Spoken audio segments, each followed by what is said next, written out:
Joining with video. Maybe I need to not.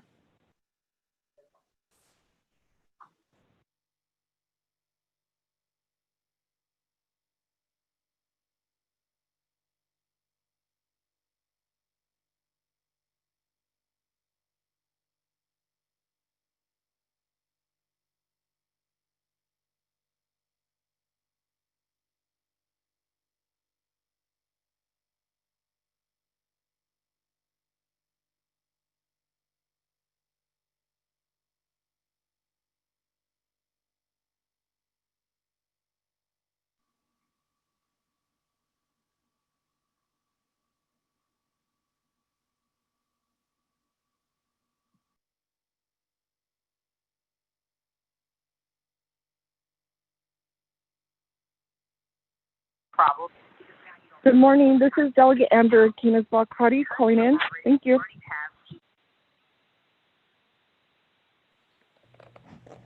Good morning, Delegate Crotty. We are just holding for more delegates to join the line.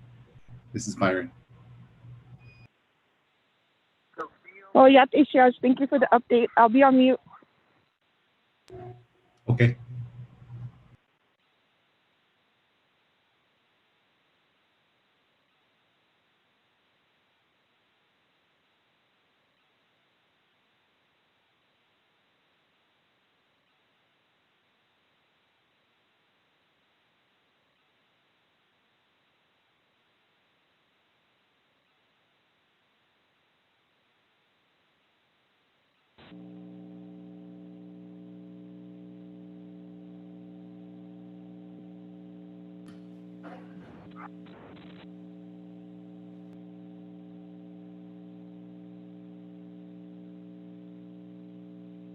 Good morning, Delegate Freeland calling in.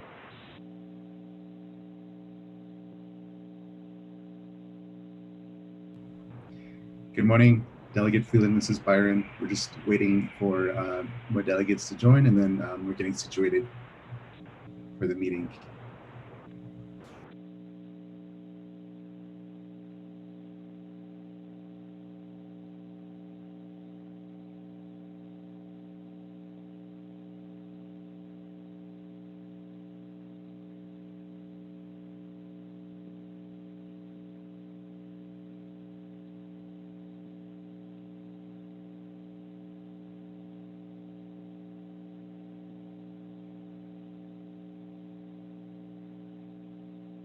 Thank you, sir.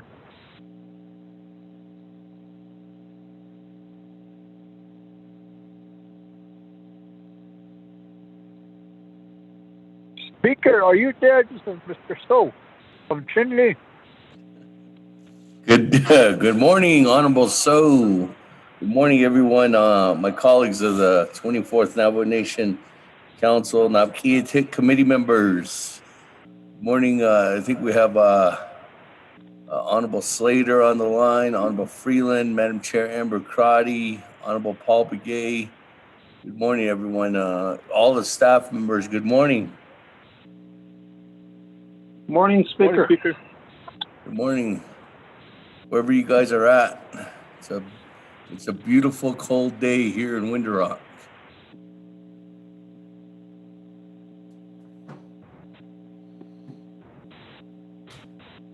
It's a beautiful cold day and supposed to be warm late out. Is it cold out there in Page or Lachie area? Yes, sir. Very nippy in the morning. Thank you. Man. We got 10 inches of snow in Chinle.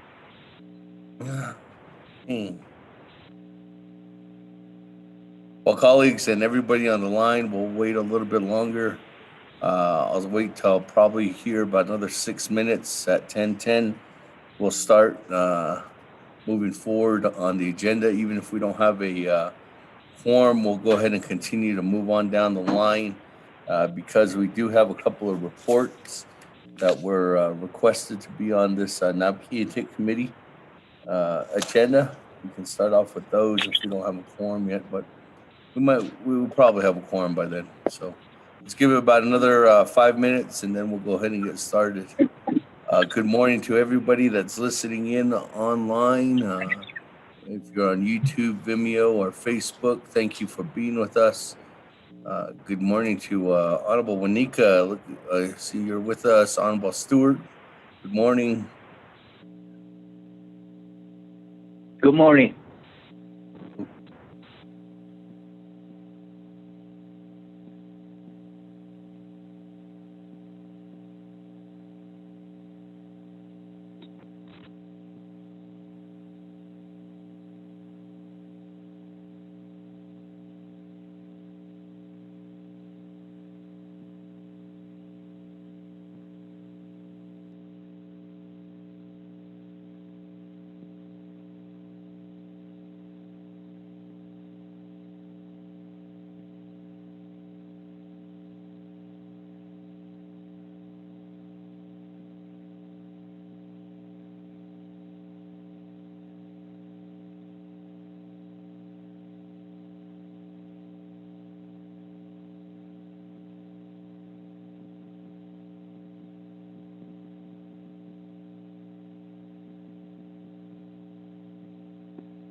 Mr. Chair, this is Delegate Herman Daniels Jr. calling in. Good morning. Good morning, Honorable Daniels. We're waiting a little bit longer to see if we making quorum. Good morning to my colleagues again. Good morning. It seems like we have some more of my colleagues on the line. Good morning, Chairman Nez. Good morning, Honorable Daniels.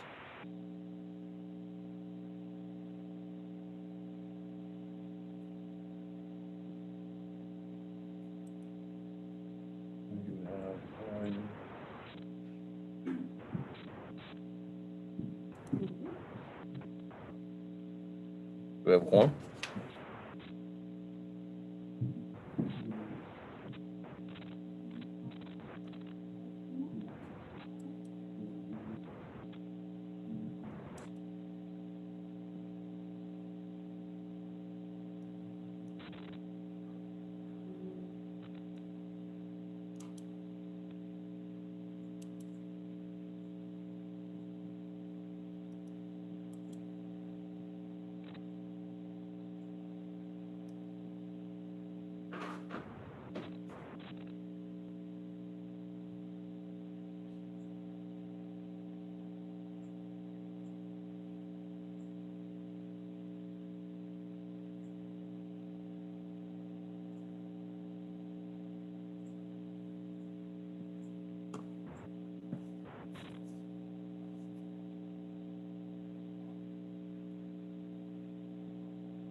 Tribal EMS, tribal. So we're getting ready to push the vaccine once it becomes available here in the state of Utah, which I want to add. There's been questions. I guess I don't want to say gossip wheel, but the the water cooler discussions virtually. We do not. Benedict, you're saying that that's good to have. Diabetes.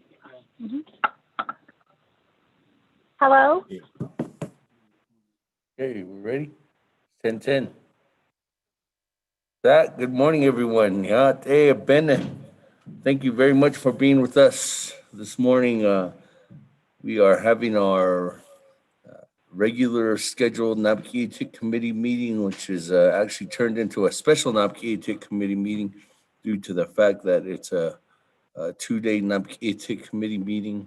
The reason why we did that is because for the fact of how many legislations are on here, and if there was going to be a number of different debates on them. But again, that's only concisely to see if we needed 2 days. So we could all be done in 1 day. It's up to the committee to decide that through our session today. So let's go ahead and get started. Again, good morning to all my colleagues on the 24th Navajo Nation Naabik'íyáti Committee. Good morning to our staff. Good morning to our president and vice president on the executive side, and all the executive staff members, and Madam Chief Justice too as well on the judicial branch. Good morning, and to all the judicial branch employees.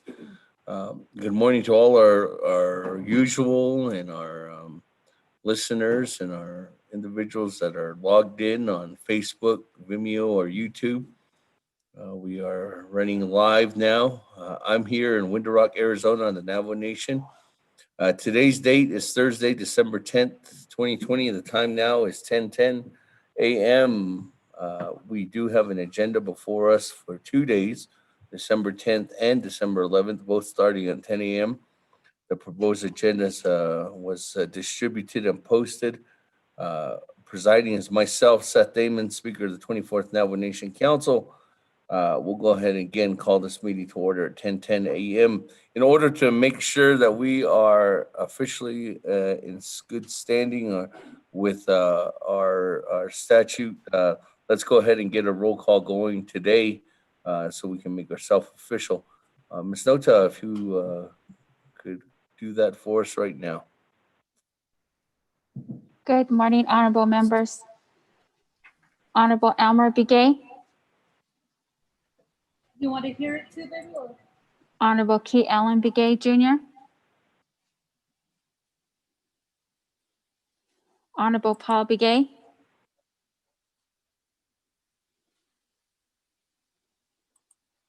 Honorable Nathaniel Brown. Hello, this is Delegate Brown, present. Honorable Nathaniel Brown answered roll call. Honorable Eugenia Charles Newton. Charles Newton is present from beautiful Nat-On Inez. Honorable Eugenia Charles Newton answered roll call. Honorable Amber Canaspa Crotty. Naabik'íyáti, this is Delegate Amber Canisbach-Crotty calling in from Sheep Springs, Navajo Nation. Thank you. Honorable Amber Canaspa Crotty answered roll call. Honorable Speaker Seth Damon. Good morning, President. Honorable Speaker Seth Damon is present. Honorable Herman M. Daniels Jr. Good morning, President. Honorable Herman M. Daniels Jr. answered roll call. Honorable Mark Freeland. Good morning, President. Honorable Mark Freeland answered roll call. Honorable Pernell Halona. Honorable Jamie Hinyo.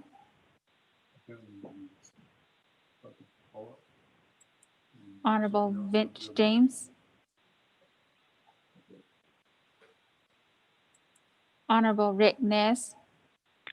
Delegate Rick Nez is present. Honorable Rick Nez answered roll call. Honorable Carl Slater. Delegate Slater present. Honorable Carl Slater answered roll call. Honorable Raymond Smith Jr.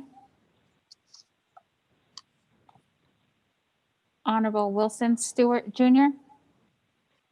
Delegate Stewart, present. Honorable Wilson Stewart Jr. answered. Roll call. Honorable Charlene So.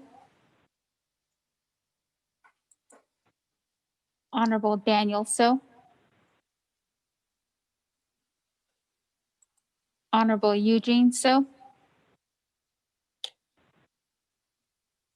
Delegate So. Thank you.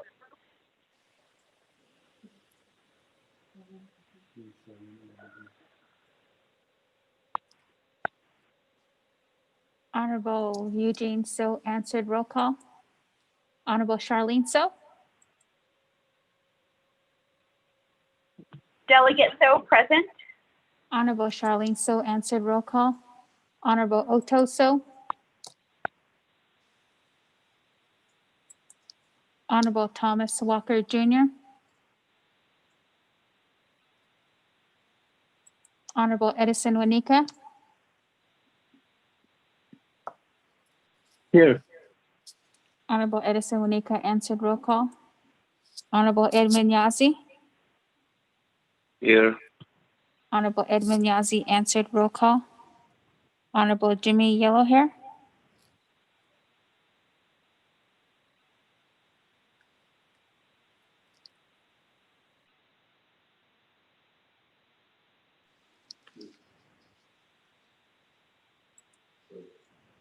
Honorable Almer Begay.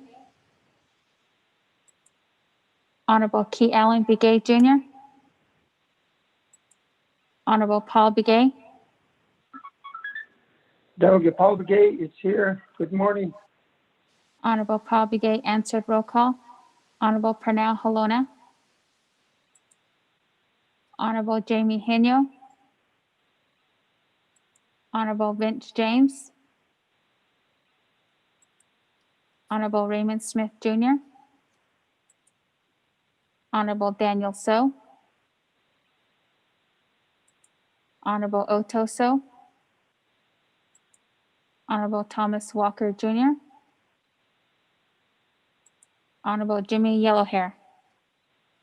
Speaker with 14 members present, including yourself. Thank you very much, Ms. Nota. 14 members present. Speaker Kellen's here. Thank you. 14, 15 with Honorable Keon Begay. That, again, good morning, everyone. Honorable, I'd like to ask Honorable Edison Wanika. Mr. Wanika, do you mind if you do an open invocation for us this morning? I don't mind. Thank you, Speaker. Members of Naabik'íyáti Committee. Our Heavenly Father, we come before Thee this morning. And we're so thankful for all the many blessings that Thou bestows upon each and every one of us. And we're so thankful to be here upon this earth. And there's a reason why we've been sent to this earth. I hope each and every one of us are pursuing to become that person we're supposed to become in order to complete our mission here upon this earth in helping one another, becoming the kind of leaders that we're supposed to be, that we might be unselfish in the things that we do, that we might love everyone, that we might support everyone, that we might forgive in all that we do. We're so thankful, Father, for all the things that Thou provides for us. There is no way we can exist without Thee. Every morning we feel the warmth of the sun, the air that we breathe, and everything that is here, the plants, the animals, the water, everything is a subsistence to the people here upon this earth. And that's the reason that if you take any of those from us, we won't be able to exist here upon this earth. And we're so thankful. And it's unfortunate that not all people are aware of thy existence. and they don't humble themselves to come to thee, especially at this time that we're suffering through this pandemic. We need to support one another, love one another. Most of all, we need to be obedient to thee and also to our leadership to do what we're supposed to protect ourselves. And as we protect ourselves, we protect everybody else. I hope we can continue to do that. There's no question we'll overcome. But just saying that and knowing that doesn't mean that we have to lessen our responsibility in protecting each other. We're so thankful for the leadership that we have, our president, our vice president, our speaker, members of the Navajo Nation Council, the local leadership, president, vice president, secretary, treasurers, all 110 chapters, the school board, and all the people of the Navajo Nation. We're so thankful for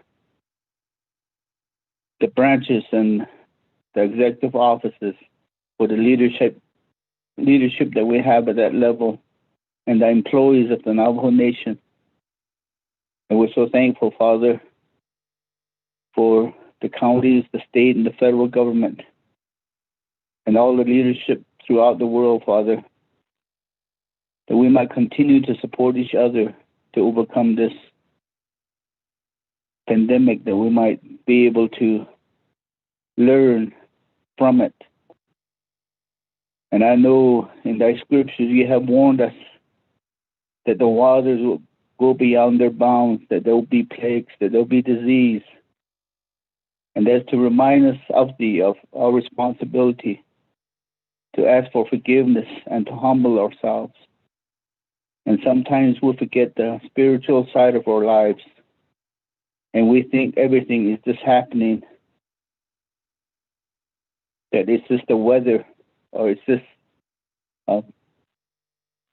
as the hurricane comes and all that just happens every year. We just don't realize a lot of these are warnings to us to realign our lives for the better, to become more spiritual in everything that we do. I hope that we can remember thee of the things that we're supposed to do. And we're so thankful for one another as the leadership of this nation, that we have all become role models to our people.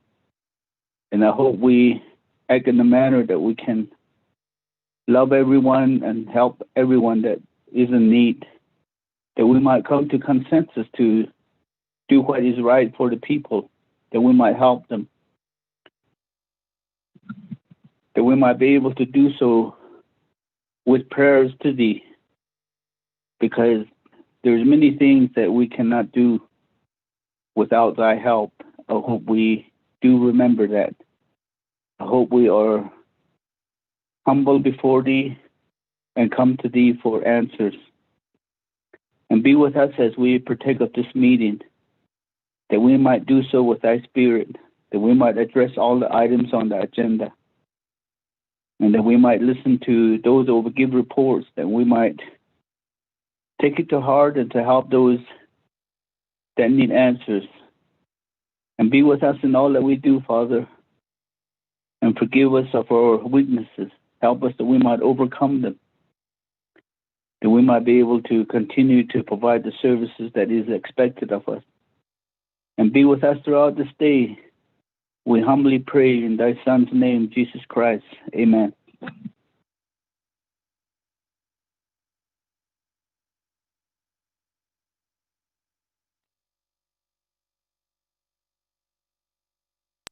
Thank you very much. That wonderful invocation, Honorable Wanika. Thank you for clarifying that, everything that you did in your prayer this morning. With that, colleagues, let's go ahead and continue on down on our agenda here that we have before us. To item number 2, recognizing guests and visiting officials. is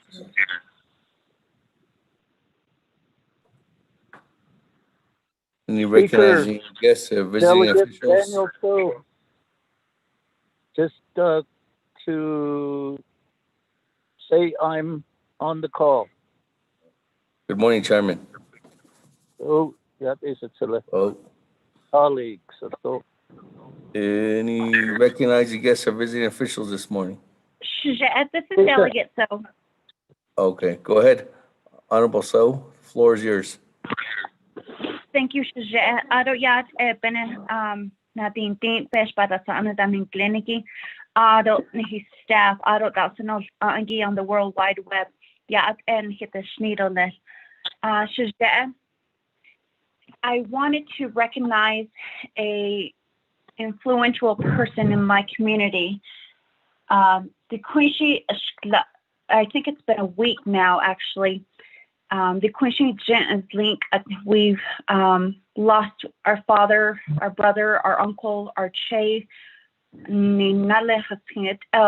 Dr. Herbert Benali, a philosopher and a Navajo traditional influences. And he was also he was a strong leader for our community here in Twissacan. He talked a lot about our Navajo philosophies, our teachings. We said goodbye to him a few days ago. And he was very devoted to our Diné culture and teaching it to our youth. We don't have many of that, these type of teachers nowadays, Shajat. And it's with a heavy and broken heart that I ask that my colleagues and everyone listening, that we pay our respects to this individual. And he's impacted so many lives, young lives.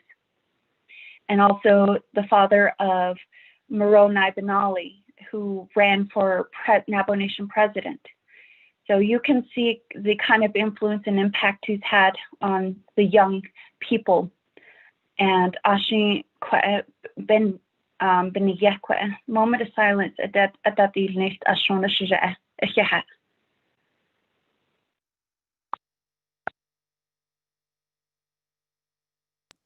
Thank you very much, Honorable So, for that recognition of an influential individual, Mr. Herbert Benali.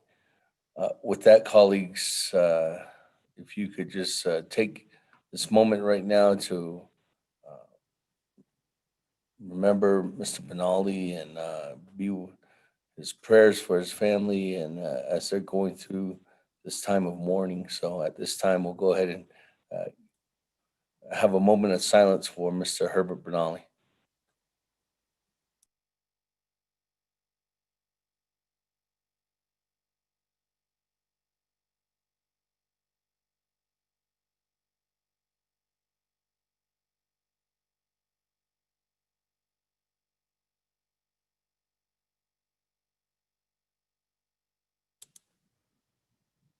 Thank you very much, colleagues, for that in recognition of Mr. Benali and his life and time here on while he was in this world, as he's journeying off to the next.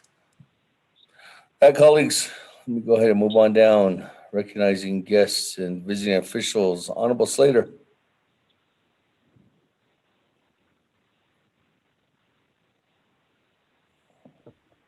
Thank you, Speaker and colleagues. I don't want to overwhelm our committee meeting with too much news related to death, but I want to recognize an individual who's walked on from Central Agency in the Chinle area. Her name is Clara Ta Nunn, and she was an incredible social worker and pillar of many people's lives here in Central Agency. I think when we lose an individual like that, they are hard to replace.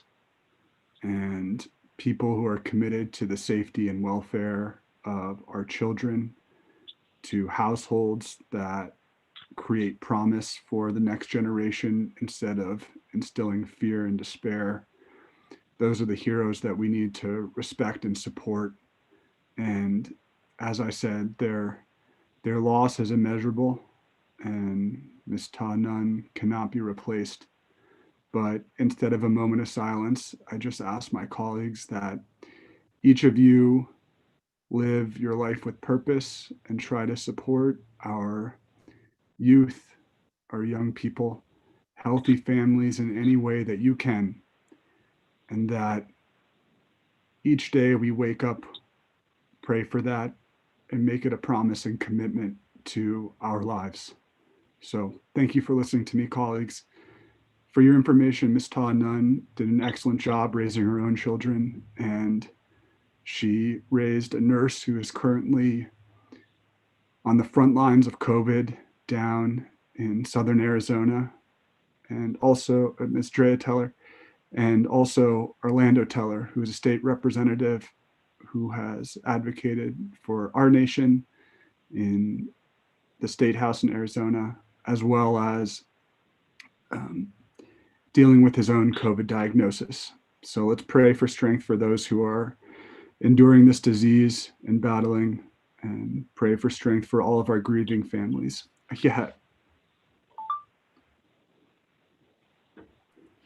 Thank you, Honorable Slater, for those words, and Ms. Ta Nun for her work.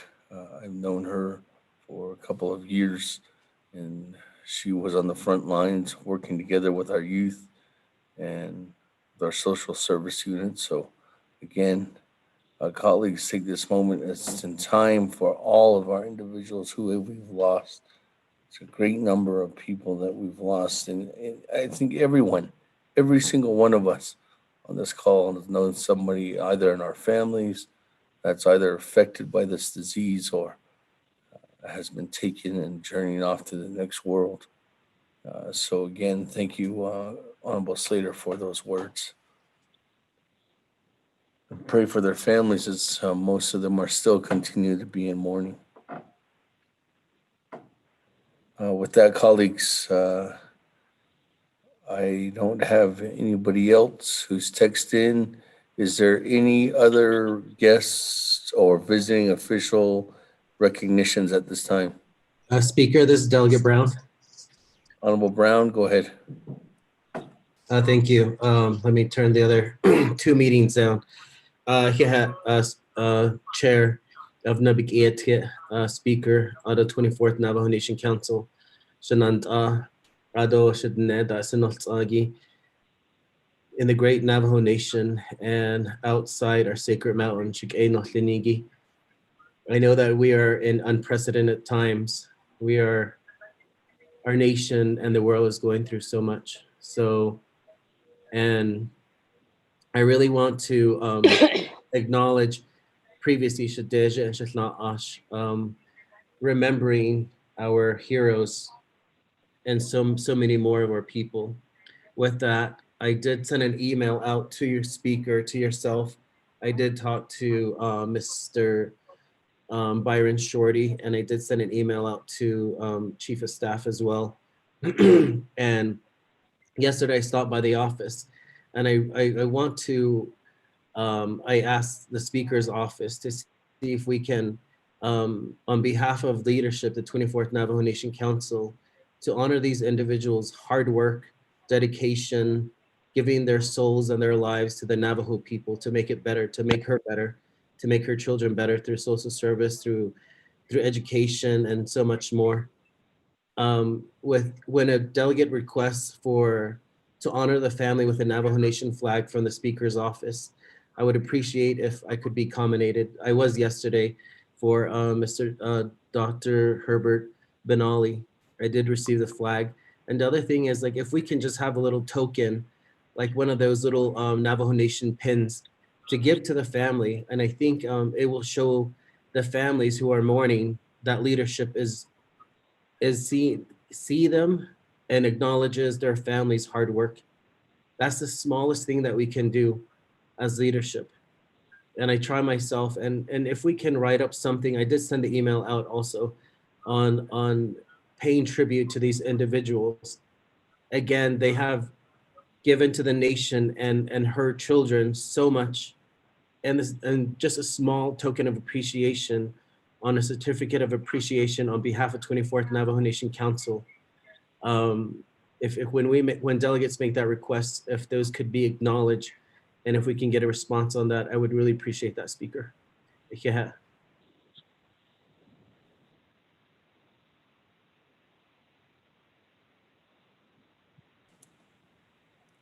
Thank you, Honorable Brown. I think that every time that there's been a request to the Speaker's office for any kind of recognition, those recognitions are fully fulfilled. We can't do as much or give as much, but we do honor them with, as you indicated, with recognitions of a certificate and a Navajo Nation flag. But we don't, we make them certificates to hone in on the person and themselves rather than having just a regular stapled or cookie cutter certificate. Each one of them is worked on individually, and I think that we have created that for every single one of these individuals that are recognized. So those will continue to be recognized and honored as requested through the Speaker's office. So I hope that answers your question, Honorable Brown. And if there's any kind of further recognition or certification, that can be worked on too as well. If there needs to be further recognitions for our first responders, our frontline workers, and if there's any recommendations from my colleagues, those will all be looked at too as well, and we can put something together in the future for our frontline workers who are continuing to work or the ones that have worked and taken that journey onto the next world. But most importantly, for that service and everything that is presented to them on our behalf, we say thank you to them. Chat again for that, Honorable Brown. Is there any other recognitions at this time? If there's not, we can move on Speaker. down to review and adopt the agenda. Who is saying speaker? Freeland. Elmer Begay? Oh, Honorable Freeland. Freeland. Honorable Freeland. Thank you, Speaker. Yeah, thank you, Speaker. Good morning, Chantal, colleagues, staff, everyone listening. Speaker, I think we should also, I appreciate my colleagues' tributes this morning. And, you know, this is a very emotional time for a lot of us. And, you know, I think we should also think of those, all of our Navajo people right now who are in ICU units or in isolation fighting for their lives right now, Speaker. I have a clan brother who's currently fighting for his life right now, and he's not being responsive. And he's one of many of our Navajo people right now who are under sedation or under on a respirator. I think we need to pray for those individuals right now and keep them close to our hearts, the families, as well as those who have recovered. We're thankful. We're very thankful. A lot of families have been affected, and it seems to just be inclining at this time. This battle, I hate to say it, but we're losing. And it really hurts when you have somebody very close to you that's fighting for their life right now. And emotionally, it takes a toll on you. And I just want to say that, Speaker, because we have a lot of our people right now who are fighting for their lives. There's a lot of our people right now who are on respirators or whether they're Navajos or not, we still have to pray for everyone. So I just wanted to say that, Speaker, hold everyone in your thoughts and your prayers. Blessings to all of our families. Blessings to all of our Navajo people right now. We're all in this together. So I just wanted to say that, Speaker. Thank you. Again, thank you, Honorable Freeland, and thank you to everyone in those recognitions. As you said, it has affected not only yourself, Honorable Freeland, but it has affected every single one of us. And again, take that time just to continue to pray, continue to be strong, and continue to move forward in that effort. Everything that has been said before us, I think, is we have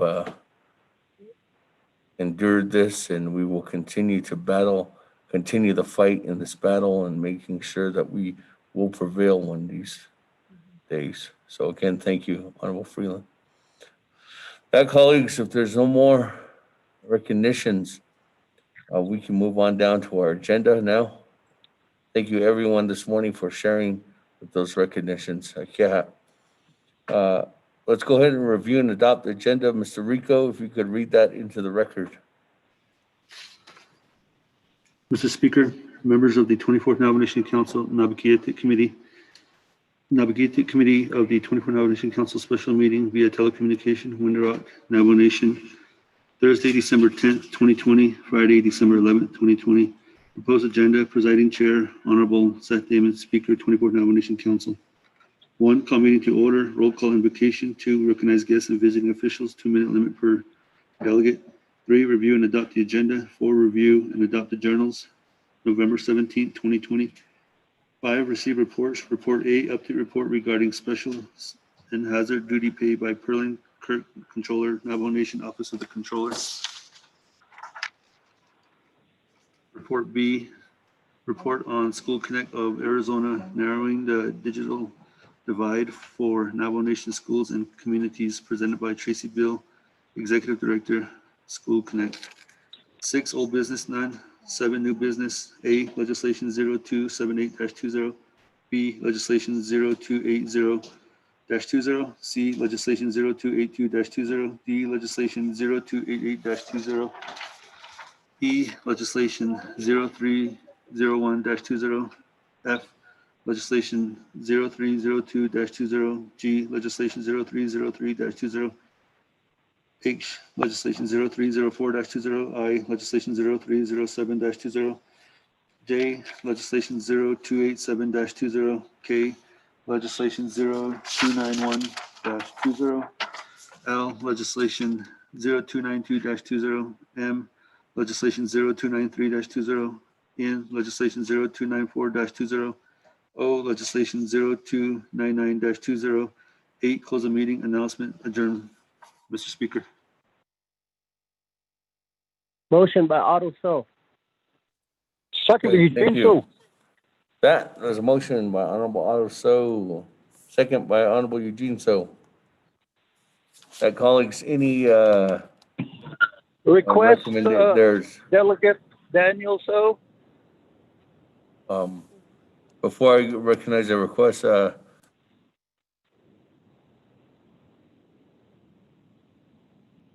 if there's any recommendations, legislation 0280-20 is recommended to be taken off the agenda, colleagues. With that, Chairman So. Yes, I'd like to request of the moving party to include a report from Navajo Area Indian Health Service regarding the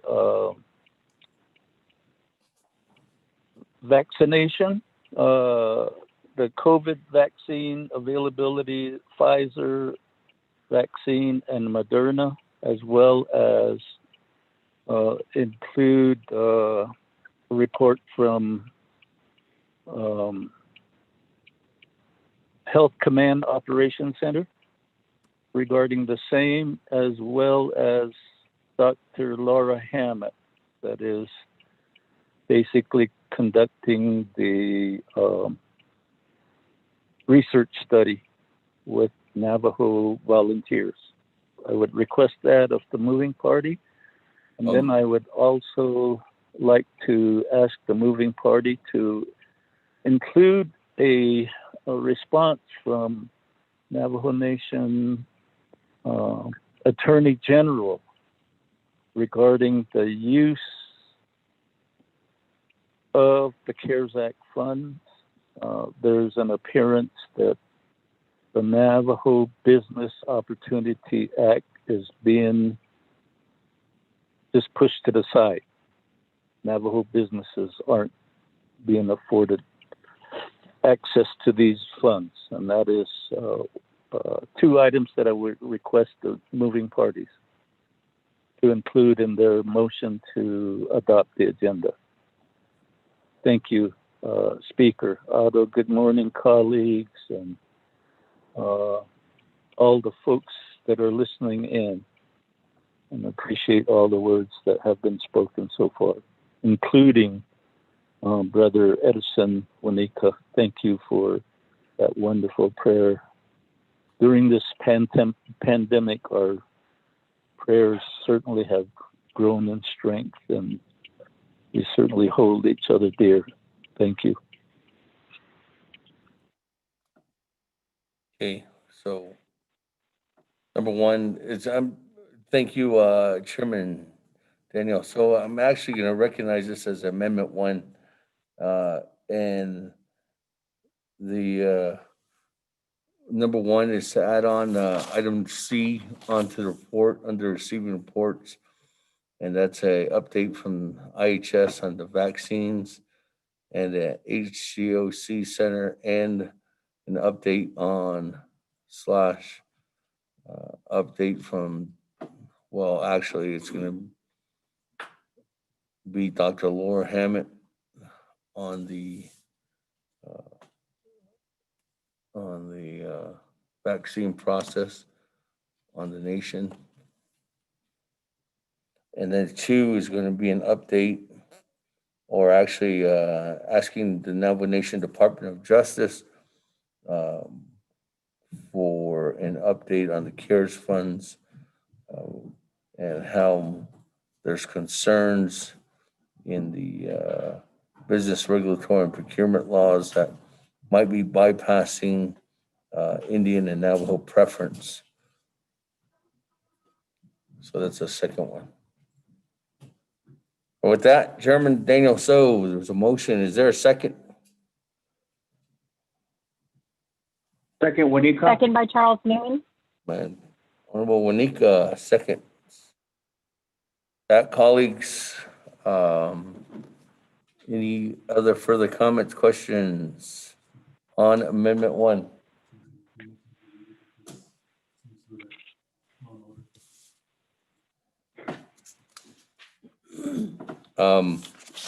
This delegate, so. Okay. Honorable on Amendment 1. Okay. That it should Daniel So, Honorable So, legislation 0295-20. If it's best recommended for an amendment to ito abiga.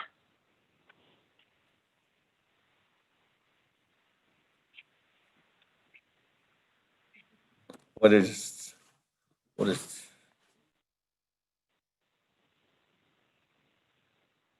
to add on legislation 0295-20. Yeah, I'm just checking that. I'm checking to see what the legislation is. Okay, with that, before I recognize that, let me go ahead and have it read into the record.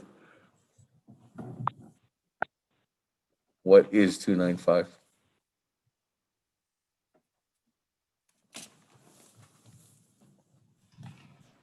Mr. Speaker, members of the Naabik'íyáti Committee, legislation 0295-20, an action relating to law and order, health, education, and human services, Naabik'íyáti Committees and the Navajo Nation Council, amending the Navajo Nation Child Support Enforcement Act, 9 NNC, Section 1701 et sec. Mr. Speaker. Thank you. With that, Chairman Daniel So, request to modify to add on 0295-20 onto your amendment. Speaker, thank you. Ada Sapija, thank you for bringing that legislation forward. The request is granted. Hold on.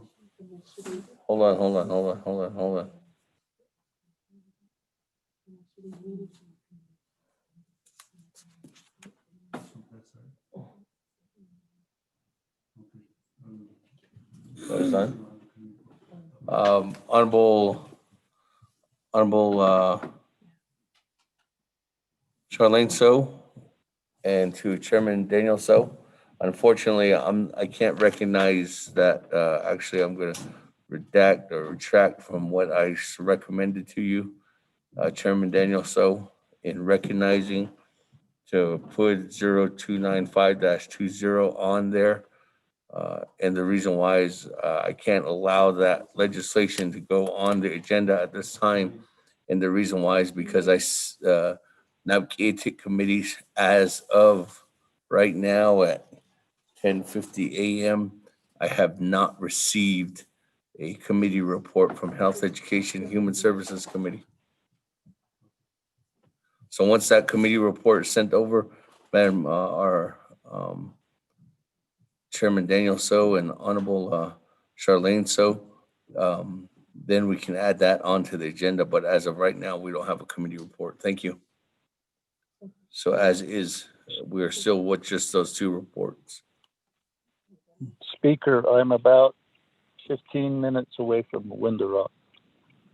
Okay. So if necessary, we could suspend the rules to at a later point in the process of the meeting. Yes. Thank you. Okay. We'll take care of it, the signature and on the committee report and the legislation. Okay. Okay, Bill. Thank you. Is with that, any other comments, questions on Amendment 1? Speaker, Delegate Freeland. Honorable Freeland, on Amendment 1. Thank you, Speaker. I want to request a motion party check to ask that legislation 0280-20 be removed from the agenda. Honorable Chairman Daniel So, there's a request to add on 0280-20. Remove, Speaker, remove.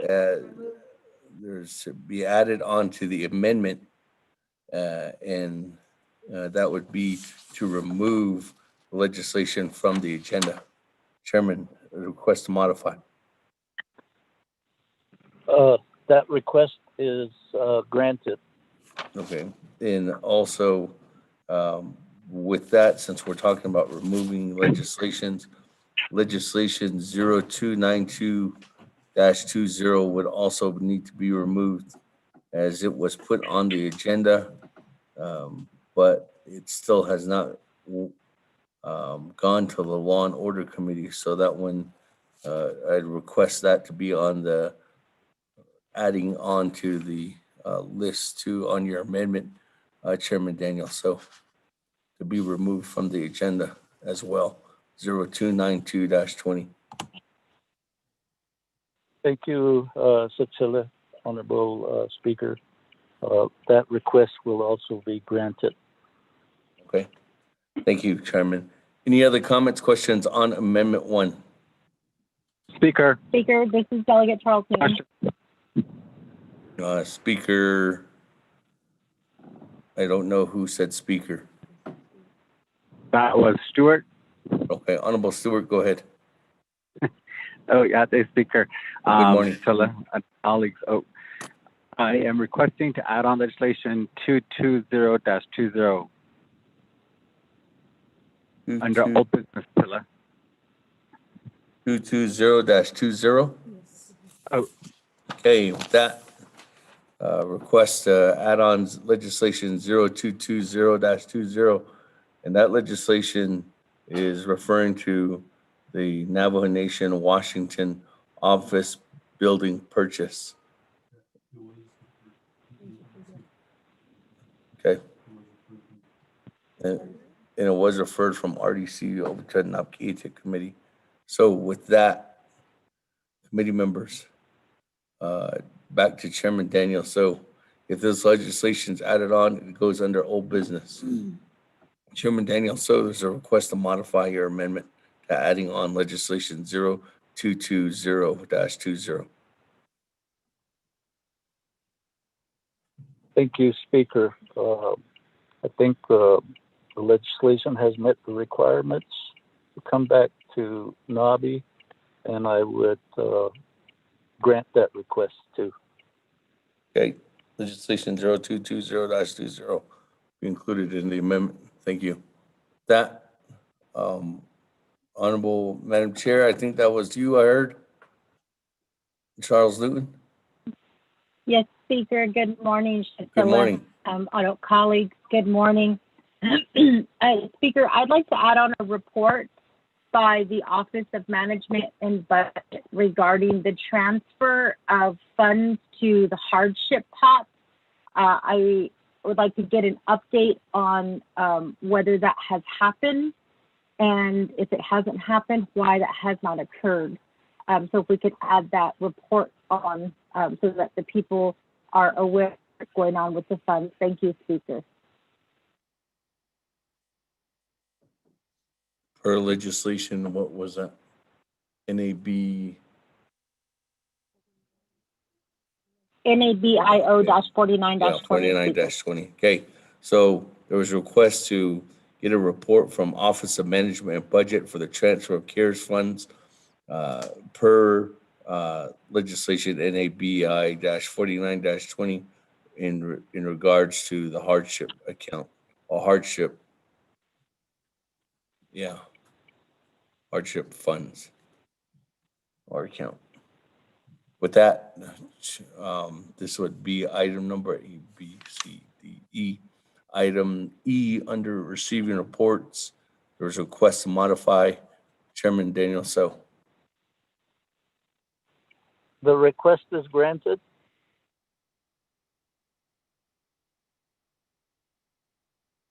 Request is granted. Just in moving forward, Chairman Daniel So. I know you requested for the two, and Madam Chair requested for the third one, and Chairman Daniel So indicated that. I want to let you know that we have, when this moves forward, and if this does happen, it is up to the individuals to see if they're ready today. Usually, sometimes these presenters might not be ready today, and we do have a 2-day NABI session. If that does not happen today, we might have to move that into tomorrow for them to prepare for the reports. I just want to let everybody be aware of that. Chairman Daniel So.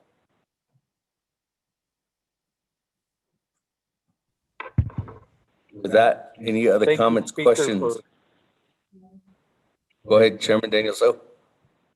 Thank you for that notice, and to the presenters and to the folks on the call.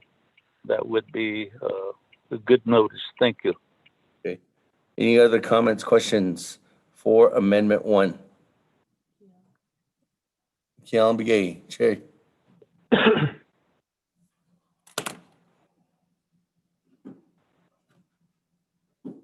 Honorable Keon Begay.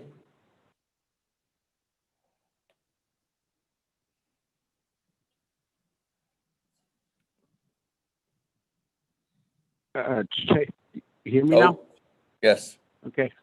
Yeah, I'm not sure why I'm always muted, but the Kodo Smayas I the Latin Yard Lengi got the Tosh Hanadots.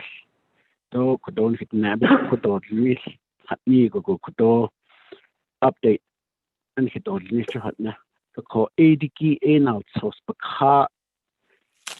If it's a Kodo Luis, so modification request to get straight to the speaker or chairman. Kodo in Nan Lindigi, do shish chapter bana shaki a kodo the nela peso cotton de lato ato ito ta 80 nila atin tisa nano ni do lecture no e kwa ake. The man didn't give us ato lecture zero. So additional chairman kudo if I could request that the request by Madam Chair Charles Newton that this be put in writing so that I could be able to share with the chapter officials and the community members that I represent. Chairman.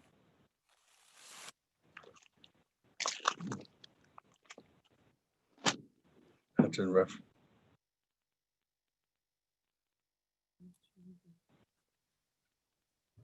Thank you. With that, as we know, it's a written or just a report. But we will, if this amendment is approved, Chairman Kealan or Che Honorable Kealan Begay, I will request of that to Mr. Dominic Bial, Department Manager or Executive Director of OMB. Che. That, moving forward, any other comments, questions?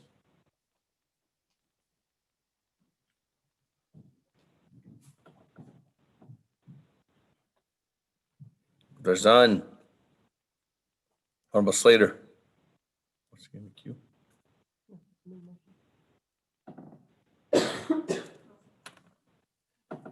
Well, nope, he wasn't. Sorry, Honorable Slater. That was my fault. That, if there's no other comments, questions, going once, going twice on amendment number 1. Can we get a second reading on amendment number 1?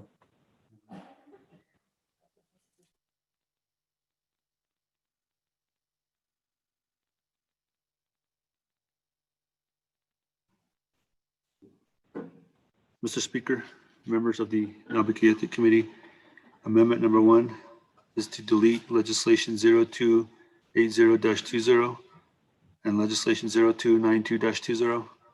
Add report C from the Navajo Area IHS and the Health Command Operations Center on the COVID-19 vaccine process. Report D, report from Navajo Nation Attorney General on the use of CARES Act fund as it pertains to the Navajo Business Act. Report E, report by Office of Management and Budget on the transfer of CARES funds to the hardship expenditure plan per NABIO-49-20. Also, this amendment 1 is to add legislation 0220-20 under old business. Mr. Speaker.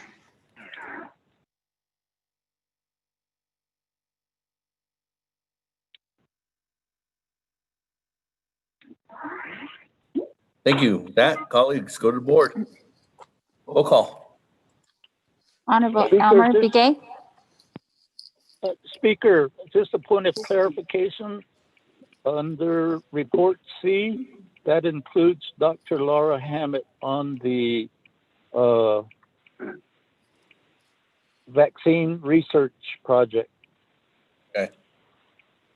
As a follow-up. Thank you. Okay, thank you, Chairman.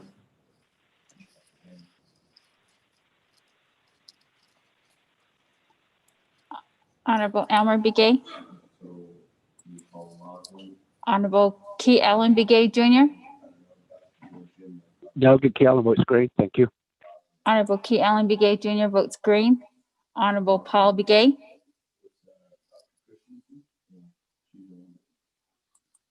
Honorable Nathaniel Brown. Honorable Paul Begay votes green. Honorable Nathaniel Brown. Delegate Brown votes green. Honorable Nathaniel Brown votes green. Honorable Eugenia Charles Newton. Charles Newton votes green. Honorable Eugenia Charles Newton votes green. Honorable Amber Canaspa Crotty.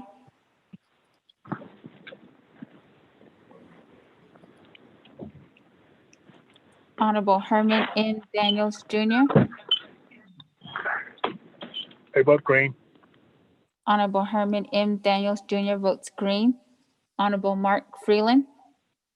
Green. Honorable Mark Freeland votes green. Honorable Pernell Halona. Honorable Jamie Henio. Honorable Vince James.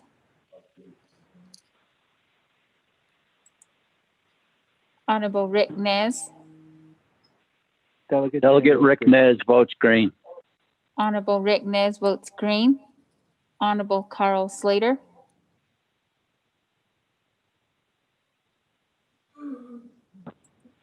Delegate Slater, green. Honorable Carl Slater votes green. Honorable Raymond Smith Jr.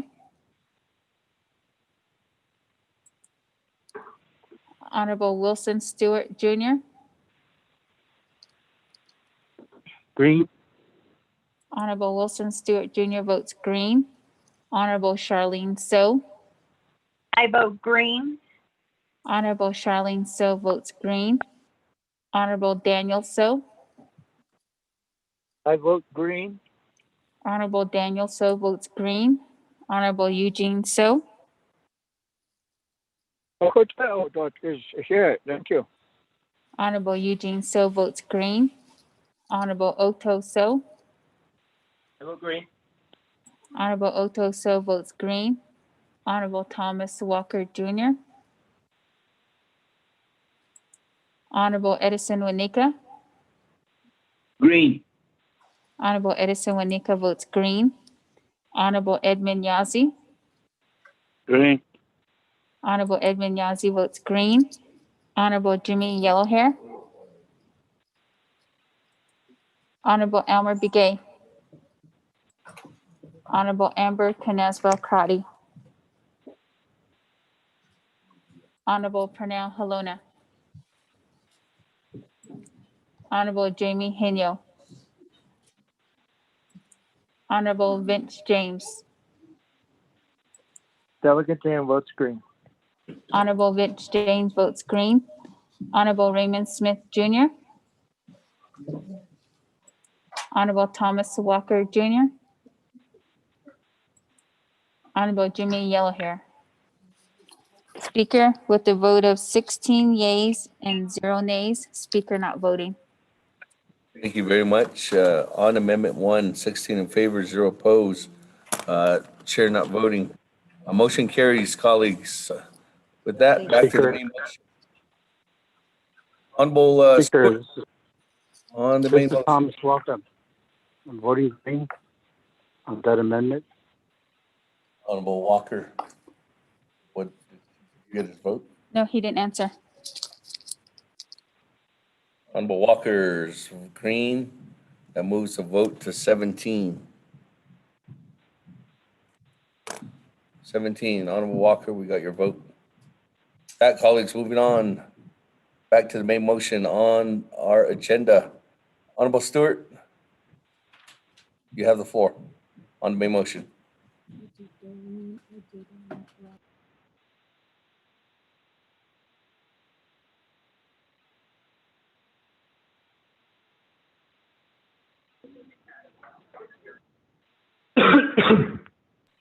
Honorable Stewart? Yes, Speaker. You're on the main motion. You have the floor. Okay. For the all business, right? No, for the agenda. My motion. Did you take? Okay. Can barely hear you, Speaker. Did you have an amendment or anything to say on the agenda, or was that your recommendation already taken into So we did already, consideration? Speaker. Legislation 220. Okay, all right. Well, let me go ahead and move on down then. Okay. Well, with that, on the main motion, Honorable Slater. Thank you, Speaker. I'd like to motion for a consent agenda. And I just saw that I had some feedback from one of our colleagues regarding questions that they may have for certain legislation. And I'll afford them the opportunity to make that after I make this motion. So the consent agenda items would be 278-20, 282-20, 288-20, 287-20, 291-20, 293-20, 294-20, and 299-20.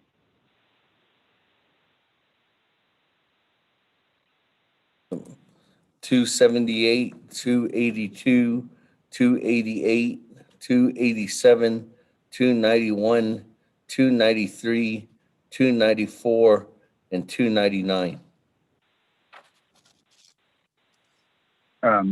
Yes, Speaker. It cut out at the beginning. Did you say that the first two were 278 and 282? Oh, but did we remove 282? No, we removed 280. Okay, thank you. Hold on real quick. D7 is J. 9 is K. 394.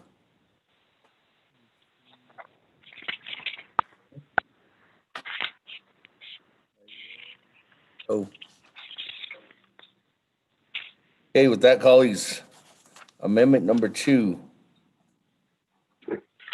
Consent agenda by Honorable Slater, and that would include legislations A 278, legislation C 282, legislations D 288, legislation J 287, legislation K 291, legislation M 293, legislation N 294, and legislation O 299-20 on all of them. That, colleagues, Question is of privilege, Speaker. question of privilege, Honorable Begay. Thank you, Speaker. On that consent agenda, I'm away from my desk, so I don't have the agenda before me. I'm wondering if my legislation's on there. If it is, it's good. If not, I'd like to include that. I don't remember the legislation number. Thank you. Is that the reinstatement of Willard Synergy? Yes, sir. That is included. That's 287-20. Honorable Paul Begay. Thank you, Speaker. Okay, with that, colleagues, again, motion by Honorable Slater. Is there a second? Second, Delegate Paul Begay. Honorable Paul Begay, second. With that, colleagues. Question of privilege? Any comments, questions on Amendment 2? Question of privilege, Honorable Nathaniel Brown. Actually, not question of privilege, but question of privilege. On the consent agenda, I'd like to request to take off item 8, new business 0278-20. Could you say that again, Honorable Brown? Sorry, let me turn down the other meeting. I wanted to take off. We're working on the amendment for consent agenda, correct, Speaker? Yes. And I wanted to remove 0278-20. I have an amendment to that legislation. Honorable Brown, you're on a question of privilege. I can't recognize your motion at that time. Okay, can you give me time to speak when I get a chance for this? Okay, I'll put you back in the queue. With that, any Speaker, comments, this questions? is Delegate Charles Newton. Honorable Brown, go ahead now. You can. Okay, Speaker, thank you. On this consent agenda, I'd like to request to take off under new business 20. Okay. Thank you. 278 is taken off. Is that it, Honorable Brown? Yes, thank you. Okay, with that, Madam Chair, Charles Newton, on the amendment. Thank you, Speaker. Regarding the consent agenda, I'd like to also remove 0287-20, 0294-20, and 0299-20. I do have questions for those legislations. Thank you, Speaker. 0287. Yes, 0287, 0294, and 0299. 0294 and 0299 are all taken off the agenda. Any other Thank you, comments, Speaker. questions on Amendment 2?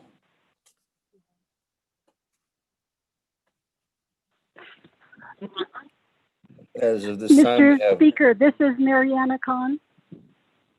yes, Ms. Khan. Good morning, members of the Navajo Nation Council.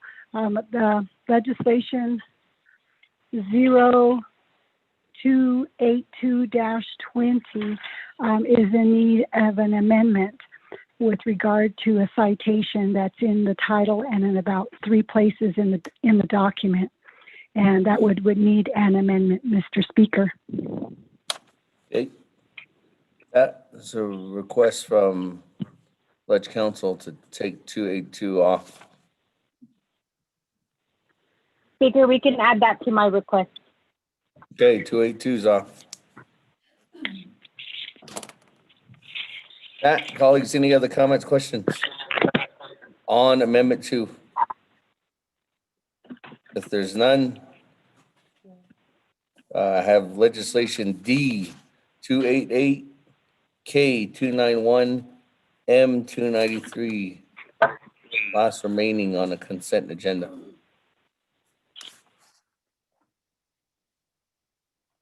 That.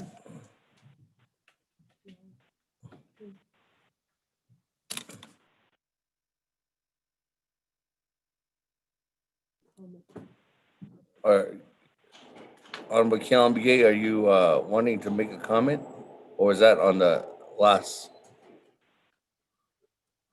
We got a text message. Chairman, could Delegate Brown, I don't request you. Thank you. Okay. That, colleagues, second reading. Let's go to the board then. No other comments, questions on Amendment 2. Consent agenda, item Amendment 2, consent agenda to include legislation 0288-20, 0291-20, 0293-20. Motion by Honorable Slater, second by Honorable Paul Begay. Go to the board. Roll call vote. Honorable Elmer Begay.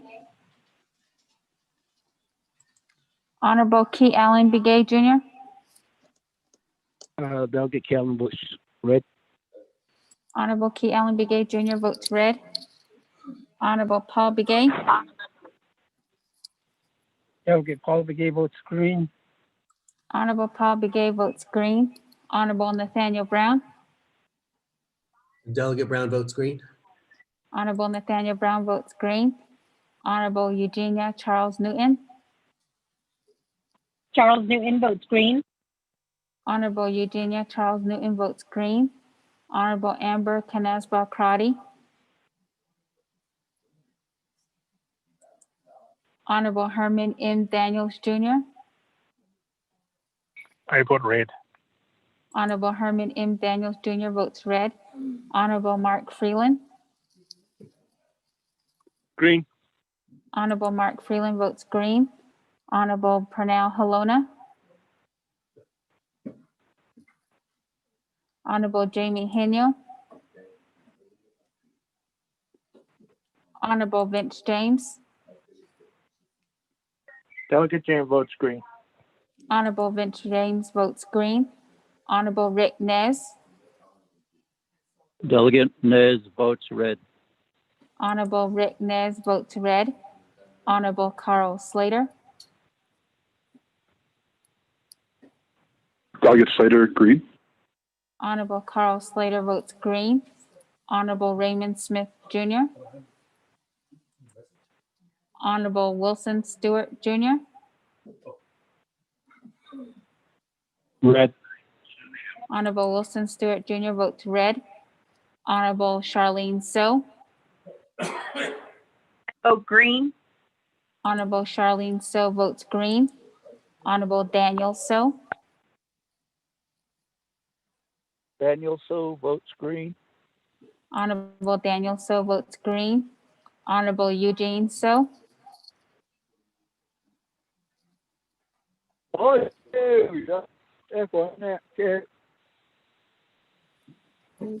Honorable Eugene So votes green. Honorable Otto So. I vote green. Honorable Otto Still votes green. Honorable Thomas Walker Jr. Walker votes red. Honorable Thomas Walker Jr. votes red. Honorable Edison Wanika. Green. Honorable Edison Wanika votes green. Honorable Edmund Yazi.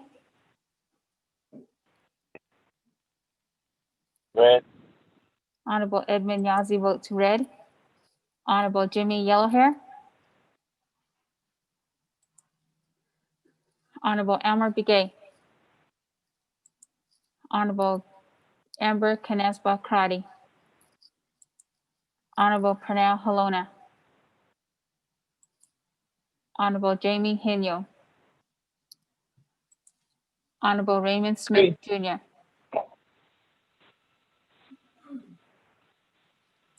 Honorable Jamie Hinyo. Any votes green. Honorable Jamie Hinyo votes green. Honorable Raymond Smith Jr. Honorable Jimmy Yellowhair. Speaker with a vote of 6 yeas and, 12 yeas and 6 nays. Speaker not voting. That, colleagues, 12 in favor, 6 opposed, chair not voting. Motion carries on amendment number 2. That, colleagues, back to the main motion on reviewing and adopting our agenda.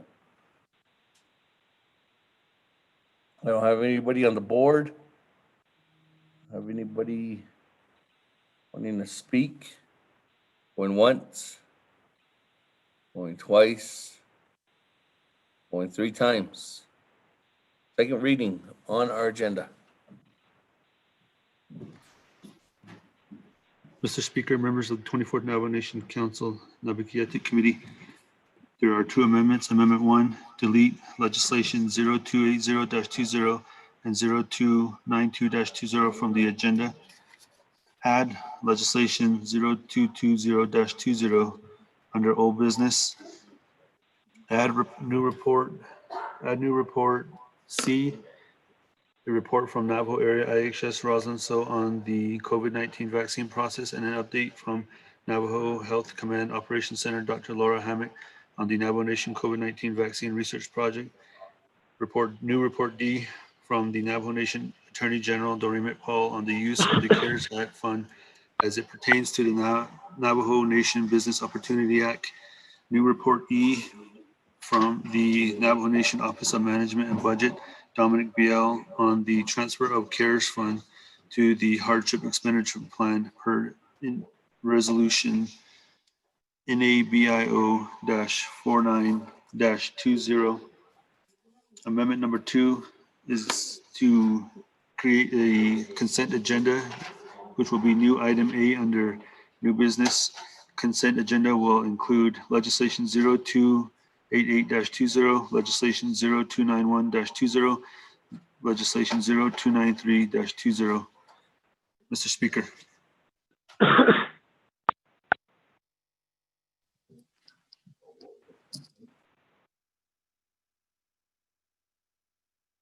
Mr. Speaker, question privilege.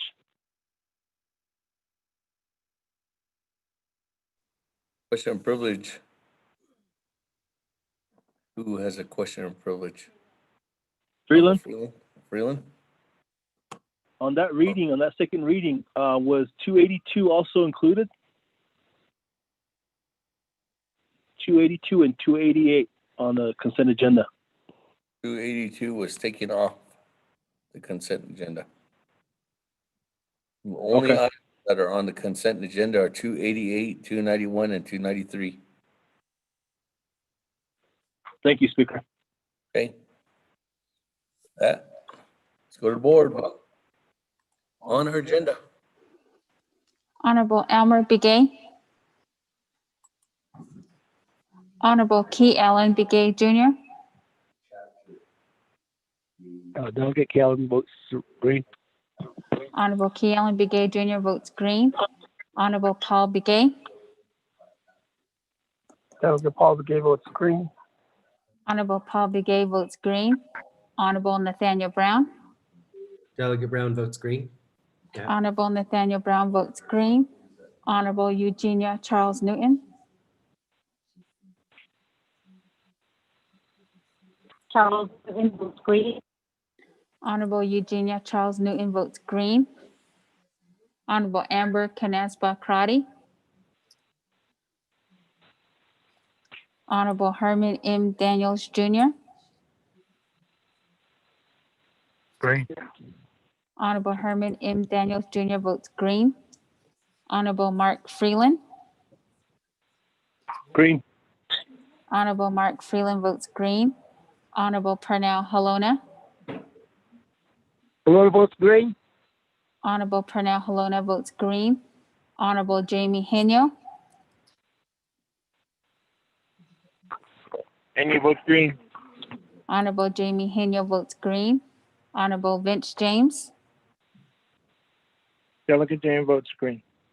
Honorable Vince James votes green. Honorable Rick Nez. Delegate Rick Nez votes green. Honorable Rick Nez votes green. Honorable Carl Slater. Delegate Slater, green. Honorable Carl Slater votes green. Honorable Raymond Smith Jr. Honorable Wilson Stewart Jr. Green. Honorable Wilson Stewart Jr. votes green. Honorable Charlene So. I vote green. Honorable Charlene So votes green. Honorable Daniel So. Daniel So votes green. Honorable Daniel So votes green. Honorable Eugene So. Patel. Yeah. Honorable Eugene So votes green. Honorable Otto So. I vote green. Honorable Otto So votes green. Honorable Thomas Walker Jr. Thomas Walker votes green. Honorable Thomas Walker Jr. votes green. Honorable Edison Wanika. Green. Honorable Edison Wanika votes green. Honorable Edmund Yazi.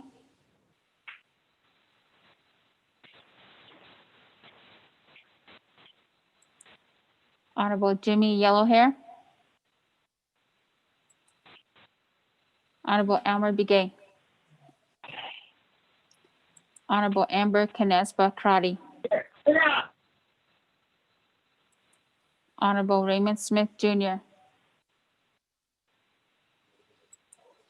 Honorable Edmund Yazi. Honorable Jimmy Yellowhair. Speaker with a vote of 18 yeas and 0 nays. Speaker not voting.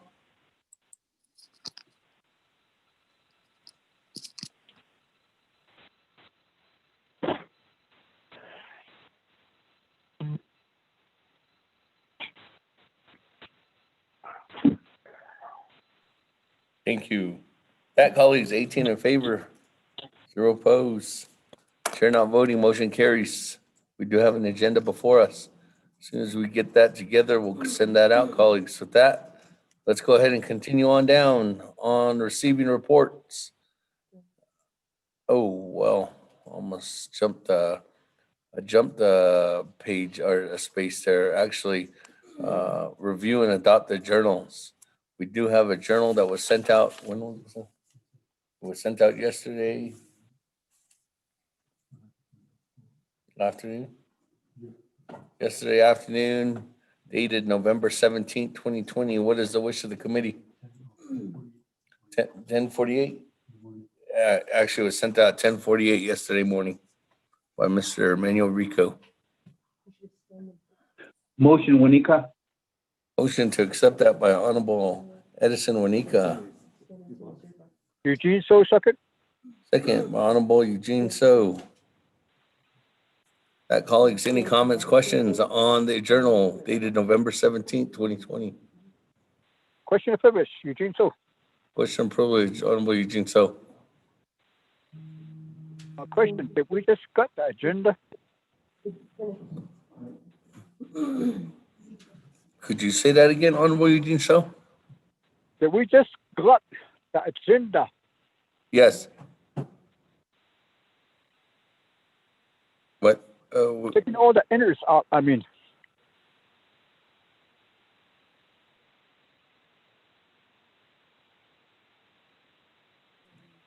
Honorable Eugene, so we just got through adopting the agenda, and now we're on reviewing and adopting the journals. As soon as we get the agenda, staff's putting that together right now, what the agenda that we approved, we're sending that out in the email. And they're reviewing it right now, so it'll be sent out in less than 5 minutes.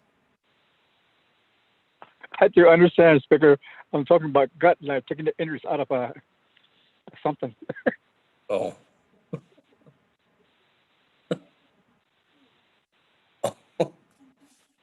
No, I think we're still good. Big agenda before us. So thank you, Honorable Eugene. So if there's any other comments on the journals, if there's none, let's go ahead and go to the board. Accepting the journal today, dated November 17th, 2020. Honorable Elmer Begay. Honorable Key Allen Begay Jr. Key Allen votes green. Thank you. Honorable Key Allen Begay Jr. votes green. Honorable Paul Begay.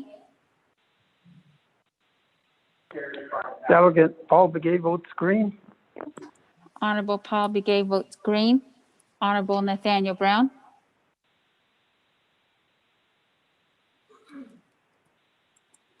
Honorable Eugenia Charles Newton.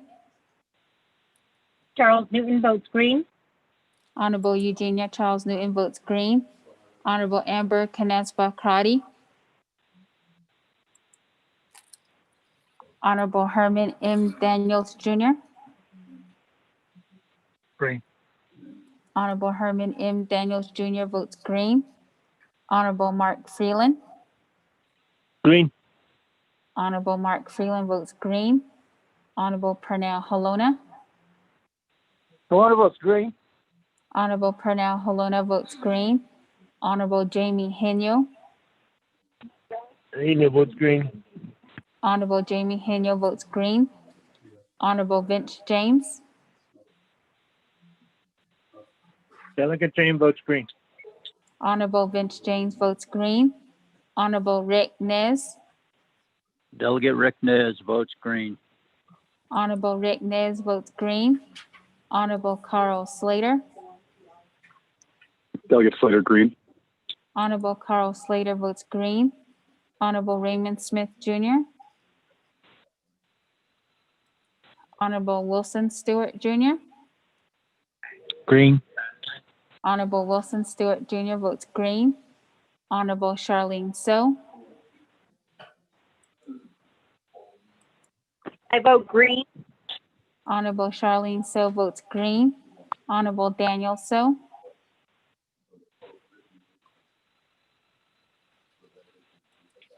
Honorable Eugene So. Oh, no, it is. Thank you. Honorable Eugene So votes green. Honorable Oto So. I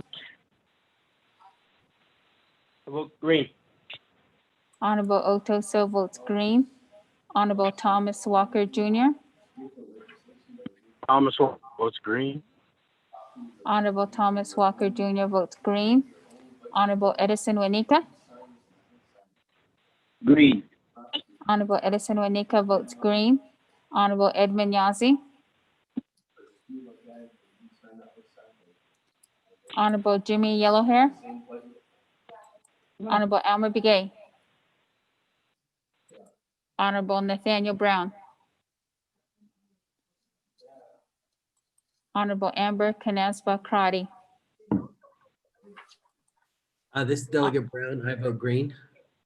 Honorable Nathaniel Brown votes green. Honorable Raymond Smith Jr. Honorable Daniel So. Honorable Daniel Edmund So votes green. Honorable Daniel So votes green. Honorable Edmund Yazi. Honorable Jimmy Yellowhair, Green, Edmund. Honorable Edmund Yazzie votes green. Speaker with a vote of 19 yeas and 0 nays. Speaker not voting.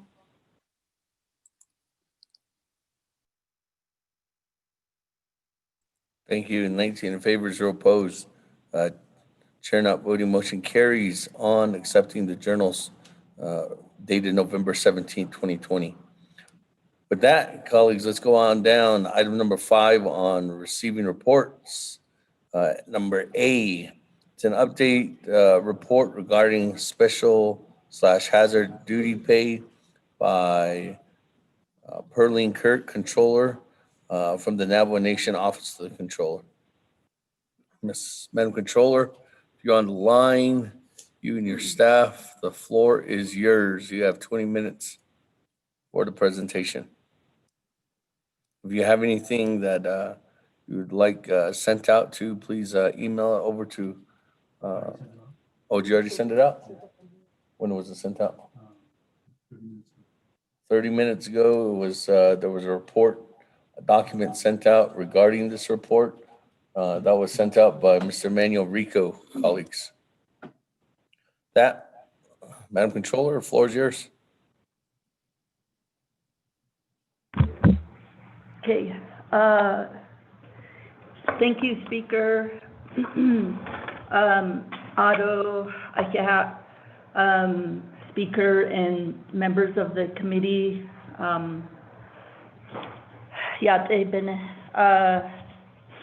So for this report, just wanted to say that we sent out a couple of things. One was the summary that I think we've given out before also, and so that lets you know the amount of between March 13th and November 20th, the administrative leave payout that occurred as a result of the Navajo Nation government shutdown. That was the first line item. If you've seen the emails that we sent out, the nation has paid out $37,413,305 in administrative leave. And then there's the next 2 line items, which I think would be of interest to everyone, because that's the incremental special duty pay on top of people's base pay. So the special duty pay procedures allowed for lump sum and then also time and a half, essentially what is known as time and a half for your hourly people. So for the lump sum is normally for your exempt people, the one that earn salary, a salary payment. So for the lump sum of additional pay to the generally your salaried exempt employees over the time frame of the shutdown was $2,208,719. And then the next line item is essentially your special duty pay, your incremental pay for your hourly employees. And so those are the total amount that we have that has been paid out is $7,408,768. So as you can see, then approximately $9.6 million has been paid out as incremental special duty pay for the period March 13th to November 20th. And keep in mind the government closure was March 13th through August 16th. The next figure we have is the special duty pay, the base pay for which the incremental pay was made. So that one was $28.4 million. So So during the shutdown, people either were on admin leave or they were working. So you'll take that 37.4 million and the 28.4 million as the employees' base pay, base pay plus admin leave. So those are the figures that we have from our office. And so we try to, for this report, and we will continue to work on, payroll does process everything by department codes. And so we were trying to essentially translate department codes into department program names, whether it's general funds or federally funded programs. So we have a list of all of those that did get payments and then the amounts. So we wanted to break that down, and we're still working on that report. So keep in mind also that we had various funding sources for the special duty pay. It was not all CARES funds. In fact, it was general funds, 638 funds, and other external funds. So I do know that certain programs wanted to utilize 638 funds. I know that some had funds all the way to FY 2015 that they needed to use, so they utilized a lot of the 638 funds to pay the special duty pay. So in terms of who the top divisions, we have Division of Public Safety, Division of Health, Division of Social Services, OOC. Did I? Education. Okay. And the net education, they were some of the top divisions that were paid special duty pay. In addition, is this a good? Division of Natural Resources, Division of the Net Education. Those were some of the top, as well as Division of Transportation, Division of Human Resources, Executive Offices, Legislative Branch, OMB, Division of General Services, Division of Economic Development, Office of the Navajo Tax Commission, Division of Community Development, Judicial, that's not it, and a little bit of EPA. So those are the ones I believe we have paid out. Again, we're working on that report. A more detailed, but not so detailed, because obviously this includes personal identified information, so we have to take into consideration Privacy Act. So we can get at least division information, a list of divisions and programs. I did include a timeline in the documents that we sent over, and essentially it highlights the period where the government was shut down. There's a few things I just want to point out. There's the CJN-46-20, which sets up this special duty business unit that was signed by the President July 4th, after Council signed it on June 24th. So the next key date from July 4th to is approximately 8 weeks later, on August 28th, is when the special duty pay business unit was set up. So, there's a bit of a time frame between 8 weeks time frame between the legislation getting signed by the president to when the business unit gets set up. There cannot be any expending unless the budget, this is just basically the business unit budget getting set up.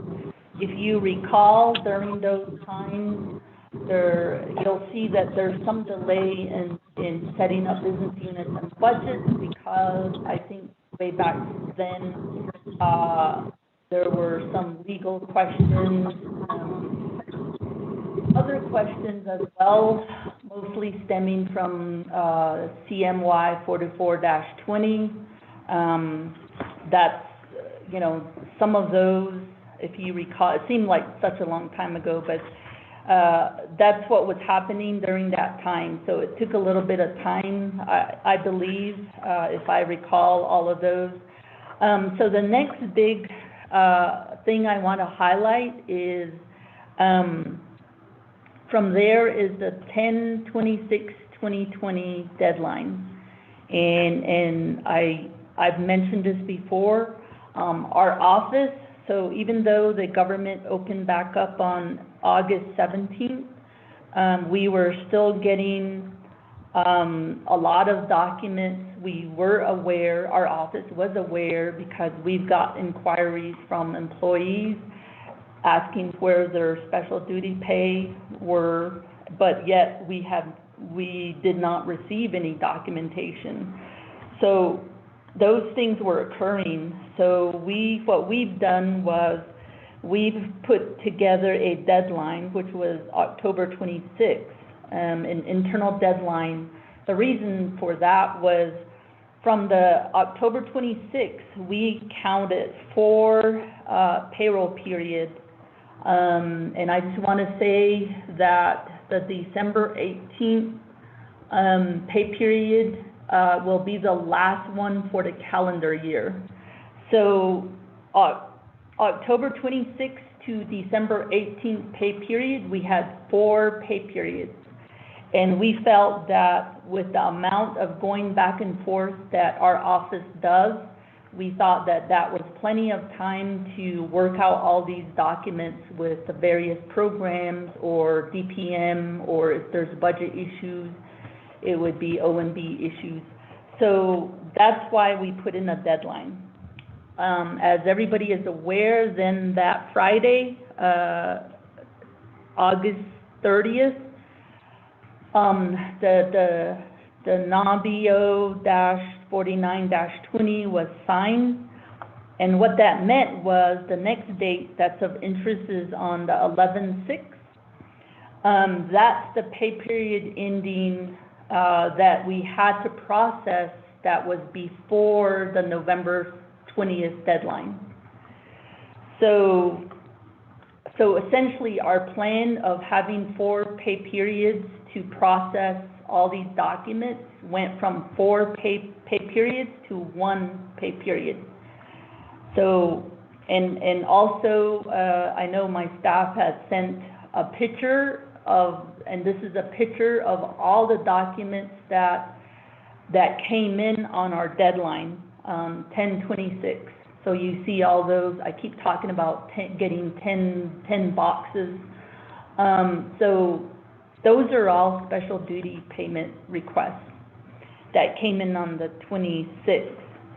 And then I do know that I gave extensions for 2 more days for certain divisions to submit all their documents. So essentially we got inundated with all the requests, but yet we have 1 pay period to process it.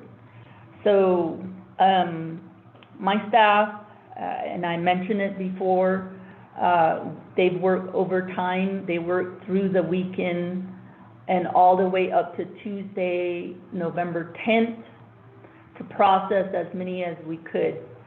Obviously, we didn't process everything. That's assuming that all the documents that came in were accurate, complete, you know, the justifications were in there, there's signatures, and such. And so we did run payroll starting the 11th, or actually the 12th, I believe, or the 10th. And that payroll got paid out on November 18th. So all of this was so that we could comply with the NABIO 49-20, which had a November 20th deadline. So that's what happened in November. Just so everybody is aware, I do believe that you all have constituents that are probably asking why they didn't get paid, etc. For example, the Department of Corrections, I did see documents where employees and immediate supervisors have approved their forms back in May. Yet the authorizing officials, they didn't sign off on those documents until October. So there's usually a time lag on some of these documents, which are all internal matters within the administration. I can't speak for why there's time lags internal to the division. We do deal somewhat with some of those inquiries in our office when employees ask us. I know with DOH that has happened where employees will ask us of certain things, but yet we don't have documents at our office. And so from our standpoint, that's what we deal with. The other thing is, I just want to let everyone know that if there are solutions to be considered, or before I go there, I just want to also highlight the time frames this timeline has. We did get the CARES monies way back. We got some in May, and then we got some in June as well. And so obviously we were in the middle of the shutdown. And so although the special duty pay procedures got approved back in April 8th, so what that means is between that time to when the legislation was being discussed and everything, all these departments and divisions were using their own funds. And some of them didn't. And so there's a few things that happened when that was occurring. Sometimes they use their own funds, and that's fine. If they have it, great. So then there's other programs that didn't have any of their own funds. And then also there's programs who utilize their own funds, and then they had to go back and change out the time cards and so forth. So there's a lot of back and forth that was going on, and my staff had to deal with all of that. So for instance, the other thing that was occurring too was when the government shut down way back in March 16th, there are some programs, departments that just on your time cards, they put everybody on admin leave. But then August, they're saying, oh, wait, I need to get special duty pay. I was essential, because all it took was a memo, from the division director to say they were essential. And then they wanted us to go back and change those time cards stemming from March all the way to August, and this is after the fact. And that was a lot of work. And a lot of times it's really hard because we don't know if somebody's going to tell us to do that, and we're just taking their words, because what happens if they were on admin leave and now they're going to say, yeah, but I was working. So a lot of times we have to ask for sign-in sheets and so forth, because it becomes questionable, in an audit situation that, if somebody's going to essentially lie and say, well, I was working, when in fact they weren't. And so we've had to go back and ask people for sign-in sheets and so forth. So that was also happening. And then also people going back in time, after the fact, to say, I need to change my timesheets. Because the special duty pay had to be calculated on actual hours worked, not admin leave. So, so there was a lot of those types of activities that our office had to deal with. So it's not a simple mechanism that we can just, change these time cards and so forth. All of this has to be captured by our financial system, and is all subject to audit, especially where we're using federal funds, not just the CARES business unit. So, so it was a tremendous amount of work. So how much time? One thing, there's a couple things I just want to throw in lastly is, for us to go forward, I see two problems. One, I see problems with the fiscal year end, because now we're talking about crossing 2 fiscal years. If we're to go forward, we've already begun auditing the fiscal year 2020. And then the other soon here, we got one more payroll to process, and now we're talking about IRS issues. Madam Controller, time. Okay. Madam Controller, how much more are you needing? Just a few more time? minutes. Colleagues, just a few more it minutes. had to be a consensus to give the Madam Controller another 10 minutes. 10 minutes. This is Delegate Charles Newton. I say we give her the 10 minutes. Is there any objection? Going once? Going twice? Going 3 times? No objection. That, Madam Controller, extension for 10 more minutes. Go ahead, continue on. Okay, okay, yeah, for allowing me to continue. So I'll go back to the crossing 2 fiscal years, and then also the implications on that. As I mentioned, fiscal year 2020, we've begun the audit process. We've begun the single audit process. I believe we have entrance conferences going on right this moment with all the programs that got selected for the single audit. And also that single audit that we've just begun includes the CARES funding. And I will say that part of the audit for fiscal year 2020, CARES activity included this particular area, special duty pay, payroll support, and then also small business and artisan program, and then also the gaming grant. So those will all be audited as part of the nation's single audit.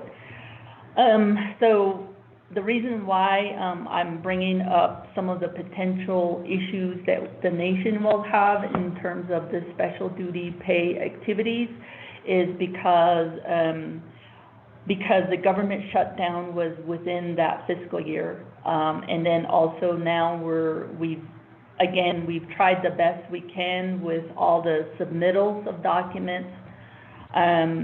When we did that in November. And so I will also say that from this audit standpoint, auditors' perspective, they do look at one of the high-risk areas and that are easy, low-hanging fruit in terms of audit findings is this particular area. So those are our concerns as, you know, in dealing with the nation's audit, and that's just a single audit. That's not including if Treasury decides to come through and they want to audit our activities. So the crossing of the fiscal year is important because the nation has to close its books, and we've been closing the books. One thing that I think everyone should be aware of is if you recall, CJY 67-20 has a payroll support. I know the president line item vetoed about 40 million of it or so, but what was left, that 42 million, that was something the nation, and I did speak on it, it was something that if the nation incurred administrative leave, we could essentially reimburse ourselves for that because that's an eligible, allowable expense, and we have done that. So this special duty pay area gets a little complicated because if people are way after the fact declaring themselves essential and saying they've worked during that first shutdown, for us to go back and make those adjustments are problematic because we've already went and we've already took that admin leave and utilized CARES funding for that. So it just gets too complex and so forth. So that's what's going on. And then we've closed the fiscal year, and then we're starting the audit, which is our normal audit cycle. And so those are the complications we have now, having to keep going back and trying to, you know, change these things and so forth. So the other thing that's happening is, as I mentioned, for IRS reporting purposes, obviously this is in the form of W-2 reporting. We have to give W-2s out to the employees, but the end of January is usually the deadline. And so the reason why I'm bringing that up is the activities that occurred for the calendar year 2020, all of that gets captured, and then we essentially we have another closing for IRS purposes for employment taxes. And so that is another problem I see. So, you know, if you're going to do some sort of fix to the, you know, all the employees that, you know, still want to get paid, and as leaders, that's what you're considering, then we have that issue to deal with. I will say that if there's any such measures that comes up, the last pay period that we're charged to process to meet the calendar year in is pay period ending December 18th. And I think that one will have a little bit of time right before Christmas Eve to process, to do our final processing and run the payroll, and that will get paid out on December 30th. And so those are the deadlines that we work with. Our office, normally, general course of business, we issue these payroll deadlines. I will say we have systemic problems before the pandemic, and during the pandemic, I would say it's further highlighted when our programs, divisions, everybody does not follow these payroll deadlines. It's really hard on my staff to deal with employees who are who have their bills to pay, etc., but yet our office can't do anything about it because we rely on the programs divisions to do their part in submitting their documents, and they have to ensure that some of the documents have to go to DPM. For example, a PAF has to be approved and it has to be, entered into the HRIS system. And then people have to keep track of their budgets and so that they have their business units, their budgets available, funds availability. If those things don't occur before it comes to us, we're the last line to cut the checks. And so sometimes we hear the stories, and yet things need to happen before things come to us. And so sometimes I feel like people don't know the process, but our major communication channel is through the timekeepers at all the various offices. And so we publish our payroll schedules sometimes months in advance, and they are on our website. And so you hear of these stories where people get hired on, but their paperwork's not done, and they're sitting there working for the nation, but they're not getting paid for a month. And it's really hard to deal with those types of situations when our office, our hands are tied, and we can't do anything about it. And the reason why we can't do anything about it is internal control. We have to have the segregation of duties. Somebody's got to initiate those documents. And we review those documents and then make payment accordingly. And so those are things that obviously with the special duty payment were highlighted. And so some divisions were good. There are success stories, I would say. Some of them were really good in a sense that they, made sure the people were paid and that their documents were submitted, obviously, because we paid out over $9 million to various departments and their employees. And so even, for example, PD, they came by and we went around and round, and essentially we hold hands, and whether we do it twice or 3 times for them to get it, then, if that's what it takes. And my staff has sat here with timekeepers and financial people from various programs and, got it done.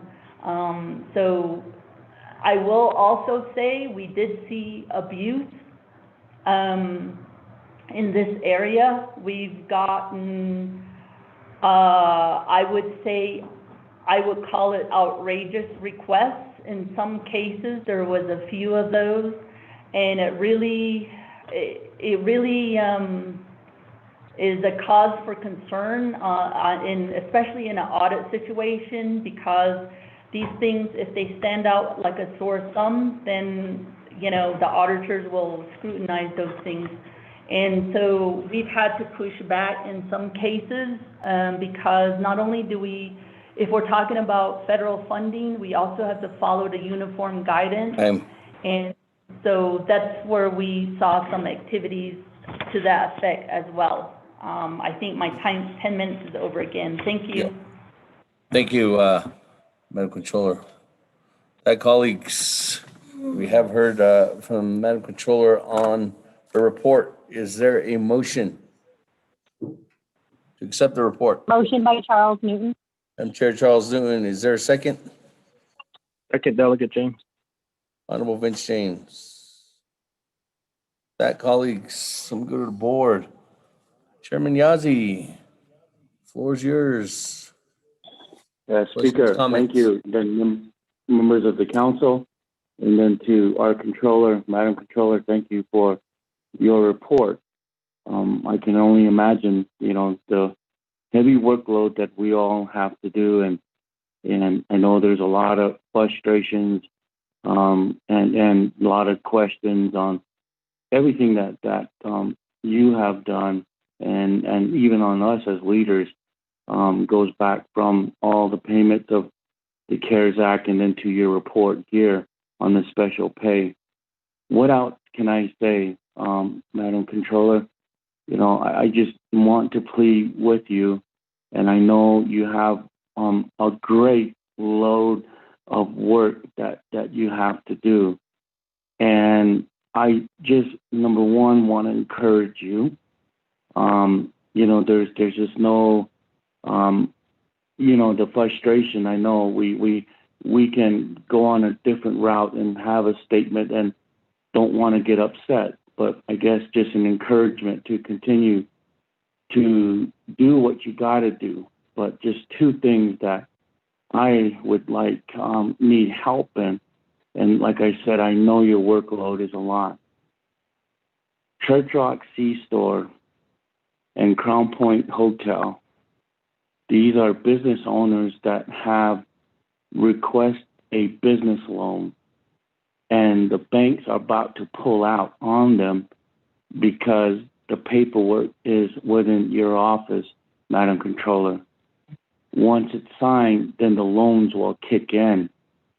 And this, the Crown Church Rock C-Store has been in the works for almost 3 years now, 4 years now. And all I can do is just plead with you, Madam Controller. I'm asking if you could please look into this. And then also the special duty pay. We heard your report. And what else am I going to do? I'm just going to go ahead and plead and beg on behalf of all the chapter staff that hasn't gotten their pay yet. And I don't know if the Speaker's office, you know, if some of our staff have gotten their pay.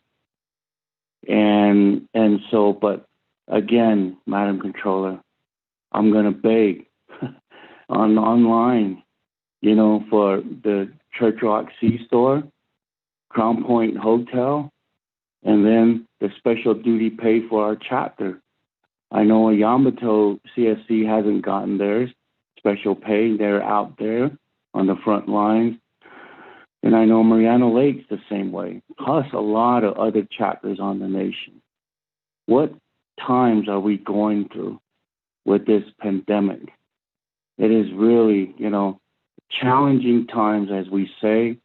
Mr. Wanika's prayer was hit the spot.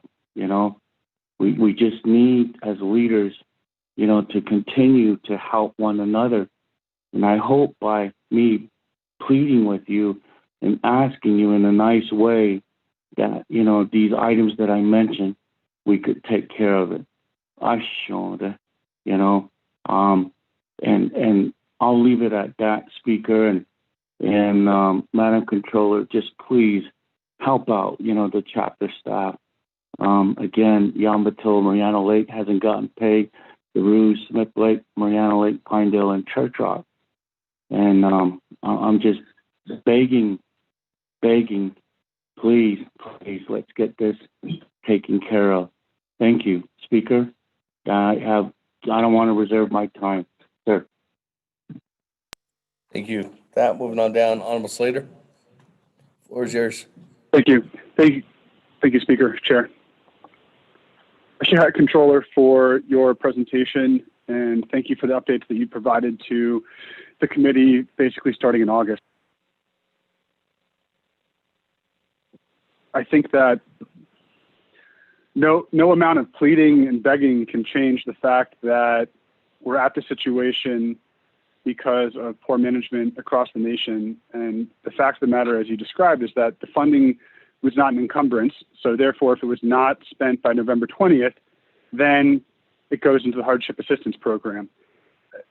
The fact that colleagues are still misunderstanding this issue, that they think that this can be paid out right now with CARES funding, is troublesome and worrisome. We need to have a strong grasp of the facts in order to address this. And it's a systemic issue across the nation on how we deal with personnel matters and funding for special duty or hazard pay.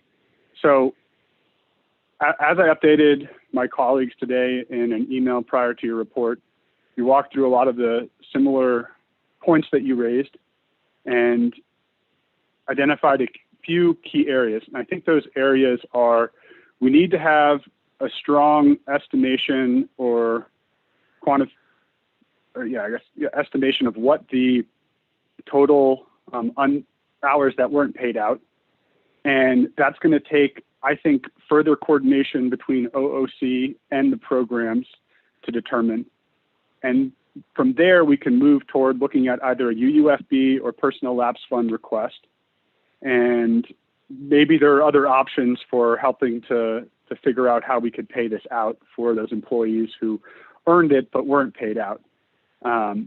At this point, they're not going to be paid out unless, it was expended prior to November 20th, and for some reason that check isn't in their inbox.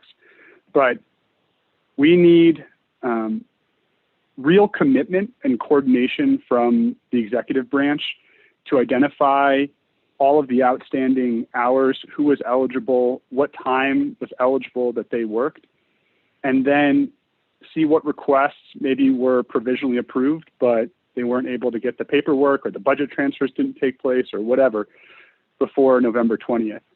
And I'm hopeful that in future legislation or appropriations from Congress, like a CARES Act 2 or something like that, and I think right now they're looking at that $908 billion figure, and the negotiators are trying to figure out how much will go to state, local, and tribal governments.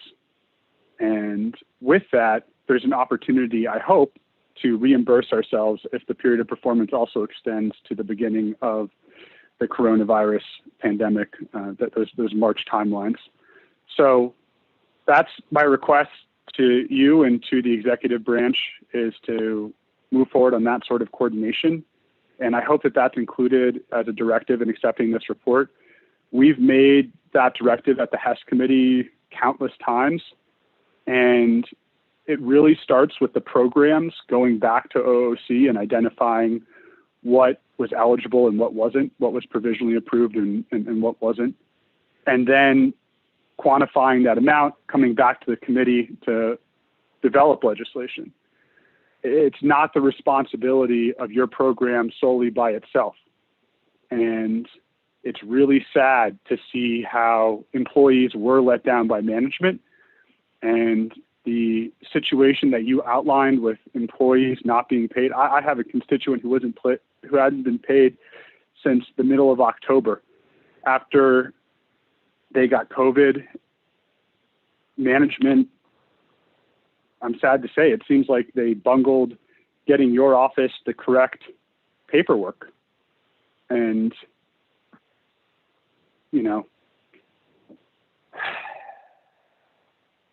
the amount of stress and trauma and unnecessary errors, it has real repercussions. These are people with families, with kids, with bills to pay. We already have a very poor pay scale as it is. And I applaud those programs that made it work. They're the exceptions that prove the rule, and the system can work if you have a commitment. You start early, you communicate often, and you don't wait until the last minute. Programs can talk our ears off about how they did this early and this or that and early. But when you go back and look at who signed what and when, you see those program managers and division directors' signatures on documents submitted very, very late for things that happened over the summer. A program that was authorized in July and covered, actually before then, and covered, the closure that ended over the summer. So thank you for your work, but we also need your good faith effort with the programs. And if there's further assistance to hire more staff to complete this, then I ask that you also provide that to the council as a funding consideration. Thank you.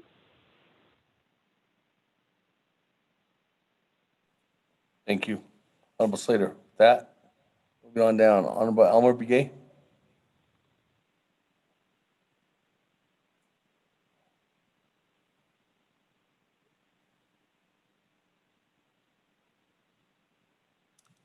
Honorable Elmer Begay.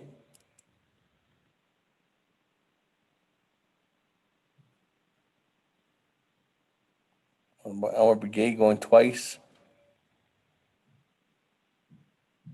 Elmer Begay going 3 times. That, moving on down. Madam Chair, Amber Crotty. Floor is yours. Thank you, sir. Colleagues, Controller, thank you for your report. I appreciate Delegate Slater's comments because it's not just paperwork, it tells a story of individuals who stepped up and provided service. And I think we need to understand, Speaker and my colleagues, what happened, and not just missing deadlines, but if there was multiple, and I understand that things were created because of COVID, and that's understandable, but it's hard to hear the stories of individuals who continue to be on the front line or come to work and not be provided that special duty pay, and to see how much is going to be reallocated. My concern there, Speaker, in terms of not just a policy issue, but if these individuals and essential workers then will want to continue to do the work, knowing that they will not be fairly compensated by their employer, Navajo Nation. And I think that's something that we have to look into and make sure that there's a streamlined process so that they are given the pay that they are afforded. And now looking at that, it appears that Navajo Nation will have to develop an alternative approach using different fundings, which takes out of our coffers. And that is a financial impact that we will have to consider once we understand the time and the possible amount that is still owed to our employees. So my second part of my question, or that's more of a comment. So my question to the controller is, what is the process to digitize so that it isn't triplicate or individuals are not manually amending their timesheets, especially in the time of COVID and how we are working either at our home, and if things need to be modified. There are systems in place in large organizations and large governments where this could be digitally done and approved.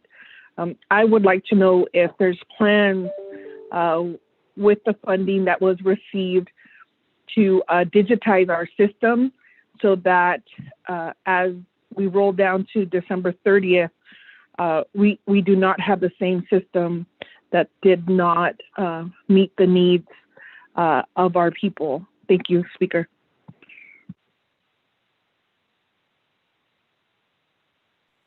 Thank you for that, Madam Chair. Righty. That, then we can continue on down. Che, Honorable Kalen Begay. Floor is yours.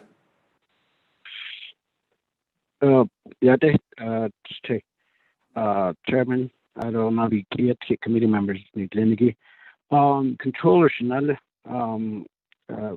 just a simple update report, a written report, because a lot of our local chapter are asking specific questions. So verbal relaying messages, sometimes you either, I guess most of the time,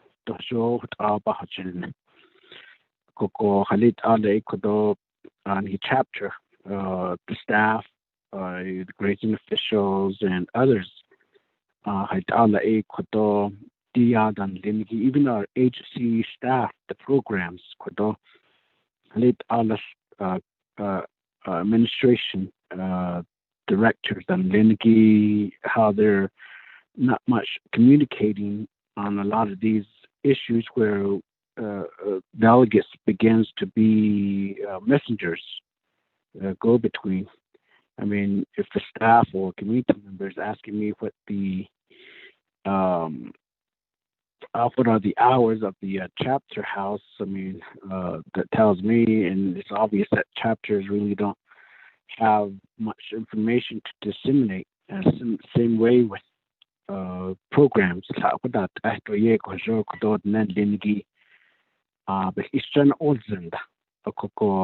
a lot of time I rely on these written documents to relay the message rather than assuming or make some statement from an office without any backup or justification.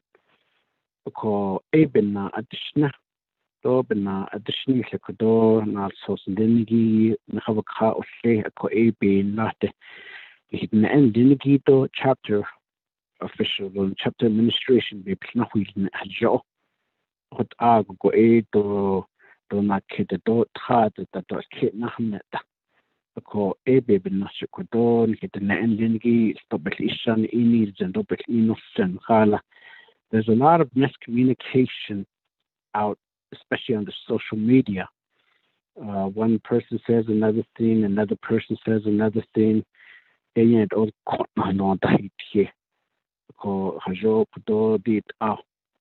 and the app in his connected by Yale not sourcing hitch with eco bonnet or getting sent. If it's the same document that was sent by this morning, Niniki, maybe another way to indicate is to say that this is the latest update information, or the information is still the same. That verifies that there's nothing had changed on these particular reports that we're getting. And I'm hoping also, Shanale, and how we can be prepared, because there's also another talk of stimulus package. No, and I'm not sure if the tribes will be receiving additional funding. That then Washington that by yet. So how much have we learned, and how much would you be able to prepare, make a proposal to the Navajo Nation Council ahead of time to say, so hey, that's based on nothing else that did that on Mr. Did up and that did office situated no because a lot of some of these funding final approval and non-approval happens to be in the hand of an outside entity that really raised some, for me, concerns, because ayisiki koto shisazido laten hitne ke hat inikito tenen liniki behnas the ya khons nikito ayisiki koto hitche lana huin zindalla. Because a lot of these, I understand you stand by the policy, which is okay. I'm not saying to set aside these policies that were disseminated with the funding from the Treasury Department. Because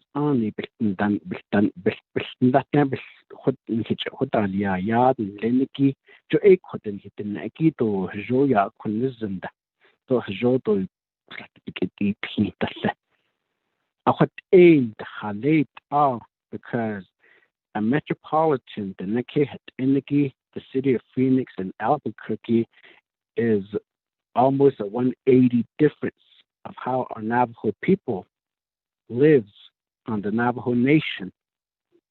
Ako aji ki ye ko kodo do hajo pa ko hin koko.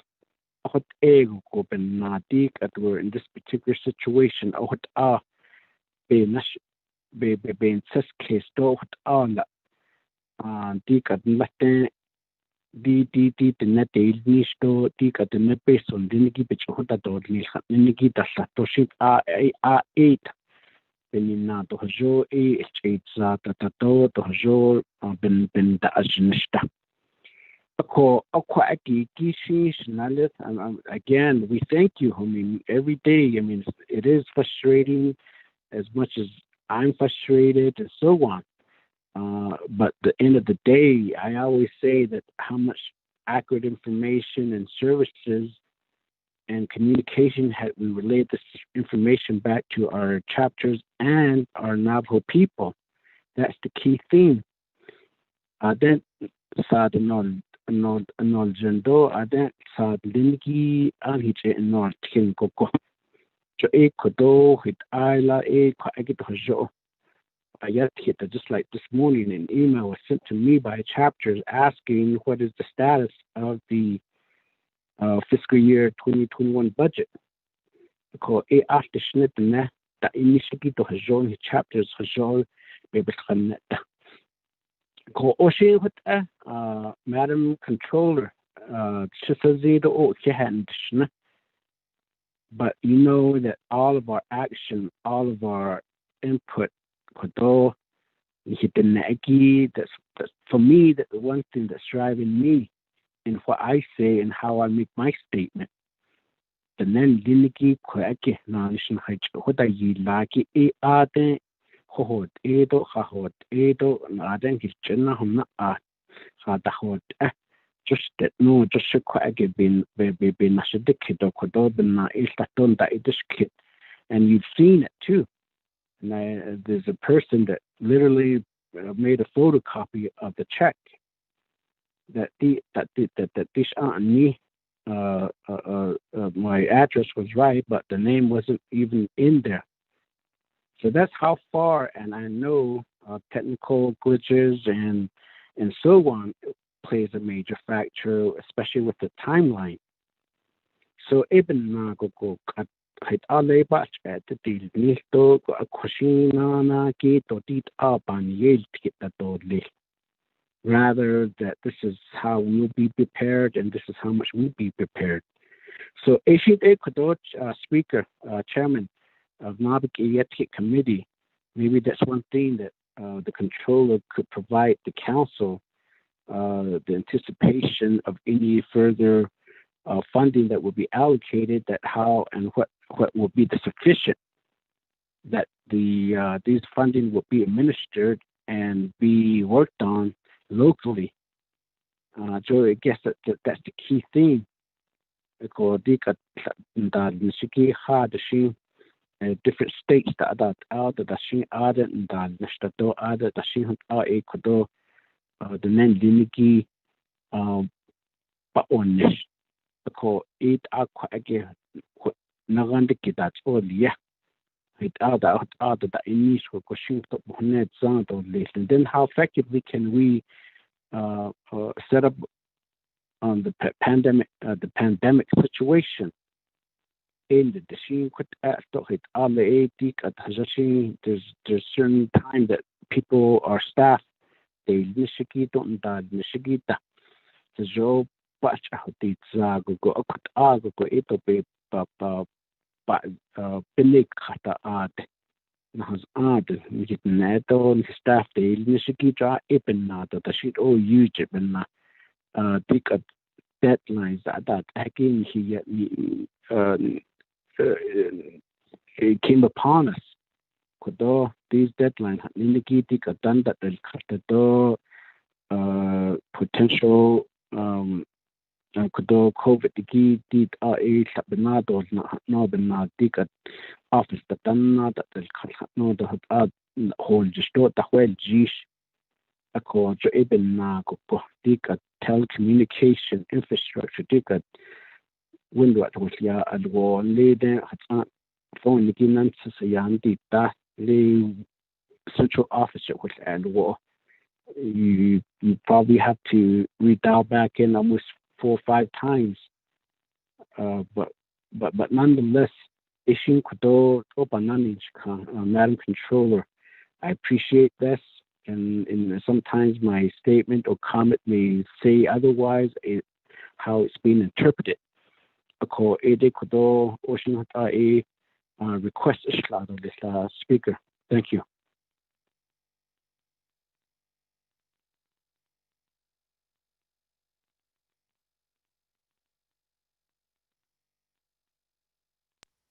Okay, with that, let me go ahead and go back to Madam Controller for response from my colleagues of the Naabik'íyáti Committee.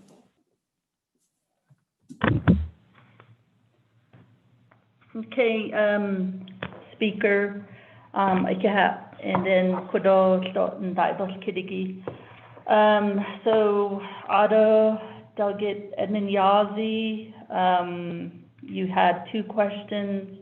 One of them had to do with the Church Rock C-Store and the Crown Point Hotel. Off the top of my head, I'm not sure about the Church Rock C-Store. I do know I've seen the emails on the Crown Point Hotel. I think part of the problem, from my standpoint, is that a lot of times a lot is placed on me because I don't think, I need help with this one. Everybody usually thinks that this particular structure for the Crown Point Hotel is straightforward. It is not. So in order to protect the nation in terms of the way this deal structure would look like, there's all sorts of moving pieces to this. And as you can imagine, my office having to deal with CARES, this isn't as exactly on top of the priorities in terms of the things we do with CARES and the deadlines and so forth. But I will say, and I've been saying it by email, I've been trying to ask these questions of the particular attorney from DOJ. It just seems like everybody thinks this is cut and dry or it's easy. It's a loan or whatever the loan documents that came through. But I'm concerned that it's not cut and dry, that it's not easy, and this is going to be complex because it involves individuals. It also involves a construction component. It involves startup financing. It also involves various essentially capital, including the Navajo Sihasin. I don't think this was thought through in the beginning, and it's anybody's guess at this point. I've dealt with numerous deals. I haven't seen one this complex. My concern, obviously, is also because having to be the controller for the Navajo Nation, my concern is protecting the nation at all times. So I know there's a lot of documents. I don't know what's going to be collateral, what's required of Navajo, if Navajo is going to be the guarantor of this thing. What happens if the project goes belly up? We are in the middle of a pandemic. Who's got security, who doesn't, who's first in line as far as subordination, all of those things. And so those are a lot of questions I have.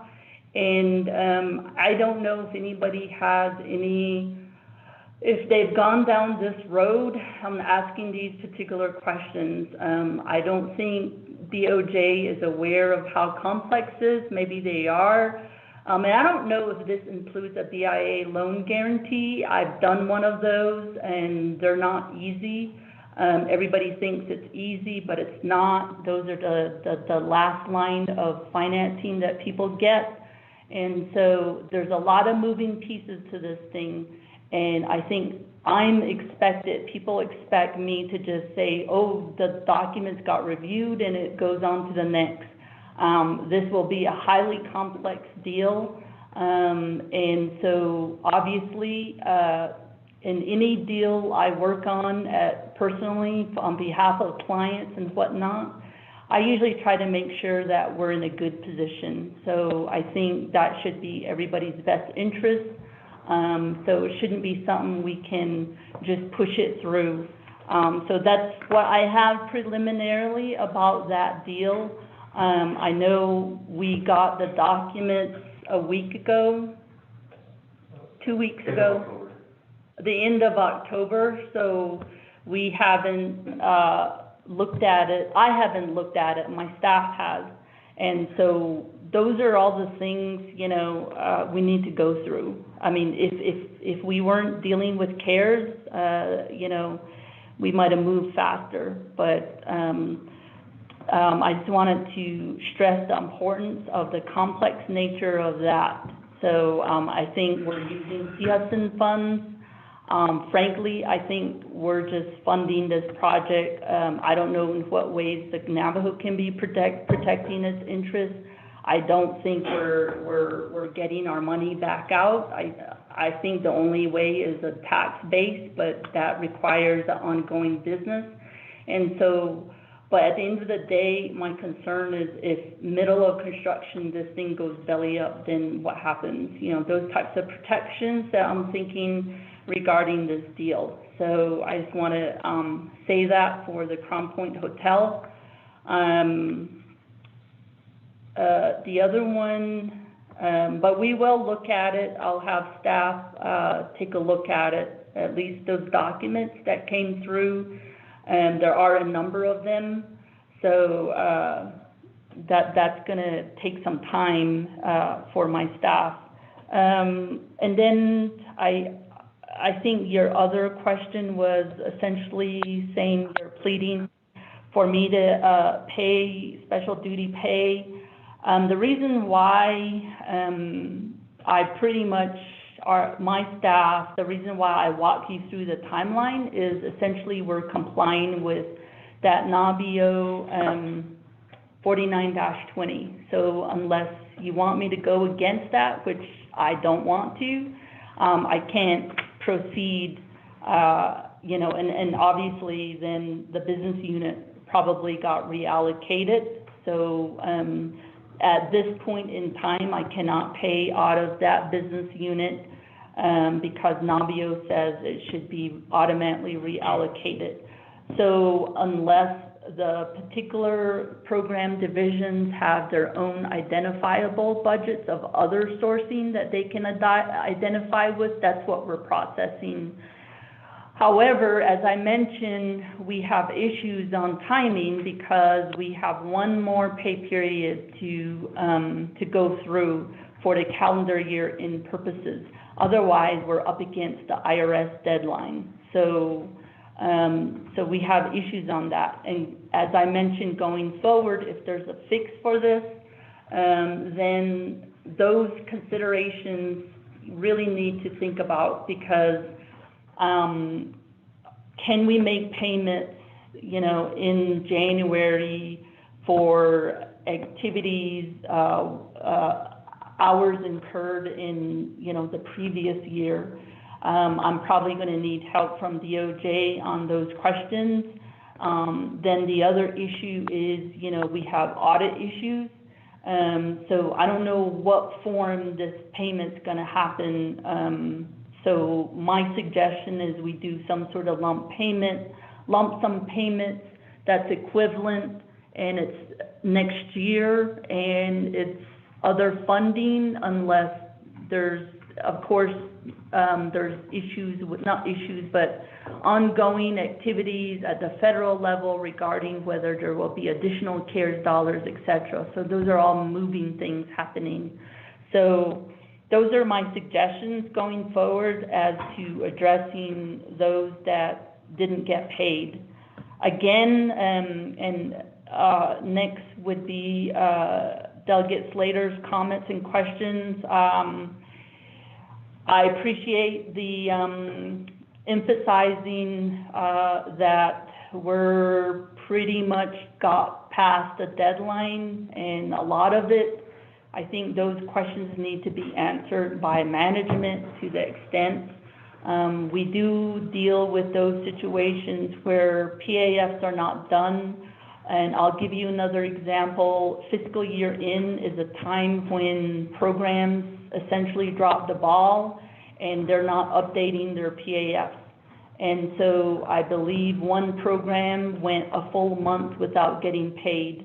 In our office, we generate what we call a no check list right before we run payroll to try to get these things addressed, not only by, essentially by the programs and departments. We're trying to say, hey, you have 20 people on your no check list, what's going on, and it, like I said, it could be a PAF problem, it could be a budget problem, and so forth. And all of those things need to get resolved. That's out of our control. So, and so those things happen, and it's unfortunate. We do get the calls. We do deal with employees who are crying on the phone. They want to pay their bills, and yet we can't do anything about it. Again, I think you're asking for estimations. We wouldn't have any idea as to those numbers. I think that would be a concert effort by those divisions, departments, who weren't able to get the requests processed through our office. And if they don't have any other funding available to them, some programs are good. They'll submit the stuff to us with a tally sheet. Some of them, they just submit it. We have no clue. We have to review it. If we're talking about federal funds, I did get asked this question, like, how many did you have to send back?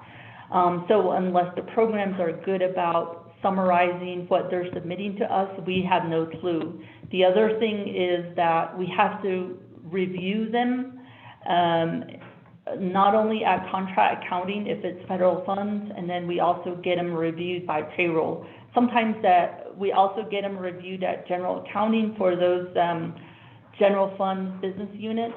So, we won't know. So I think we would need to know that. We would need to find that out from the divisions themselves. And again, it requires a review once submitted into our office. And so I do want to stress, we've gone through the budget process. I think your other comment was on whether we need to hire more staff. I know I went around and round with budget and finance. I think I barely covered salaries for my existing fill positions.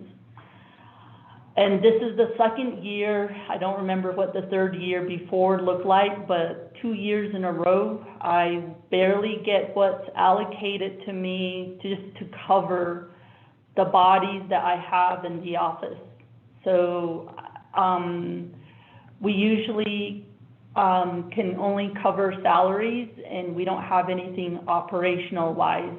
And usually that's the case for the first quarter until we get our excess IDC allocation. And around next month, we get the IDC, and that helps with our operating dollars. Then we're able to hire for vacants. I did get scrutinized from budget and finance.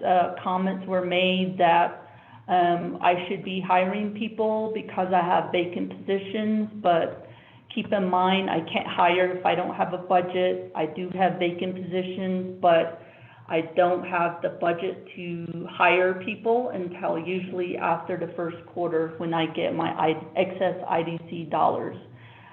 So right now, if the budgets get signed today by the president, then again, all I have is to pay my current employees. So that's a budget consideration.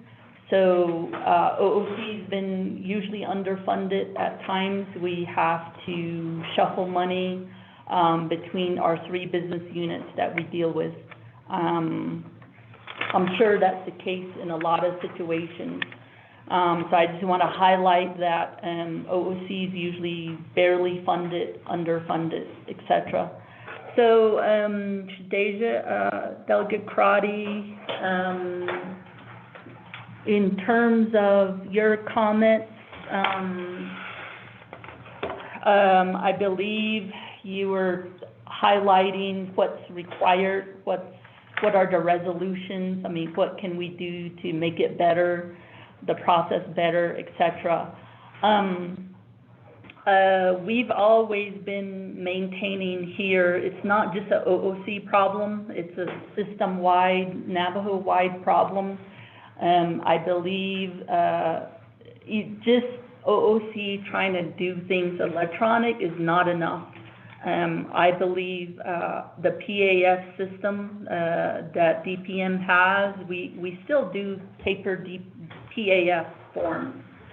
And those are key documents, and those need to be electronic. Those need to be automated. Our budgeting, I think our budgeting, we all still do paper budgets. So there's some things, I think those all need to be automated. The way we do our, so those are two that come to mind, because this process is not just an OOC process. The programs have to initiate on their end, essentially their source documents, and then they have to ensure that people are properly hired and reflected within DPM. We can't do that for DPM, that there has to be a segregation of duty between DPM and payroll, and then also the budget. Those are the mechanisms that is required to be working along with payroll. So through the pandemic, I know we had some online payroll timesheet projects. The other thing, when the pandemic hit, we do accept electronic documents through our payroll docs at nnooc.org. So we accept paper documentation electronically. So those are things we've done within OOC, and so those are things I think it takes a concert effort to improve the system. It also means accountability on the program side. I think it's an easy thing to, I'm sure, run to leadership and complain. But I think people need to step up and say, why did you wait 3 months, 2 months, and not approve it? Meanwhile, your employees are wondering what's going on. I put in my request in August. Those things happen, which I don't have answers for. So I just want to highlight those things. Otto, Shinade, Delegate Kialan-Begay, I think in terms of chapter information, those types of things. Regarding our special duty pay, we did put together PowerPoint presentation, a step-by-step guide onto how to do the documents and so forth. All of those should have been shared, has been shared with DCD, to the extent that the DCD personnel who take care of chapters, that go through our payroll, they were included on all of those communications, along with the DPM procedures, as well as my memo back in April. And these are also posted on our website. And then also, I know that there is talk on the federal level. It seems to change every day, and so they're about an extension or additional funding.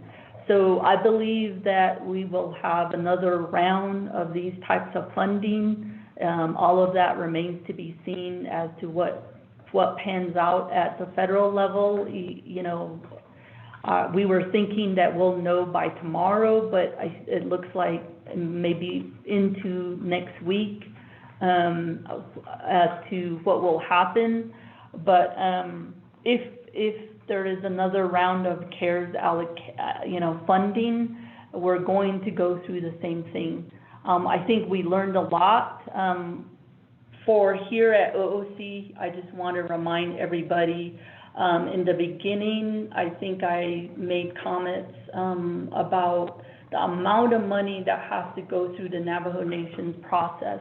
I think I remember highlighting on a yearly basis, we process payments of about half of what we eventually got. And then it's going to take a little bit of time, half the year, I thought that we would be expending. But due to our own internal things that has happened, to me, we got a late start. We had certain questions, legal questions, etc. And I'm actually writing timelines on all of the activities that happened when we first started expending. If you recall, my office, we went through an RFP and we were depending on that CMY 44-20, thinking that's good law or etc. And we hired who I thought, would be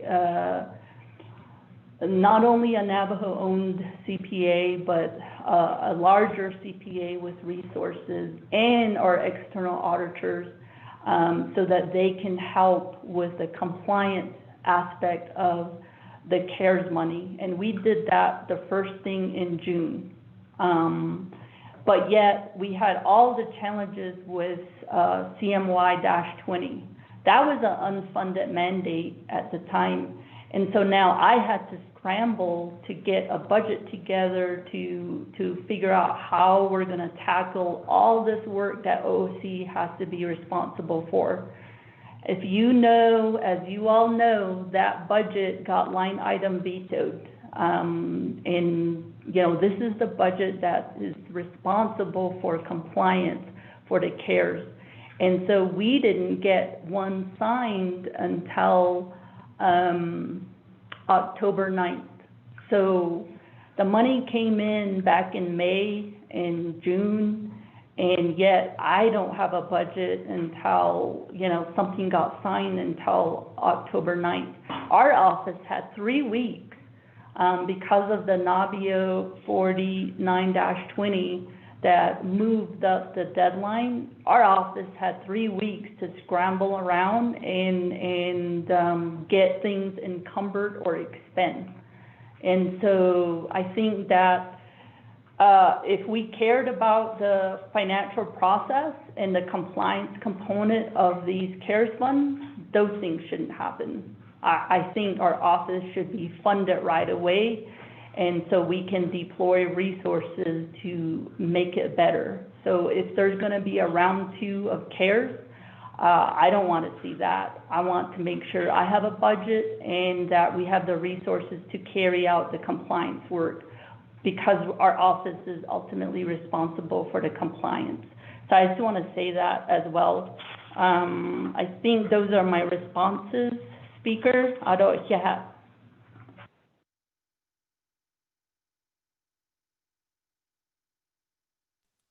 Thank you very much, Madam Controller.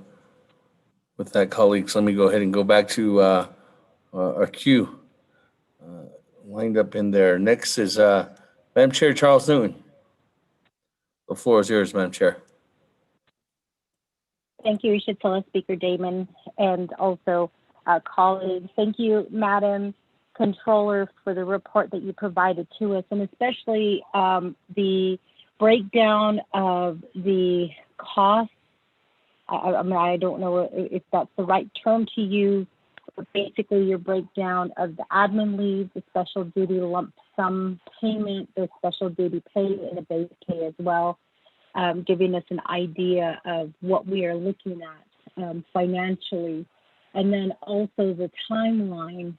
I've been looking at the timeline since you have been talking, and I want to say that, for the CARES money, I really appreciate the work that you and your office is doing, and I know that you have been scrutinized along with Baker Tilly with all of the decisions that have been made on behalf of the nation. And what I have sure that we don't pay any money back, and that's my concern, because we came in one of the biggest decisions that we had to make. And we knew that there was a shortfall that was going to be a result of those closures. And so I think we came in knowing that there was going to be this shortfall, and that we knew that we were going to have to try to figure out how we were going to, how we were going to address that shortfall, but nobody anticipated the virus coming out. And so now I say that council is carrying the load here. And I say that because we are making a lot of decisions.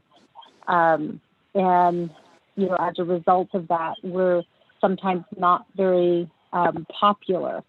But they are decisions that we took an oath and we said that we were going to make for the people.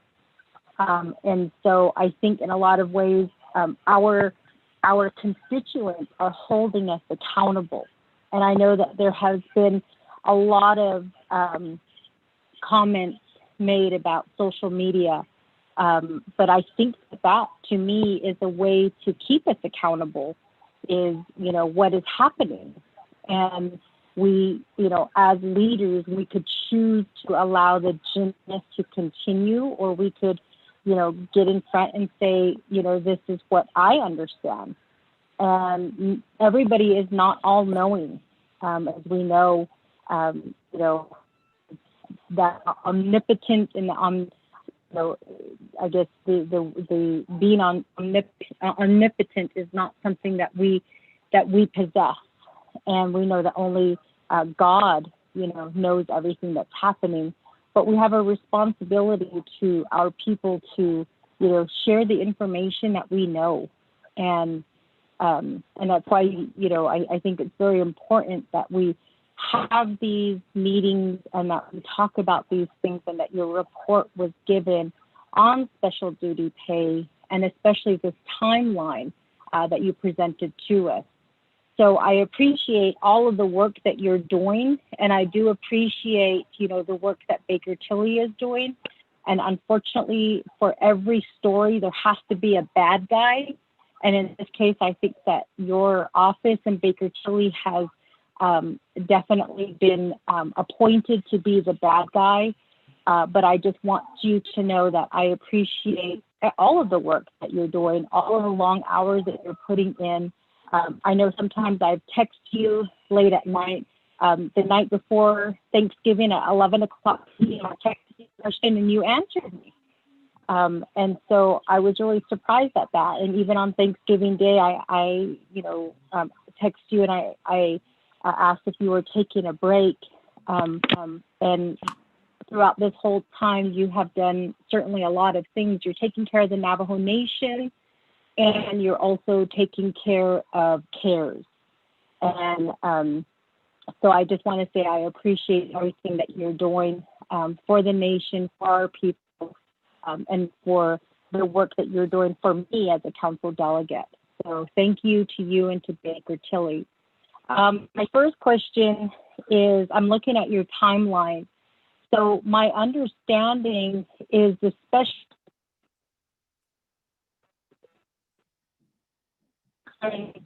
please correct me if I'm wrong. It looks like from March 16th, 2020 to August 14th, 2020, when the government reopened. And I know that per your report, there were a lot of issues that were happening during that time. But I also see on the timeline that on April 8th, DPM issued guidance on special duty pay. And then on April 13th, your office issued a memo on special duty pay. And the first period with special duty pay was on May 8th, 2020. I'm going back into, I think, what Honorable Slater already said, that a lot of this really comes down to poor management. And I would like to know how many division directors receive special duty pay. And the reason why I'm asking this question is because I always think of the Titanic, you know, when the captain went down with his ship. So in this case, I worry that if the directors were paid, I question how the employees were not paid. And I question because there was obviously guidance that was provided to these directors, and there was information given to them. And as you stated, when you provided your report, you sat down with law enforcement a couple of times, and you explained the process to them. And I believe they were paid out in special duty pay along with Navajo Department of Transportation, and then there were other departments as well that were paid out. So I guess in a sense, I'm trying to figure out whether our managers, supervisors, directors were well aware of what the process and the procedure was for special duty pay, whether they took advantage of it and got special duty pay, but didn't make that same effort in ensuring that their employees were paid. So that's my second question is exactly how many of the division directors were paid special duty pay. You also mentioned that executive was also paid special duty pay. Again, you know, this council has talked many times about being top heavy. We know that that people in Window Rock take care of people in Window Rock, but we have made an effort to talk for the grassroots, the people who are out in our communities trying to assist and trying to ensure that our communities are being cared for.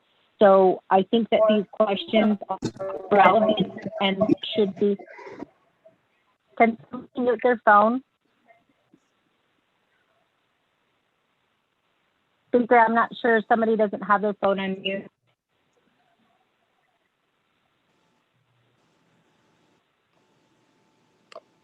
Hello?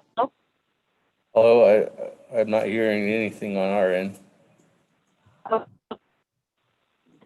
Just you, Madam Chair.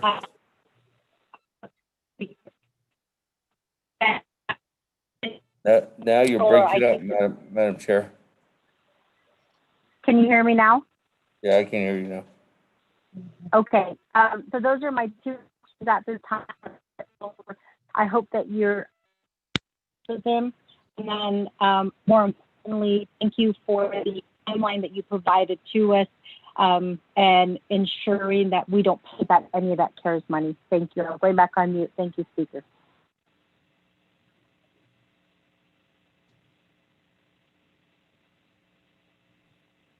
Thank you. Madam Chair Charles Newton. With that, continue on down the line. Honorable Freeland. Thank you, Speaker. Good morning. Good afternoon. I'm still in the morning. I haven't had my coffee yet. Everyone listening, thank you for the report, Madam Controller and your staff. Appreciate the update. In regards to the Crown Point Hotel, and what my colleague, I'm glad my brother, Honorable Naabik'íyáti, brought it up. I did send you the emails, yes, and I appreciate your response. But I think this can all be all rectified by just a simple phone call. The questions that you had can be answered most likely by Division of Economic Development, the RDBO, as well as DOJ. This is a very important project for our area. Yesterday, I met with the new CEO at Crown Point Service Unit, and he has a lot of great ideas.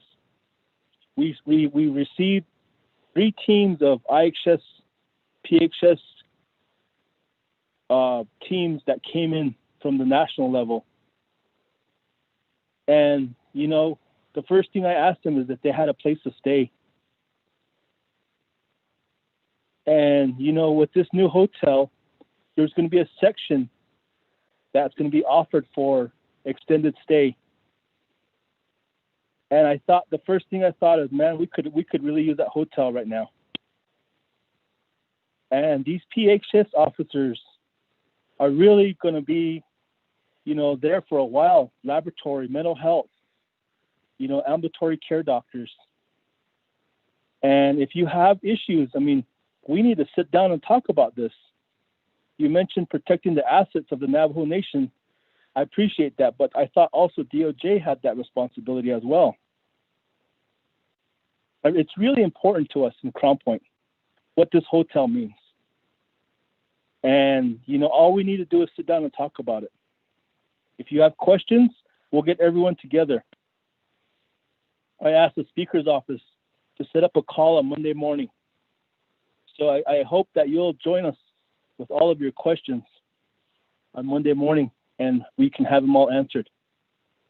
In regards to the CARES Act fund, the special duty pay, ever since this pandemic was declared a health emergency back in March, as a delegate, I've been out there, out in the rural areas of my chapters, checking on all of our constituents, working with numerous teams.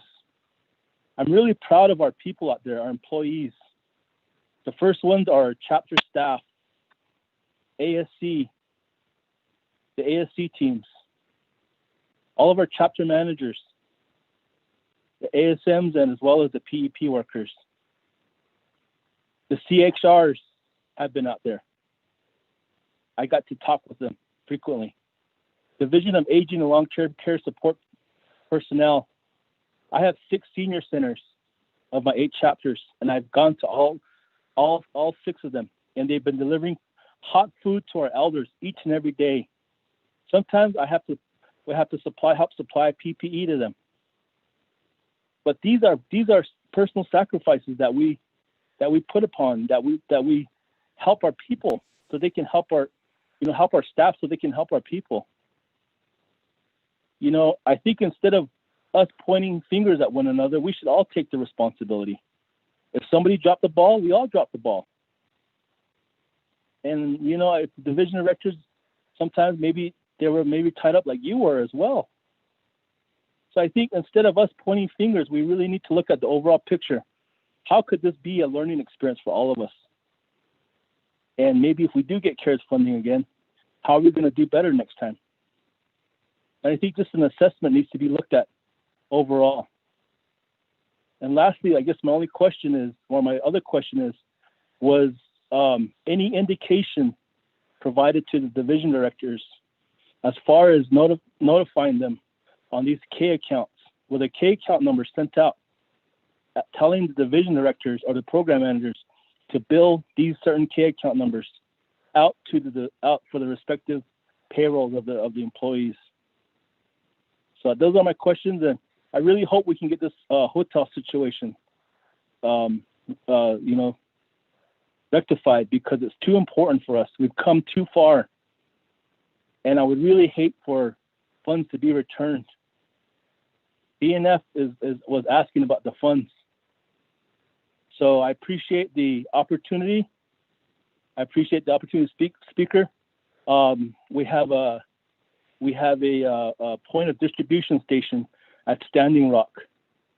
The CXRs, the chapter administrative staff, the PEPs, health education, all of our DOH teams are out there unloading boxes of food, and those get distributed to 18 chapters from there. And I really am proud of their efforts that they make. When you go out in the agency, when you're out in the field and you see these and you talk to the employees and you thank them, you appreciate them for what they're doing. They're making a personal sacrifice. And I really do appreciate that. So I just wanted to mention that, Speaker, and all of my colleagues, and hopefully we'll come to some sort of resolution with the hotel. But better days are ahead of us. We have a vaccine coming.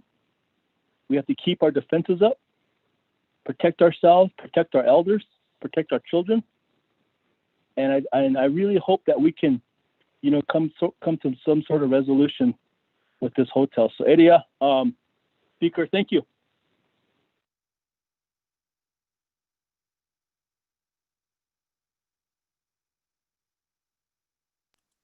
Thank you, Honorable Freeland, for that. Just as clarity, I know that there was questions about the hotel and the C-store from Chairman Yazi, and some questions about the agricultural projects too. All these were funded under the Permanent Trust Fund 5-year plan approved back in 2016.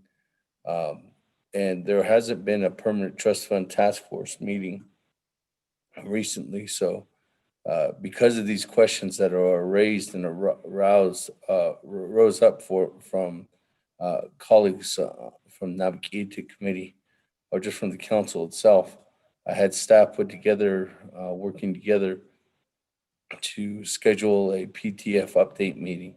So that meeting is actually scheduled for next Wednesday, starting at 8:30 in the morning, for all the different projects that were funded by the Permanent Trust Fund 5-year plan.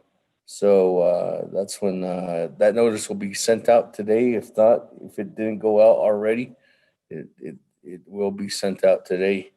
That scheduled meeting is for next Wednesday at 8:30 starting, and that's for all the Permanent Trust Fund projects that were funded. So just as an FYI, colleagues.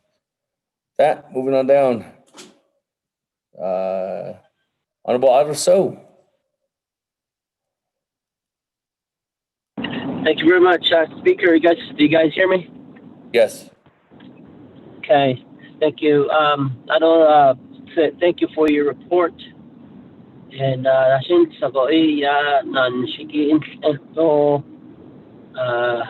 your staff. And you do work around the clock. The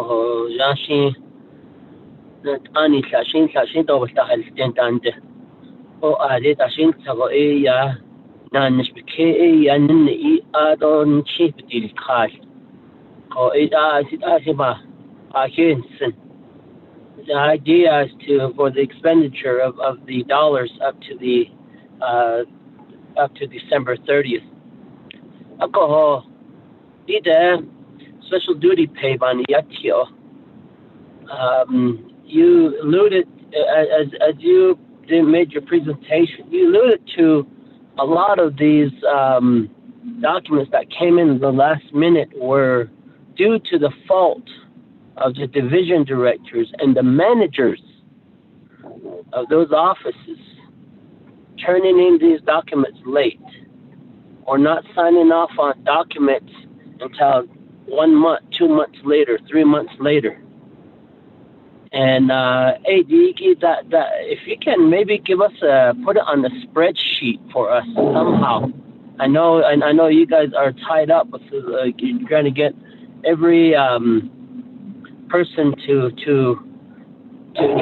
in your that's part of your staff to gear to the expenditure and watching the expenditure plan or expenditure of the CARES dollars. Alcohol, if you could sometime when you get time, maybe put it on the spreadsheet how long it took for these division directors and managers to sign off on certain documents. What are the time frames? When do we start holding managers and division directors responsible for these things?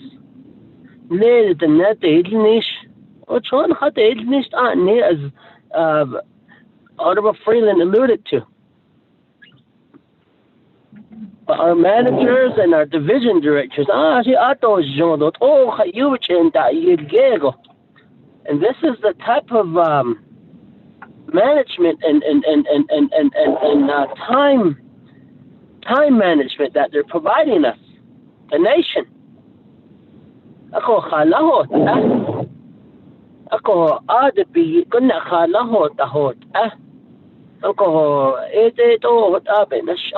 I think if we get that information, it'll allow us to let us know how long it took a manager, how long it took the timekeeper to fill out the paperwork, how long did it take the immediate supervisor to sign off, how long did it take for the manager to sign off on this document, or whomever. Ako itinan nakatiik ni so ako nihijotan nihiket.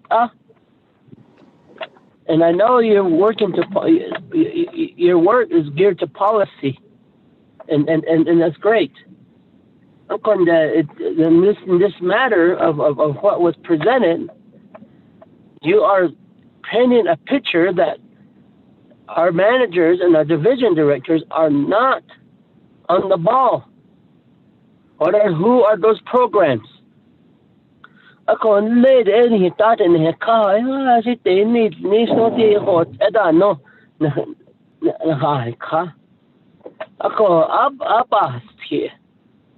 And due to the fact of the managers and division directors slacking off, these people out there that work these hours are not getting paid. Who is responsible for this? And I guess we need to try to paint that picture. And we need to hold these division directors and managers responsible. If you could provide us some sort of information related to that, that would be very, very helpful to the council.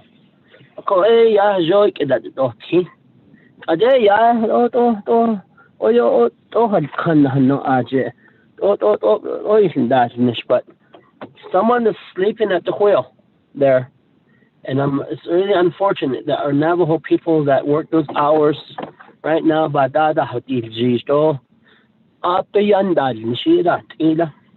the way it is. And it's a reflection of the administration. It's just the way I see it. But the administration is asleep at the wheel. Thank you.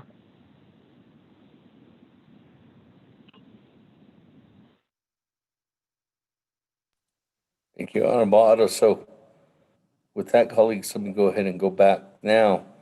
Madam Controller, for response. And I do believe that there were some questions that were raised towards your office.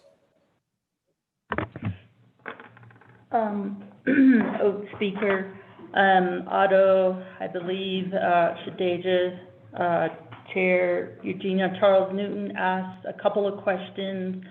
One of them was whether special duty pay was only allowed from March 16th to August 17th.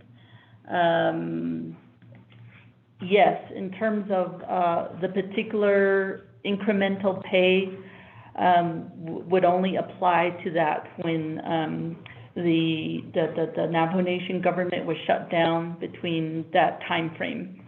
So if you're looking at the timeline, that's that blue line. That's where special duty pay can be paid for. As you can imagine, then you'll see all the documents being submitted well into October. And that would reflect, it's essentially incumbent. It's the programs and divisions' responsibility. It's not OOC, it's their responsibility to submit those documents to us. That's where I'm saying there's segregation of duties, internal controls. We can't initiate those documents. So we do our part in terms of what we have to process. And, but, you know, I guess if it gets to finger pointing and blame, then we wind up with it, even though programs have all that time to submit their documents. So I think that's frustrating for my staff because they put in the work. I know that payroll has been here sometimes on average, they've been here till 8 p.m. And on weekends they work. There are times when I've seen them work till 2 a.m. And there's about a group of 12 of them. So they've done that for the whole entire nation.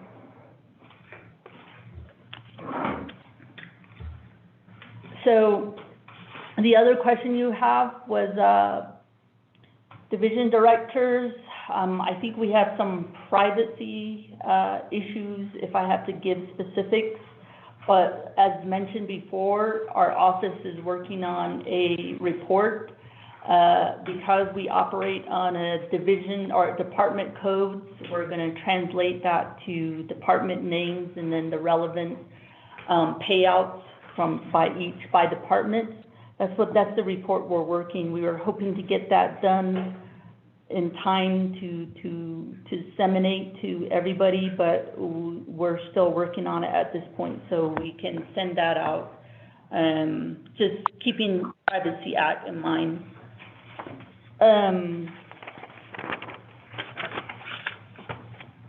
Delegate Freeland asking about Crown Point Hotel. I think what it comes down to I don't have time to figure out what the deal structure is. I don't. So I was hoping someone would tell me, and I've asked those questions in an email. DOJ had no idea. I mean, I'm paraphrasing. She didn't know what the deal structure is. So that's all I'm asking is, how is this going to be structured? And maybe nobody knows, or maybe nobody thought of all these complex issues. And so those need to be figured out. So I think that's in the nutshell what's going on with that. And honestly, and I've just been texting DOJ, I don't know if they need to just hire outside counsel to figure it out, because the deal structure in my mind, I think, is pretty complex. So that's where I'm saying it's not cut and dry. But I know Speaker's office reached out about a meeting on Monday, so I will be there. In terms of, yes, I know there are frontline people. I don't think I need to be convinced that there are people out there, they're frontline, they work, and it's not my place to point fingers. I'm here to just tell the facts. The facts are, we put in a deadline and we got inundated with documents, and some people waited too long. I think the relevant questions as to why your chapter folks didn't get paid should be on the division directors. What was their timeline? And maybe they did have other things, full plates and so forth. So I suggest those questions be directed at DCD regarding their special duty pay. Same thing with NDOH, same thing with social services. Same thing with corrections. I don't know why, they waited as long as they did. I don't know why employees were signing documents, but 2 months later, they finally get the final signatures and it finally comes to us. Those are questions that need to be answered, but unfortunately, I don't know those issues. So, at the end of the day, all I can say is to report from OOC's perspective. We put in a deadline to encourage people to submit their documents, because the last thing we needed was people submitting documents right now. But yet, we thought we had 4 pay cycles to work with, but we only end up getting 1. So we processed as much as we could, and that's all we could process. And we're following the NABIO 49-20. That's all we're doing, following the rules ourselves. So that's what we did. And yes, some people didn't get paid, some people got paid. We can give you the numbers, which that's what we're going to do regarding the report that we want to give out, that we want to finalize. So, and we can do that by funding sources. The report that we're working on by department, we should be able to identify the various accounts that got charged. So I hope that clarifies and answers those questions. A lot of times it's really hindsight 2022, but that's the reason why we put the timeline together. Just a reminder that we had those struggles. I know on a practical level, I know trying to get a business unit in, I know OMB had questions, we had questions, And so those are things we struggle to get past, and some things did take time. So and Shajad, also, we don't know, what we've done is we've sent documents back. So I think we have an idea, but we won't know specifically until programs start submitting, or they're, essentially saying that ours didn't get paid. So pretty much, just so you know what happened on November, up to November the 10th, up to when we ran that payroll, we were still inputting documents. So the way it works is it gets submitted to our office, and then it first is reviewed by contract accounting, and then especially in terms of the federal funds, general funds will go to general accounting, and then it goes to payroll finally. So then payroll does all the keying in and so forth. So it does go through a process once it comes into our office. So we literally had documents that were sitting in contract counting, some in payroll, and some that just never got through. Nobody started reviewing them, and some were in process by the time we had to run the payroll. And so there's no other way to do this as well. This is considered pay from the IRS perspective, so we have to run it through the payroll process as well. So so we did what we can leading up to that last payroll cycle. So whatever that didn't get processed, we sent them back. So any information to determine who didn't get paid, etc., those, as I mentioned earlier, it would be up to the divisions, programs to say, we have this list and here's the requested amount. It is frustrating for us because we're here, people expect us to answer questions, but I can't answer questions on management and why things happen, whether, there's reasons why they couldn't submit. All we can do on our end is try to walk them through if they do reach out to us, and communicating the process to them as well. We've gone through all of those. There are success stories, as mentioned before. PD, and I'm glad they did so. I think some of you have sat into the Law and Order Committee. My staff of 12 sat here with a number of timekeepers and pretty much told them over and over how to fill out the form. And so PD was good about it, and I'm glad. And so it does, it does happen that some of them are good, and you never hear about those things. So our staff actually sat with the commanders and the sergeants, and we walked them through, and the chief as well. So to me, those are some success stories that nobody hears about because you only hear about the complaints and so forth. So if management is wanting to pay their people, then it can happen. One of my advice to division directors way back when they first started 2 years ago, this was one area that I really wanted them to focus on. And the next if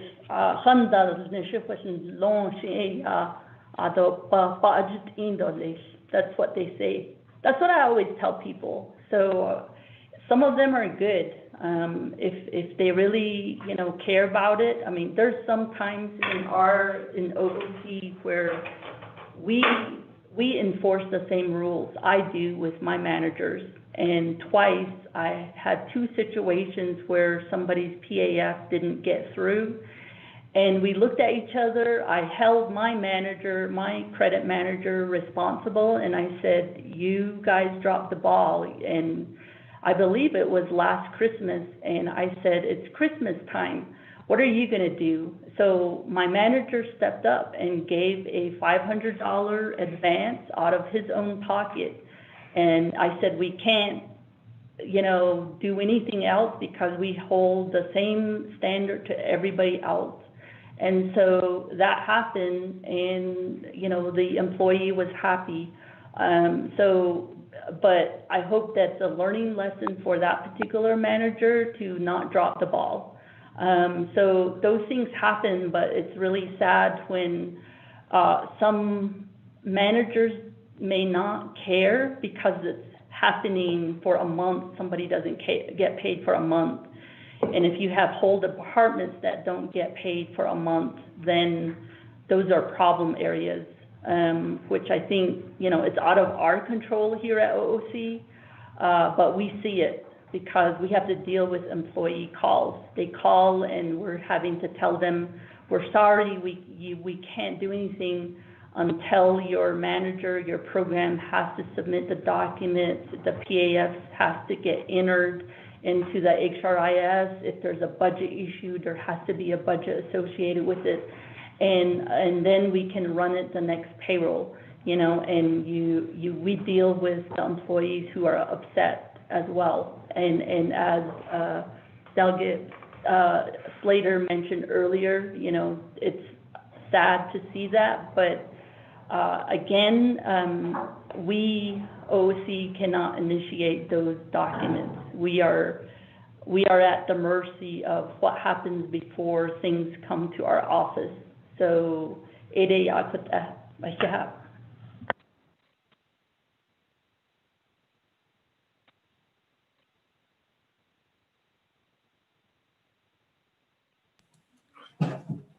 Thank you.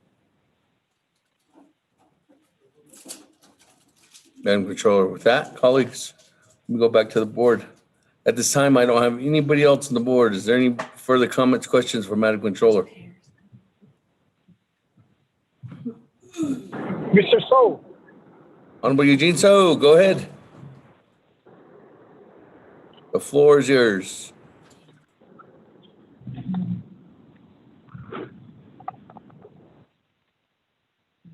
Real card, yes. Sister has no, so nothing to with leader.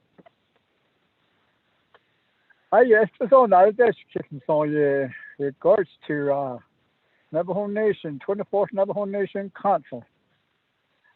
Nabi, 4920, no, your GE. Khalid, I don't just has another Nabi, no, never see, that's what she's doing. Korea, in a deal, Kito, Eddie. Nada Nabi has Aunt Village Alia, the Spars and the same village Alia, and sister, the Spars and the Ulia. They not see three, these corn. Now, Michigan, these we don't need.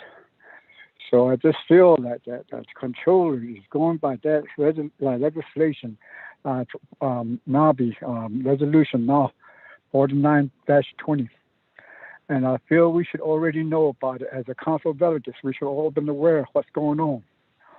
It's really out of our hand trying to get after people when we are the one that approved it and we're the one that asked for it.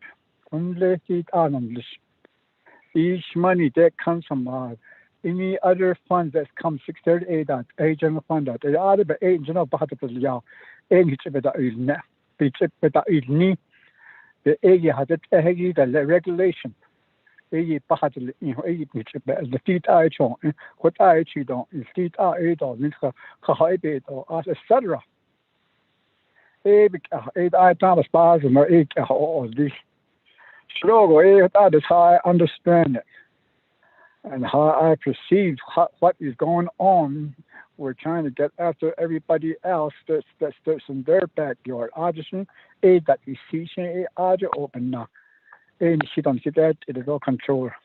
All down this and said, oh, So I just commend you guys. I'm pretty sure we kind of had some pros and cons regards to all these, but the way I understand it, we gave that Naabit 49-20 to her, and that's what she's abiding by. And that should be our Naabik'íyáti, and we should already know about it as council delegates. We already know it. Should be that's the titles and numbers, sections, etc. Ain't that about the seat.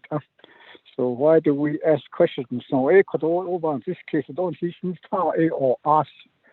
I ain't a share to the single con.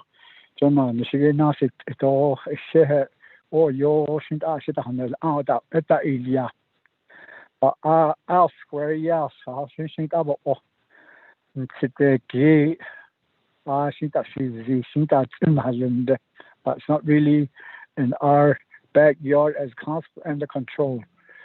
It's those that PCS are the thing that only base much on that, yeah. The thing that is a busy the needy other. Washington State has anything was better has enjoyed and they'll appoint every division director regards to their expertise and their educational knowledge. That's how I perceive it. So when we appointed those. That just but just in that installers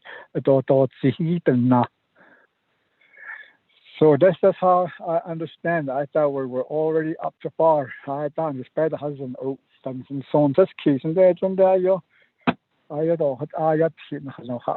isn't but so far it's I don't know I don't know if the FDA proved it. I said they just take me today by hunting so we're trying to save our people all the way to maybe in the middle of summer before hopefully we get all the shots that all vaccinated. I see the what's going on right now out there. I see on that to get hot. Or even now go Shikodoid or Abbey Hospital. We were the one that had that Nabi 49-20. We 149 and 49. I mean, and we approved it, and we should already know about what's in it when we approved it.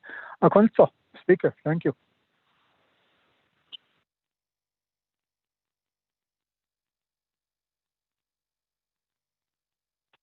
Thank you. So that, colleagues, if there's no other further comments, questions, we can go on to our next report. Twice, 3 times. Let's go to the board to accept the controller's report then. I do have a motion and a second. So it's, if you want to go ahead, roll call. Honorable Elmer Begay. Honorable Keith Allen Begay Jr.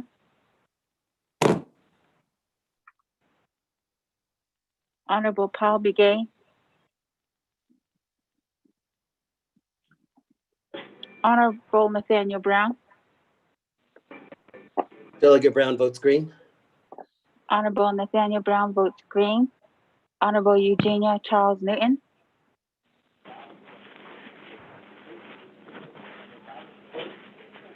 Honorable Amber Canespa Crotty.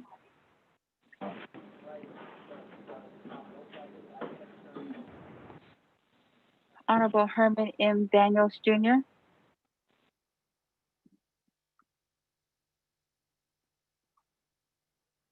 Honorable Mark Freeland.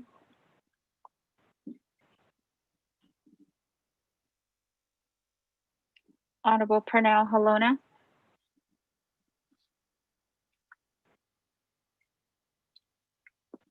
Honorable Jamie Henio.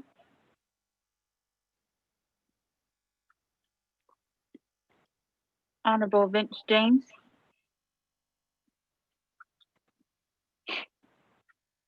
Honorable Rick Nez. Delegate Rick Nez votes green. Honorable Rick Nez votes green. Honorable Carl Slater.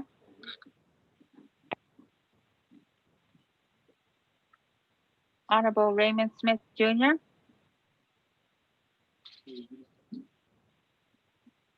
Honorable Wilson Green. Stewart Jr. Stewart votes green. Honorable Wilson Stewart Jr. votes green. Honorable Charlene So.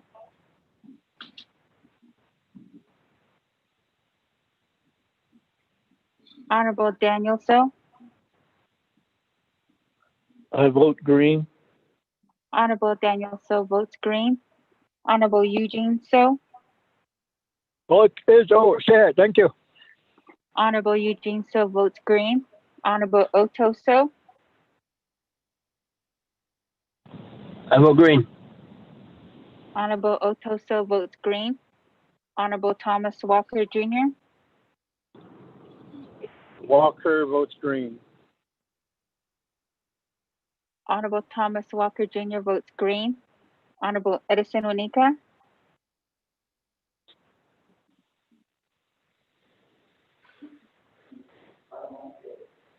Honorable Edmund Yazzie.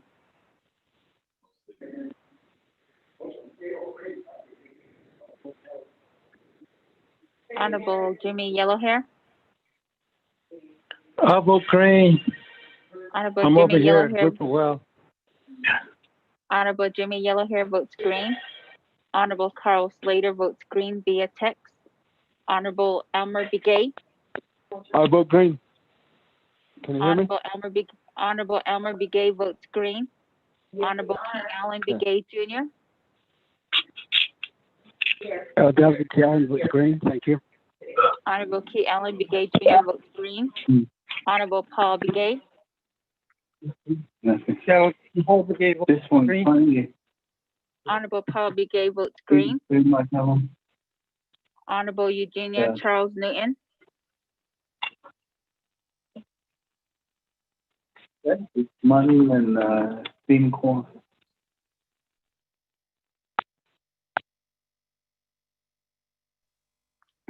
Honorable Amber Canasba Crotty.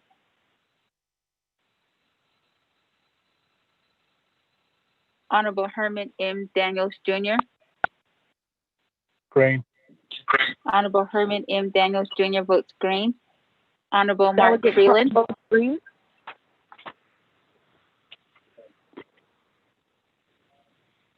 Freeland votes green. Honorable Mark Freeland votes green. Honorable Amber Canasba Crotty votes green. Honorable Pernell Helena. Newton. Hello votes green. Honorable Pernell Helena votes green. Honorable Jamie Henya.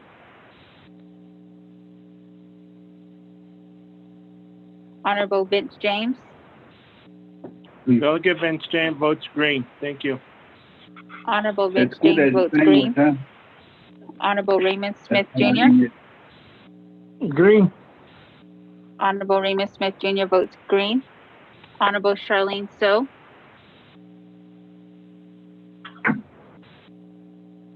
Honorable Edison Onika. Green. Honorable Edison Onika votes green. Honorable Edmund Yazzie.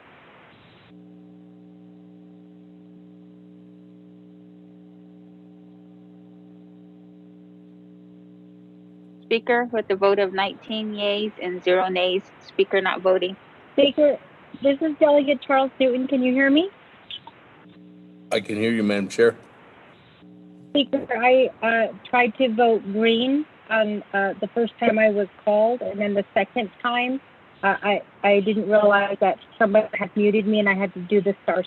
So I apologize. I do vote green. Okay, with that, 20 in favor, 0 opposed. Chair not voting. Motion carries.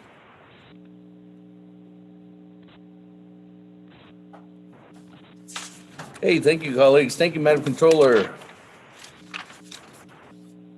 That moving on down, item number B on our reports. Report on School Connect of Arizona, narrowing the digital divide for Navajo Nation schools and communities, presented by Ms. Tracy Beal, Executive Director of School Connect. Ms. Beal, are you on the line? Yes, I'm here. Great. What's there? Thank you so much, Speaker Damon, for inviting me to speak with the honorable members of the Navajo Nation Council. Ms. Beal? Yes. Thank you very much. Colleagues, there was documents that were sent out by Ms. Melinda Siaku at 3:30 yesterday. And that was, and it'll be sent out again right now. And that's pertaining to Ms. Beal's presentation. So without further ado, Ms. Beal, you have 20 minutes on the board for your presentation. Well, thank you again so much. As I listen to your prayer and to the honoring of the people that you have lost, recently I was really touched and just want to communicate my, my deep sorrow over the pain that you are experiencing with COVID-19.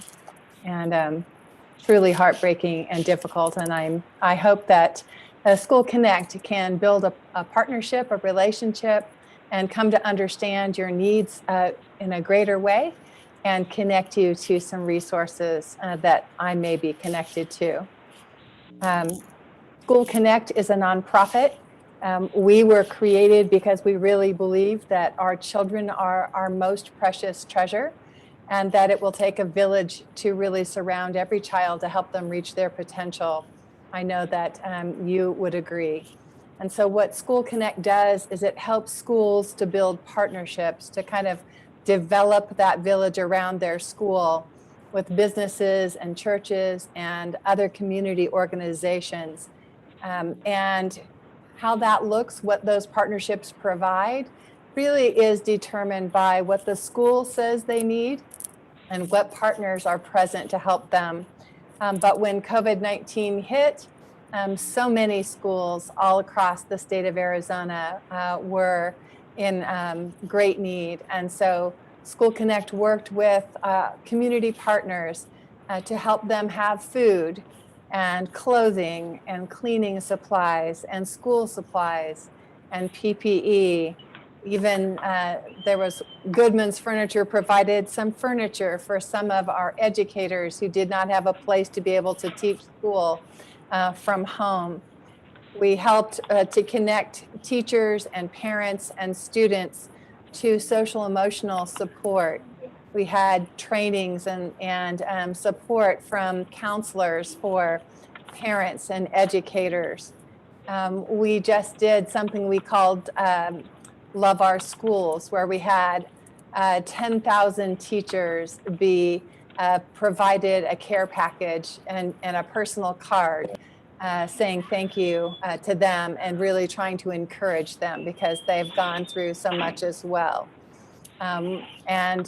As we have worked with schools across the state, I've had the privilege of working with some amazing people. One of those is I'm on the Arizona Broadband Network Task Force with the Vice President of Broadband for the state of Arizona in the Commerce Authority, Jeff Sabatka.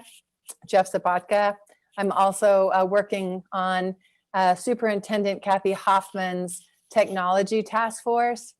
And as we have conversation about what is happening in education, especially highlighting the digital divide, we've been asking the question, while there are great organizations like the Commerce Authority working on infrastructure for broadband in all kinds of places across Arizona, including with you, School Connect has been asking the question, in the meantime, during this time of gap when nothing is completely finished, how can we help?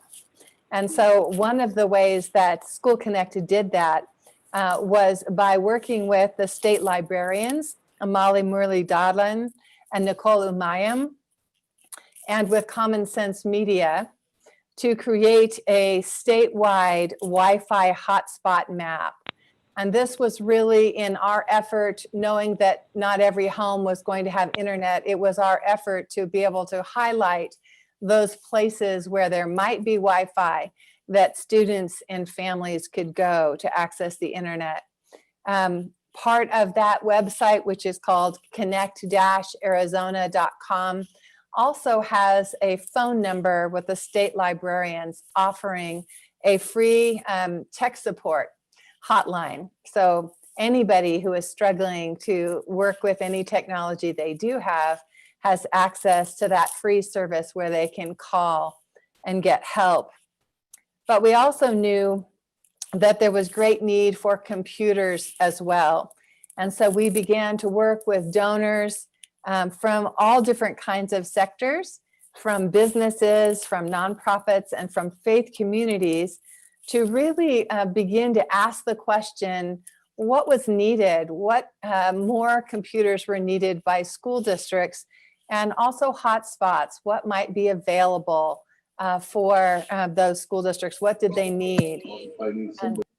And so in partnership with those organizations and as well as the city of Phoenix, we have had the privilege of providing about 9,800 computers to schools in need. We've also participated in helping them get hotspots, and where there are internet providers in an area, helping to connect those families and students to those internet providers. And so one of the things that I wanted to come to you and ask is to understand what is happening in the Navajo Nation with regard to the digital divide, to understand if you might be interested in having some computers and or hotspots contributed to the nation. I did send a sheet that Speaker Damon mentioned that has a description of that computer and of the hotspot. I am working with donors who are interested in supporting the Navajo Nation. And so I just wanted to ask and understand better what your need is with that regard, and then to share with you possible resources.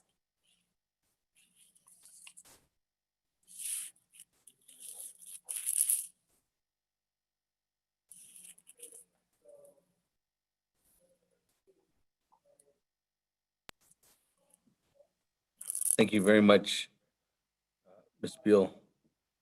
Does that conclude your report? Yes. Mm-hmm. Okay, thank you. With that, colleagues, is there a motion to accept Ms. Beal's report from School Connect? Motion, Delegate Nez. Bologna, motion, second by Chairman Nez. That, colleagues, any comments, questions? Question, Speaker. Chairman Daniel So, go ahead. Thank you, Speaker Damon. Ado, Shinantai 24th Navajo Nation Council convened as the Naabik'íyáti committee for today. Ado, for the presenter, Ms. Beasley. I see your equipment that you've highlighted, and the hotspot. It says it's available through AT&T, Verizon, and Sprint. All those services are available, but I think a lot of the folks have choice wireless. Okay, that's great to know. And that's the part that I'm questioning is, will this hotspot be able to access choice wireless? And you're basically based with the public school districts, and we have Bureau of Indian Education schools as well as tribally controlled schools, and I'm wondering if you've reached out to those last two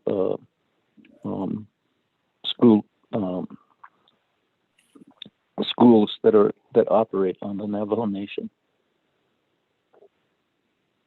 That's my question. Thank you for the presentation. Also, Speaker, Back to you. Thank you, Chairman.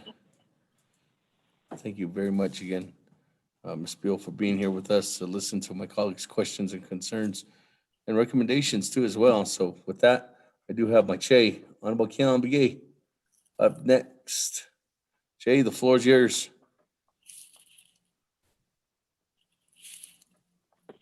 Speaker, Chairman, good afternoon, Honorable Ado Kudo Naabik'íyáti committee members,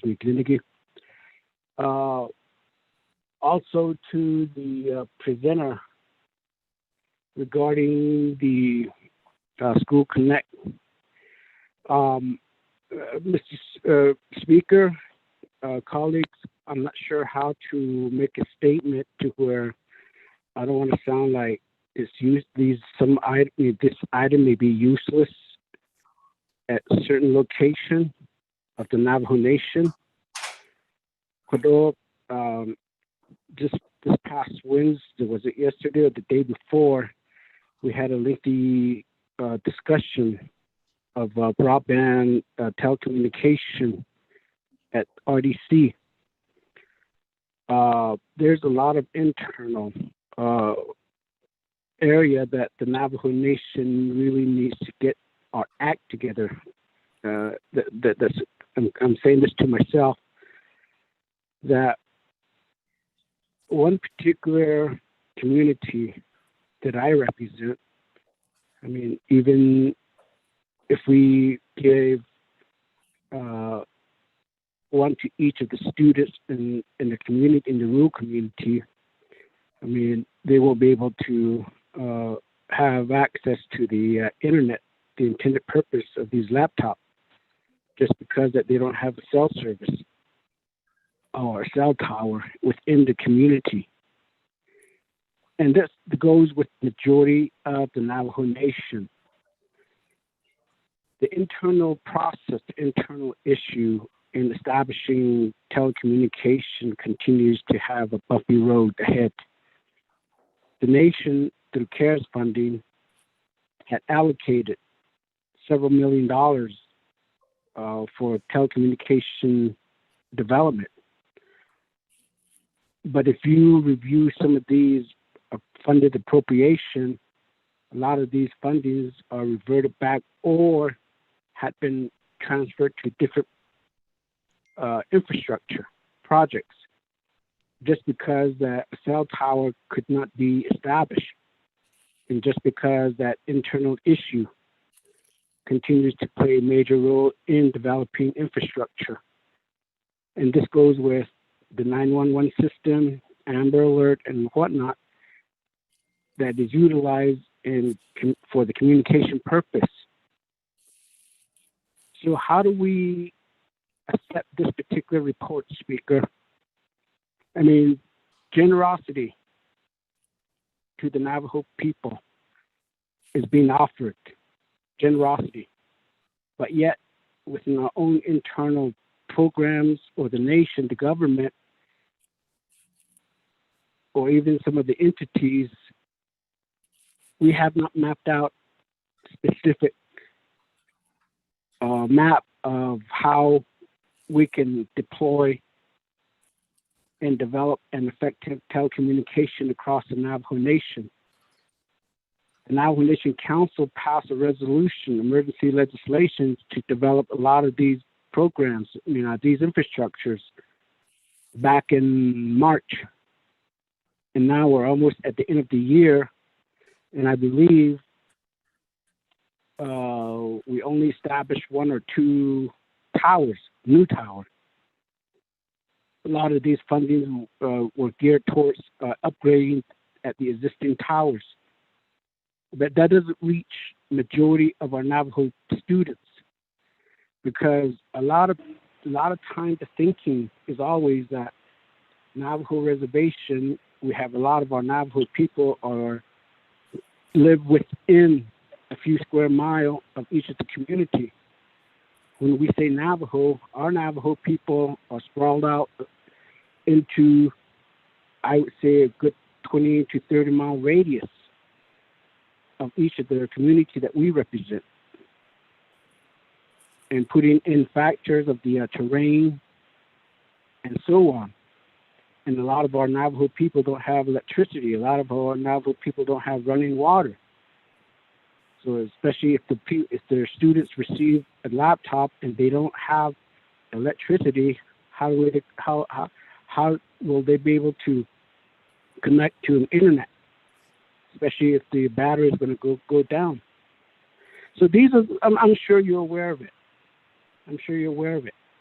But again, this comment is mainly geared towards to my colleagues on the Navajo Nation Council and to the Navajo Nation government. Then you allow ben hitch bahajo ben hitch let that job but could on he caught the lost the dani go at con had chin that the paper car night or what has just in the and late her unit captain has argo the naked had ego her you did or don't dance that all less. A cohalate all edik a codo report in Yaki or she had the deeply other than hidden hatchery, but Hodalia Coco. Or she her youth only listening on this. Hala Hawad the electricity be at that then. Hala Saho cell tower at that then. Other cell tower she the whole loaned. Or her youth, a lot of them don't have co-location dictionary. Is be should feed us in down in the feed on Sato machine either hit no a quite passes alta. The basket Nick Hassan and need Liliki. A cohalate all the 80 years ago could Hajo at part is me, Hajo is me. A combination at cares funded or her you based upon the test and a co. Base behind there. That we stole this that it no. At the queer establish Dalia. Oh, you should be so or such a Hanani date on this. Quacky Diego is just a 0 and Army Gleniki. I think this is other at the Bahamas that Ashipayash on this. A Cosashina wins them. I let our by a just code or put that on it out that later she said that.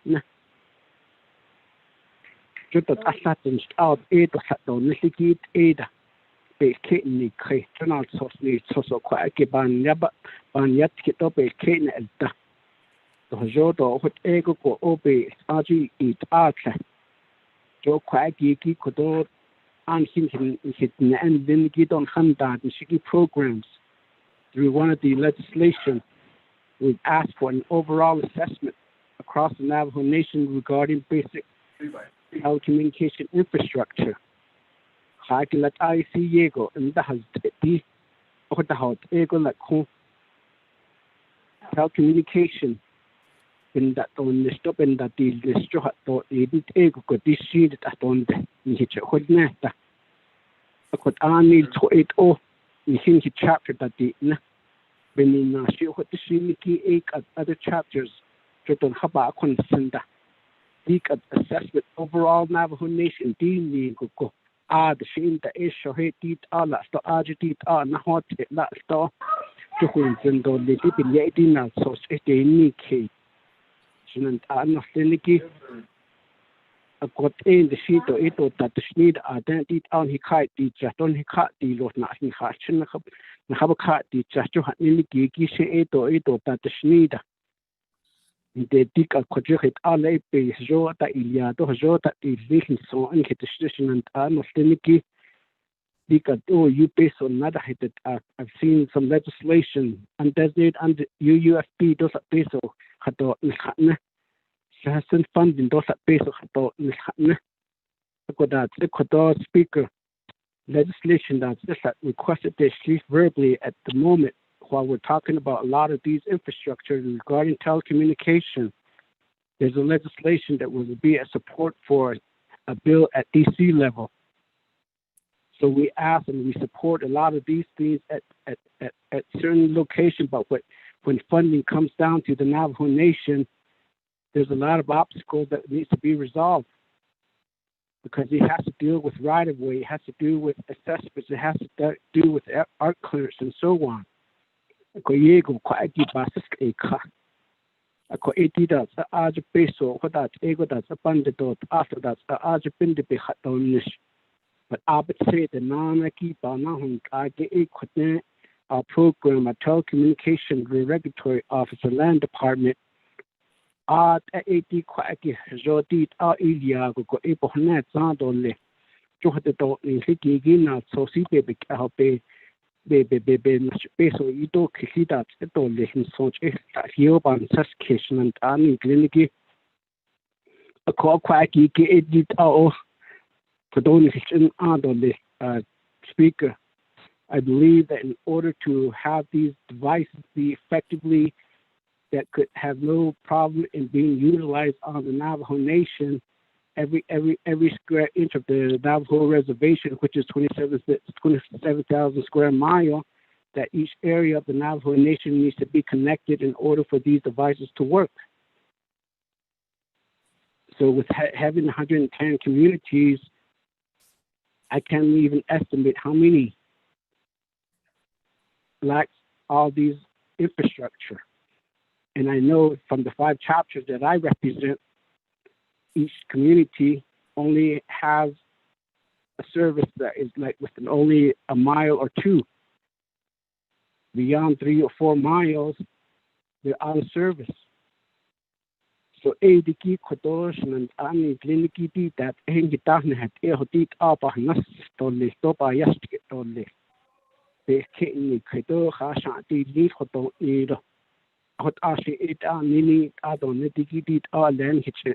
Kol iro le toch ang ha chin be khai o was ni nas ito thahin kham ito kliniki ebedast edo le tide.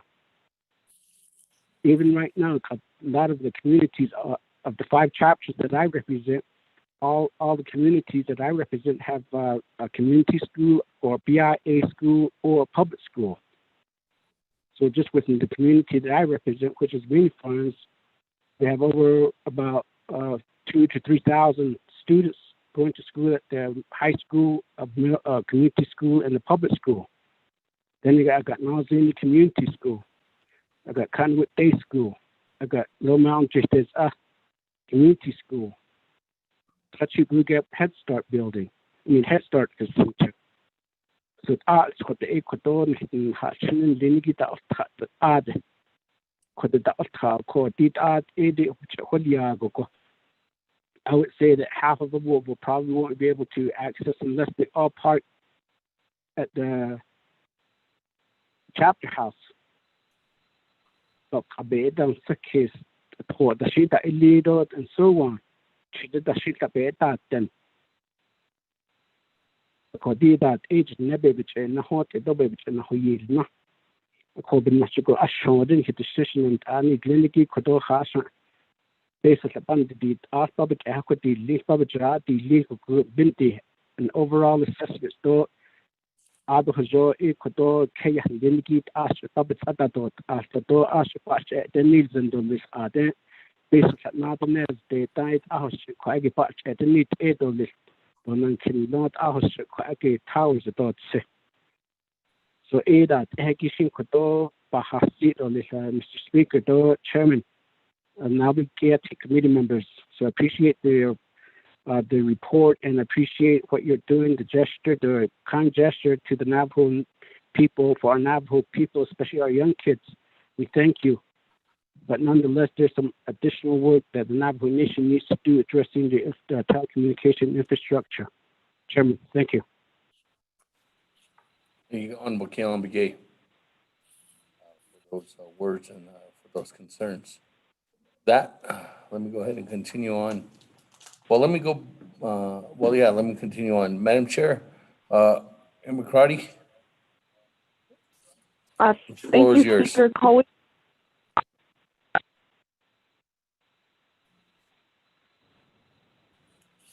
Thank you, Speaker.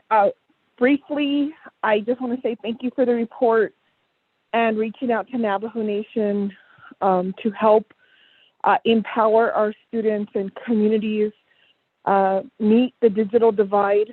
We do have as a nation, multiple conversations, and I would like to pull you into conversations that we're having with the Navajo Nation Cyber Team regarding, they have a collective of interested individuals who are not only building up the broadband infrastructure, but also there's a member on their team from the Department of Diné Education, Brent Wanika, I believe, who is helping us understand the challenges for our students working at home. Myself, I'm homeschooling 2 children, and I can see the immediate need that our children will need, not only in terms of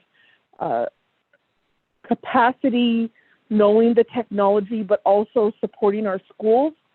And so, Speaker, if we could make that recommendation and continue as this council to develop a broadband infrastructure plan for the Navajo Nation so that we can improve not only access to school, but telehealth, e-commerce, and vital communication for our public safety first responders. Thank you, Speaker.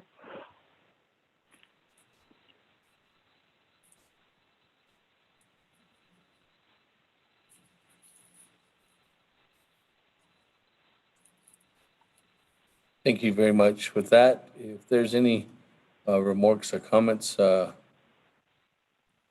to the presenter, Ms. Beal. Thank you so much for helping me to understand your context better. I certainly do can imagine the distances and some of the conditions that make having broadband available to you extremely challenging. I would say that, you know, the question that I'm asking really is there any part of having computers or any hotspots that would be helpful to you at the stage you're at? And if that's not the case, we certainly understand. To the question of whether these devices could be given to any of the different kinds of schools that you have in the Navajo Nation, yes, we would be happy to provide them for any of the schools that you presently have. And then I guess another question that I had was that I understand from the state librarian that there is a move for E-rate to be able to fund fiber to your chapter houses, and wondering if there would be any help in having more computers present at your chapter houses if that's the case.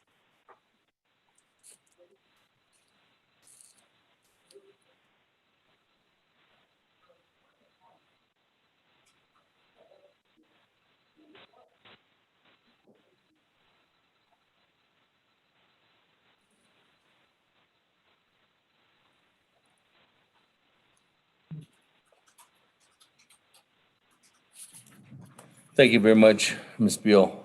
That I do have one more individual, and then we can go and continue on. Honorable Elmer Begay. Good afternoon, Speaker. Telecommunications, around the members of the Naabik'íyáti committee members. Telecommunications, gidini lolis.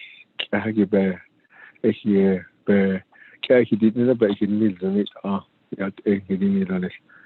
And not all the people that are on the line either on the call. I know the presenter too. So thanks for the report. I have a regarding broadband. My question, first one is who is recording schools? Like you mentioned about schools broadband system because due to the distant learning and online schooling that's happening. Like I know that I'm from Dalcon. So I represent Dalcon, Tisto, Indian Ross, White Cone, and Greasewood. So mostly the chapter is closer to I-40. to the southwest part of the reservation. Called we have students that ride the bus every morning and to border towns like Holbrook and Winslow, high schools and junior high. And then we have other schools, boarding schools, which is Saba, Dalcon, Greasewood. I don't know, we have border town, Winslow and Holbrook as a residential hall. So through that, right now Holbrook School District is closed. Now they're all on online schooling now again because there's a lot of cases that rise now beginning to happen in Winslow again. Because there's a big concern because but now that our kids that go to school, they come back to their home and they have their grandmas and mothers, fathers, and they have small kids, siblings that they have. Things that one of them happens and then they all have to quarantine because they're exposed to a positive case. But that's how it is. Because it's everywhere like that. But my main question is who will be the contact person if we can be working to expand broadband? Because out where I live, all those chapters that I mentioned, they have this volcanic rock, which is buttes. So it's really hard to get signal once you get behind a butte, or down the valley. So all these broadband systems that are at these chapters, it doesn't work. And right now, NTA, as far as I know, my sister brought it up. The concern is Amber Crowdy, delegate, and she wanted listing. And I understand her question because they're not giving the NTA is not giving us exact the projects that they're giving us. And like for example, they're saying that 110 chapters will be getting this broadband system, but how far is it going to work? All I know is today is that Dalcon will be improved with that same tower, and it's just going to be shooting a signal 4 miles, 360 degrees, critical. It doesn't even reach these. Once it hits these buttes, it's not going to work. They're not even tested. And right now, that's the reason why the chapter, they got a grant through the BIA. Understand that Kayenta Township got one, and we got one too, for $50,000 for assessment. So it's already been bidded out, and then they came out and they did the assessment for us. So now, to cover that, so right now the only way that it's going to work is getting a broadband off from the Holbrook and Winslow to come into Dalcon. But the Dalcon NTA is not working with us to tie into the infrastructures of these radar towers. So we're having a difficult time how we can do the assessments are made. And then so believe that part of that is going to be Resource Development Committee, including the telecommunication regulatory part of it, to address that. So we're getting ready for that. So my question is, who will be the best person that can help us to assist these kids that go to school, because they're not even learning. They're all, I don't want to say they're failing, but they're behind. There are about 70% of these students that are online, or we got a report saying that they're not doing their work, they're not completing their work, they're not turning in their work, or once their roll calls are in, they cannot answer. So we had a big concern now he will be the best person I would talk to help us with the school system. And then at the same time, that we need to address this because we have there's assessment done for this area where these like I said, these buttes are all or it's really complicated to have signals. So so that will be my where would I get support for this school system? Who would be the best candidate that we could reach to? So that was my question. She had Stricker.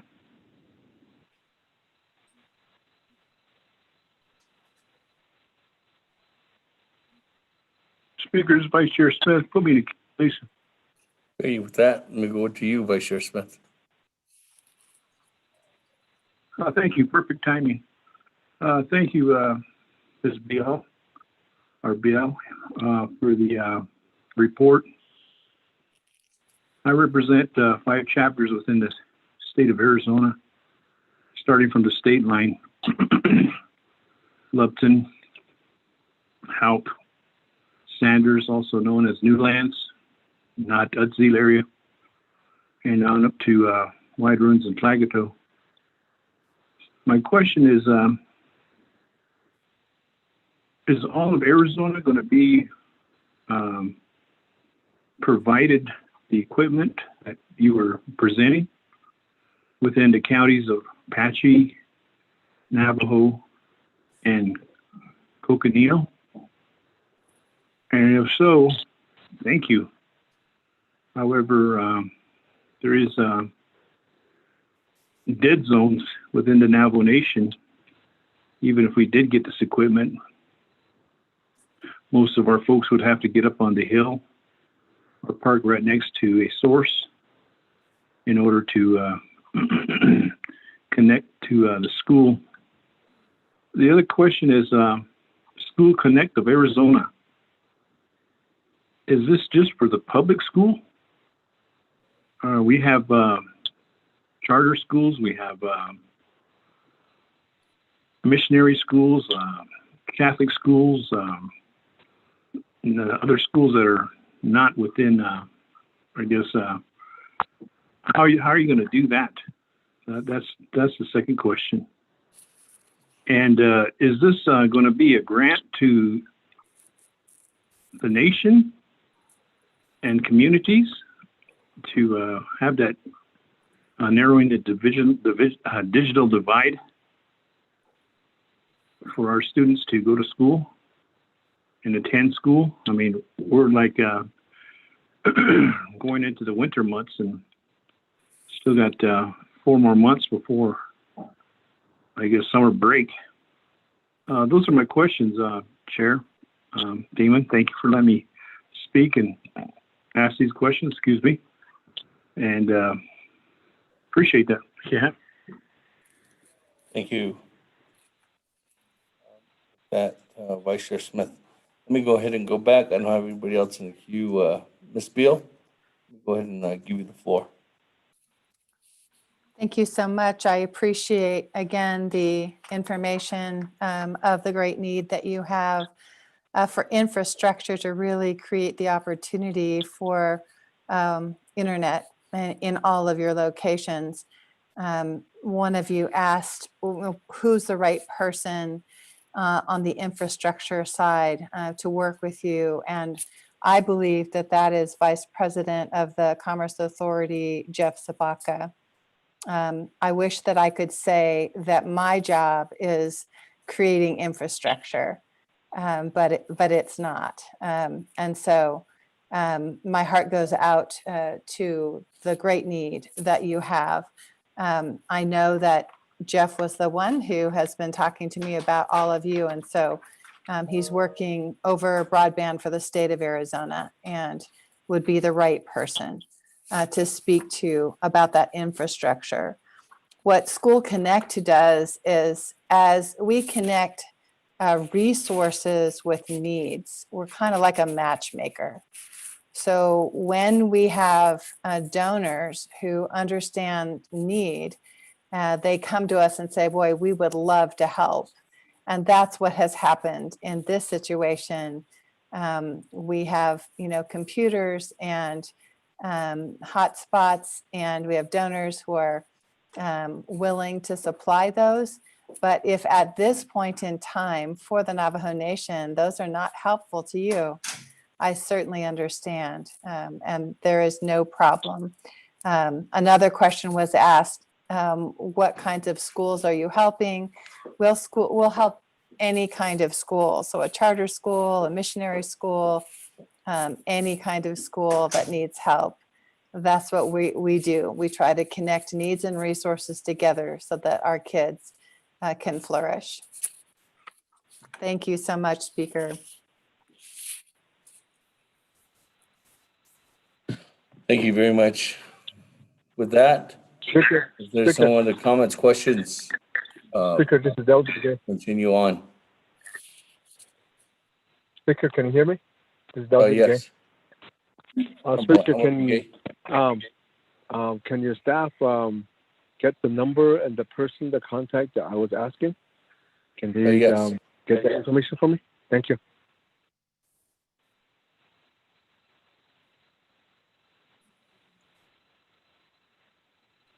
Yes, we will work together with Ms. Beal to get that information out to you. Honorable Elmer Brigay. Honorable Elmer Brigay wants Ms. Beal's information, and that person she mentioned, she had to reach out to her. Okay, with that, I got Miss Melinda Siaka working on that, so she'll get in contact and work together, get that information for you, Honorable Elmer Brigay. There's no comments, questions. We can continue on. Thank you very much, Ms. Beal. Thank you for your dedication and your work. And I know that we're putting you in contact too as well with some of the local community schools and programs. And we continue to look together to working on connecting more and more of our Navajo students with your program. Thank you so much for the opportunity. I so appreciate it. Thank you. With that then, to the board to accept Ms. Beal's report. Honorable Elmer Begay. I vote green. Honorable Elmer Begay votes green. Honorable Key Allen Begay Jr. Doug Kelly votes green. Thank you. Honorable Key Allen Begay Jr. votes green. Honorable Paul Begay. Delegate Paul Begay votes green. Honorable Paul Begay votes green. Honorable Nathaniel Brown. Delegate Brown votes green. Honorable Nathaniel Brown votes green. Honorable Eugenia Charles Newton. Charles Newton votes green. Honorable Eugenia Charles Newton votes green. Honorable Amber Canasba Crotty. Delegate Amber Canasba Crotty votes green. Thank you. Honorable Amber Canasba Crotty votes green. Honorable Herman M. Daniels Jr. I vote green. Honorable Herman M. Daniels Jr. votes green. Honorable Mark Freeland.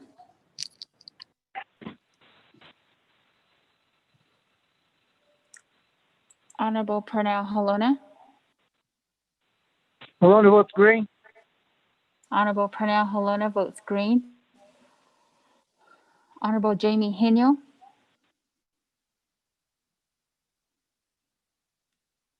Honorable Vince James.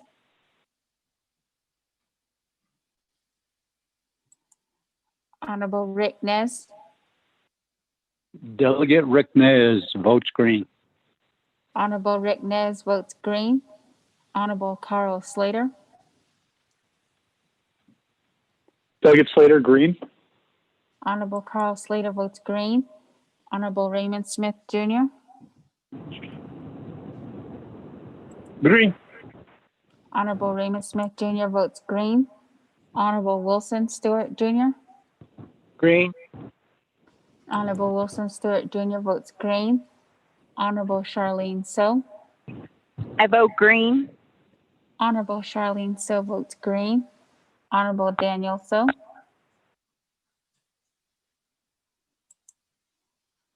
Honorable Eugene So.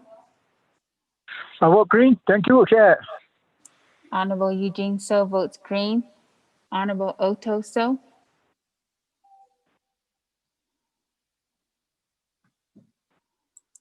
Honorable Thomas Walker Jr.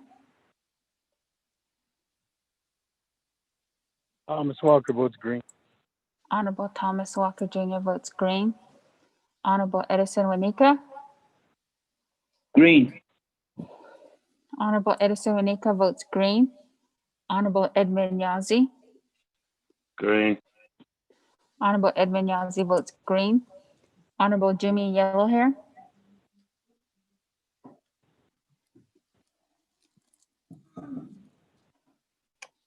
Honorable Mark Freeland. Green. Honorable Mark Freeland votes green. Honorable Jamie Henyo. Honorable Vince James. Delegate Jam votes green. Thank you. Honorable Vince James votes green. Honorable Daniel So. Honorable Otto So. Honorable Jimmy Yellowhair. Speaker with a vote of 19 yeas and 0 nays. Speaker not voting.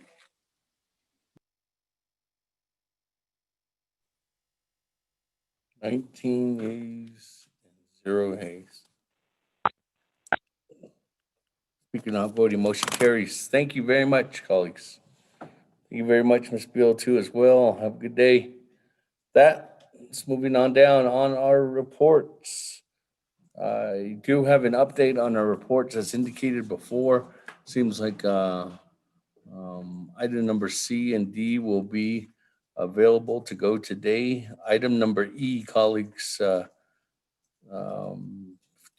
Office of Management and Budget, probably have to amend the agenda to have them on till tomorrow due to the fact, or have them come back to them till tomorrow because they're still in process of putting together the report that's for that it has been requested from the Naabik'íyáti committee.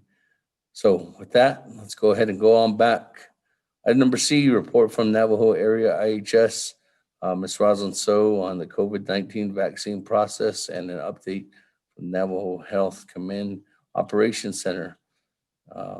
Dr. Laura Hammock on the Navajo Nation COVID-19 vaccine research project. So let's go ahead and go on to Ms. Rosalind So. Are you on the line?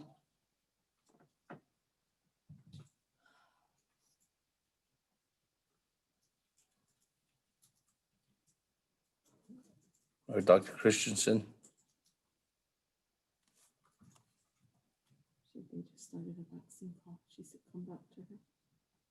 Okay. I do have a call. I do have colleagues. Again, this was last minute to Ms. Rosalind So and her team members, and they have notified us that they are actually on a vaccine call, a national research vaccine call. I think it's about the distribution. So they asked you to come back to them. So let's continue on then. Moving on down, item number D, report from Navajo Nation Attorney General Doreen McPaul on the use of CARES Act funds as it pertains to the Navajo Nation Business Opportunity Act. I know we did reach out to Madam AG. I know that we do have a couple of attorneys that might be on from the Department of Justice, but is there somebody from the Department of Justice that's going to give the report? Good afternoon, Mr. Speaker, members of the council. This is Deputy AG. Can you hear me? Yes, good afternoon, Ms. Dutcher. How are you? I am well, thank you. Catherine Belzowski, who's the Acting Assistant Attorney General for the Economic and Community Development Unit of the Department of Justice, is prepared to give a brief summary. She will be on shortly. Hold on just a minute. Let me make sure she is aware. Oh, Oh, Kimberly, I'm on. Okay, great. Thank you. So good afternoon, Speaker and delegates. I was asked by Deputy to give a report on the Navajo Business Opportunity Act and how that has been working, I guess, in regards to the procurement recently for all the various projects that the nation has been doing. So I just wanted to first just, kind of give the background on the Navajo Business Opportunity Act. It's to promote economic self-sufficiency on the Navajo Nation for Navajo and Indian-owned businesses. And what this act does is that it basically allows individual Navajo-owned and Indian-owned businesses to have certain contracting preferences on the Navajo Nation. And it does this by creating what you guys are probably familiar with is Priority 1 and Priority 2 classification. So if a business is 100% Navajo-owned, it receives a Priority 1 certification. If a business is 51% or more Navajo or Indian-owned, it receives a Priority 2 certification. And what the power, I guess, behind these certifications is really that it's supposed to allow these businesses to get first priority, first bite of the apple on all contracts that the Navajo Nation enters into. And I just wanted to note, for the purposes of this presentation, I'm really just focusing on Navajo Nation contracting, while the Navajo Business and Opportunity Act is much broader and it applies to all business entities on the nation. But I think the question here that was raised by some delegates were concerns regarding how Navajo Nation has been doing its contracting during these COVID times. And so what usually happens when we're not in states of emergency is that the programs are supposed to do what we call a competitive bidding process. And this includes all Navajo Nation executive programs as well as chapters. And so in ideal world, when we're what chapters and programs would do is they would issue, a request for proposal, they'd publish it in the newspapers, or they'd contact Navajo businesses on the priority list to say, hey, we have these contracts, please submit your proposals or bids. However, what we've been seeing happening since March is that a lot of programs are using what we call emergency procurement to procure goods and services to respond to the COVID pandemic. And emergency procurement is allowed both in the Navajo Nation Code and in the procurement regulations. And the procurement regulations is really where you see the whole process really fleshed out in more detail. And what it allows is for programs when there's an emergency condition has been determined, in this case, the March 13th emergency declaration that was issued by executive order by the president would be that emergency condition. Once that it's determined that an emergency condition exists, it allows the programs with the approval of OOC and DOJ to what we call emergency procure for goods and services. And while the Navajo Business Opportunity Act and the procurement regulations both encourage, and I will also say in the Business Act itself, they all encourage Navajo businesses and priority businesses to be considered under emergency procurement situations. It doesn't require it. So a lot of these procurements that we see happen, aren't required to hire or contract with priority 1s or 2s. They can basically contract with whoever they deem fit to provide those services. Because the whole point of the emergency procurement is to procure services on an expedited manner to respond to the emergency. And so I think that a lot of questions may have come up regarding those emergency procurements, but that's how the current situation that we're operating in, how a majority of these procurements are happening in regards to the expenditure of CARES funds and just really anyone who's trying to respond to the current COVID situation. So I don't know if there were any particular questions about that the delegates may have.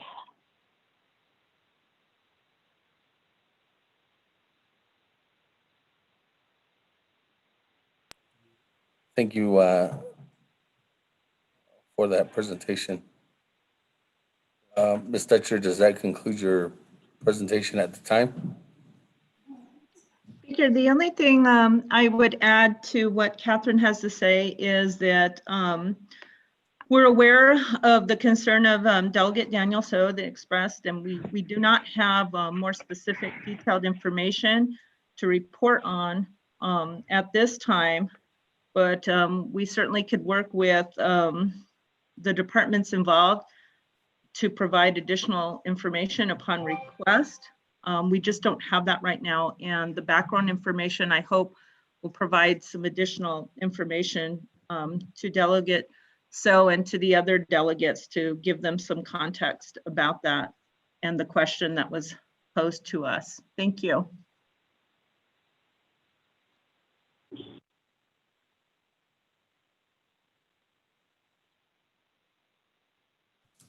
Okay, thank you, Paul, or Ms. Dutcher, you and your team members. With that, let me go ahead and get a motion. Is there a motion? Accept the report. Motion, Paul Begay. Paul Begay. For a second? Second, Delegate. Winika, second. Edison Winika. With that, colleagues, any comments, questions?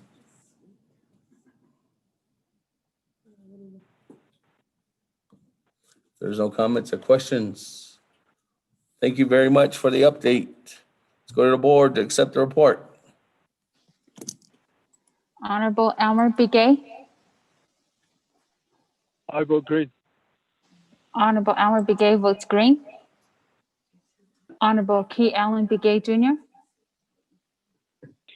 Delegate Key Allen votes green. Honorable Key Allen Begay Jr. votes green. Honorable Paul Begay. Delegate Paul Begay votes green. Honorable Paul Begay votes green. Honorable Nathaniel Brown. Delegate Brown votes green. Honorable Nathaniel Brown votes green. Honorable Eugenia Charles Newton. Charles Newton votes green. Honorable Eugenia Charles Newton votes green. Honorable Amber Canesba Crotty. Delegate Amber Canesbaugh Crotty votes green. Thank you. Honorable Amber Canesba Crotty votes green. Honorable Herman M. Daniels Jr. Green. Honorable Herman M. Daniels Jr. votes green. Honorable Mark Freeland. Green. Honorable Mark Freeland votes green. Honorable Pernell Halona. Halona votes green. Honorable Pernell Halona votes green. Honorable Jamie Henio. Uh-oh, something's happening out there. Honorable Vince James. Delegate Vince James votes green. Thank you. Honorable Vince James votes green. Honorable Rick Nez. Delegate Rick Nez votes green. Honorable Rick Nez votes green. Honorable Carl Slater. Delegate Slater, green. Honorable Carl Slater votes green. Honorable Raymond Smith Jr.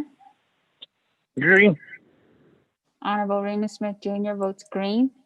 Honorable Wilson Stewart Jr. Green. Honorable Wilson Stewart Jr. votes green. Honorable Charlene So.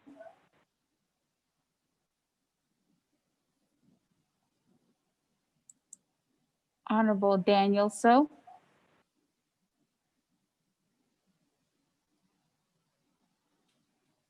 Honorable Eugene So.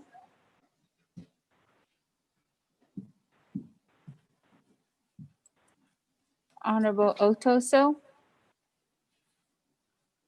Green. Honorable Otto So votes green. Honorable Thomas Walker Jr. Thomas Walker votes green. Honorable Thomas Walker Jr. votes green. Honorable Edison Winika. Green. Honorable Edison Winika votes green. Honorable Edmund Yazzie. Green. Honorable Edmund Yazzie votes green. Honorable Jimmy Yellowhair. Honorable Jamie Henio. Honorable Charlene So. Honorable Daniel So. Honorable Eugene So. Honorable Jimmy Yellowhair. Speaker, with a vote of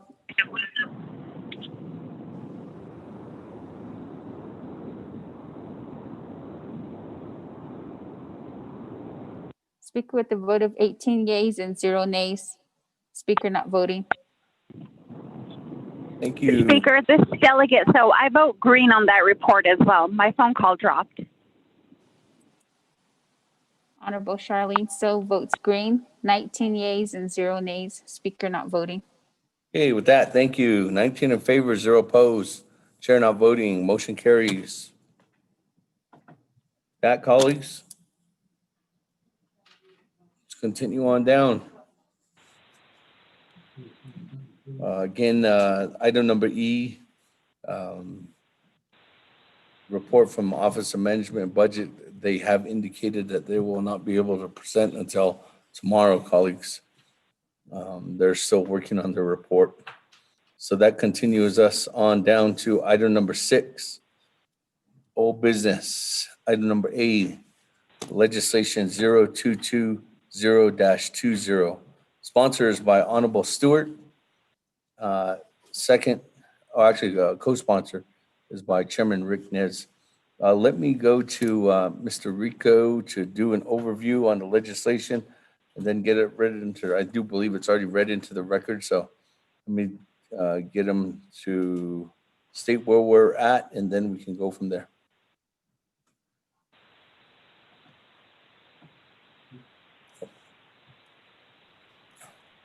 Mr. Speaker, members of the 24th Nomination Council, Naabik'íyáti Committee, legislation 0220-20, an action relating to the Budget and Finance, Resources and Development, and Naabik'íyáti Committees and Nomination Council, approving the purchase of property offered for sale to the Navajo Nation by the owner of 11 D Street, SC, Washington, D.C., approving the expenditure of fund principal of the Land Acquisition Trust Fund to the purchased property, approving the expenditure of fund principal of the Land Acquisition Trust Fund to pay for repair and renovation of the 11D Street property.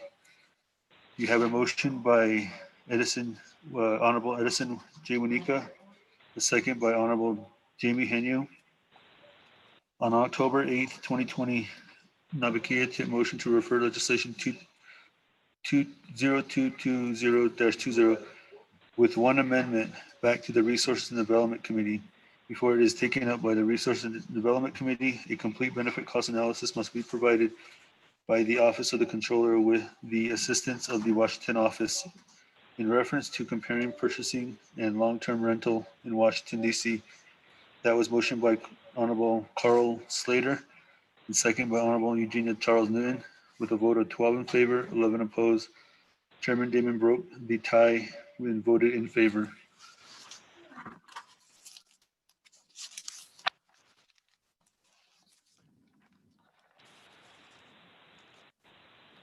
Amendment 1 at Naabik'íyáti was page 9, line 6, insert new paragraph W, and re-letter the remaining paragraph.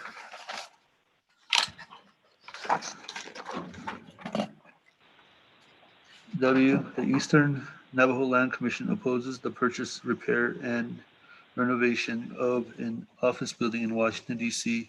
The commission recommends the purchase of land within and near the Eastern Navajo Agency. The Eastern Navajo Land Commission Resolution Number ENL-CS-08-20 is attached as Exhibit H.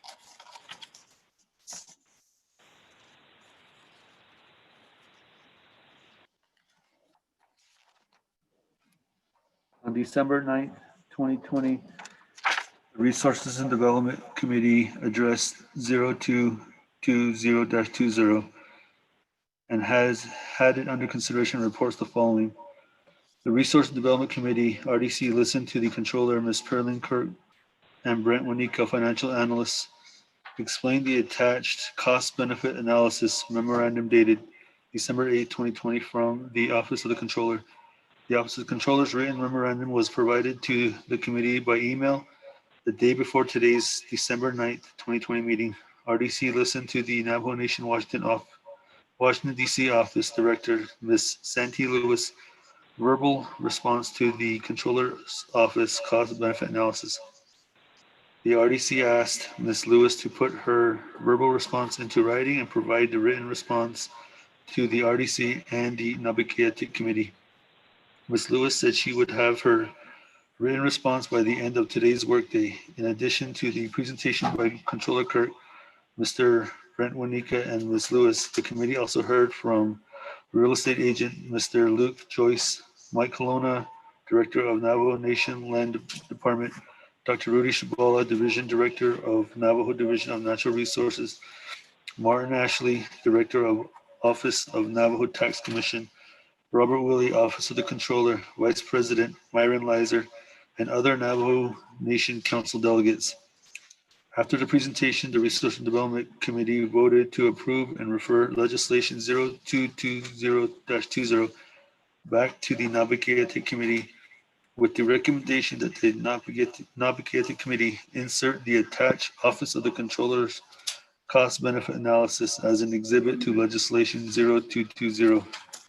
Attached with the RDC committee report is the memorandum dated December 8th, 2020, regarding legislation 220-20 cost-benefit analysis.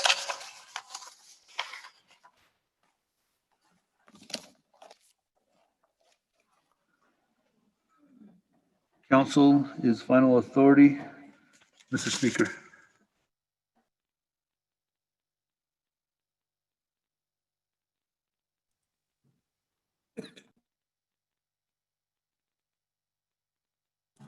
Thank you very much. That, colleagues, again, this is sponsored by Honorable Stewart, co-sponsored by Chairman Nez. We do have a motion in place and a second. So with that, this legislation was referred as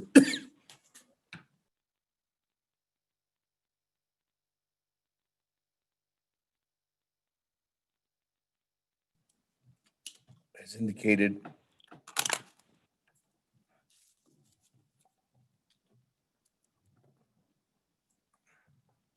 Sorry, colleagues.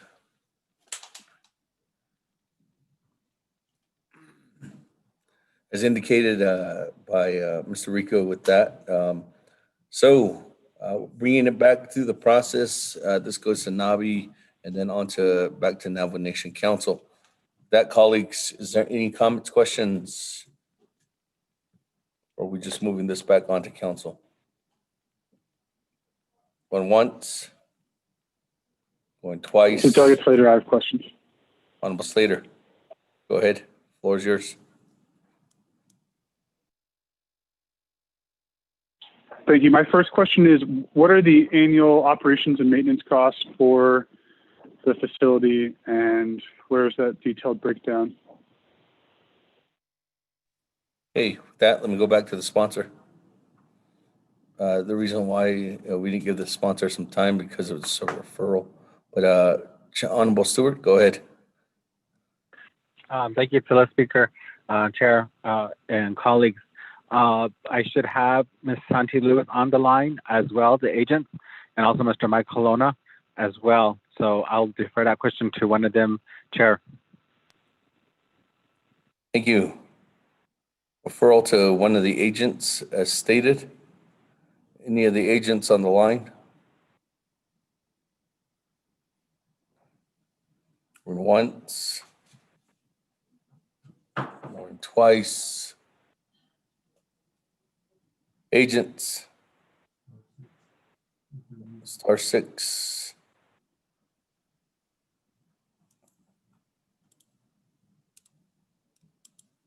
Back to the sponsor. Speaker, if the agents aren't available, then I'm going to motion. Sorry. Honorable Stewart.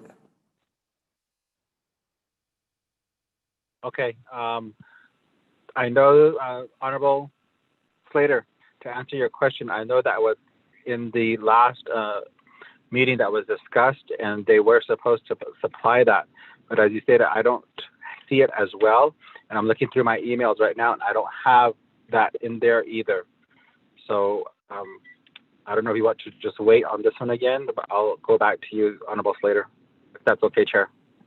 Hey, that follow up by Honorable Vice Chair Slater. Floor is yours. Speaker, if the agents aren't prepared to justify the support for the legislation, the motion to table this legislation. Honorable Slater, what is your time frame on the motion to table the legislation? Until after the coronavirus pandemic is over.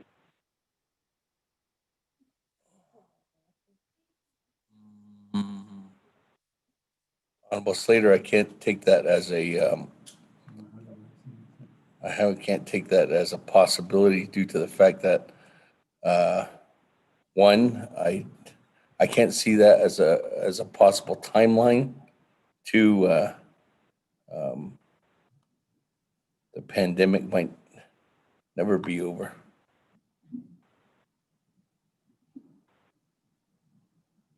Honorable Slater. Our proposal then is until May of 2021. May of 2021. Motion to table this until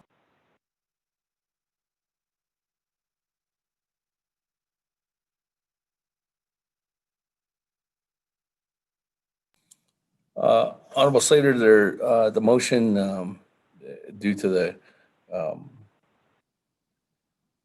there's nothing that states that how far it can be tabled unless if it's at the end of our 4-year term, and as you know, at that time the legislation's all die. So with that, recognizing the motion to table until May of 2021, is there a second? Second by Charles Newton. Second by Madam Chair Charles Newton, tabling motion on legislation 0220-21, May 2021. Slater, Madam Chair Charles Newton.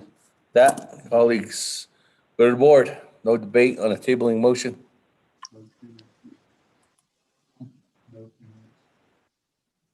Oh, only council. Okay. Honorable Elmer Begay.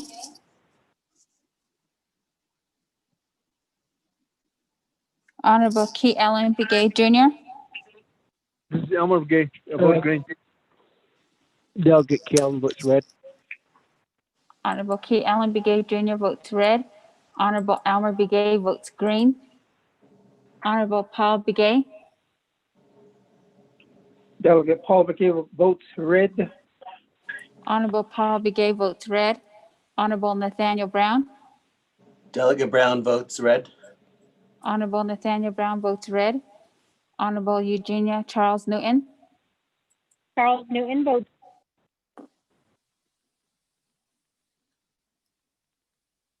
I'm sorry, Ms. Charles Newton, can you repeat your vote?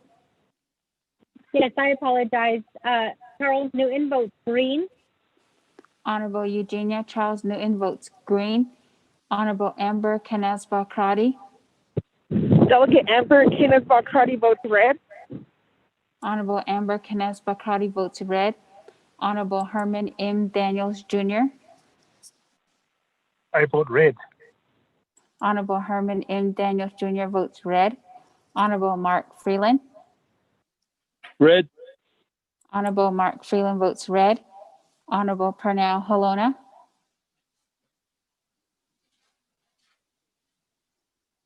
Honorable Jamie Henyo. Honorable Vince James. Honorable Delegate Rick James Nez. votes red. Oh, Honorable Rick, I'm sorry. Honorable Vince James votes red. Honorable Rick Nez. Delegate Rick Nez votes red. Honorable Rick Nez votes red. Honorable Carl Slater. Delegate Slater, green. Honorable Carl Slater votes green. Honorable Raymond Smith Jr. Red. Honorable Raymond Smith Jr. votes red. Honorable Wilson Stewart Jr. Red. Honorable Wilson Stewart Jr. votes red. Honorable Charlene So. I vote red. Honorable Charlene So votes red. Honorable Daniel So. I vote green. Honorable Daniel So votes green. Honorable Eugene So. Vote she. Oh, thank you. Honorable Eugene So votes green. Honorable Otto So. She. Red. Honorable Otto So votes red. Honorable Thomas Walker Jr. Thomas Walker votes red. Honorable Thomas Walker Jr. votes red. Honorable Edison Wanika. Red. Honorable Edison Wanika votes red. Honorable Edmund Yazzie. Red. Honorable Edmund Yazzie votes red. Honorable Jimmy Yellowhair.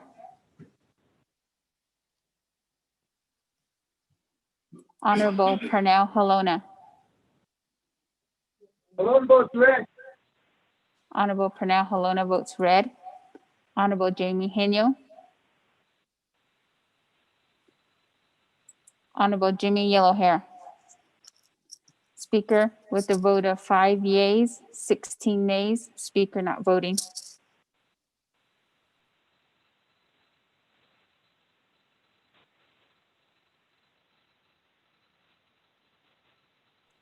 Thank you, colleagues. That, 5 in favor, 16 opposed. Motion fails. Back to the board. I don't have anybody else in the queue. Going once. Going Request to speak, twice. Speaker. Well, Honorable Vice Chair Slater, the floor is yours. Thank you, Speaker. I'd like to request for a presentation by the Office of the Controller on the benefit cost analysis that they completed on this proposed purchase, because it seems remarkably irresponsible to not have a discussion on that item before we move forward with this to council. The item by itself, discussing the continued operations and maintenance costs, is something that's better served at NABI, not in a stilted and time-limited discussion at full council. So that's my request. I have a lot of questions on this, and Hey, I thank make you. that request to you, Speaker. Thank you.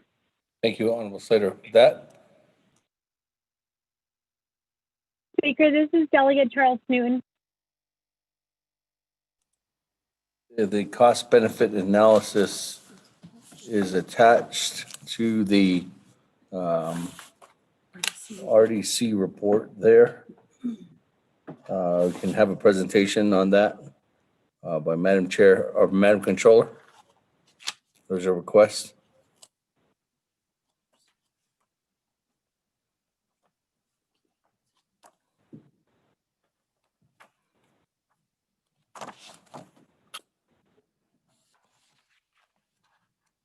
Madam Controller?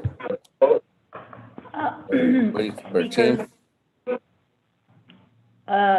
Speaker. Okay. So we don't get a pass until tomorrow? Just kidding.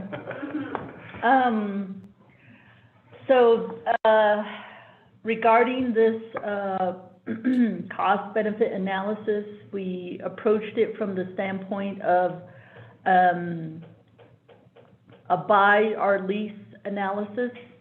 And we did confer or at least obtain information from Washington, D.C. office. We also did speak with the real estate broker. So that's what we had to work with. And also, essentially, in summary fashion, there's a lot of moving pieces. So we did take into consideration the actual, what would be the investment, and then also the ongoing,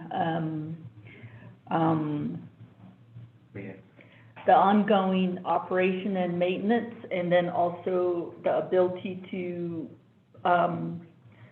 enter into leases, subleases, or leases, I guess, subleases. So basically what we're talking about is the Washington office having all these years to be leasing space. And so now we're going to go from being a lessee to being not only owning the property itself, maintaining that property, but also potentially being lessors. So those are things that we took into consideration. So some of the things that we did, and if I could make this real simple, is our conclusion was that if this would be more of a long-term hold, then it would make sense. Because what happens when you're leasing from someone, when you're the lessee, essentially you're able to negotiate some of these costs with the landlord and so forth. So, so now what's being contemplated is not only investing in the property itself, and with that comes expenses and so forth. So does it make sense? Is it cost beneficial to go from being a lessee to owning the property and being a landlord potentially? So those are things that we considered. Some of the questions we had was who would be responsible for it. Those are all operational and maintenance type questions. So we did the best we can with all these moving pieces. Again, nobody has a crystal ball. So some of it lies within things such as the ability to negotiate, leases, and where to lay off your costs, those expenses. Are you able to lay them off on your lessees, those types of things. So at the end, we are also having to work with estimates. We're also having to work with market conditions, real estate market, as much as everybody says it's not going to tank. We don't know that, especially now with the pandemic. I'm sure people in 2007 said that, and look what happened in 2008. So there's the investment component, and then there's the income producing component, which is if this is going to be sublet to someone, who's going to do that? Those are our questions. Who will manage the property? And so I think all of this boils down to, for leadership, is this coming budget. We were, hopefully the president signs everything today. Once this thing is acquired, then we're all going to be sitting here at some point, and we're going to be asking questions about whether it's land department or the DC office saying, well, we need this, we need that, and we don't know where the budgets are coming from. If it's the land acquisitions, they have the discretion up to $5 million per calendar year at this point in time to make these acquisitions. And so the question then becomes, who is responsible? If it's them, then where is the operating and maintenance going to come? Because every year we go through the budget exercise, this would be something that will be right in there. Is it supposed to be self-sustaining, and so forth? What about capital improvements, expenditures, and so forth? Those are things, I think it boils down to. But in our minds, with our analysis, it was essentially, it would make sense if it's a long-term hold. So some of the other questions we had, which are maybe longer, we do know that out of this 5 million discretion to make these types of purchases, this is where it stemmed from, because land exceeded that because of the purchase of the gravel, the aggregate pits, then that's why we're here. Because there's a difference between what the Land Act says, which says calendar year, and I believe the trust documents, we track everything on a fiscal year basis. So there's a little bit of a disconnect between those changes, amendments that were made. And I think this was highlighted when the tribal ranches in Colorado were purchased. So with that, with those amendments, I think that it's fair question when we say if these types of acquisitions are now going to be made. I know Mr. Marty Ashley talked about the history for land consolidations, but at this point, we're purchasing tribal ranches, we're purchasing aggregate pits, and now we're going to be purchasing a property such as this.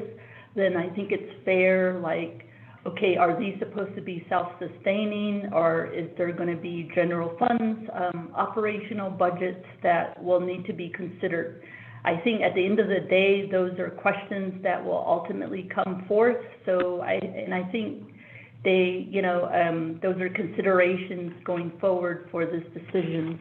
I did have my staff, Mr. Brent Wanika, work through the analysis. I can give him some time to explain the nuances of his analysis.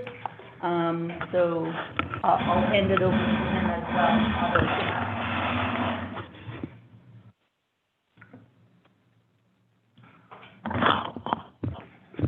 Hi, good afternoon. Brett Wanika with the Controller's Office.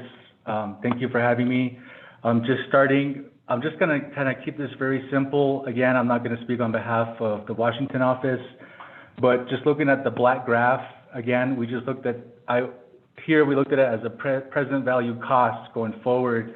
And as Controller Kirk said, we don't have a crystal ball, so it was very tough to kind of look at this. And on top of that, all the information that we used here was provided by the Washington office and the broker. So we didn't add anything or derail. We just kind of checked to see if costs were similar or, averaged around those amounts. And we just kept consistent. The scenario assumptions spell out how I did the projection. And just very simply, if you look at the graph, you've got the 20-year, and you can see that the buy decision is the most expensive because today you're essentially paying everything up front. And then out of the 20-year, the lease cost would be, out of the 20-year, the least expensive would be just to get a new lease. It was estimated by the broker that, some areas for leasing the second unit that Washington office is proposing would be around 5,000 to 7,000 a month, and so forth. So it was, again, this information was provided for them. We just fact-checked and to see if everything was consistent. And then jumping to the right of the graph, you see a 10-year. So if we were to hold the building for 10 years, the expenses are obviously a little lower. But the point here is that, it's expensive. Leases are ideally in the range for the short term. And as Controller mentioned, that you agree on what expenses you're going to be taking on or sharing and so forth and leases. So you can negotiate those things. So it can go a lot of ways. Again, we don't know what to think going forward. With the real estate, the performance in this current year, listening on an annual investment meeting, there's a lot of depreciation. There was not very much appreciation return for the year, and income was barely above. And we're looking at like anywhere between 2% and 4% of return for real estate. So that just kind of gives you an idea of what we're looking at. It can change very fast, very drastically in the market. And that's just putting it straightforward. So again, these are all based equivalently on the amount of years, and obviously the most expensive is to buy. I know that it was discussed during the RDC meeting that there are other benefits. Again, I don't want to speak for Washington office. They've seen the area, we haven't seen it, so they would know more on that aspect of what the benefits or what could be. Another concern is the continuity, as Controller mentioned here is, we have administrations rolling every 4 years, and, we run into these issues of, again, the self-sustaining, how is it set up, with funds, how is it all going to work out? So those are some things that we would like to hear and have answered as well. It just makes it easier for everyone, and knowing what we're going through now with the budget and all the programs, it becomes very cumbersome and very stressful for everyone. I just want to throw that out there.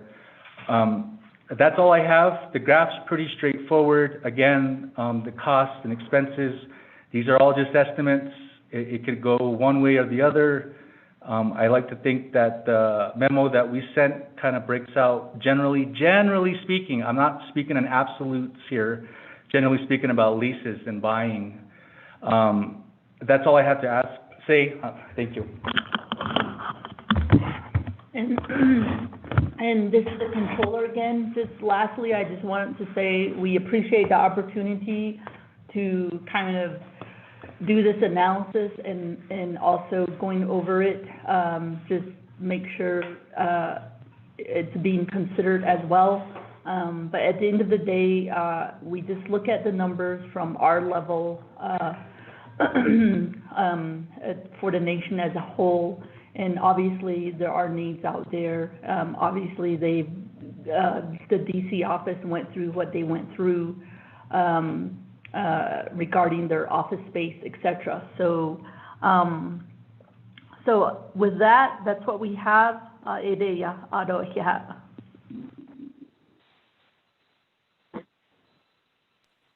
Thank you very much,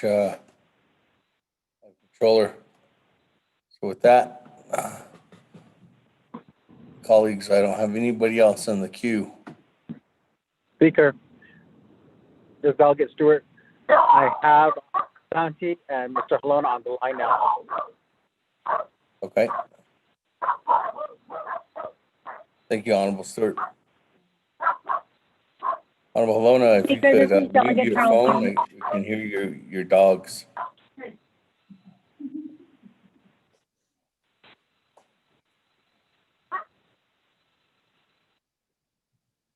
Okay, thank you.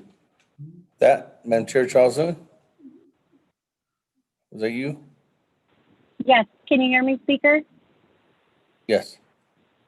Okay, great. So thank you for the benefit analysis that you provided to RDC and then also to us today. I'm just going through and I'm reading what Office of the Controller has provided to us.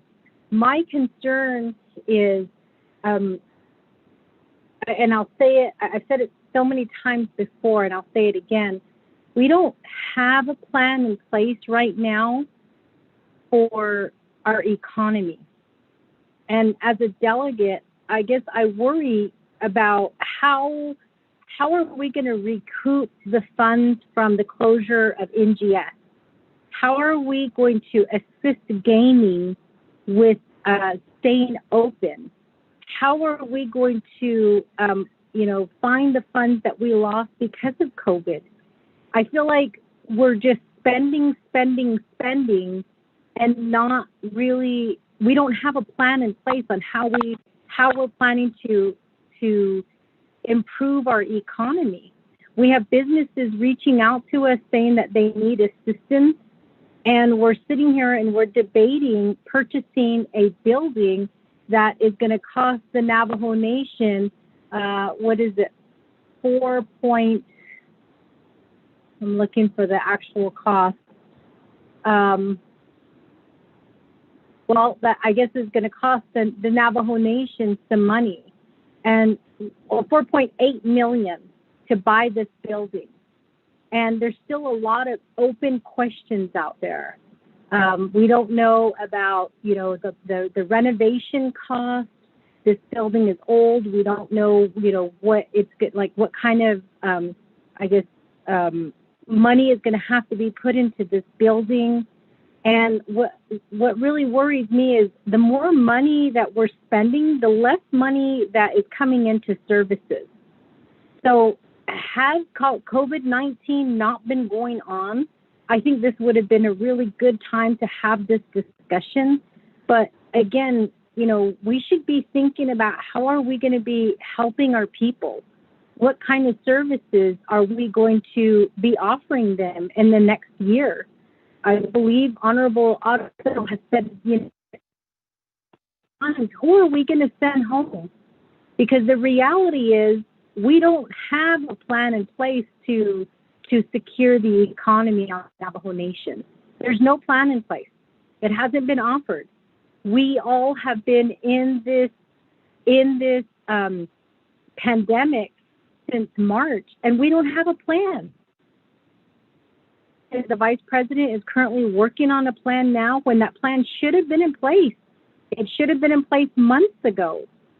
And, I don't know if there's other delegates out there who are worried about, looking in the future. I guess in a way it's like buying a house when you know that your job is on the line. I know that, I would certainly not make a big purchase like that, especially because we haven't even got into the recovery stage of the effects of COVID-19. We're still in the midst of COVID-19. And again, we have gaming who needs assistance. We even just heard recently our Navajo Nation employees who haven't even been paid their special duty pay. So it just makes me wonder, why are we even considering this, when we don't even have a plan in place? None of us have a plan in place. And I'm just wondering, at what point are we going to realize that we are all, we're leading each other blindly? We don't, it's just a scary time right now. What I want to know is what do we look like with our revenue right now? The revenue coming into the nation. What are we looking at? And then, how are we going to pay for these? Or is this building just going to sit there?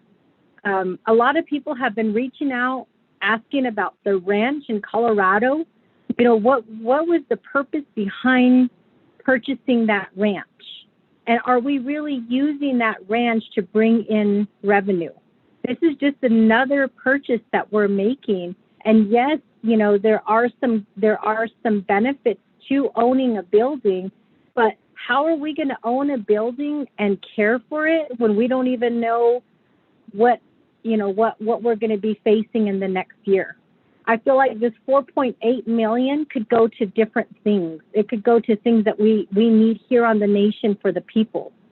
And we are still in a lease. So if we don't lease out this building, we're going to be losing more money. And right now with the economy the way that it is, I don't even know if people are looking to lease buildings or to even rent buildings at this point. How do we know that for the remainder of this lease, the Navajo Nation is not going to be paying this lease and paying for a brand new building? Again, I was in favor of looking at this in May because, I think we know that the vaccines are coming out. We know that that every day things are changing, but we don't know the economy at this point. We don't know what the effects are going to be on the economy. And for me, I think it's just it's a scary purchase. And then the other thing too is, up until recently, the Washington office really wasn't doing anything for council. I mean, they're working for the president, but there was no information being shared with us. And, it just makes me wonder, are they working for the people or are they working for the president? Because we all work for the people, so information should be shared with us equally, but it wasn't until recently that this started happening. So I think there's just a lot of things right now, at least for me as a delegate, and when I think about my fiduciary responsibilities, my responsibilities are to the people. And I'm worried that if we don't have a plan in place on how we're going to recoup some of those funds after COVID-19, we are going to be sending a lot of Navajo Nation employees home, and we're going to have less services. But hey, we'll own a building in Washington, D.C. That's kind of my thought. So I'm against this because I think it's the wrong time. I think the concept is a good concept, but it's just a really bad time. How do we tell the Navajo people that the Navajo Council approved a $4.8 million building in Washington, D.C. in the midst of COVID, when we haven't even assisted the people, when we haven't given them their hardship yet? How do we explain that to them?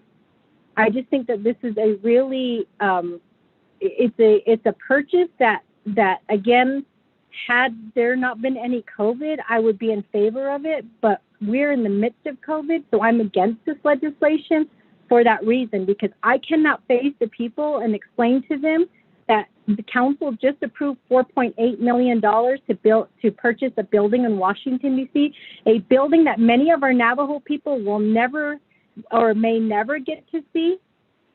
How do we explain that?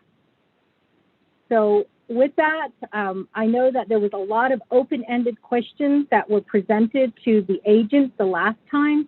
And of course, you know, we haven't got the answers to those questions, but I'm thinking in terms of we make the purchase, we know that renovation has to occur. Where are we going to get the money for the renovation?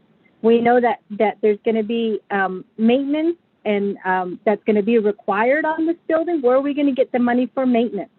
Where are we going to get the money to keep this building intact? So these are questions that we should be asking ourselves. And I'm hoping that, you know, that we at least have that conversation, and let's make a plan. Because if we're going to vote green to purchase this building, then I'm going to assume that you have a plan to recoup a lot of the revenue that the nation is losing because of COVID-19. And I will be happy to sit down with anybody who wants to share that plan with me. I've sent out a couple of emails, as many of you know, to the president and to all of you with no response. Absolutely no response from my colleagues and from the president when I've asked to sit down and let's sit down and let's develop a plan. Let's sit down and let's have this conversation. No response. So I'm assuming that everybody has their own plan and they're just not sharing it. But if we truly are going to be working for the people, we need to communicate better. We need to have these sit downs. And I think for the record, Speaker, we need to start keeping track of all of the times that we have asked the president to sit down and meet with us, and all of the times that he has declined or he has not shown up for any of these meetings. Because now is the time that our people are holding us accountable, and we need to make sure that we're telling them that we are communicating and that we're having these conversations.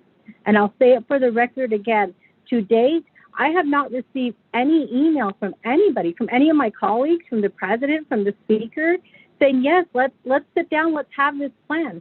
And that email was sent out almost over a month ago.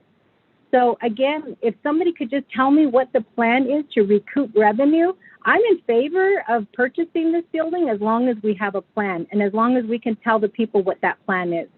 Until then, I can't in good conscience vote green for this purchase. Thank you. Speaker, Delegate Daniel So, put me in the queue. Thank you very much, Madam Chair. With that, let me go ahead and Chairman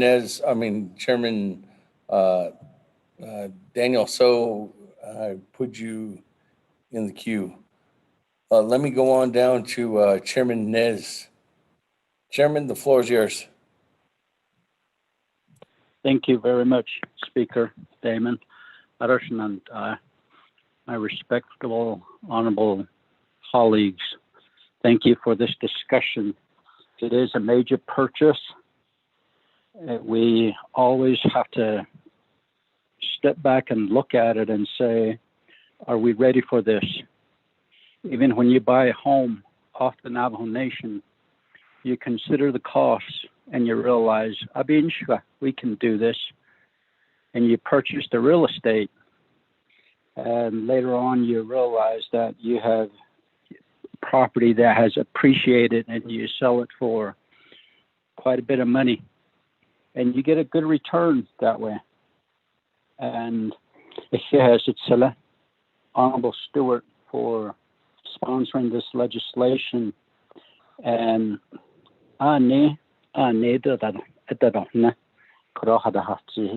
it's your positions. You have a right to speak, ask questions. That's how we make a decision, listening to from all angles. We have some good leaders here on the council floor. I guess you guys think things out.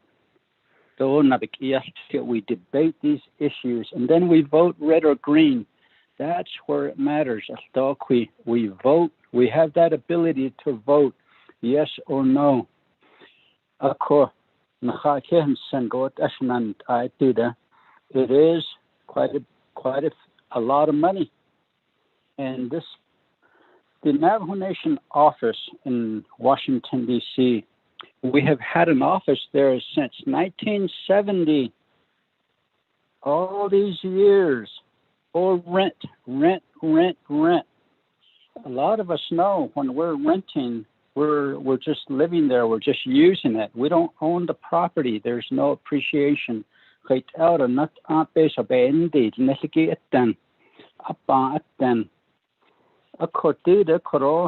Washington. I get it not any, but yeah, hot ego, hot, I make a satohony clone. If they need Lashin Harshin Hashin Are, and Nishiki Sato, but at the Daniel Kako at Dejo, Yejo, one has Archer.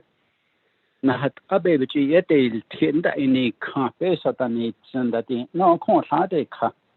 And we all stay at a hotel. Those of us that travel over there, sometimes we spend 4 nights over there, and then those motels near the capital is not cheap at all. Some go as high as 150 or more. How do we start buying this property? Is it time? It's been 50 years. It's probably time to really consider this. Where do we get the money from? That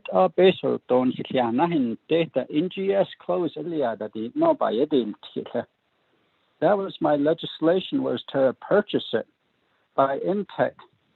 What do? We shut it down. We closed down Kayenta Mine. That's why we don't have any money coming in.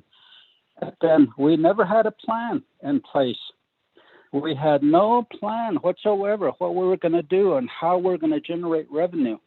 We just went ahead and shut them down. Revenue, go where are we going to get a plan? We had a discussion the other day on RDC with JT Willie, and we discussed how we can create a task force for the economic part of our Navajo Nation. Task force economic recovery based on and the Myron Lizer, the Vice President,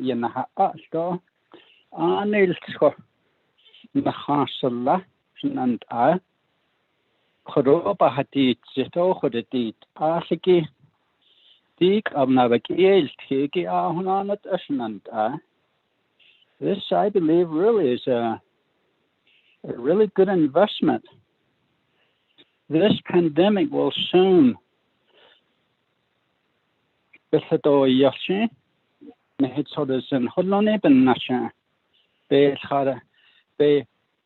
need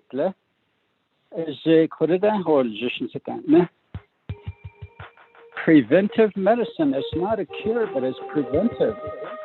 Oh, Hansa, Goshe. Huel Agotit after the Cossin Sage, Korope del Zido. Nahata has Nanki Lato Ed or Con Sea Case to Dole. Doshin Hayat Ehot and Sea Case Gogo. See why she open nails Gogo. Hala hot on hit Sorizan Hat Eho 18 hat Naabik'íyáti. Nahat I need Lago but had it hot Zan Olga. Actually, bara hannossen. Even not ein city case go. Only bonny go base or the hint. We really discuss these issues. I appreciate the hold items kidigido you know, this is good. We're talking about all this and the controller is helpful in providing her analysis. You know, 50 years is lay. We have a Washington office, and we never bought property until now. We're considering it. So, thank you very much, and God bless you.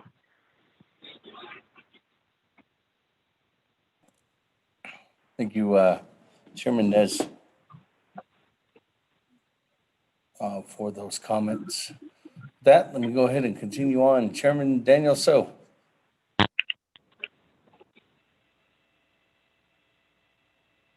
Floor is yours.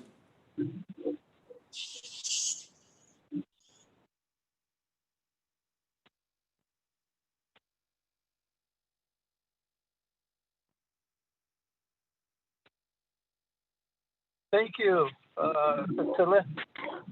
Chair Naabik'íyáti Committee, and your official titled speaker, and members of the Naabik'íyáti Committee, Honorable Wilson Stewart Jr. and Ms. Santi Lewis. My question basically, okay, we're going to dip into the principle of the Land Acquisition Trust Fund. My question will go in part to Office of the Controller. Madam Controller, Ms. Kirk, if we should dip and take out this amount from the principal, how much would we reduce the earning potential of the Land Acquisition Trust Fund?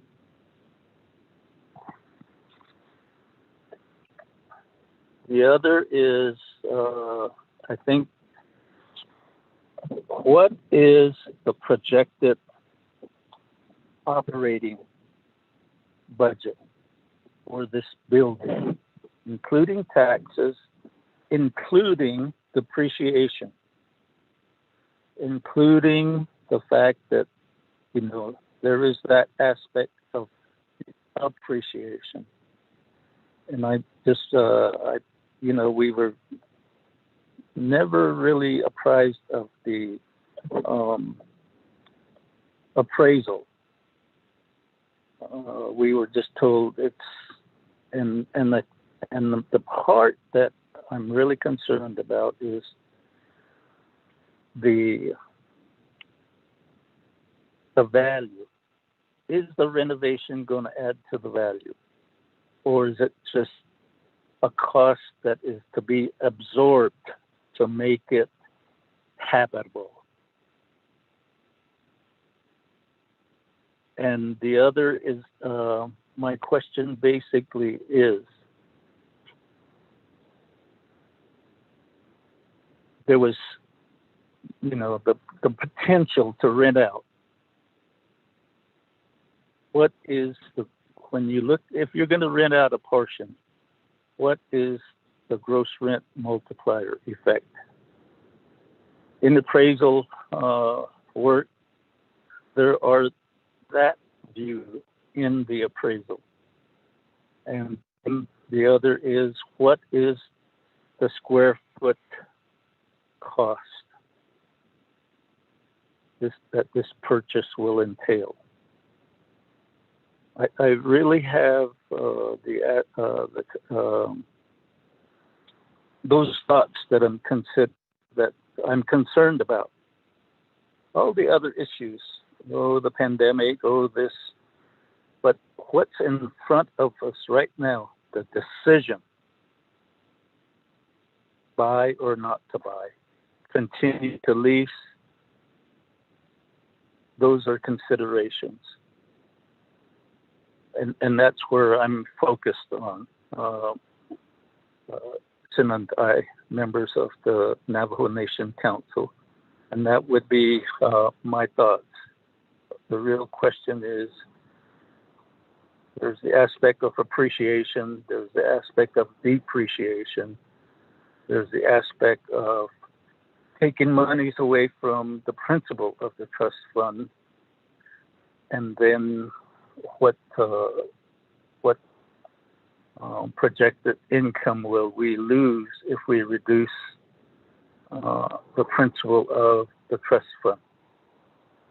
Again, thank you, Cecilia, Honorable Speaker of the Navajo Nation Council, presiding as chair of the Naabik'íyáti Committee. And thank you, colleagues, and all the folks that are listening on this very important discussion. Thank you.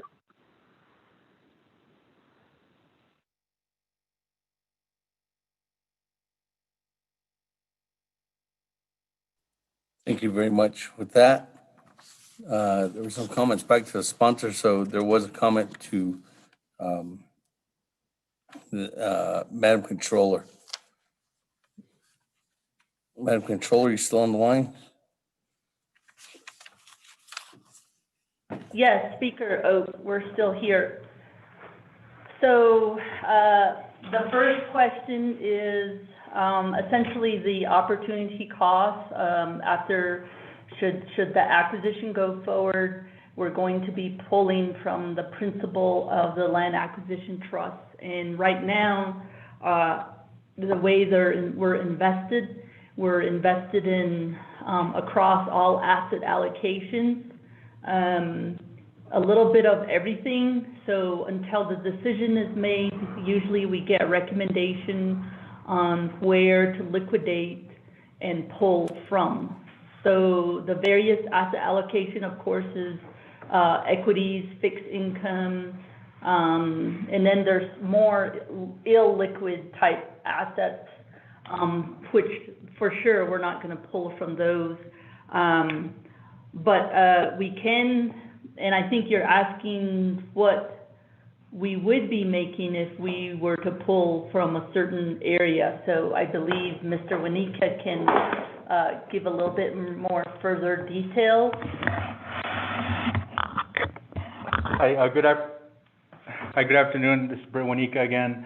One of the questions was, well, how much of the income will be reduced if we were to pay this from, pull out from the principal? As Chair Controller Kirk said, that it will depend, it will vary based on the recommendation we ask and depending on what managers we pull from, thus those expected returns, they have their own strategies. But just looking at fiscal year 20 interest income, unaudited, is about $5 million. And just ballparking it, you're looking about a $250,000 reduction to income. But again, that's today, market conditions, economic conditions, those things can change overnight. So roughly speaking, it can be about a $250,000 reduction in interest income on a given year. That's what I have on that. The square footage that was asked, it is in the cost benefit analysis. It's on the section of background. Right now they have, again, Washington office can confirm they do, from what was told to us, is that about 6,200 square feet for the current one, and the new building is 6,600 square feet roughly. So a little bigger from the old one. So the current one that they are 6,200 square feet, and the new one, the new building, is approximately 6,600 square feet. And that's where they're talking about the 2 units. One's residential and one is more of kind of a commercial. They can talk more on that. I know you, Honorable Daniel, so you asked about the valuation and the appraisal. All that stuff is attached to the legislation, and that's all there on the valuation and the appraisal and so forth. That's all I have. And also, I just would like to add that I do appreciate your line of thinking, because from the standpoint of our office, we do think about these types of acquisitions, and whether I think in our cost benefit analysis, we do talk about whether we need to look at these things from the standpoint of if they're self-sustaining, if they have a return, because currently the master investment portfolio does have those requirements. And the reason why, I bring it up also is because whenever we pull money from the investments, we have to compare that to what we're spending the money on. Earlier, I know it was mentioned, I believe Delegate Freeland and Edmund Yazzie were asking about the Crown Point Hotel. I know the needs are out there, but when we look at pulling from the CSN with the returns and the yields that it makes, and you compare that with projects, then, sometimes the question is it more quantitative or qualitative returns that we're going to look at? Because even if you are looking at from the standpoint of NNGE, are we just going to look at it from a purely return standpoint, quantitative factors, or are we going to look at qualitative factors? Those are some of the discussions we've had at the investment committee for some of these trust funds and the manner in which they're being used. Because if they're invested, they make certain returns.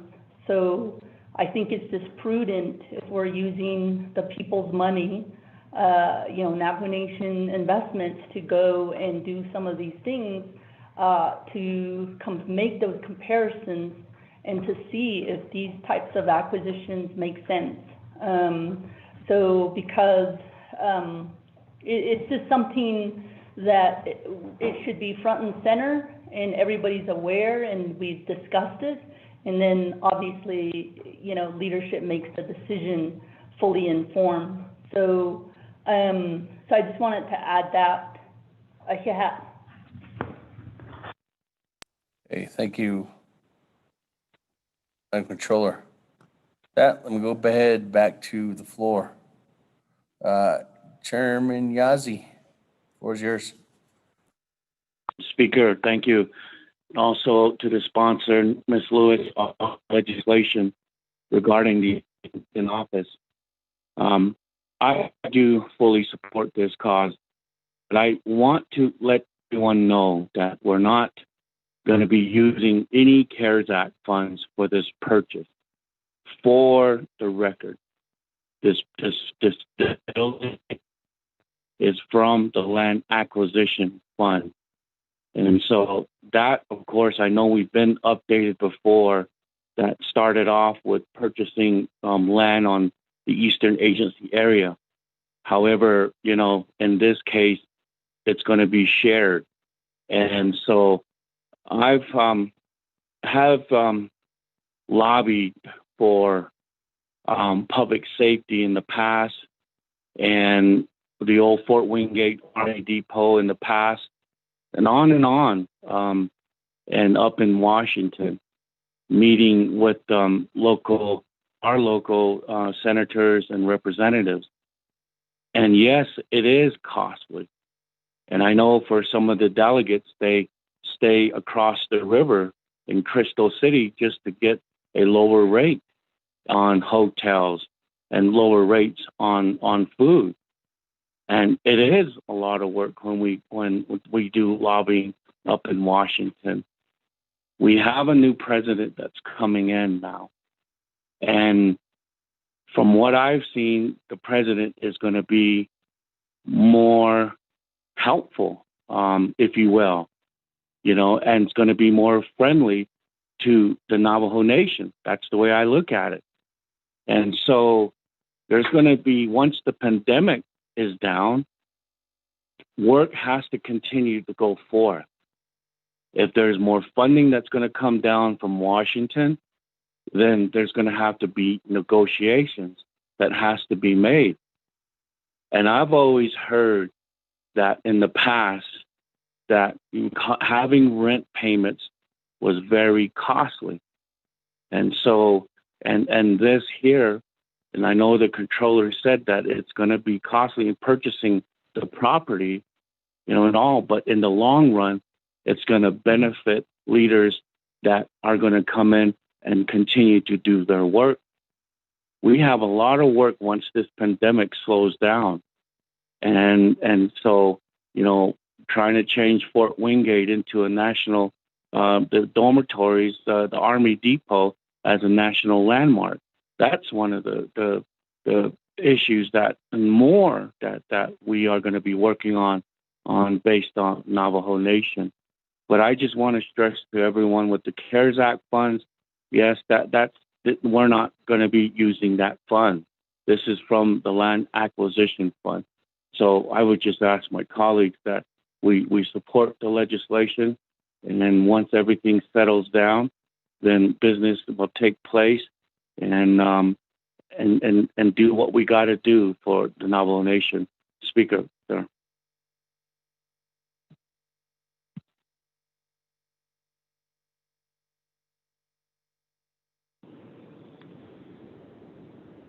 Speaker, Thank you. a follow-up question, Delegate Thank you. Daniel So. Chairman Daniel So, I'll put you in the queue. With that, moving on down. Continue Honorable for me to Slater? keep. Honorable Slater? Thank you, Chair. Speaker Damon Shania. I think we were forwarded documents as estimated operation maintenance costs, and I believe that this figure, I'm trying to find here, effective date 2/28/20. It doesn't look like and then from Luke Joyce, January 6, 2020, it doesn't look like we've gotten updated information on the utility costs or the operation costs. And it appears that the only maintenance cost that is allocated is $2,000. And there's just question marks next to repairs and maintenance. So 2,000 for reserves and question mark for repairs and question mark for maintenance. So, at this time, the council has been presented with a picture of the all-in total for operating this facility and owning it in Washington, D.C., and how much that is going to impact our annual budget. So without that information, it would be imprudent to move forward with the purchase because the council is not aware of how this is going to affect the bottom line annually. Sometimes you can project out, depending on how long you're going to own a facility, what sorts of repairs or maintenance may be needed, in addition to, looking at similar facilities and what sorts of repairs and maintenance they need over time. The council also hasn't been presented with an estimation for how long we'll own the facility, and I think that should be something the council receives in order to make an informed decision, because the analysis looks at this 20-year time frame, and there's the potential for it to be, say, an okay purchase. We don't know, we can't project out. But if we were, a real estate investment firm, or a REIT, we would be doing a much higher level of analysis in this purchase and this acquisition. And I think that if we want to talk about it as an investment, then we should start with the investment committee and work from there.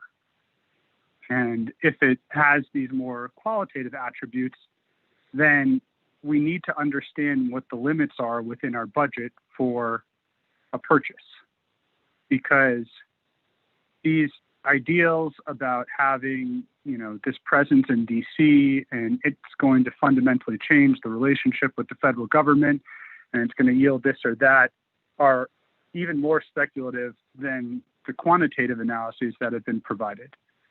So that is incredibly important. This purchase is not going to fundamentally change the relationship between the Navajo Nation and the federal government. It won't. And we're moving to the House side too, which has the least involvement with Indians of either branches or either houses. The point has been made that annual travel costs to DC are quite expensive, and that this may be offset, or it's been asserted that this will be offset with the purchase.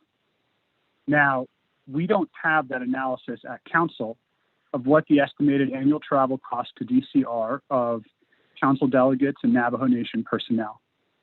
And it was my understanding that this could potentially provide 1 or 2 beds.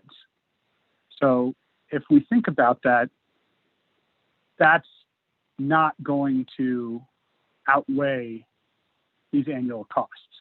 If we want to be smarter about our travel and how we perform that and whether we are really effective when we go to DC to make these trips, then let's perform that analysis and let's provide it to the council. And let's think through how we can be smarter. Maybe it makes sense to purchase a property that has more residential or space for people when they're traveling there, whether it's staff or others. If that's the argument that's going to be made, then let's have the data to support it. And that can be found. And we've had months and months to find that data, if that's the argument we're trying to make. One other thing that's important for the council to consider is what is our sovereign status in DC and how is it going to be respected or not? And I'm seeing taxes on here. And if we're expressing this to be a true expression of our sovereignty and we're going to change this relationship, right off the bat, we're accounting for paying taxes to another sovereign. And I think that is really emblematic of how we're not imagining the full picture here. If you're France, if you're Mexico, if you're Canada, you're not paying taxes to the District of Columbia government. And that is your sovereign soil. So we also haven't figured out how that land would be treated and could we take it into trust? What could, go forward there? That is very important for the council to consider. And particularly when it comes to issues of liability, what liability is the nation going to have at this facility? And that could be huge. Is this the most prudent way to structure the deal? And do we really know how the deal will be structured? And I say that because does it make sense for the nation to have the facilities, management department monitor and run this facility as the property manager? Does it make sense to have some other entity purchase it that is owned by the nation for liability purposes? And in that case, what are those projected costs again for the repairs, the operations, the maintenance? And if we don't have that established at the beginning, if we don't have a plan for how it will be managed, will the property be managed through the Washington office directly as opposed to some other entity, of the nation, either an existing program or a new company or something that would be created for the purposes of mitigating risk and liability in this transaction? Those things aren't spelled out here. And I think it's a misservice to the council when we don't think through and evaluate all of those items in this process. So, if you look at just the $250,000 reduction to interest income, I think that's huge because we're approaching the situation in the future where all of our trust funds may have to pitch in and support the continued operations of this government. That includes the Land Acquisition Trust Fund. That includes all of our trust funds. And with that recognition, every single move should be scrutinized at the highest level of detail that we have available to us using all the information that is available to the council. So I think at this point, what's the rush? You know, the rush certainly isn't going to fundamentally change the relationship with the federal government, isn't going to yield efficiencies that we're asserting it's going to. And these other items that account for the long-term risk, how it will be organized on a transaction level and with the ongoing operations and maintenance costs, they're not seriously presented to us in a way that shows, you know, is there a break-even point in the future and where exactly that is, among several other issues. So again, it's difficult to support the legislation as it stands right now. There was plenty of time to develop this sort of information and present it to the council. These are the same questions and concerns that were issued earlier. And it's just dispiriting to see that there still hasn't been substantially more analysis by the proponents to make this a really tenable idea. So thank you, Speaker, and those are the items I wanted to raise. Thank you.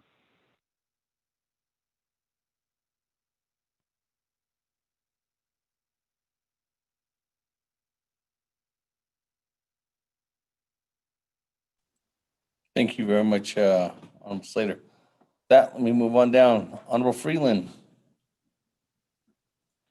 Thank you, Speaker. Good afternoon, colleagues, presenters, your agents. I just have a couple of questions. I think these are probably going to be geared towards the controller. Chantal,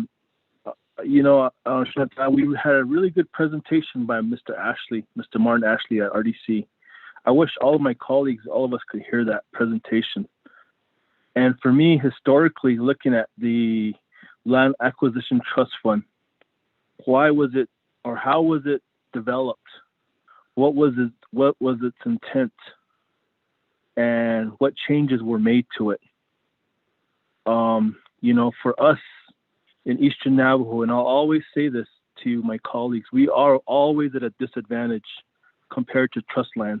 We'll always be at a huge disadvantage. It's not easy for us to develop water lines or electric lines or even obtain rights-of-ways for our people out there. And I have one chapter that has 38 homes that don't have any running water. And it's so hard to develop because we have 23 different land statuses we have to deal with. We don't have one trust land complex that we can obtain a right away from. And the Goliath always seems to be the BLM. We're always being challenged. We're always at odds. We're always being, it's really hard to deal with the BLM at times.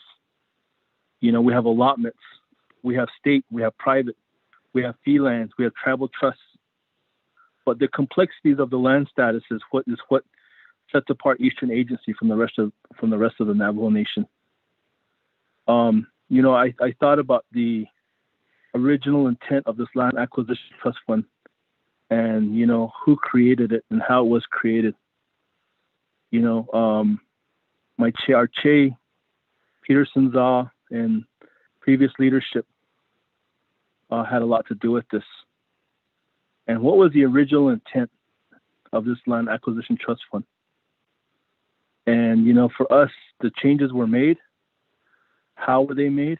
There's a lot of history behind this Land Acquisition Trust Fund. So just some thought and some consideration for our people as well. And I think for us, especially in Eastern Navajo, we're still going to have that. I'm still going to have that advocacy. I'm still going to put up that fight to the BLM and to others to try to obtain lands for our people out there. because we'll always be at a disadvantage. Our people will always be at a disadvantage. It's unfortunate, but that's how it is for us out there. So with that, I want to ask the controller, what's the current balance of the principal of the land acquisition trust fund? How much interest did we earn at the last maybe 2-3 years? How much interest did we earn? And could we redevelop interest and just put the interest back into, if we're going to be losing the $250 amount as well? Those are the questions I have, Speaker, my colleagues. A little bit more of a comment, but I'll always advocate for our people in Eastern Navajo, and I'll always be one of those that will always talk about being at a disadvantage, because we are. And it's not easy for our people to obtain land, to obtain a home site lease. And I always think of one of my chapter officials right now, who is a Vietnam veteran, who's raising his grandsons because his son passed away. And he doesn't have any running water, electricity. And he has to haul water. He doesn't have, but yet he's still humble. He's still a humble person. I have a lot of respect for him, for what he's doing. And he's living on, unfortunately, on BLM land because his survey was not done correctly. It seems like that. And, someday I hope with the new administration coming in, we can work with the BLM more better. But that seems to be always our challenge, is the BLM. I shouldn't be pointing fingers, I know, but for us, that's how we face it in Eastern Navajo. Just the question to the controller, Speaker, if that's permissible. Thank you.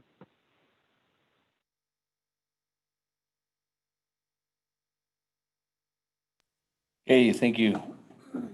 Come back, controller, just be ready. I'll come back to you after colleagues. Chairman Daniel So. Thank you, Cecilia, Honorable Speaker, the members of the Naabik'íyáti Committee. My question to Controller, the anticipated appreciation, should the nation buy the property and then and basically renovate, and then what they could take away the depreciation, whether it be on a 20 or 40-year schedule. Would the property really appreciate? The other is number one item that I really feel is the fact that, the selling point, we're going to reduce our costs when we travel. How many delegates are going to be sleeping in that residence area? Maybe once or twice, if they have a late night hearing. Most of the time, they're going to be staying at a hotel, a motel, a luxury, more than likely. And so that perspective, I guess, is, let's be truthful. Let's think in a real life situation. In that aspect, the other is the real thought: is the property going to appreciate?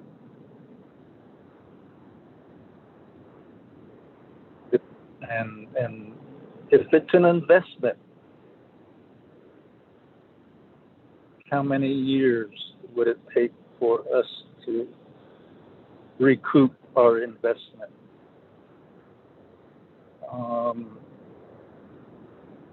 And those questions would be directed to the controller. and her staff. Thank you.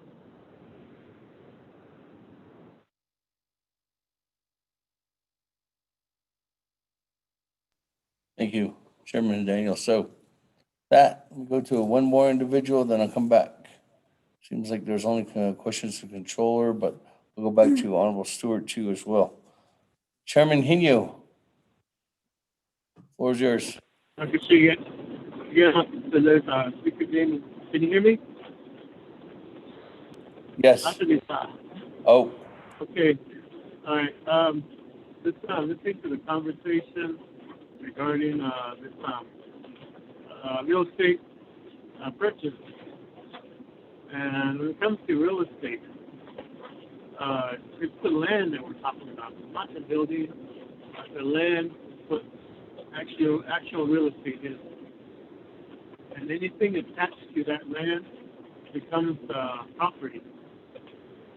And so when we talk about appreciation and depreciation, when it comes to depreciation, the only thing that depreciates is a vehicle.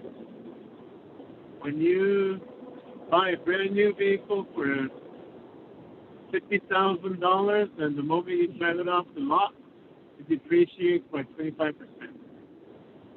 And so in that aspect, personal property depreciates. So when it comes to real property, which is what we're talking about, it appreciates in value, meaning that when a person buys real property, they make improvements to that property. And with those improvements, they appreciate. And depending on the amount of improvements that's made, that's what the value is. And so when it comes to equity, on the real estate market, people borrow money for a fixed term of maybe 30 years. And so as they move down on the amortization schedule in their payments, they begin to build equity through the years, and that's what they consider as their assets, that equity. And so they can borrow against that. In this case, the Navajo Nation will be paying full cash for the purchase of the property. We're not borrowing no money, and using our investment returns to give. And so, in a sense, what I'm getting at is we'll have 100% equity in this property once the nation completes the purchase. So that could be used in a number of ways. The equity you get to make short-term loans for the property improvement, and then that way increases the value of what we have there. And if you look at the DC area, there hasn't really been a downturn in the real estate market. It's always been an appreciation bracket. And I think that's where it's still going as far as the real estate market in the District of Columbia. So when it comes to purchasing real property, the Navajo Nation will have an aspect on their portfolio as owners. And so everything, that's where we need to look at. The idea of an embassy and it's kind of, I wish they wouldn't have used that term to build an embassy, but that's how it went though. But for me, I look at it as a real estate purchase because when they did have my real estate license in the state of New Mexico, it sold real property, always location, I know. Meaning that the ideal location of property is the highest sellers. And some properties that were not ideal, they hardly ever sold. So when you look at the market and where the location of this property is, it's in the ideal setting. Where we make improvements and build the value of it, and somewhere down the line, we the nation decides, okay, we're going to put this property on the market, you might get a bigger return for what you spent on it. That's where real estate is, from my point of view. And so that's how I'm looking at this whole deal as far as purchasing real estate. And so the idea of renting versus buying is real. I mean, that argument is, for me, it makes sense. Why throw money away to make somebody else rich when you could buy your own place? And same way, individually, some of us have rented so many years that at the end we end up saying, why was I renting? I could have bought me a house by now. And you heard people make that same statement. And I'm sure everybody's heard that. I've heard that many times from friends of mine and colleagues, different people, where they, after 10 or 15, 20 years, they say, I should have just bought the house instead of renting. And so now it's here. Same scenario. We've been renting and renting. I don't know what their current rental rate was for the Washington office, but I believe it was $250,000 a year or somewhere in that neighborhood that we've been paying. And so that's just my take on it. I believe I'm looking at this as a real estate investment with a lot of potential. A lot of potential in the end. And we're just not talking about right now.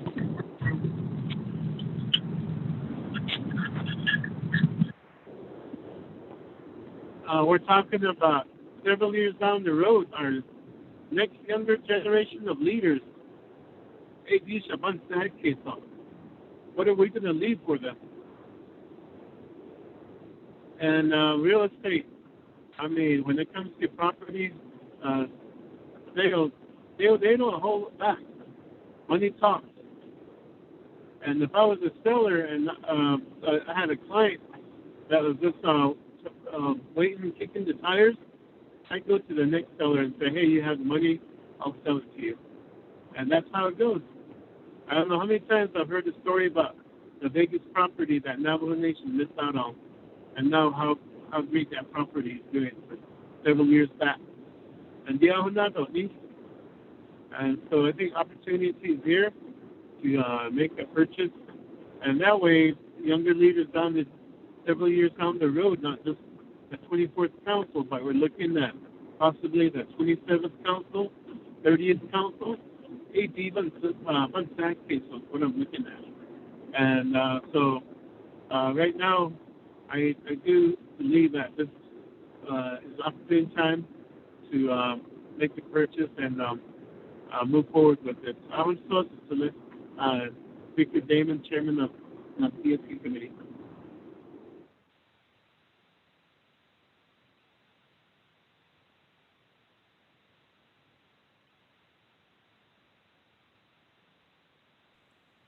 Thank you, Chairman Henio. Let me go back to the controller. I'm controller, and then I'll go to the sponsor.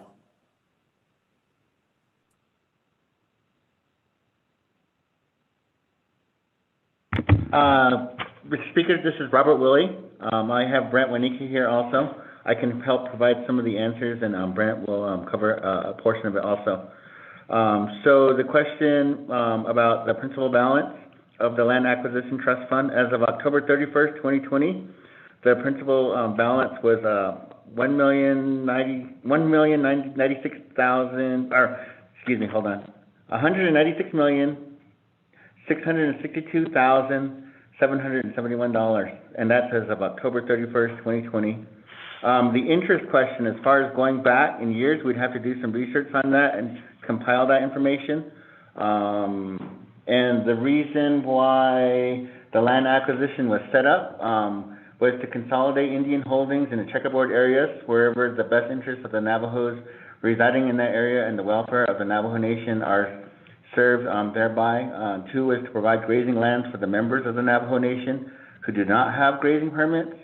Three, provide additional or substitute lands for members of the Navajo Nation who reside in overcrowded areas of the reservation. Number 4 was to relieve reservation land resources from excessive use, and 5, to provide land necessary for approved Navajo Nation enterprises. And this is all in Title 16, Section 1, under major purposes. And I'll have Brent cover the rest of the report. Thank you.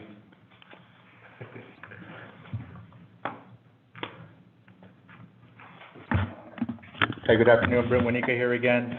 I was able to pull up the fiscal year 19 interest income for the Land Acquisition Trust Fund.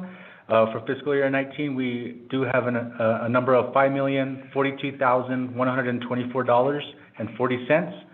And then unaudited fiscal year 20, we have $5,355,713. I'm sorry, $5,355,713.10. Those, and again, just reiterate that fiscal year 20 is unaudited. And then there was also discussions on the what the intent of the Land Acquisition Trust Fund. That is just mainly on, there's two parts to it. So there's a Land Act and there's a Land Acquisition Trust Fund. The trust fund is more on the financial piece and how it can be spent and used. But overall, from what I understand, it just points generally, the most of the uses and provisions are in the Land Act. And that's what Robert really just read out. Going forward on the Land Acquisition Trust Fund, income can be used 90% for the program, and then 10% is reinvested. Just going straight forward. And that's all we have for now. Thank you.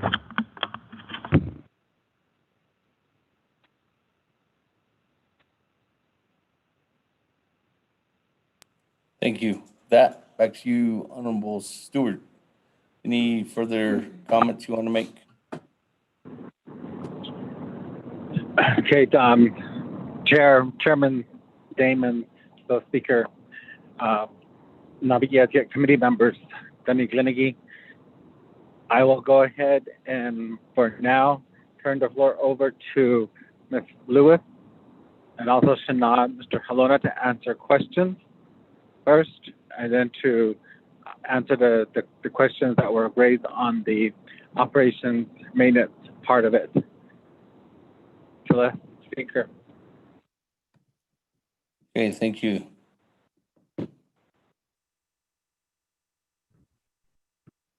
No. Any comments or response?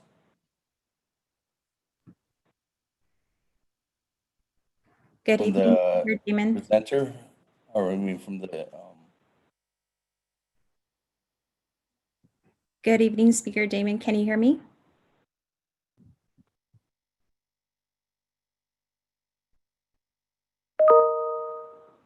Hello? Yes. Yes, we can. All right. Can hear you. Go ahead. Good evening, everyone. Honorable Speaker Damon and members of the 24th Navajo Nation Council convening as Naabik'íyáti She'e Santi Louis Yanishia, Hishka Hazonishland Dohanso, Bashishin, Qisalsan Dashicheto, Tachini Dashanella, Aquata Asanishland. First, I want to express my appreciation to the committee for considering legislation 220-20. As we know, the proposed legislation is to acquire property in Washington, D.C. for the Navajo people, and which will be occupied by the Navajo Nation Washington office. I also wanted to express my apologies to the council. It's my understanding that I was called earlier, and I'm sorry, but I could not attend. I was at a court hearing. So thank you for your patience and giving me this time to speak this evening. If I may, I would like to respond to the OOC's memorandum. But before I do that, I want to respond to the questions that have been presented by members this evening. First, I believe that there was a question about what is the cost of operating expenses. And based on our calculations, it will cost approximately $25,000 to operate and maintain the building if it is acquired. And one of the most alarming figures that I want to bring to everyone's attention is that's that is 1 month, that is approximately the amount we pay for 1 month for our current lease.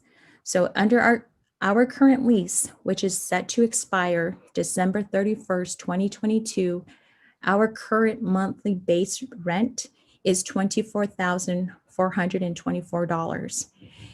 Each month, we also have to pay an additional amount for operating expenses, and that ranges from $600 to over $1,000. So our net that we pay each year is around $300,000.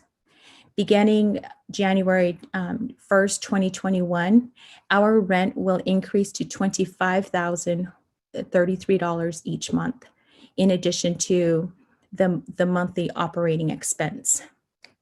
And in the last year of our current lease, our rent will increase to $25,658. So when you consider the annual operating expense for the new location, it nearly is about the same amount of 1 month's rent that we currently pay. Going forward, I also want to address the question about appreciation and renovation for the current office. I do want to highlight that the controller's memo did not mention appreciation, and within my response, I clearly point out that the analysis fails to consider the impact of the average rate of appreciation for Capitol Hill properties, which is 3 to 5% per year. In addition, the Navajo Nation would be accruing equity. I think that there needs to be an acknowledgement that the Navajo Nation is investing in property. And if we even just held on to this property and later sold it, it's the market here in Washington, D.C. is so stable that we could nearly, most properties appreciate, especially around Capitol Hill. So we would probably be selling it at a gain. And more notably, yesterday, our realtor before the Resources and Development Committee mentioned that there was a property that's just feet away from this current property that is a quarter in size that sold for $4 million. This property is so unique that it has a main structure. It has a separate carriage house in the back that is that is completely separate, and that has a lot of rental opportunity, and it also has outdoor space. So I do want to acknowledge that there is no other kind of property like 11D. So I think that it has a lot of appreciation opportunity. And in terms of renovation, we do not have any current plans to renovate at this moment. I think that what we have before the council is to consider an acquisition as the first step. I think years down the road, until we know what the outcast is for the Navajo Nation, at that point, perhaps we can consider that. But if we had just rented out the carriage alone, the carriage house that sits at the back of the property, I believe that the previous tenant leased it out for a year at $5,000 per month. So I think since there is no plan as to how, or even if that is a potential, I would like to further discuss how we could possibly rent that property. And is that something that the Navajo Nation would be interested in? I believe that we can have that conversation should we acquire this, but perhaps that money can be used to fund the operations fund for this building, in which case it would have a no cost to the Navajo Nation, because we are bringing in income, which then is turned around to fund the operations of the building. That is just one idea in terms of offsetting costs.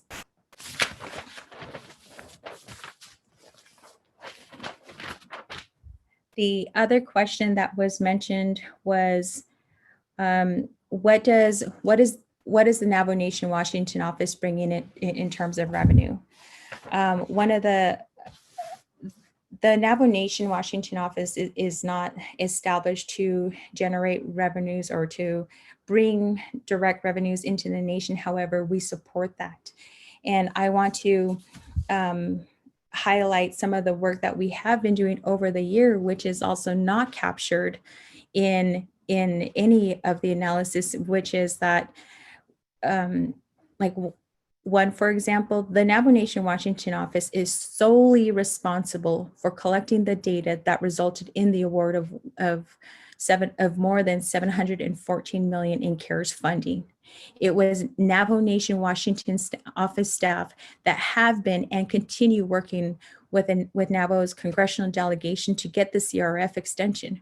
We have worked every single day to ensure that it is in the next appropriations package, perhaps the omnibus package, or even the next COVID relief package. Those conversations have been ongoing, and we continue to work for the Navajo people.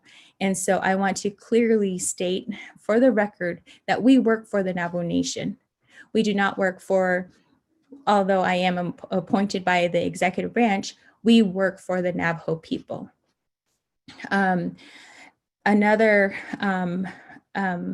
Some of our contributions are also not in the form of a monetary contribution, but rather, like for instance, we are working on language that explicitly prohibits uranium mining around the Grand Canyon. And we are also including within that bill language that would provide for a health assessment, the first of its kind. And what value do you put with that? And other important legislation includes the reauthorization of the Special Diabetes Program, as well as the Navajo Water Rights Settlement Act.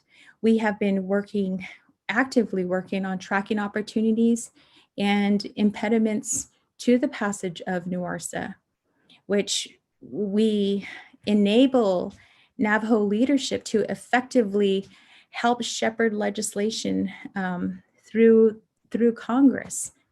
And I think that is also important to know that this location or this property, if it is acquired, it is just right across the house. And I want to note that it becomes an invaluable advocacy tool to the Navajo people, because that proximity, that close proximity, allows members just to walk across the street to have a conversation. Members have rented the carriage house at this building. Members have used this building to host functions, to fundraise, and the Navajo Nation people would be. It would catapult us ahead in terms of elevating the Navajo Nation status, just being there on Capitol Hill and the only tribe in the United States that has property on Capitol Hill to support the Navajo people. And so I really urge the members of the 24th Council to consider how this will be a legacy for the Navajo people that will stand in perpetuity, not just now, not just next year, but years down the road. And so I just wanted to share that right now. And if I am offered additional time, I would like to formally respond to OOC's memorandum. Thank you. Thank you. That, colleagues, I don't have anybody else in the queue ready to vote on legislation. Once. Mr. Eugene So. Honorable Eugene So, go ahead. Oh, it's going today, but it's in the leader. We got about 4 inches now. 우리가 아스키소 나비스 다시 아시다 나비키인데. So my mom, when I used to go to the trading post with her, when the trader says, when she asks for something, and my mom would say, if it's too much, my mom would say, does that have an organ to reborn, give rebirth? To the trader, meaning I guess interest or whatever property case, etc. But أنا هذا بعد ذلك this كون كي أنجي نحني سو هنجي خالد يعني شيء تلان سوى نجي كنا كقولين within the metropolitan they have land reform every year, not this cut, depending on which way the city is growing. The land, even just a piece of it, would cost more into the millions.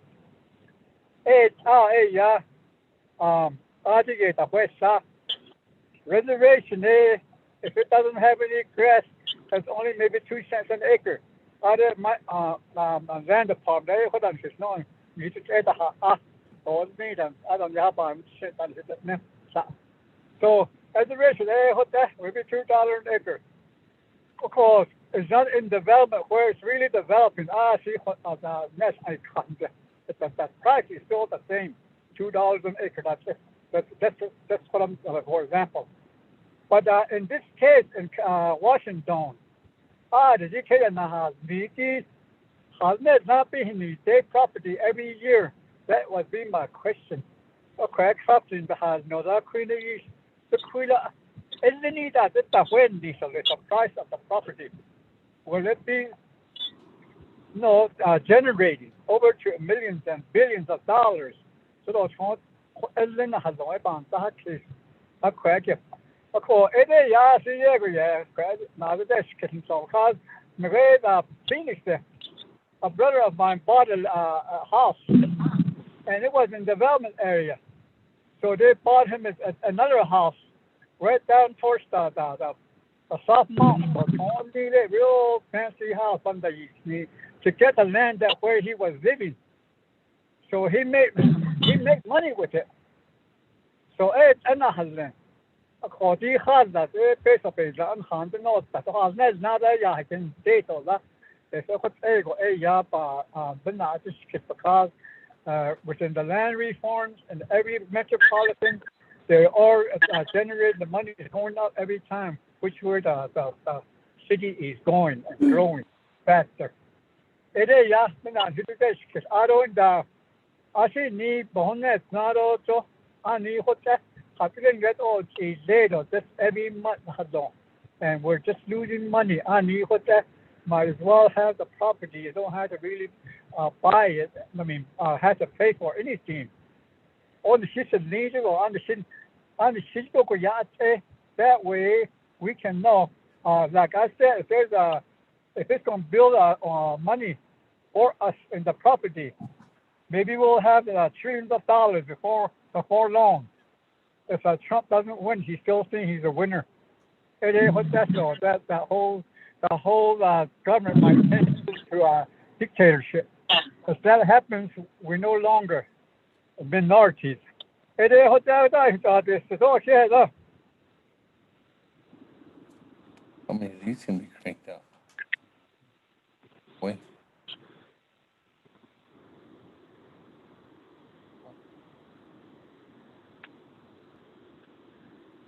Thank you, Honorable Eugene. So with that, colleagues, I don't have anybody else. So, Honorable Yellow Hair. Hello, on the legislation. Hey, good afternoon, Speaker and the 24 councilman. Deshnat Ani. Jimmy Yellow Hair. I am support of this legislation. We have this opportunity now today. We have a feature. We're going to have a very big value on this building, the feature.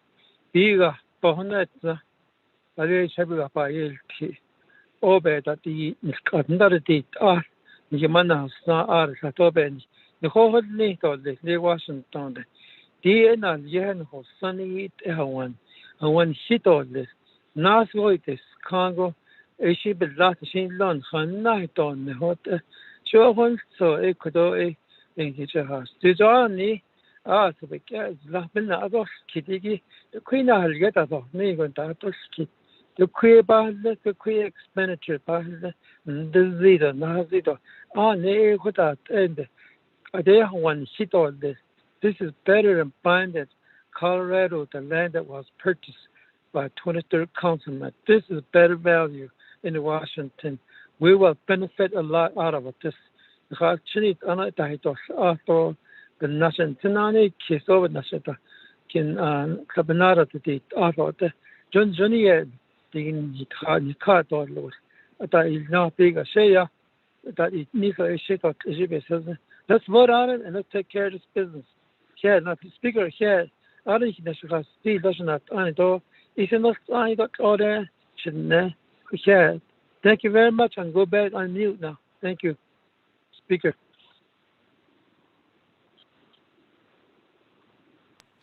Thank you. Colleagues, I don't have anybody else in the queue ready to vote on legislation 0220-20. Speaker, continue. I'll get started. Continue.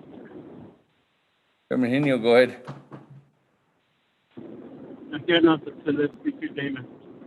Just real quick, the Naabik'íyáti committee, should Delegate Jimmy Yellen here really made a good point. Either Kaya and Hanigi, so I didn't have, I just say a Kahishi, the Kabal, and Jaman get to the those be so I just say, yeah, but to the Zimbabwe, at least one. Yeah, both I get a part of this. Don't you know that cable? That is the Chogi Mansai Kate Dota. So that the Nigga Alice, I've heard it many times. Which one has played that you know.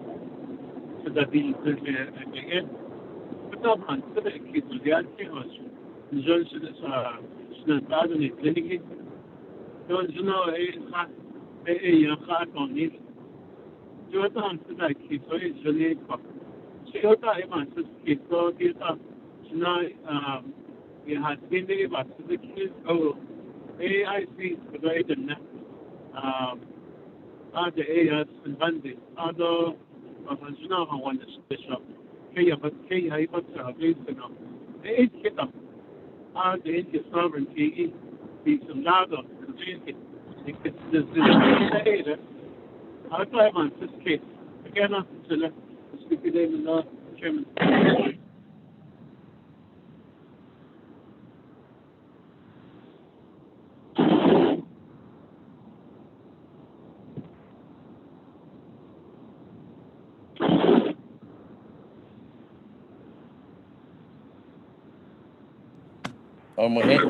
Chairman Henio, lost you.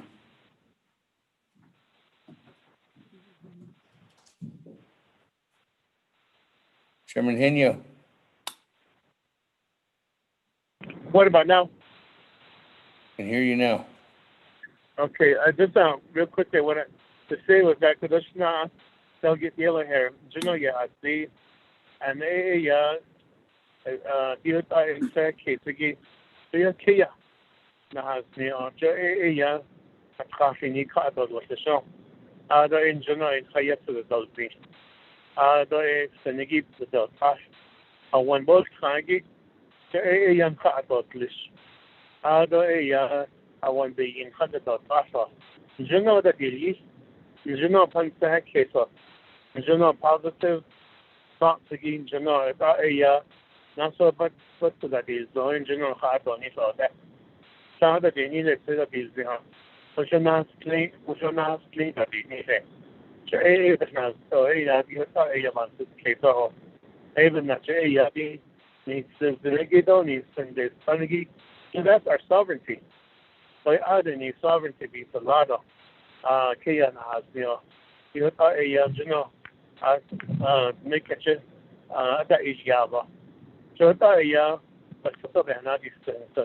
Again, not to the speaker, Damon. Thank you.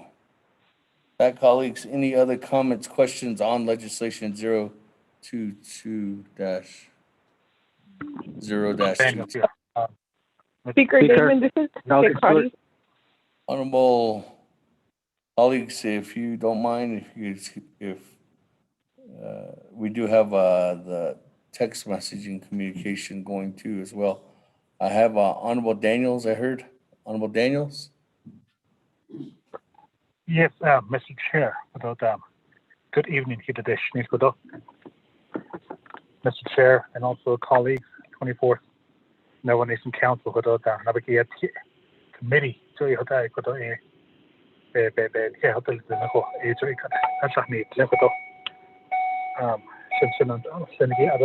legislation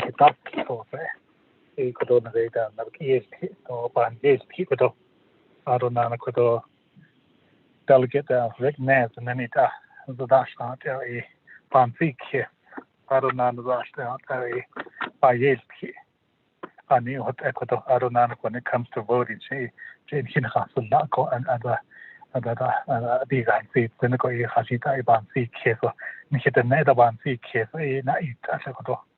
So that Ecuador moving forward, Aronan Ecuador with this legislation. I am in support of this legislation. I'm not going to repeat what has been said. But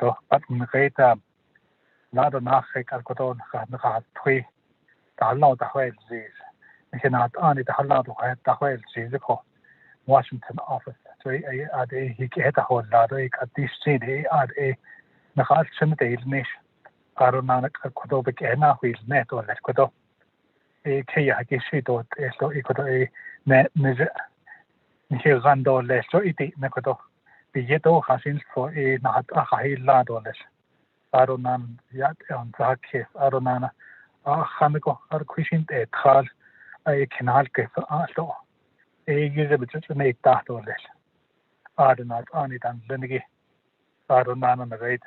U.S. President, the hand Taki Kodo, the new administration, I use it to say that or less Kodo, to a sip in Yakodo, Aronan, when Sugando, to a kitchen and Mish, Ado Kodona Great Biden administration, Joy Kodo, E. Ka Kodo, I die a yen Yao Senka Kodo, Ado Quigo Shay Babes and Dalsies, Net or you Babes and Dalfos, Nekodo, Nikati needs them from the Navajo Nation, Navajo.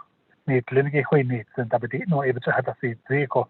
So are you in Hahwani, Zato Nanakodo, Abahazani, not Agi, not one net or less Kodo than started that a Kodo dam. When she gonna kill Anish. Arunana Kodo, Abike is ne. Nah, the has nail. So you could in Shinapa Babke Hui Diadolis. Not on Faki. There's not Dane, Slatin, as but they not go.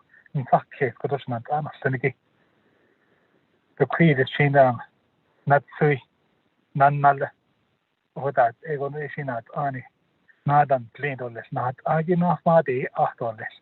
A public airways, never people run or less, don't sin his run or less. Be it all time, not a yard eggy at the house, lard or less.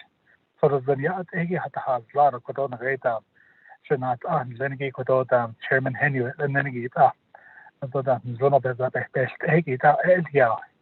A could have in Zabi got all less could on a great down. The Dutch Lestona and the great won't be gained up. That is in Zabi got all less Yanaga. So Aronan and the Queen down the road. 20 years, 30, 50 years down the road. Ain't on the state or less action are there. Itala, it could not only get a whole lot.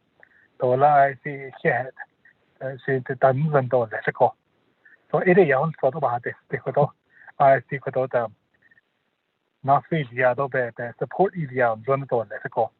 I don't know what Dina snake it is saying, I see what a big can I stand the Kodo, so these do not say as for I don't think so there. A Koyat is on Saki, Yat Ego to Azo Toho, Look at it, Ada.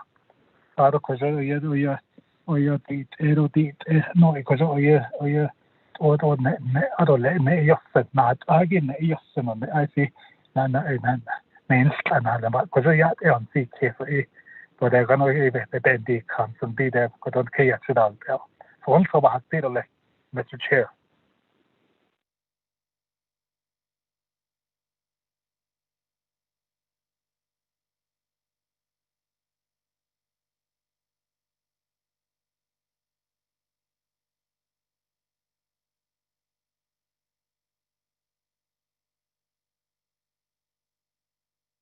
Oh, shoot. I was talking to myself.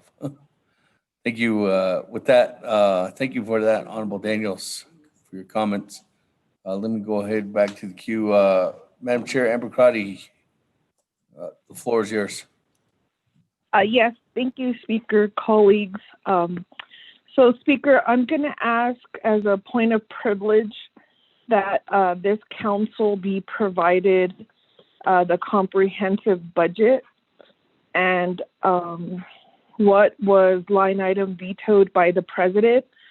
I think that will give guidance to this council, the values and priorities of this administration, especially when it comes to providing direct resources for our families across Navajo Nation.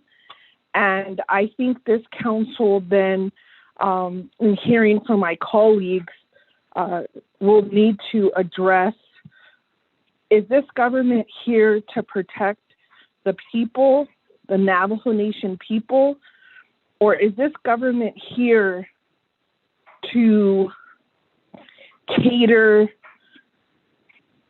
to an administration that clearly is disconnected with the people? And so, Speaker, if we could all be sent that information, because knowing that areas that are deeply concerned to all of us as delegates as we move forward with that budget has now been line item vetoed by the president. And yet this is a legislation his administration has asked us to review in purchasing property while neglecting the needs of the people. And so, Speaker, I'd like to see that copy. I think it's very important at this point that we understand the decision-making of this administration, executive administration, and then collectively as a council, develop and continue to advocate for the people that we represent. And so I think at this point also in terms of a policy matter, because it was not, it's very recent that the land department had this authority to purchase property. And knowing the intent of this fund management plan, and the people of Eastern are being forgotten. They are tied into these land issues. And why haven't we seen a robust acquisition of property in Eastern? What we've been able to see from this administration is a purchase of a gravel pit and now a purchase of a home in Washington, D.C. And so when is it going to be used in how the money was intended to be used? And I think this council should re-examine the authority given to the land department to make these purchases without any recommendations or listings or priorities. I'm looking through my email and I just got a request from Dig Deep. Help us get water to the Navajo people. please donate to us so that we can provide water to the Navajo people. The Navajo people need your help. With these fundings and its intent, this government can help our people with the land issue so that they could have access to water. And I think that's where we need to dig deep down in. If we're looking for investment property, I agree, this is not the time. And when you're at a point that we're having executive directors sell us this land without looking at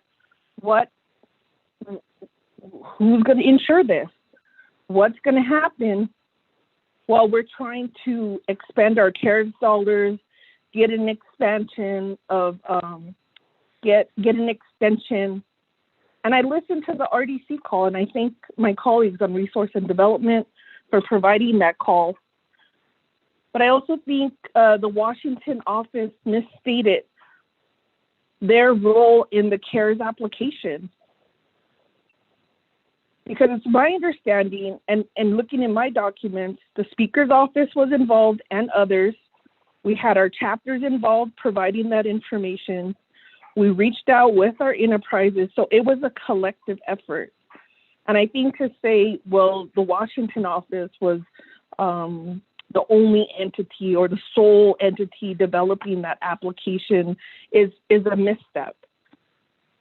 Because you have to recognize the work that happens on the ground and the role that the delegates play in pulling together that information and advocating for the people. And so I think at this point, my vote always has to go to providing resources, basic infrastructure, basic services, the human dignity, because we point and blame outsiders, federal programs, but it's opportunities like this where instead of trying to purchase land or get land back into our possession so that our people can have water, we're part of the problem. And I think at this point, and knowing that so much was taken and line item vetoed,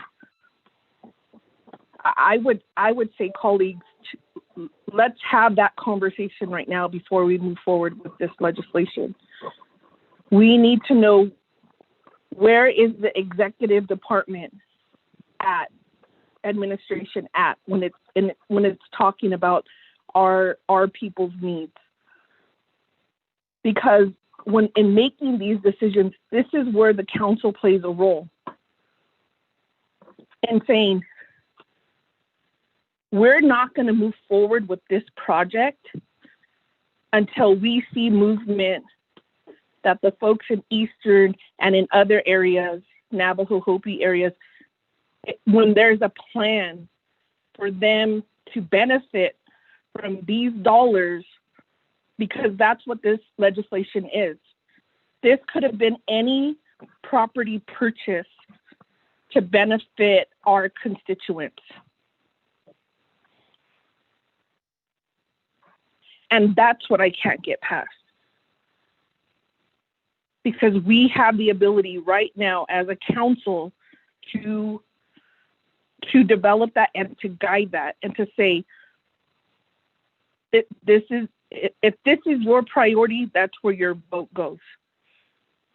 But I'm willing to stand with my colleagues who say our priority should be identifying land for us to have over some type of control so that we could provide basic resources to our people. And I'm willing to have that conversation. And I'm willing to support those types of projects utilizing these dollars. Because knowing this is an automatic set aside. So every year we put the people's money into this fund. And so if the fund is going to be manipulated because it's not meeting those criteria, and if we're going to purchase a brand new or purchase a building for one department, how are we going to help our other entities that are our workers who are in dilapidated trailers and are not in safe environments? How are we going to do that? I think we're missing an opportunity to negotiate with the administration on saying, how do we make sure these priorities happen?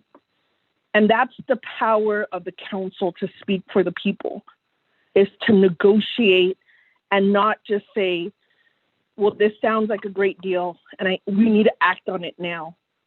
Because in any decision that you come to and it says, this is a great opportunity, you walk away, you're going to miss it.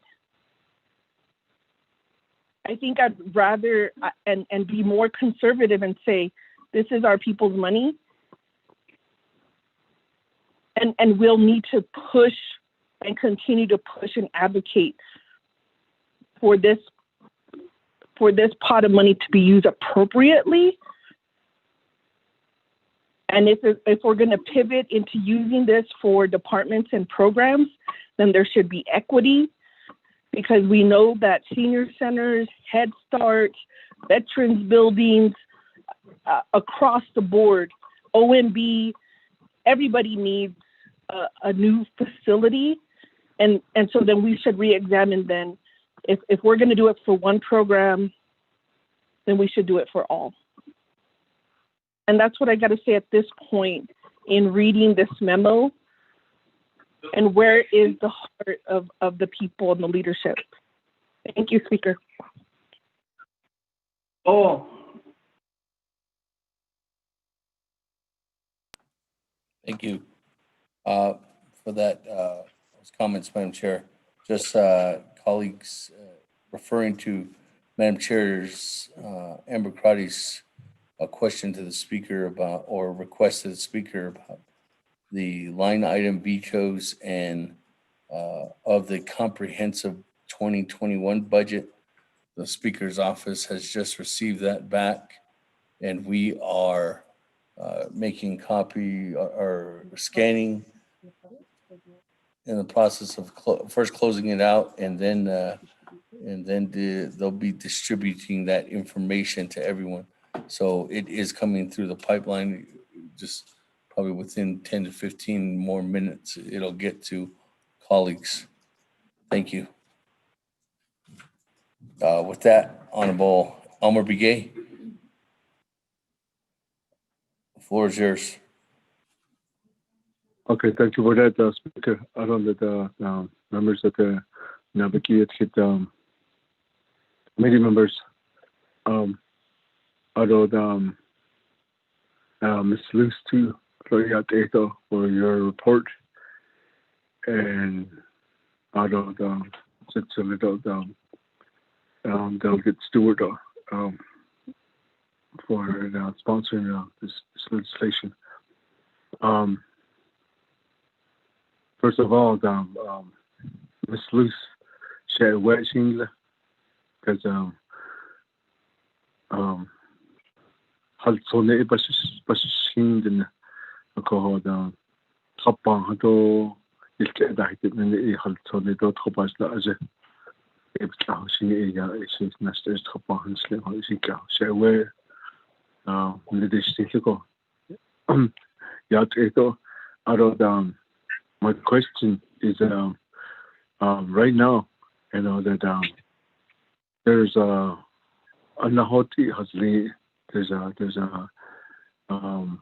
pandemic of virus that came into Navajo Nation. There's a struggle. People are going through hardship. Some of them lost lives of the people. Today, the relatives that I know are down. They're sent to down to Phoenix and Tucson because we don't have no beds available or any ventilators or oxygen. The nearby reservation hospital. So and that quite hot we're trying to purchase a property called Natakis not Ignatius and Benia.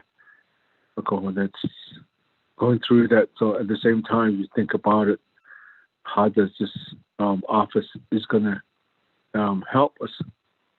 I know you mentioned about the CARES Act funding, saying that you advocated for that. One thing that I have in mind today, thinking about what is necessary we have within the Navajo Nation government, what is essential programs we have and employees we have that can help us today. Like I said, then people are struggling. People are going through this hardship. What kind of program can help us at the chapter level, at the rural area where the people are in need of help? But there's a government that people have, the employees or being at home, but they're getting paid. So you think about it. So when are we going actually, this government is going to help the people? When or how are they going to help these people? So your office, if you think about it, is it very essential? How is it? It's going to be way over there, but over here, we have people are suffering here, but over there, we're going to try to buy a property. But my thought is today is that when there's a CARES Act funding was being discussed by the Congress, I believe I can say that I believe that nobody from the Navajo Nation was up there at that time to discuss how this money will benefit the Navajo Nation. It's a big land we have with various types of land we have. We have boundaries.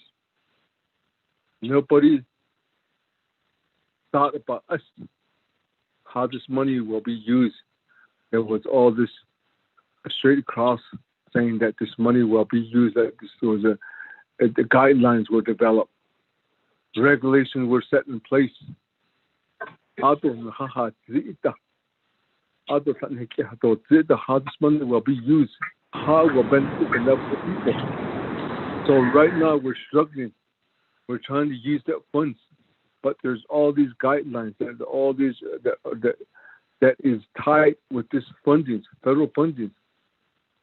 So today I can say that there was nobody over there. There was no leadership that talked for us or advocate for us. Then. So today, right now, we're talking about the vaccine. Who's going to get it? The priority is already getting set. Who's over there from the Navajo Nation that's actually there talking to these Congress saying that, or the federal government saying that the Navajo people, or these are the type of people that needs to be considered to be a priority. So now that nanda, then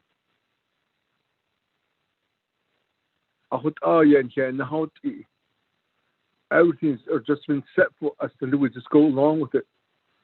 Even 90 G's here now.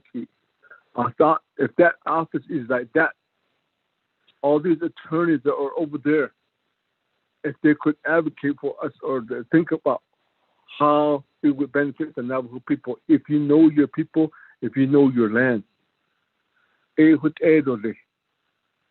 All these people that I know, the former employees there, they left.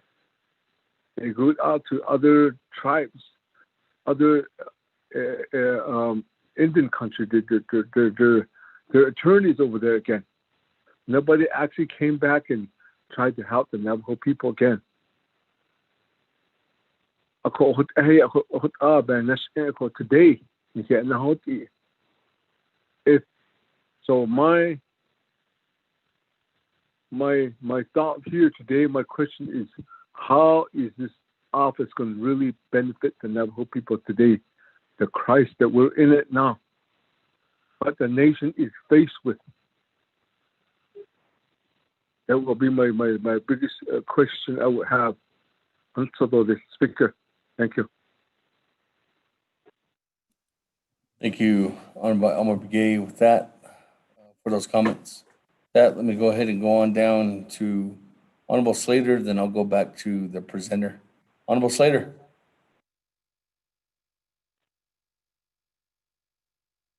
Thank you, Speaker.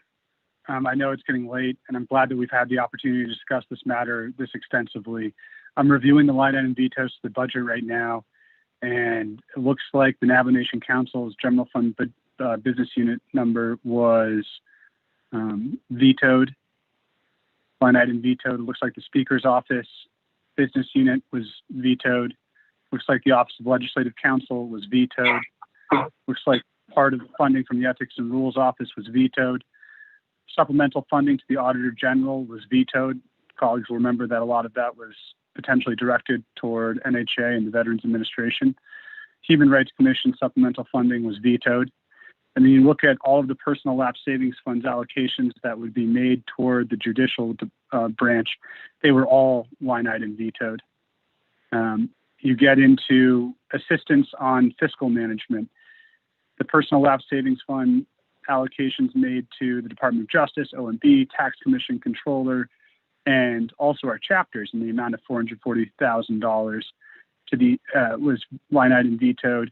EPA, Department of Health funding during a COVID emergency, even though the justifications in the memo say that we need to be fiscally prudent and make sure that we're concentrating our efforts towards fighting COVID, all of the funding that we tried to set aside from the personal lapse savings fund was vetoed, I see here.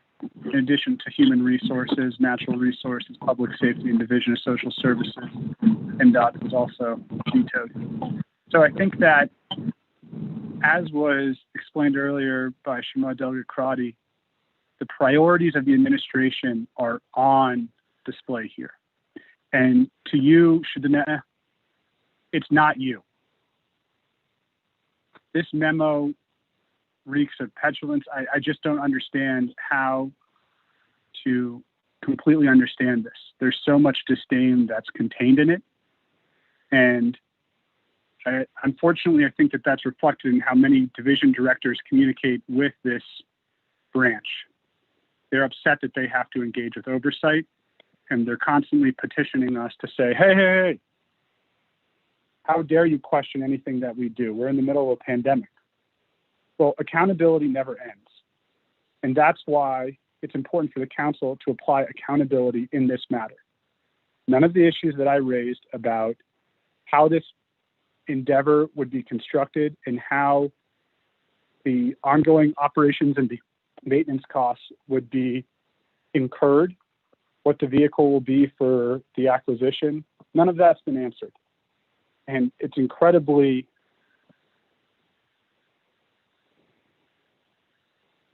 I don't know. I guess I would say if I were a Navajo Nation citizen, it's hurtful, you know. A few people who occupy that office in Washington, D.C. are more important to the administration than you. $5 million is getting spent on them. It's not getting spent on you. And the proposal still includes monies for renovation, so I don't understand why we're saying that renovation is not included in this. And the breakdown that Ms. Lewis provided, it basically only covered the utilities payments. There's a $3,000 delta between what she said and the information that was provided to us. And maybe that's for internet costs or other services that may be accrued. But if you compare the $60,000, say, you could get in rental income from the carriage house and net out the utility costs, you're looking at $37,000. So that's the annual income that you can receive off this $5 million. The comments made about appreciation and depreciation, I wish we had a real estate expert to actually walk through all of that. We need to compare this to other investment opportunities if we're making this on an investment case. So parking $5 million in real estate requires costs over the lifetime to make it an attractive investment opportunity for others when we exit this position. So that can be a number of things. This is an old facility. It's probably going to require certain wiring to bring it up to speed, internet speed, and other necessities. And I think that if you look at the history of the Navajo Nation with real estate, it's beyond poor. I mean, we don't know how to take care of buildings. We don't know how to take care of our own homes. And a lot of that comes down to a lack of resources. Individuals on the nation don't have the money to take care of their own homes, and they do the best that they can. The nation basically doesn't have enough money to take care of its own buildings, and here we are adding an expensive piece of real estate that won't generate enough rental income in the picture that we're provided, to actually account for this purchase. So I don't know why we should be handing the president a gift when it's not going to be an attractive investment. This is in comparison to $5 million that could be spent elsewhere, right? Nobody has said, okay, here's what we're going to get if we spend $5 million elsewhere versus us spending $5 million on this.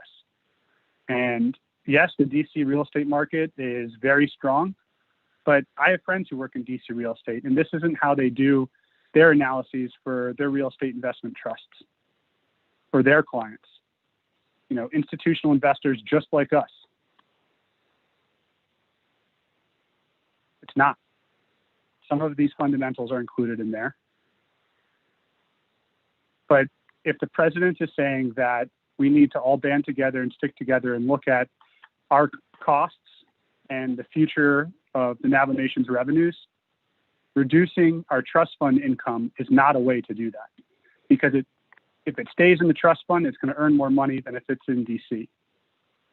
The sovereign status, none of that stuff has been addressed. And a 3 to 5% increase annually in the market in DC, again, you got to compare that to the S&P 500. You got to compare it over the lifetime of the purchase. We don't know what that is. We don't have a plan for when we may exit it and if we won't.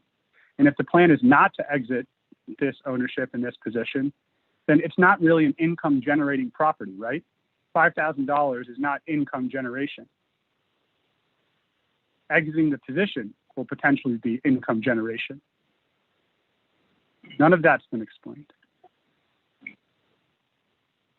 Now, if you look at companies that are worth multitudes more than the Navajo Nation, in terms of our annual revenue or other things, guess what? A lot of them, I don't have an exact breakdown, but I'd hazard guess most of them, they do not own property in DC. They lease property similar to the nation. And they do that to account and be adaptive to their needs of their organizations and to mitigate risk and liability.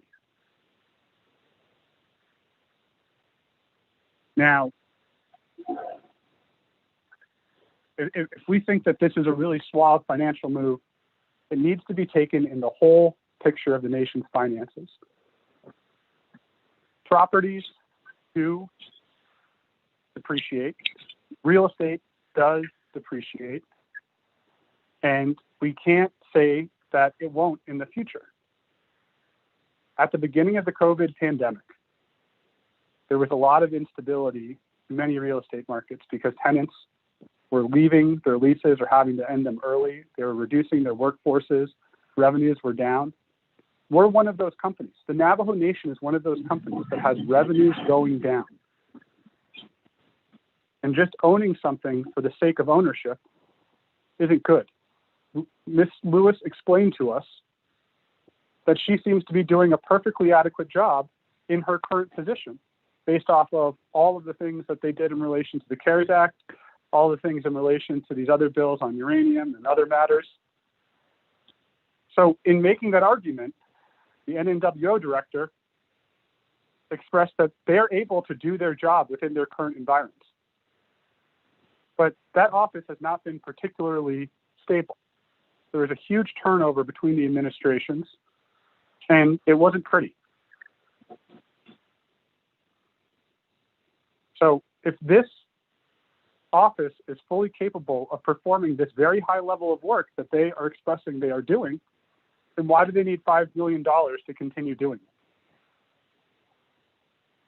And if they need a facility that will, again, yield these efficiencies, I would like to see that quantified. The Navajo people should see that quantified. That's why the benefit cost analysis was requested.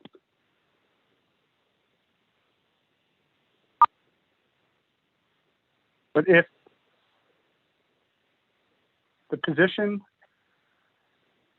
of this nation is going to be that $5 million is best spent on a thing instead of the people, then let's see that.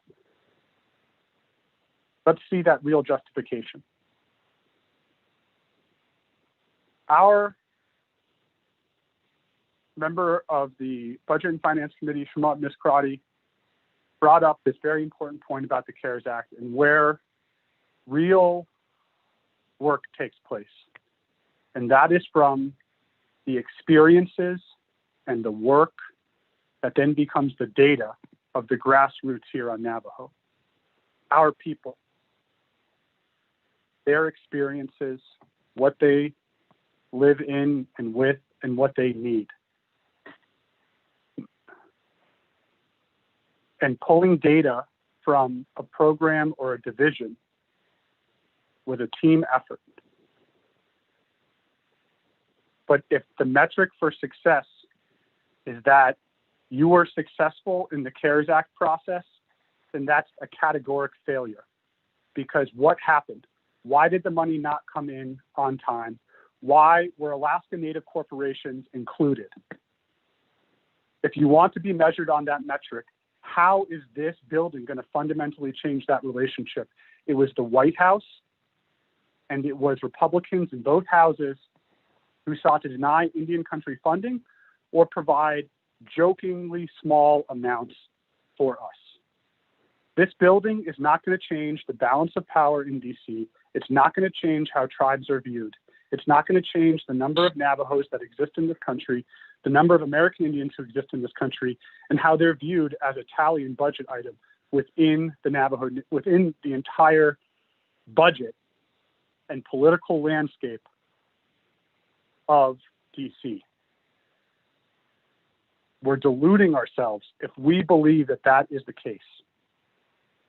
I've mentioned how we need a fundamental change in how funding occurs across Indian country, and the president has made some supportive statements of that. He said that at the National Budget Formulation meeting that occurred in DC back in February.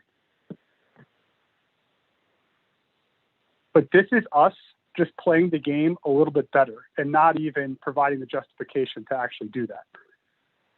We need to completely reformulate the game. Not just being slightly better advocates, not just seeing modest increase in funding proposals. If we want to be a nation, then that's how we have to shake things up. And that's how we have to bring the Hogan level to DC. Not bring DC to our efforts to realize a more prosperous future for our people. Thank you, Speaker. Sure. Thank you, Honorable Leader. That, colleagues, thank you for your comments this evening, going into this evening. Colleagues, let me go ahead and we are on individuals who are barely joining us or have just joined us online or continue to come back and join us. We are on legislation, old business 0220-20, sponsored by Honorable Stewart, co-sponsored by Honorable Chairman Nez. We are debating this issue. At this time, I'm going to go back to Honorable Stewart, who is the sponsor. If there's anything you'd like to say, Honorable Stewart, If not, then I can go back to the floor. We do have some individuals in the queue. Honorable Stewart. Okay, thank you, Chair. Phyllis, our colleagues with the 24th Navajo Nation Council, Naabik'íyáti Committee.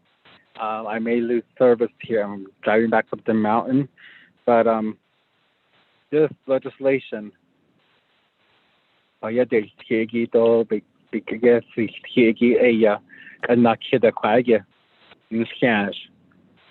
times now it came to Naabik'íyáti. First time, yeah, don't get a RDC, but in the so in the order cost estimate that the least to OOC, but in das nicht to less, nicht doch nicht Quadelia. Auto Coronana, Manahologies got auto Bayades here. We're discussing it again. Auto Corona budget Bayades here. The budget that for fiscal year 2021. Auto Quran Aya Arnold Hadaso Ziki Aya Kodon Nihizad Liniki Hashinsago Behadasti. So the kid the Kaiso, the kid so that she also that so Okokwagi Aya. This legislation ge aya hashin hadashin aya Washington lenigi can the halgaige ai da hinat anidan lenigi ai da sa koje na hata gato les tajdini la leden hadan she quit out yan to that case ai da on this jige quit out sa ndad nesh ad.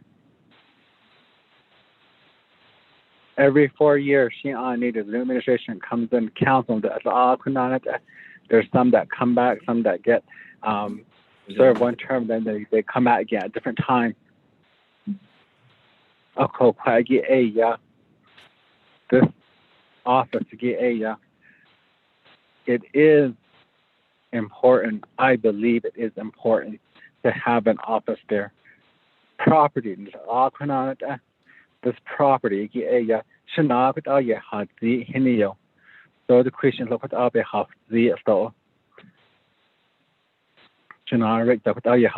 when you buy something, property, it appreciates. It doesn't depreciate, it appreciates. This is close to 4.8 million. That property right there is on the market for almost $2 to $3 million. I honestly kidding. Also, the property tax, it's like probably about 16,000. Okay, I said yes to this legislation. Oh, it is sponsored this. Oh, because I know former leaders that were in this position. But I was watching my delegates. Watching, going say Hashime last me senators, congressmen, and then he done. I had the privilege several times to take youth out there when I was working in my previous job. They saw what Washington office did. Close-up program, and then we brought that same format back here on Navajo. The Queen is Navajo Nation close-up bandasikai. So that's what got me interested in this part of the government, legislative part. That's how I want this office to stay in Washington, to promote it, 70 somewhat, so that it stays there, and so that this office will always be there to assist us.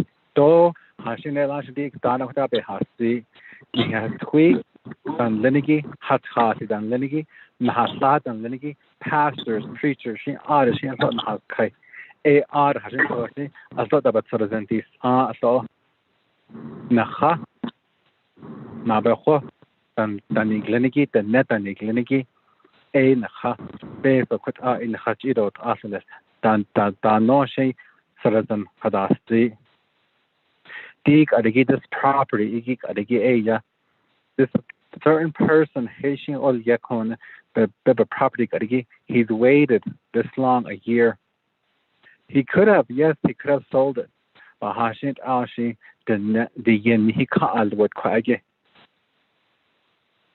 He's waiting patiently. Don't he also could out by your day still. Shespad and Aya, Hala Aya, Shanala, Linigi, the late Jimmy Begay, co-talker law, the Queen in the balcony.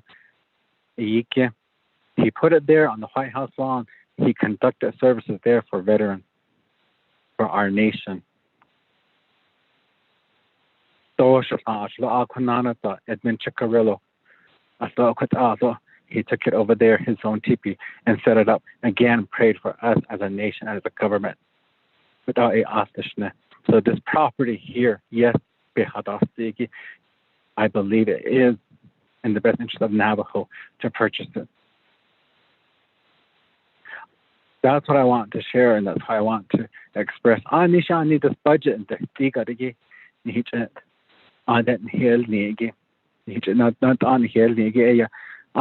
He has vetoes in it. But that's a different horse. This legislation, this is what we're talking about, this building purchase.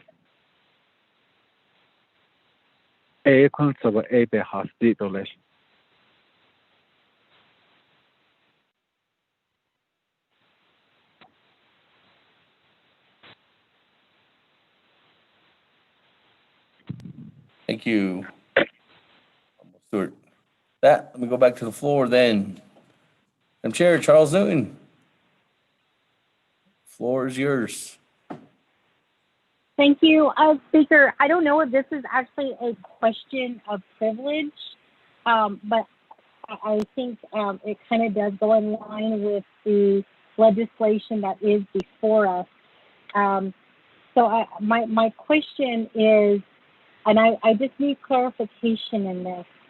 So the line item veto that we just received, the president is unilaterally getting rid of council, is what I'm seeing, and I need clarification on this because that looks like he did the line item veto of our whole entire budget, unless we can, so I need clarification on that, on really, what this line item veto is doing to council. And the reason why I'm asking this question, Speaker, is because I did go on to Facebook and I informed the people that the president was not in favor of the CARES Act. I think that many of you delegates have agreed with that. And, he agreed to the $49 million, but he didn't want anything more going in that pot. And we can go round and round about this, but, the constant emails that are coming out from his office is very evident of this happening. And it's kind of funny because there's a lot of people that said, oh, the president's going to come back at you or you guys in council for doing that.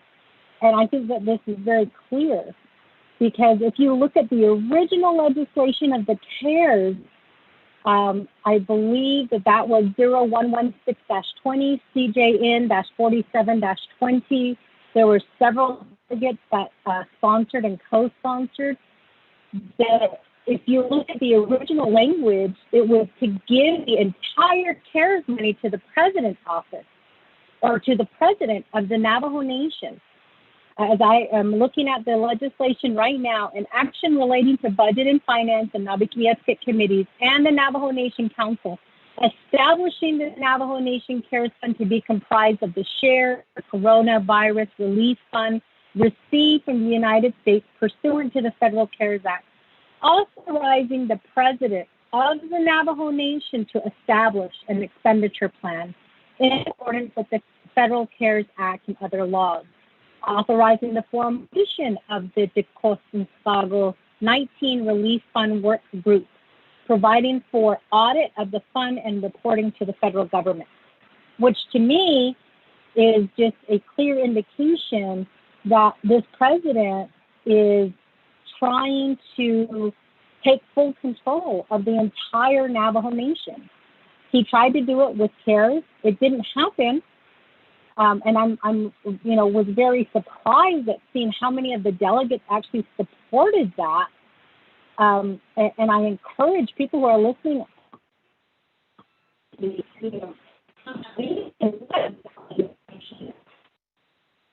encourage this.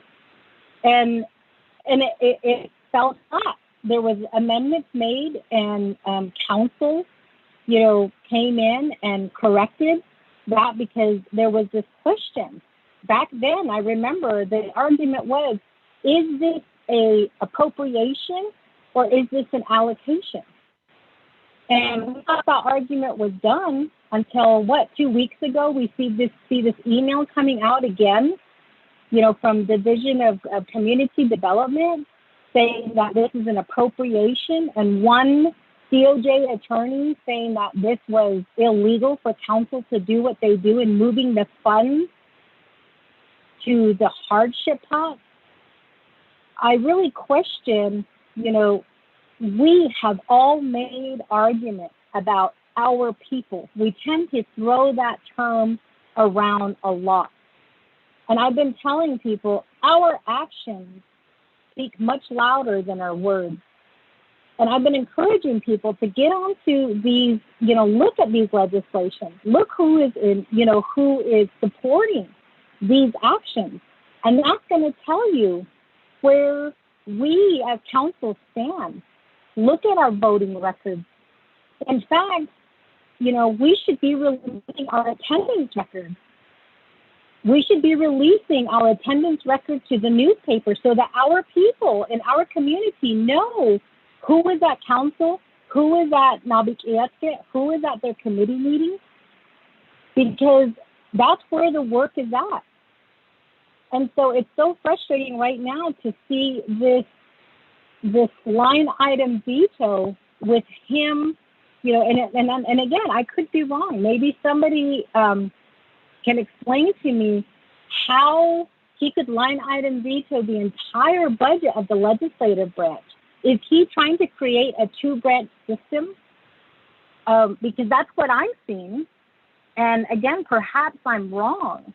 And as Delegate Carl Slater said, we're talking about this building, $4.8 million, and we're not even considering the people. And, it just, there was this comment made by another delegate that I'm going to share.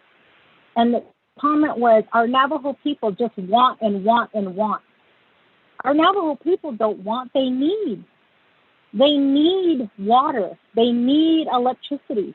They need to get out there, and they need to buy supplies to be able to get through the winter. And to me, seeing this, it just goes to show you where our president stands. And again, maybe I'm wrong. Maybe I'm looking at this wrong, but I see a red line with legislative branch where it wipes out the entire amount. And maybe he's trying to make a point, but the people have seen how many vetoes he has done. And what really gets me is in his veto message, he says, we will work with the council to find a solution to this matter. That hasn't happened. That hasn't happened. He has not worked with council, although we have numerous times extended that olive branch to him. He has yet to come out to work with council. And it's just, I just wonder, is this like how Navajo government works? This is my first time. Prior to this, I was a prosecutor. I was working, I was, down on the ground with my boots there. I didn't know what was happening through the administration. I didn't, we were so busy, we didn't keep up with council. So I don't really know if this is the way that you're supposed to work for the people. And please, somebody correct me and tell me that this is how it works, because I don't see that working. It hasn't worked. And the more we don't work together, the more our people suffer. And there's no plain way of saying that. And so I want to go back to the statement that he made. We will work with the council to find a solution to this matter. He has made that same statement with previous veto messages. And I called him out on it because we have had 5 homes since COVID in the Shiprock area that have burned to the ground.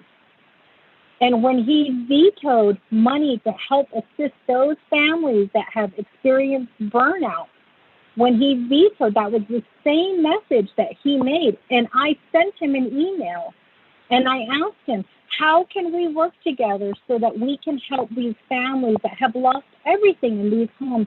No response. Absolutely no response from his administration, from him. I feel like I have been emailing him, and some of those emails, all of you, 24th Navajo Nation Council has been CC'd with no response. So it just needs to be put out there that we're not working together. And as a result of it, our people are suffering. And then he goes on further in his message to say further, there has been too many efforts to veto overrides. Well, then quit vetoing and start working with us. I'm at this point now where I am really frustrated. And there are, I know that there are some people who don't agree and say, we need to paint this perfect picture and say that we're all getting along and everything is fine, when in actuality, that's not the truth.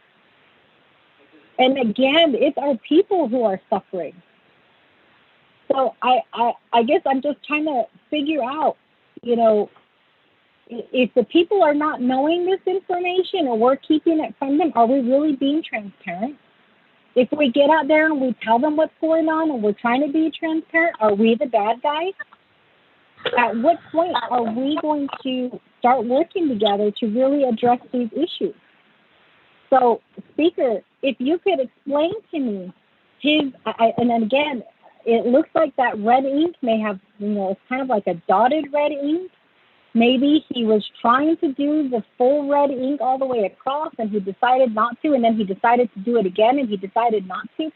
But if you look at Exhibit A, Legislative Branch, Navajo Nation General Funds, $15,335,322. Did he line item veto that amount?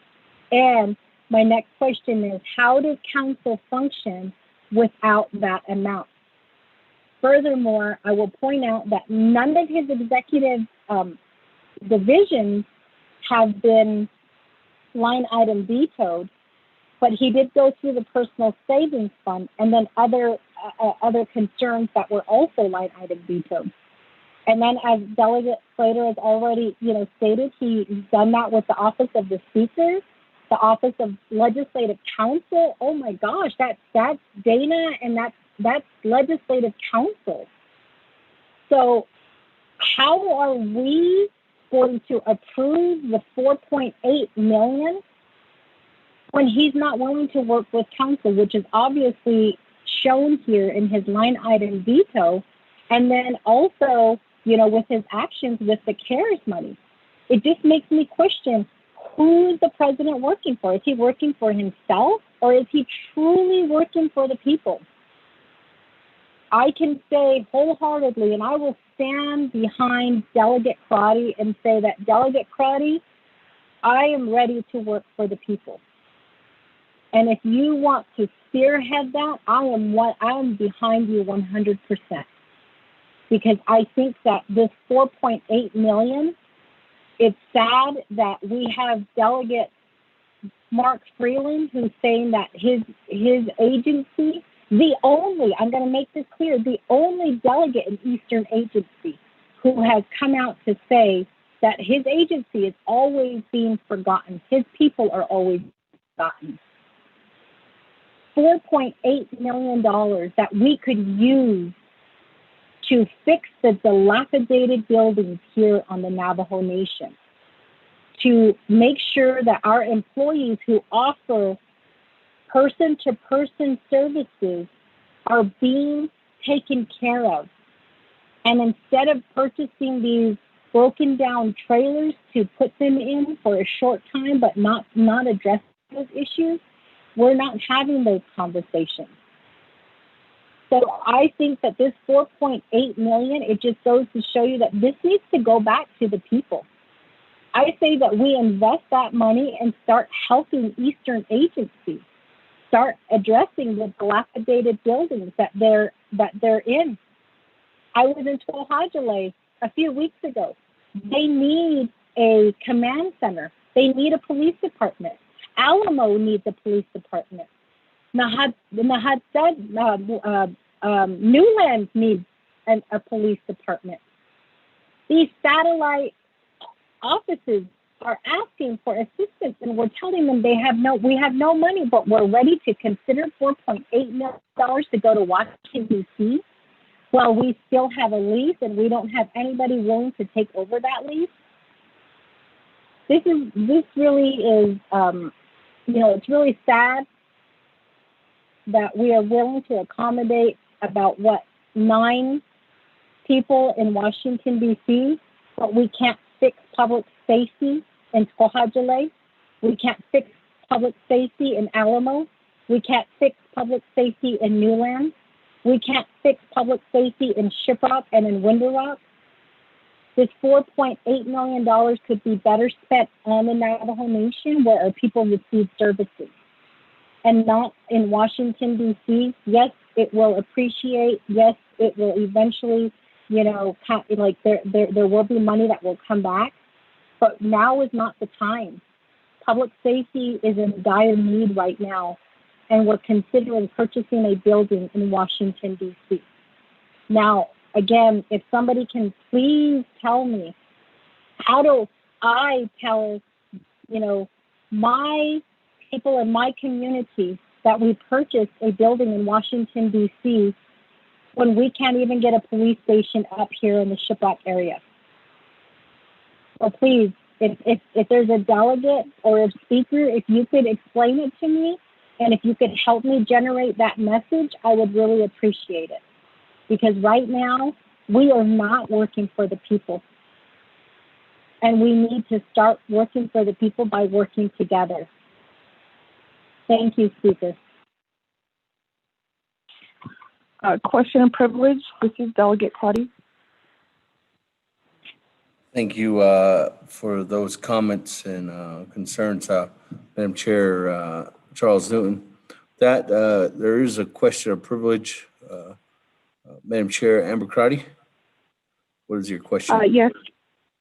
Thank you, Speaker. If I could get clarification regarding the Exhibit B red marks regarding Navajo Nation Council General Fund Budget, the Office of the Speaker, and the Office of Legislative Counsel.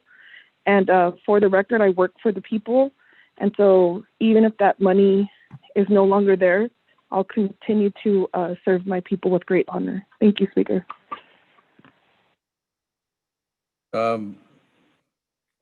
Okay, let me explain. This is just because this was a question, and at Naabik'íyáti committee, this was a question to the speaker, so I will answer these questions at this time. Colleagues, there was the president's line item veto that went out dated December 10th, was sent over to you.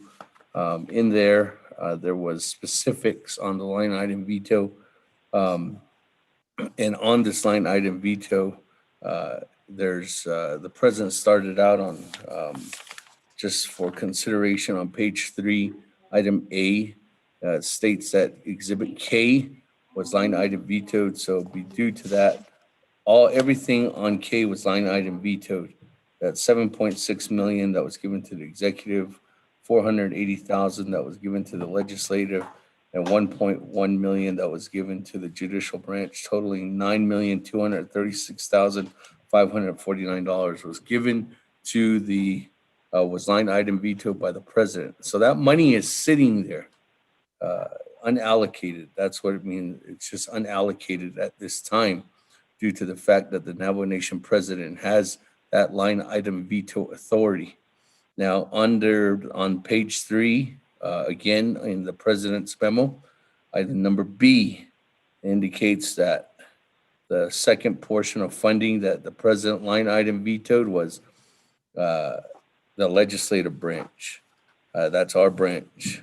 Immediately on there, it says that the president line item vetoed $442,583. And the reason why that was all that money was going to the Navajo Nation Election Administration.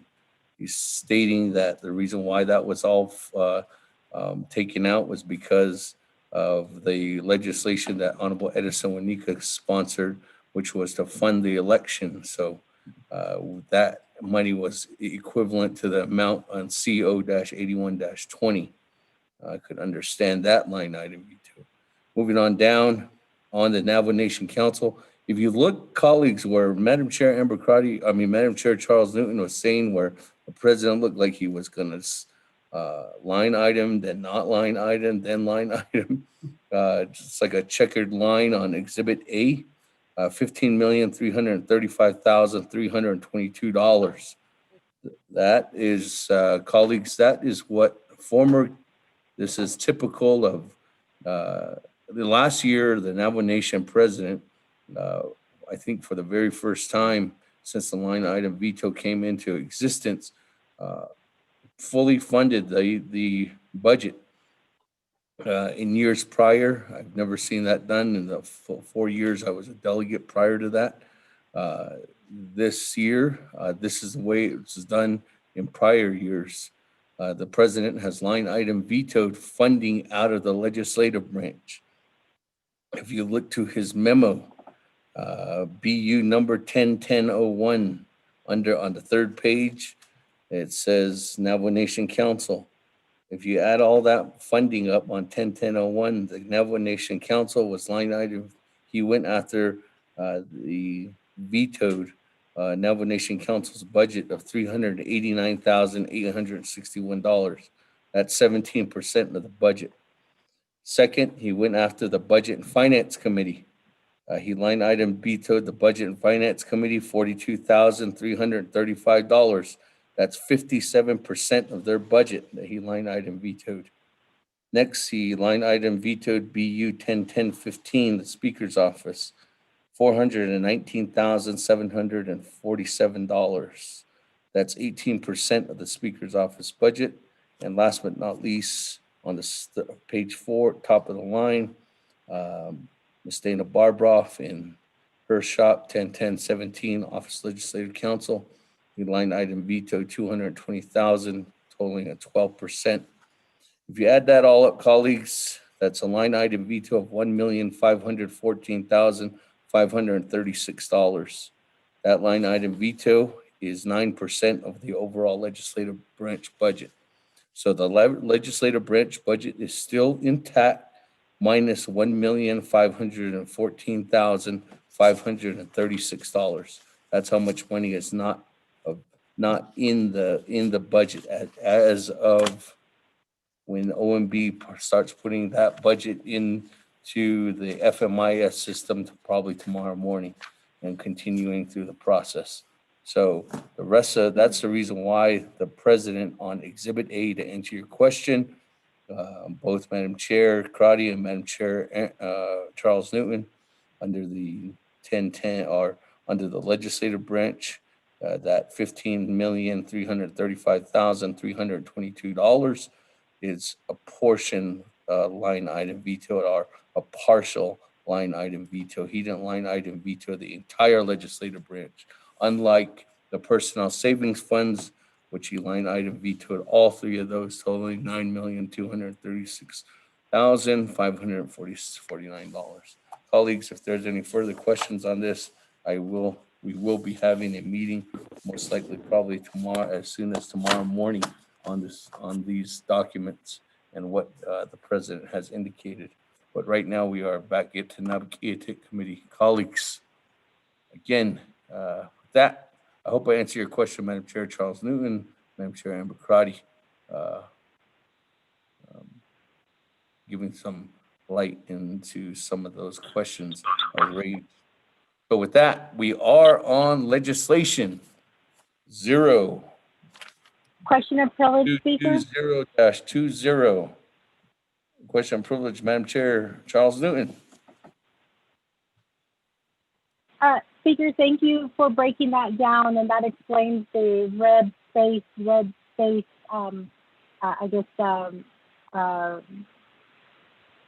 explanation. It's what we're seeing on our document. My one question is, and this does relate to this particular legislation, with all of the line item vetoes that are done with the, I believe it is the, I'm trying to scroll back up, I'm sorry, this is a really big document. I believe it's the personal, is it the personal lapse fund? Yes. Okay, so how does that affect, or does it affect our Navajo Nation employees, and will it affect those working in the Washington office? Because perhaps I'm wrong on this, but is this going to mean that we're going to have to lay off people? Thank you, Speaker.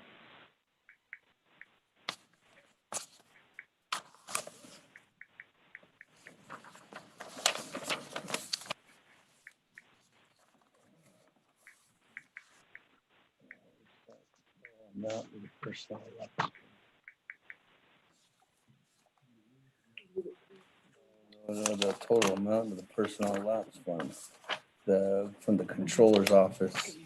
No, from the controller's office, the controller's memo, OMB.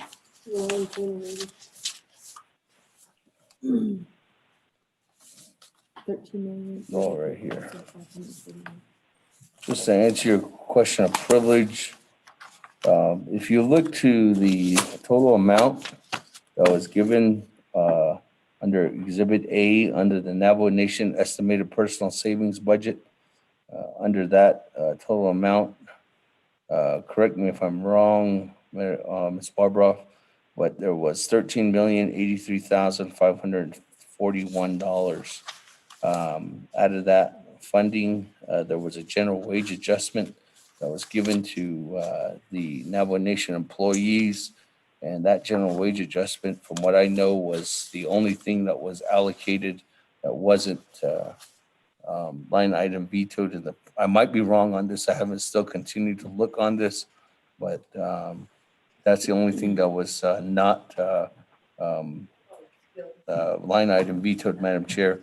But what he's referring to on that document is item K.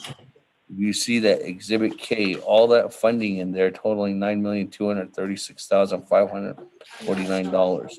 This is the money that was not given, is not given to these different departments across the Navajo Nation, across 3 branches. As at this time, there might be funding in here that departments were waiting for in order for them to continue the employment of certain employees. But as of right now, I couldn't tell you that, Madam Chair, because I have yet to hear from the departments to say that we needed this money in order to keep employee A, B, or C employed. So I can't tell you right now if there's any loss in jobs due to the fact of the president's line item veto at this time, Madam Chair. So with that, colleagues, back to legislation 0220-20. Honorable Otto So, floor is yours. Thank you very much, Speaker. This is the reason why I told you guys. I told you so. Let's pass the company CR for 6 months. And who said, oh, no, we have to pass the comprehensive budget? The president is playing games. That's all he's doing. And he's just playing childish game, and I guess this is what is out there. And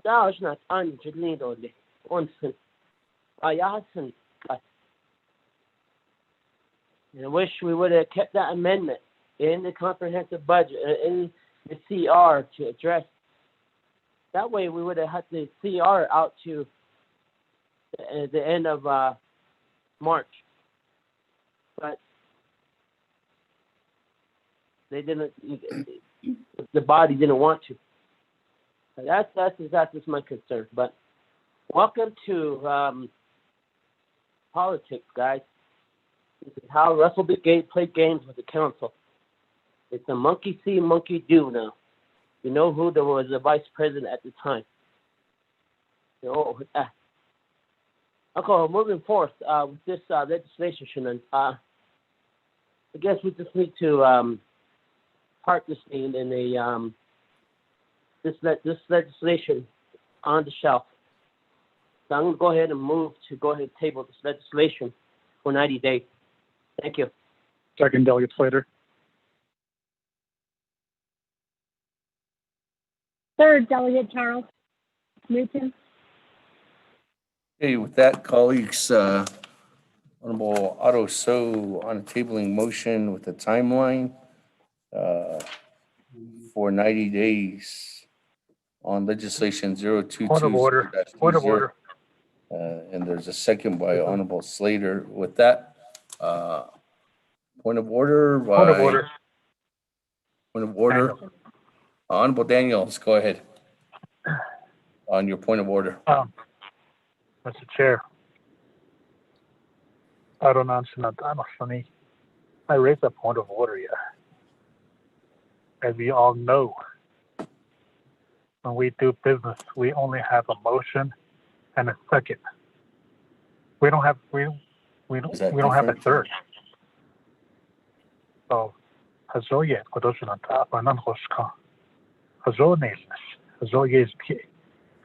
people are listening out there. So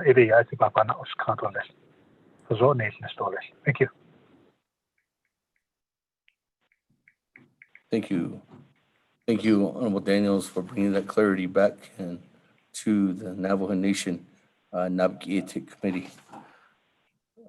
With that, colleagues, Honorable Otto So has raised a motion to table legislation 0220-20 for 90 days, and that did get a second by Honorable Vice Chair Carl Slater.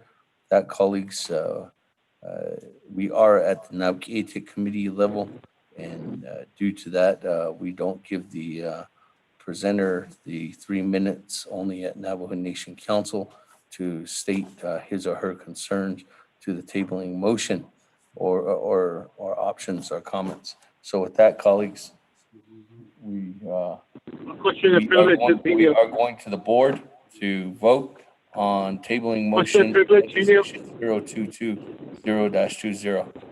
Question and privilege by Chairman Henio. Oh, yes, I can. Not to solicit advantage. Okay. My question is, even though we table it here committee, and does it still move on to council? My question. About Chairman Henio, due to the rules of order in council or the statute under Title II, there's no provision that would halt if this was tabled for Honorable Stewart to add this on at a Navajo Nation Council session. So it is possible, Chairman Henio. Let's vote. Tabling motion for 90 days.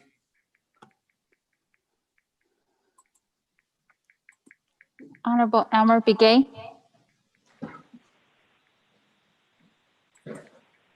Honorable Key Allen Begay Jr. Delegate Key Allen votes red. Thank you. Honorable Key Allen Begay Jr. votes red. Honorable Paul Begay.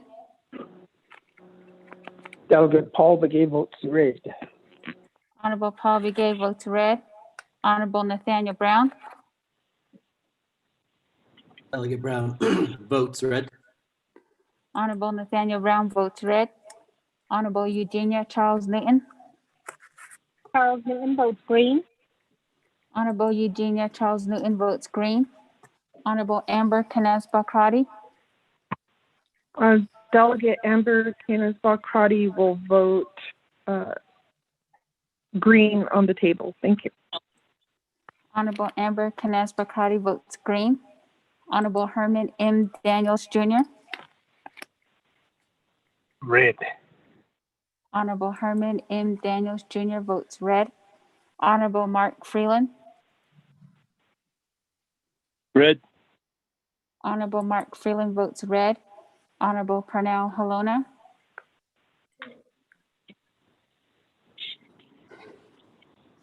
Honorable Jamie Henyo. He votes green. Honorable Jamie Henyo votes green. Honorable Vince James. Delegate James votes green. Honorable Vince James votes green. Honorable Rick Nez. Delegate Rick Nez votes red. Honorable Rick Nez votes red. Honorable Carl Slater. Delegate Slater, green.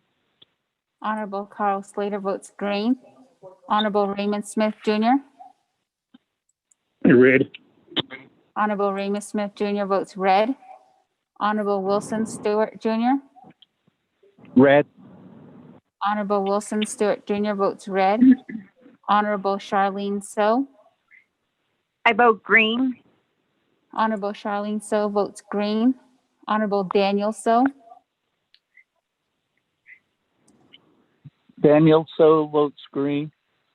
Honorable Daniel So votes green. Honorable Eugene So. Red.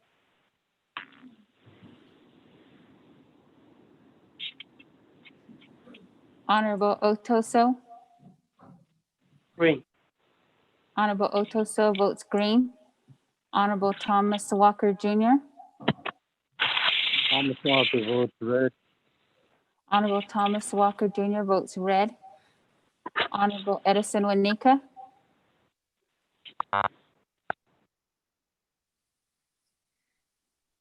Honorable Edmund Yazzie. Red. Red.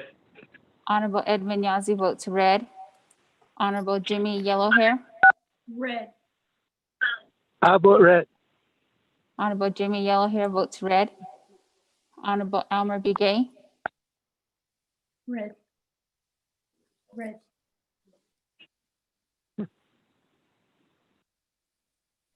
Honorable Pernell Halona. Red. Someone on there keeps saying red. I don't know who's. Winika votes red. Honorable Pernell Honorable Pernell Halona votes red.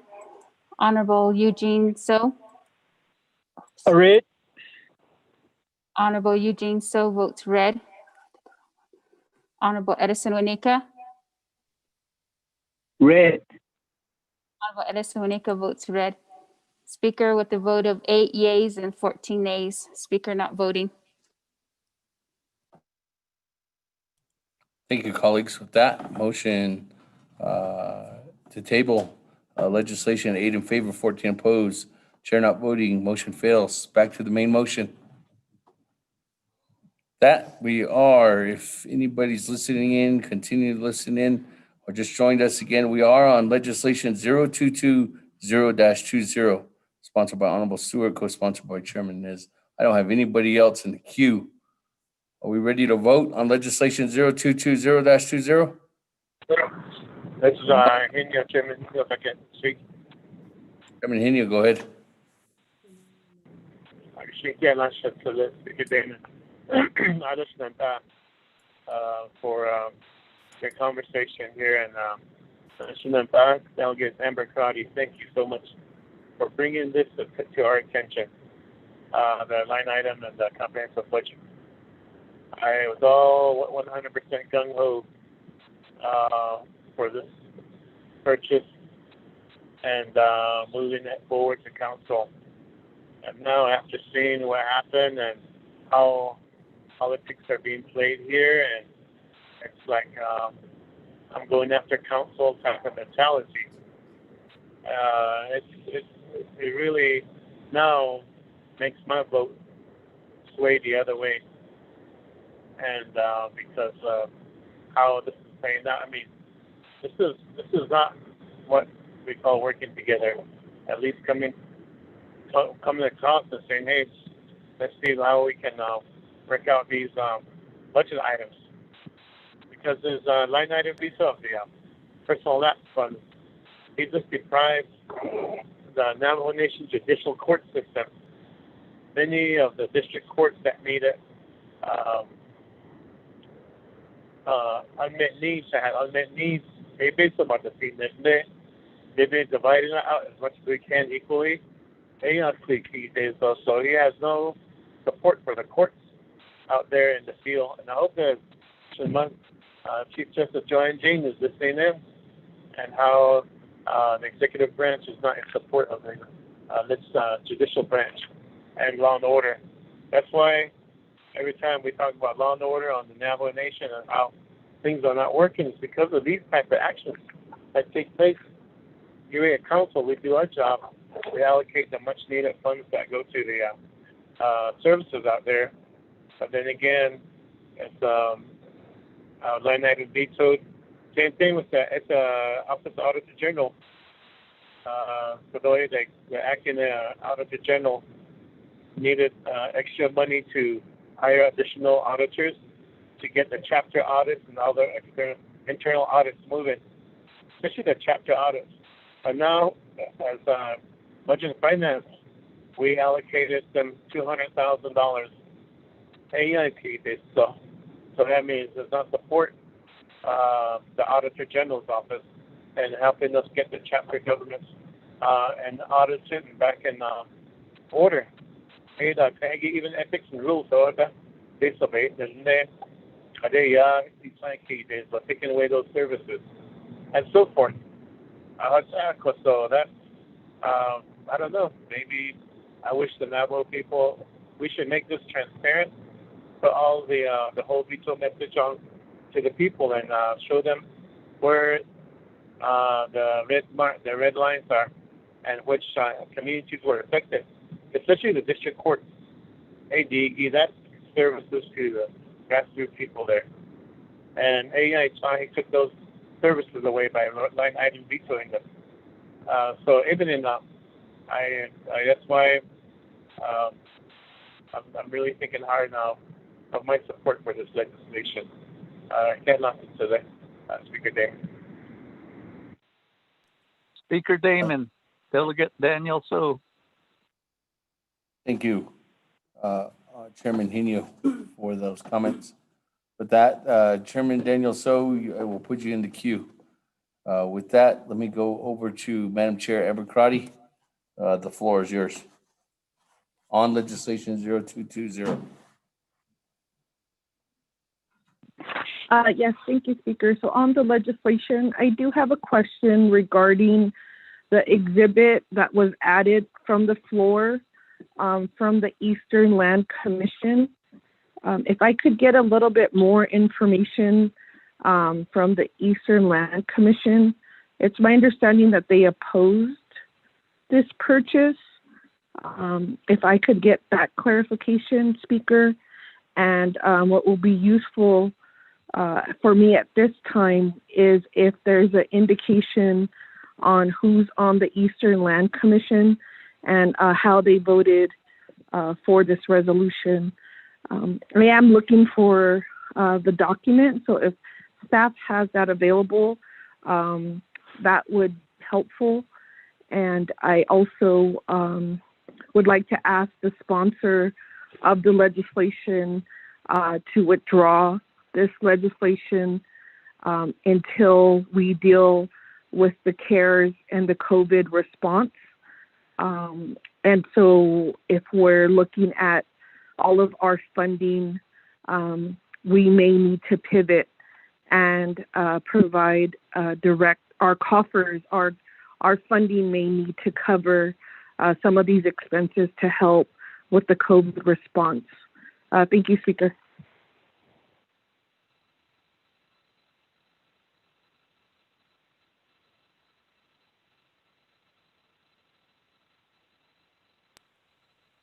with that, let me go because the reality of the question was a motion or a request to withdraw legislation. So let me go to that first request.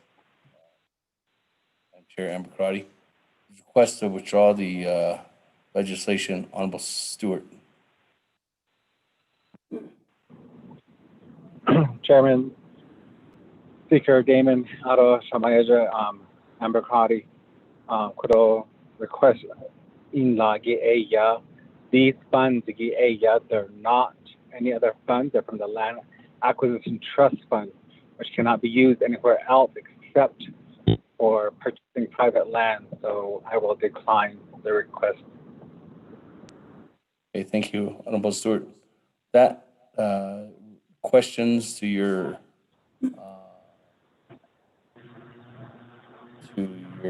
questions about Eastern Navajo Land Commission, or refer those to the chairman of Eastern Navajo Land Commission, Chairman Edmund Yazzie.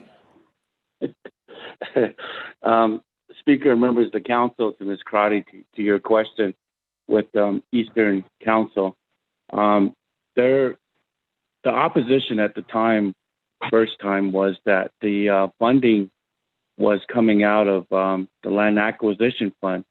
And the main purpose of that was for purchasing lands out in the Eastern Agency area, checkerboard area. And so that was the reason why that was done. And we've had numerous meetings after that. And we've met with Mr. Mike Colonna and the commissioners during the, after that had happened.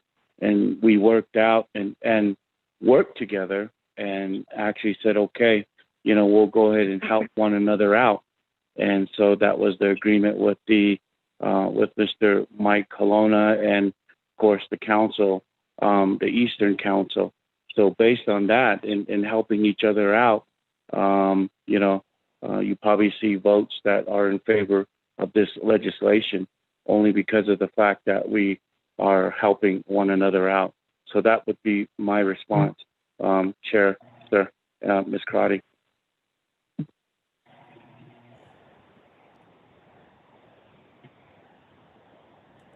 Thank you, Chairman Yazzie. That, let me go back to the floor. Chairman Daniel So, the floor is yours. Thank you, Sachila. Honorable Speaker, Chair of Naabik'íyáti Committee and 24th Navajo Nation Council convened as a committee of the whole Naabik'íyáti Committee. Sachila sponsor, and then Ms. Santi Lewis. And I appreciate Shemayaza, Honorable Amber Knezbot Crotty for bringing the issue. And it's unfortunate that this thing is coming about the way it's now sits. But the other aspect, it gives me time to think forward. Okay, we kind of got on our knees. The GOP administration, Secretary of Treasurer, they basically allocated some monies to the Navajo Nation based on numbers, 172,000. There was no advocacy for enrollment. We just accepted the money at 100 on the population of 172,000, whereas our enrollment, give or take a few, 340,000. And the hardship applications hovering around 290,000. And actually the allocation basically was for the population that's on the reservation, 172,000. And of course, we filed suit. So that brings focus, the eyes and the ears of the United States government. And my concern, we're not all involuted in what we do. When the action of this council regarding this legislation hits the media, we'll have OMB staff in Washington, D.C. take note. We'll have people within the Treasury Department take note. The first question their thought is, wonder if it was they using CARES Act. But as they read on, wow, we didn't know they had a land acquisition trust fund. They've got resources. Why do we have to include them on further appropriations? So that outward appearance that we're going to project right in a time during the pandemic when folks are basically unemployed, underemployed, having health care issues, and we go buy real estate, real property that depreciates over time. Yes, real estate appreciates, but the buildings, they depreciate. And that's why my question was, when you look at depreciation and appreciation, is it a plus number or is it a negative number? And I never got the real answer. And I'm just kind of taken back. 6,600 square feet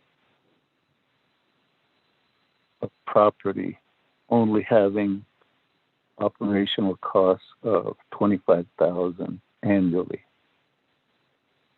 I don't think we're being given the proper information from the guy that wants to sell. He wants to sell, and the real estate agent wants to make a commission. So yeah, he's giving us a sales pitch. And it reminds me back to a television debate that John F. Kennedy and Richard Nixon basically had way back when televisions were black and white. And one of the comments that John F. Kennedy made, I wouldn't buy a used car from Richard Nixon. In this case, this is a used building. It is depreciating. And for us to purchase during a pandemic when there is really our congressional delegation, we're going to be approaching them and saying we need extra money for health care. We need, but then the news is, well, why did you buy this building? It's immediate reaction that we're going to be faced with. And that's the consideration that the Naabik'íyáti and the council better be looking at. because yes, our actions have reactions. It has implications that we may not live down in this 24th Navajo Nation Council. I caution the council on that particular aspect. Thank you, Mr. Speaker. Cecilia, thank you, Chairman Seth Dana. Thank you. Thank you very much, Chairman Daniel, so for your words and comments again. To the committee. With that, let me go back. I don't have anybody in the queue at this time, so go back to Honorable Stewart. Any comments, questions, or comments, statements? No additional comment, Speaker. Okay. Chairman. That, colleagues, if there's nobody else speaking on 0220-20, we ready to vote? Speaker, this Once. is Delegate Crotty. Madam Chair, Amber Crotty, go ahead. Yes, so thank you, Speaker. I appreciate that update from regarding the Eastern Land Commission resolution. So my question is, do we need to remove that legislation if things were worked out? And if we could see, or if I could have an idea on what was negotiated, I'd like to stand in terms of, when things are negotiated verbally, because that's really up to the Land Commission. So is there a resolution that rescinds that resolution? Because I like the saying, a document is only as good as the paper it's written on. And I think in terms of purchasing this property during the time of COVID, to me, it demonstrates more of a value system. And so I'd like to see how we can support the Eastern Land Commission and what is going then to be prioritized by this funding. And I appreciate them taking a stance to oppose until they negotiated that.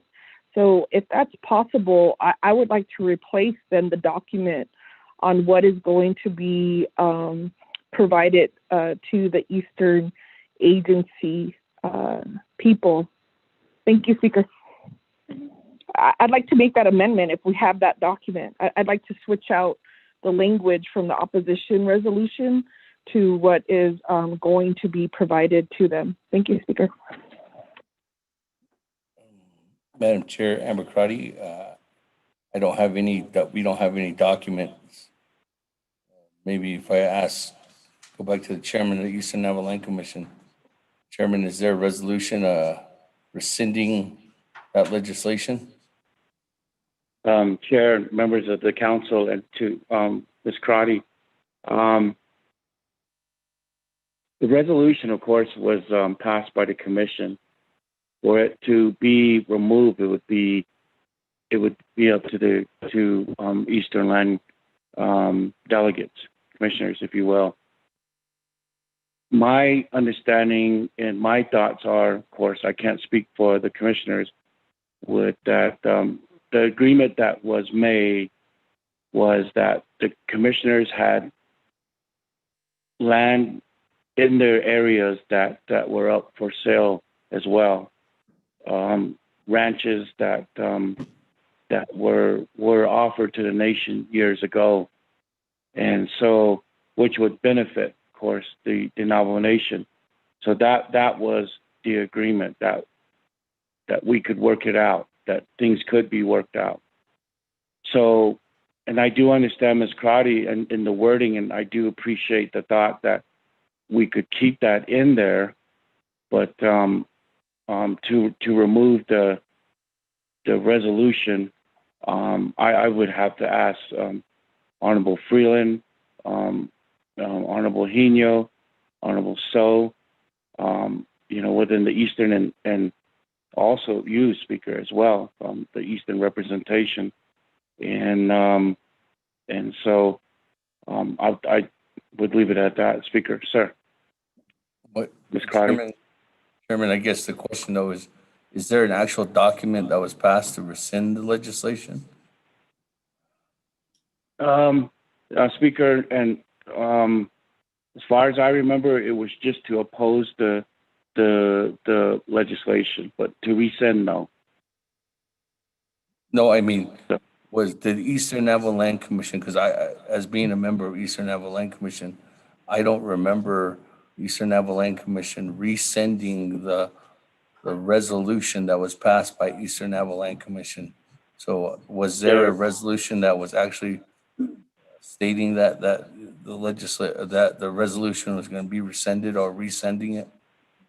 There was none, sir. Okay. So there, Madam Chair, there's no document.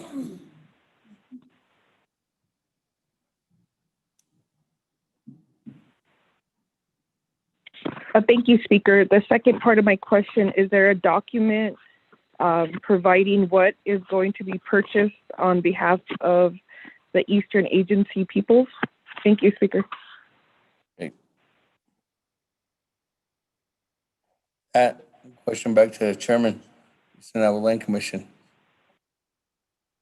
Speaker, and to Ms. Crotty's question, there was a list that was provided when we had our commission meeting, and it's all in the minutes that during our commission meeting, with the list of properties that were up for sale that we were looking at and possible purchasing. But it's in the minutes with our land commission meeting, Speaker and Ms. Crotty.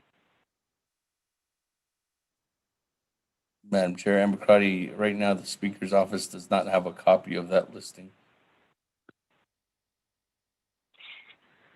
Thank you, Speaker. I appreciate the answers, and I understand the art of negotiation. I'm just concerned in terms of how this fund is being used in terms of the intent. Thank you, Speaker. Hey, Pat, I don't have anybody else on the board. Are we ready to vote? Speaker. Once. Going twice. Speaker. Who's saying speaker? Freeland?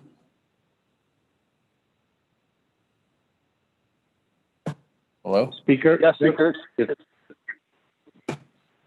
Go ahead. Hello? Honorable Freeland? Are you there? Yes, Speaker. Were you in regards to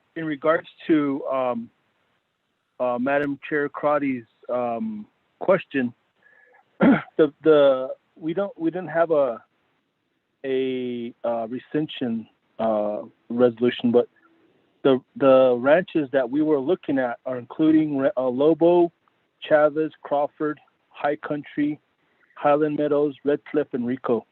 And there's also the old Carson Trading Post too. And these are prime areas for Eastern. It'd be really beneficial. So I just wanted to add that in because Honorable Crotty was asking for a document, but these have been in the works for some time, and we wanted just to get the attention of the executive branch, and we did. So hopefully the negotiations will hold and will continue. So I just wanted to mention those properties, Speaker. Thank you. Hey, Speaker. Well, with that, Speaker. Is there any more? Speaker, this is Edmund. If I may say something real quick, sir. Chairman Yazzie, go ahead. Speaker, thank you, and members of the council. I do have Mr. Halona, and I think he was online. He could probably hopefully answer, response to Ms. Crotty's question or expert witness. Speaker, sir. Chairman Yazzie, I think Madam Chair Amber Cardi closed that out. Okay. Right, Madam Chair? Speaker, I just need a document. Okay. Is there an the actual? Delegates are gonna, yeah, the delegates are voting based on a verbal agreement. I just would like to support that document. Thank you, Speaker. Is there a document? Speaker. Mr. Halona, I guess if you want to, Mr. Halona, do you have a document? Speaker, can you hear me? Yes. Good evening, Speaker, honorable delegates, staff, and colleagues that are on the line. Just briefly on the subject that's at hand right now. The land department has been in negotiations with all of the properties that have been brought to the land department from Eastern Land Commission. So we were able to sit down with Halona, the question is, do you have a document? Do you have a document that states all those properties? Yes, we do. It's in our whole listing of acquisitions that are in the process, and we'd be happy to do a report to Nabi on all of it. Can you forward that document over to the office of the Speaker, or send it over to Ms. Cheryl Niazi so she can send it out? Okay, let me see if I can find it. Okay.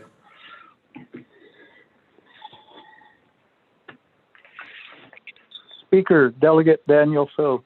Okay. So as soon as we get that, Madam Chair, Amber Crotty, we can send that out. Madam Chair, or Chairman Daniel So. Thank you. And this question is basically, Chairman Haney, one of the items that we were really pushing for from the Eastern Navajo Land Commission was the property that would extend along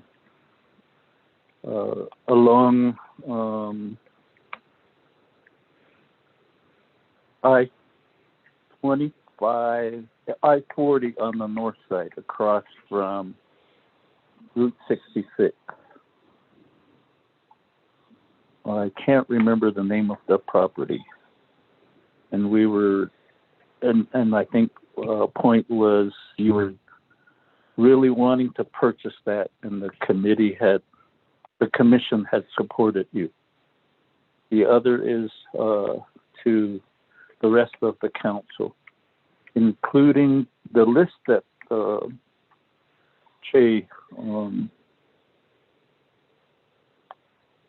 Mark Freeland quoted from.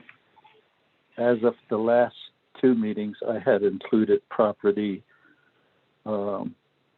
within the Pueblo Pintado chapter that was being offered. And we had that offer to contact Mr. Larry Rogers. If Mr. Halona doesn't have that list, then the executive director of the Eastern Navajo Land Commission would have that document. Thank you. That Jamaya Ms. Amber Crotty is requesting for. Thank you.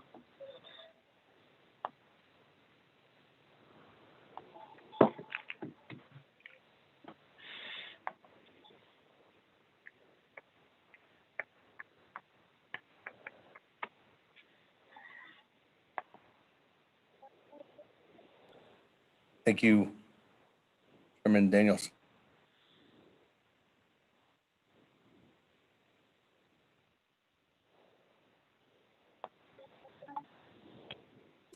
So as soon as we get that, having, and to everyone, we have Mr. Mike Colonna, who's gonna get the list. I have Chief of Staff over here, who's gonna contact Mr. Larry Rogers for that list. As soon as we get that information, and we can send it out, colleagues. Thank you. For that, if there's no more questions, or if there is, please speak Mr. now. Chair, this is Daniel. We are on, again, legislation 0220-20 on the main motion. Mr. Chair, this is Daniel. Honorable Daniels, on the legislation's main motion, the floor is yours. Yes, thank you, Mr. Chair. Kudos na ano senigi kudo. Aro na kudo the question ke kit kat. Aro na kudo na kaita. Ya kudo kudo e. The case is on has stayed media about. After I spoke, I was looking at my email. Now, na resolution kudo line item veto. Yeah, budget. This how yes house. Now this hanigi it's kudo na kaita. Sali as a kudo. Delegate Stewart kudo. Na kaita. I'll say that. Net deal 2005. But first case was that did kudo. Yes la kudo. Your budget ko. Your budget ki I see kudo e. Oh yeah, I see that baby. And as the state kudo na judicial branch. As in Shumabata in the Shiki. Yeah, kudo hasita. Basically, sorry, kudo he kid up there. So little yeah. So na kaita. Before December 31st. Oh, yeah, but the hard of your own to see. Which I'm the Kayan Sonko. It didn't need a skill to the Delegate Stewart could have sponsor of the legislation could have. I go 80 year could have Mr. Chair could have also have state or less could have. Thank you.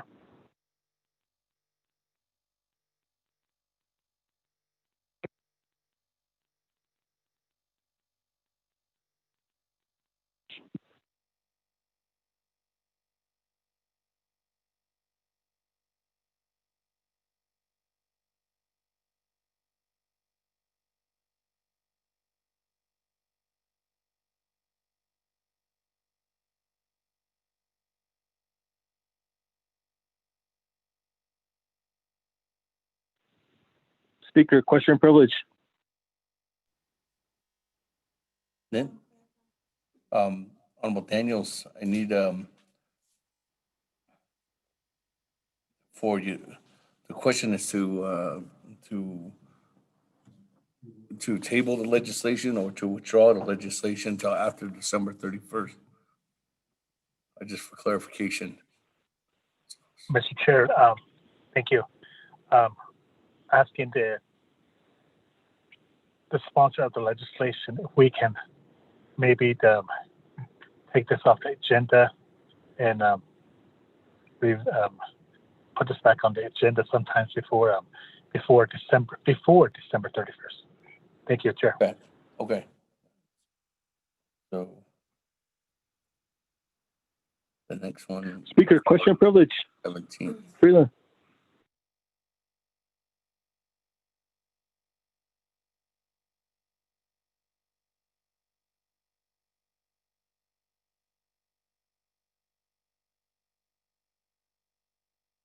All right, I'm talking to myself. Sorry. Honorable Freeland, question of privilege. Before we Thank go you, back Speaker. to My Honorable colleagues. Daniels. Question of privilege. Back to his request to modify or request to the sponsor. Honorable Freeland, go ahead. Thank you, Speaker. Question of privilege pertains to the CR. When does the CR expire? Thank you. That's my question of privilege, Speaker. Thank you.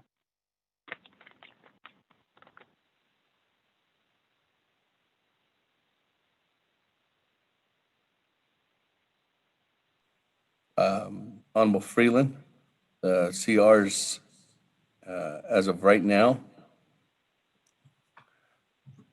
Ms. Barboff might answer this question too as well, but as of right now, Honorable Freeland, I would say that the CR is ended, and tomorrow at 8 o'clock or as soon as the OMB puts the budget into the FMIS system, which will probably be tomorrow and then through the weekend, and it might be Monday. So as early as Monday, there will be no more CR. We'll be working on a comprehensive budget.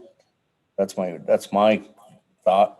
The second thing is that except for, and this is where I go to Ms. Barbroff, except for the veterans CR,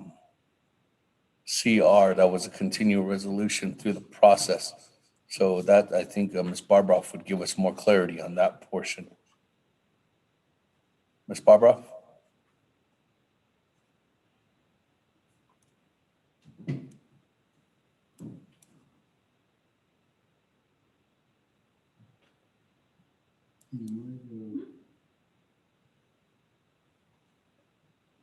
Anybody on?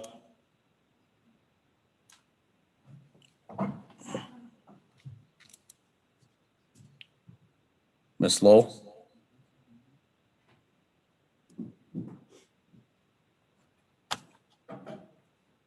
Let me come back to that question as we get Ledge Council back on the line.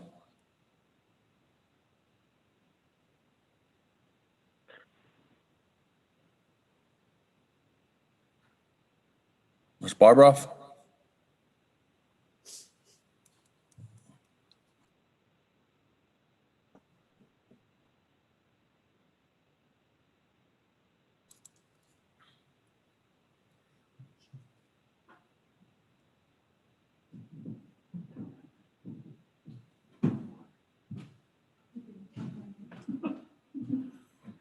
Anybody else? Miss Lowell?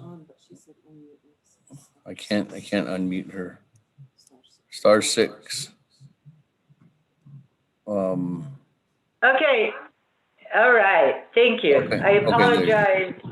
Speaker, I've been on all afternoon. I just couldn't get you to hear me.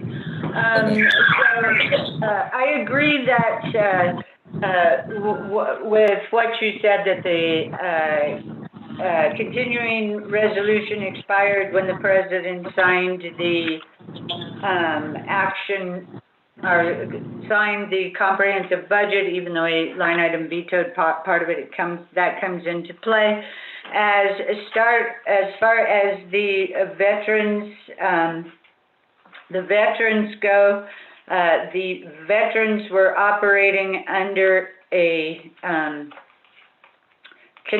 their own continuing resolution, and that ends when the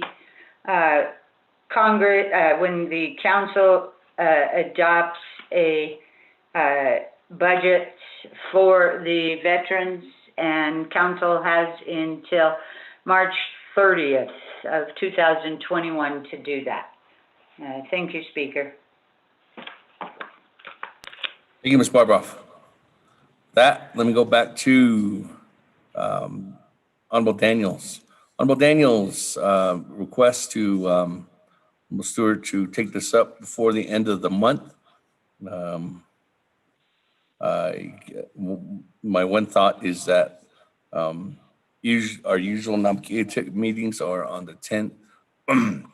For this month is on the 10th and the 24th. I don't believe we will be having a Naabik'íyáti committee meeting on the 24th, but for sure we are having a Nabi meeting next week, Thursday, on the 17th.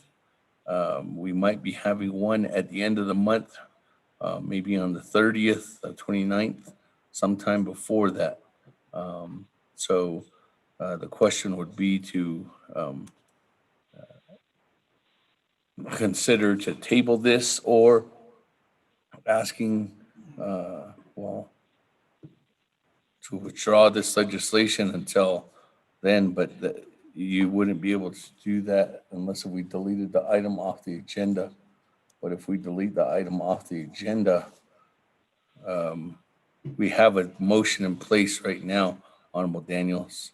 So the only thing that we could do is you could motion to table this legislation, Honorable Daniels, or refer this legislation.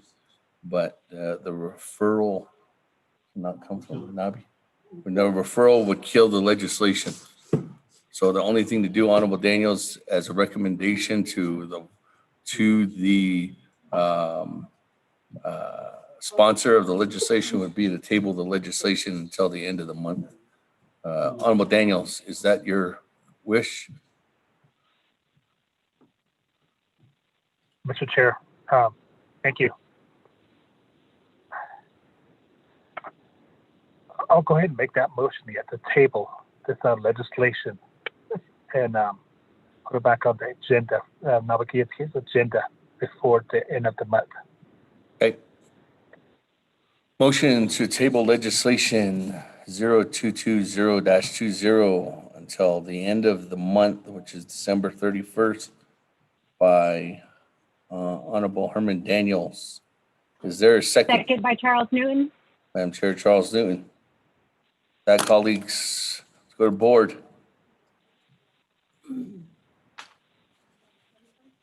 Yeah, until the 31st, no later than the 31st.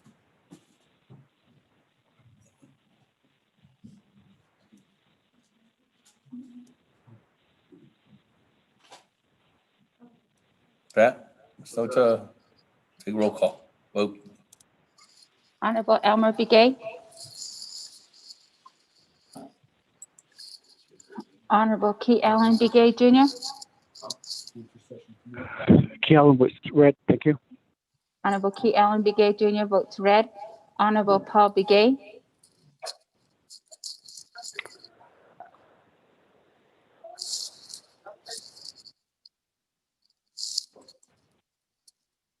Honorable Nathaniel Brown. Delegate Brown votes red. Honorable Nathaniel Brown votes red. Honorable Eugenia Charles Newton. Charles Newton votes green. Honorable Eugenia Charles Newton votes green. Honorable Amber Canespa Crotty. Delegate Amber Canespa Crotty will vote green on the tabling. Thank you, Judge. Honorable Amber Canespa Crotty votes green. Honorable Herman M. Daniels Jr. Green. Honorable Herman M. Daniels Jr. votes green. Honorable Mark Freeland. Green. Honorable Mark Freeland votes green. Honorable Pernell Holona.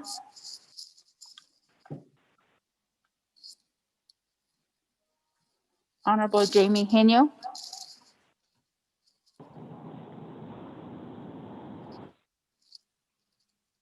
Honorable Vince James.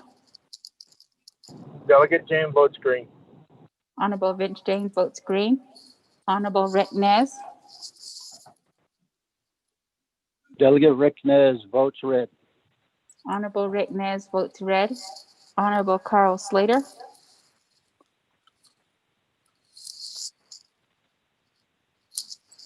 Honorable Raymond Smith Jr. Red. Honorable Raymond Smith Jr. votes red. Honorable Wilson Stewart Jr. Red. Honorable Wilson Stewart Jr. votes red. Honorable Charlene So. I vote green. Honorable Charlene So votes green. Honorable Daniel So. I vote green. Honorable Daniel So votes green. Honorable Eugene So.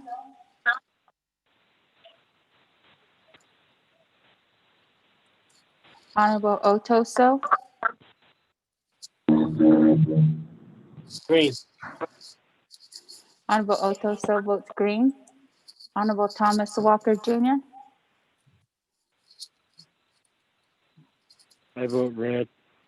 Honorable Thomas Walker Jr. votes red. Honorable Edison Wanika. Red. Honorable Edison Wanika votes red.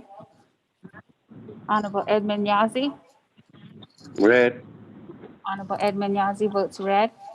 Honorable Jimmy Yellowhair. I'll vote red. Honorable Jimmy Yellowhair votes red. Honorable Elmer Begay. I vote red. Honorable Alma Begay votes red. Honorable Paul Begay. Paul Begay votes red. Honorable Paul Begay votes red. Honorable Pernell Halona. Halona votes red. Honorable Pernell Halona votes red. Honorable Jamie Henyo. He votes green. Honorable Jamie Henyo votes green. Honorable Carl Slater. Delegate Slater, green. Honorable Carl Slater votes green. Honorable Eugene So.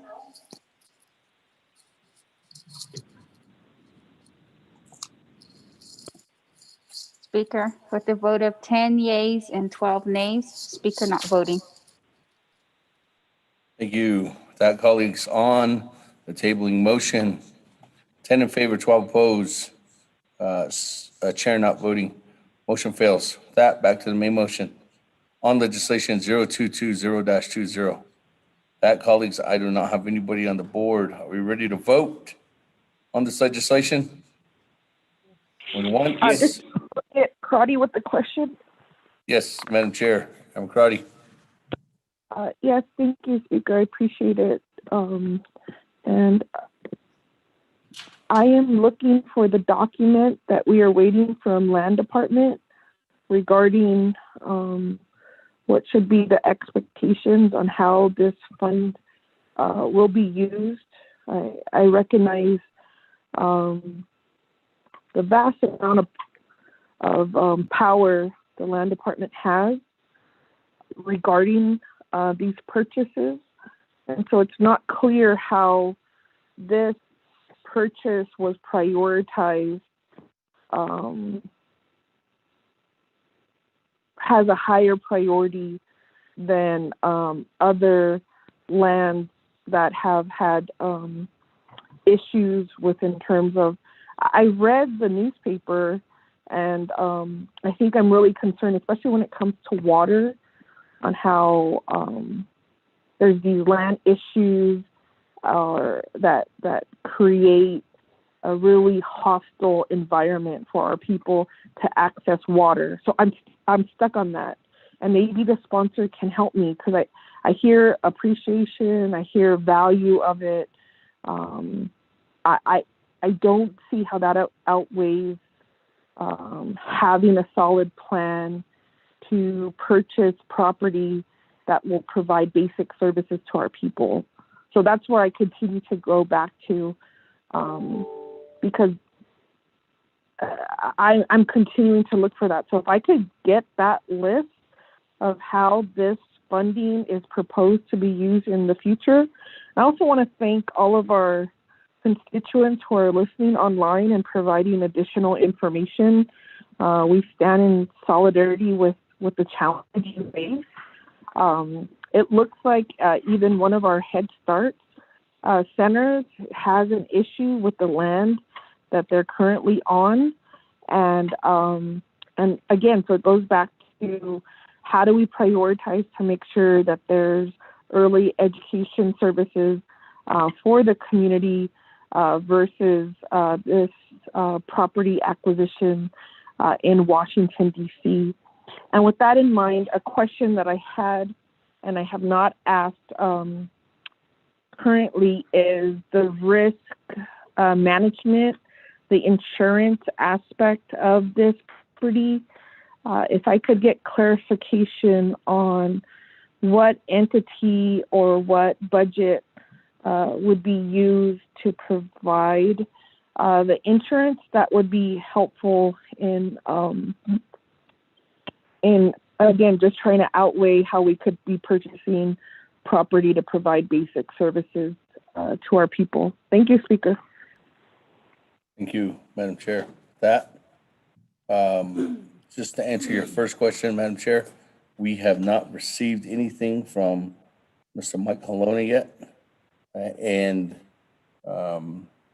we did not know this question was coming to us, so we did contact Mr. Larry Rogers.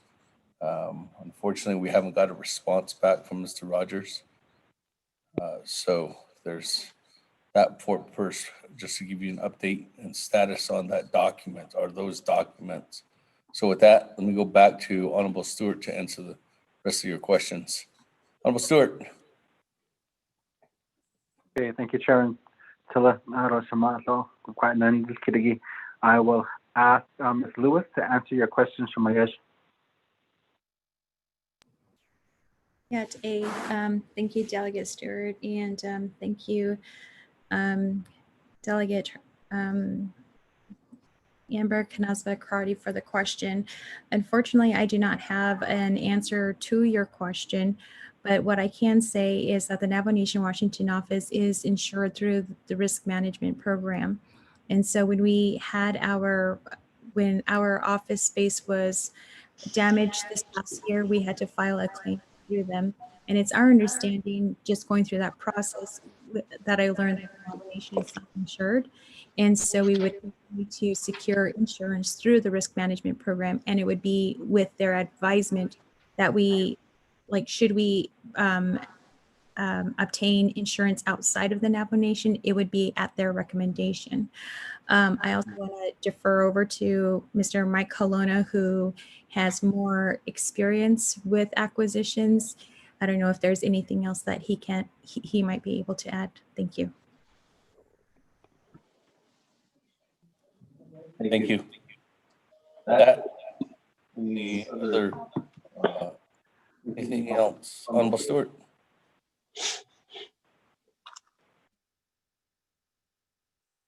Nothing from here, Speaker. Not going to go. Hey, any other comments, colleagues? Everybody in the queue? When once? Speaker, this is Delegate Crotty. Chair Amber Crotty, go ahead. Yes, thank you, Speaker. I would like to request the document from risk management or insurance. These fundings are, it's not free. The Navajo Nation, we pay a fixed cost. We negotiate on the insurance. We should have this information prior to, because what the Washington office just continues to build a case on why this should be purchased, but there's critical elements that are being left out in terms of the operation and maintenance, and that's a concern because if risk management did cover the cost of damage to the office, I think, the insurance was used and it was proper. And this building, is it going to be managed by general service or maintenance that provides that service to Navajo Nation government buildings? I'm assuming it's going to be considered a government building, although we do talk about realty and opportunities. And then the second question that was never really answered, and I think it was DOJ on the line with Halona, Mr. Halona, was is it proper for this funding to be used to purchase government buildings and then to rehab and use the dollars to rehabilitate those buildings? And in looking at my notes, that was the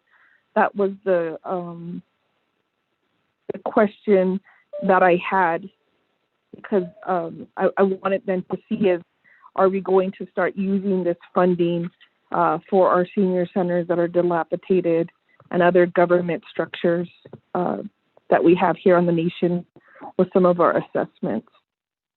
So is it proper in using this land acquisition funding to purchase this building? Thank you, Speaker.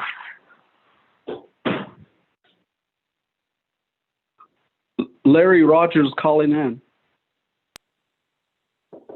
Okay, thank you, Madam Chair. Madam Chair, we did get a document from Mr. Halona, and that document was sent out to the 24th Navajo Nation Council. So with that, and then to your request, Madam Chair Amber Crotty, I have had Chief of Staff reach out to Sean Evandale, and I'm not too sure if we can get anything in this late hour, but we're notifying them and putting that request in. So with that, colleagues, I don't have any more comments or any more individuals in the queue. Are we ready to vote on legislation 0220? Speaker Damon, this is Delegate Crotty. Yes, Madam Chair. Thank you, Speaker. And I do see the late hour. I'm not sure if our colleagues want to recess for this evening. If not, then I do have a list of other questions that I would like to ask. There's no one that's asked to recess, Madam Chair, so floor is back to you. You're the only one in the queue. Okay, Speaker. Well, I would like to. We want to recess. Speaker, I've got some questions too. I'm here at home. We're homeschooling, but it is late, so I'd like to ask colleagues if we could recess, and hopefully the additional information could be ready by the time we resume tomorrow. Thank you, Speaker. Okay, Delegate James. Motion to recess.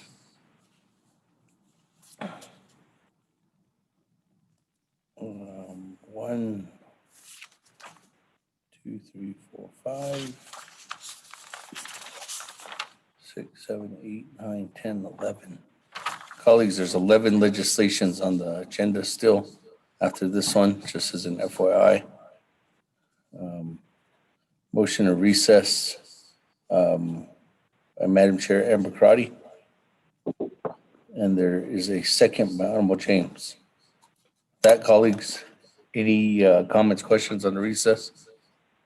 Going once, going twice. Kealan. Shay, Honorable Kealan Begay.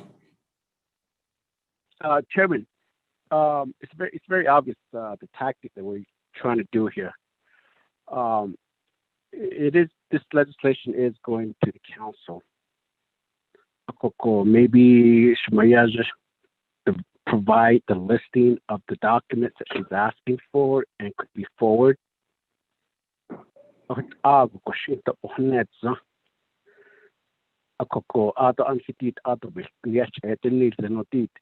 just prolong a lot of these legislations. We have every right to ask for a lot of these documents and ask as many questions as we can. To table it, it didn't go through. So it's very obvious there's a support, but there's an opposition with the tactic that we're utilizing right now.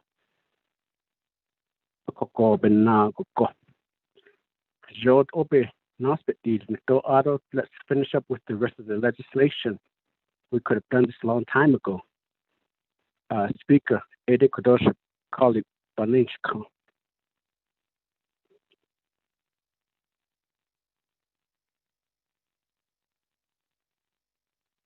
There I go, talking to myself. Sorry, Jay. There you go with the point of privilege. Again, colleagues, if you want to continue, you would just vote against the recess. We will provide, Madam Chair, I did indicate as that request from Che Honorable Kealan Begay to you, Madam Chair, Amber Crotty. We are providing that information as soon as it gets to us. We will forward that information to answer your questions from these executive and legislative branch offices or programs. So with that, let's vote. Recess, 7:12 p.m. Honorable Elmer Begay. Honorable Reid. Honorable Elmer Begay votes red. Honorable Key Allen Begay Jr. Delegate Kealan votes red. Thank you. Honorable Key Allen Begay Jr. votes red. Honorable Paul Begay. Delegate Paul Begay votes red. Honorable Paul Begay votes red. Honorable Nathaniel Brown.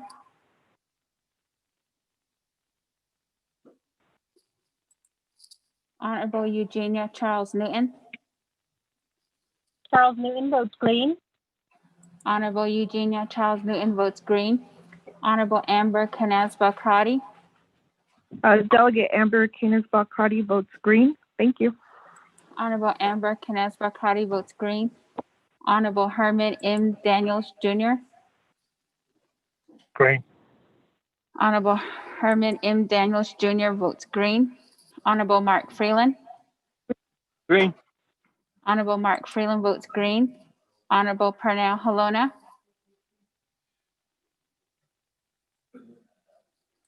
Honorable Jamie Henio. Jamie votes red.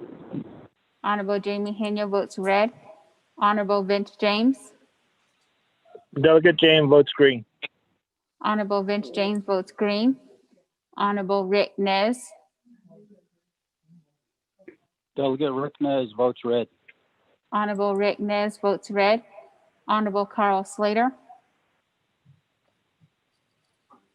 Delegate Slater green. Honorable Carl Slater votes green. Honorable Raymond Smith Jr. Red. Honorable Raymond Smith Jr. votes red. Honorable Wilson Stewart Jr. Red.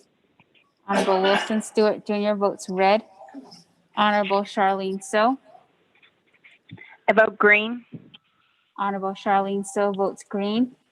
Honorable Daniel So. I vote green. Honorable Daniel So votes green. Honorable Eugene So. I vote green. Honorable Eugene So votes green. Honorable Otto So. Green. Honorable Otto So votes green. Honorable Thomas Walker Jr. I vote red. Honorable Thomas Walker Jr. votes red. Honorable Edison Winika.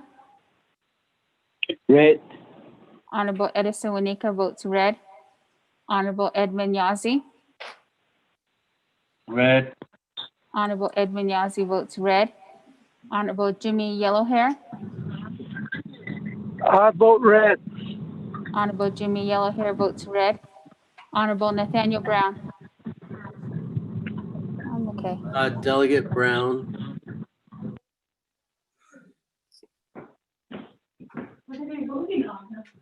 Honorable Nathaniel Brown.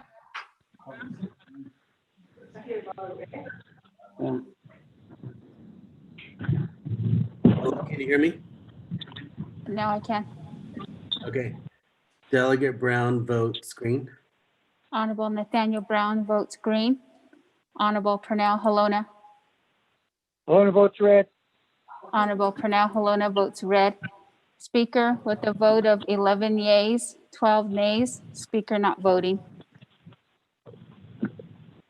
Thank you very much for that. 11 in favor, 12 opposed. Chair not voting. Motion fails. Back to the main motion. Continuing on legislation 0220-20. For those who have joined us this evening, time now is 7:16 p.m. We are on legislation 0220-20. It's discussing and approving the expenditure of the fund principal of the land acquisition trust fund to purchase property in the Washington, D.C. area for the Navajo Nation, Washington, D.C. office. As we know, we have a sponsor of this legislation, Honorable Stewart, co-sponsors by Chairman Nez. I do have a motion and a second. Colleagues, we have been debating this legislation for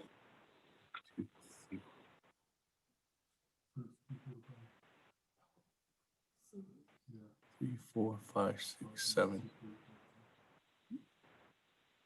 For five and a half hours, colleagues. That, let me go back to the floor. At this time, I don't have any, whoa, I do. Madam Chair, Amber Crotty. Oh, and then Honorable Eugene. So, Madam Chair, Amber Crotty. To answer your question, Madam Chair, Amber Crotty, we have not received anything yet from Insurance Department. But I think they're jumping on the line. Madam Chair, Amber Crotty, floor is yours. Yes, thank you, Speaker and colleagues for your vote in recognizing not to recess I do want to state, Speaker, that the point of privilege is to raise either a question or decorum or a rule on the floor, and it's not to be used for additional debate. So thank you, Speaker.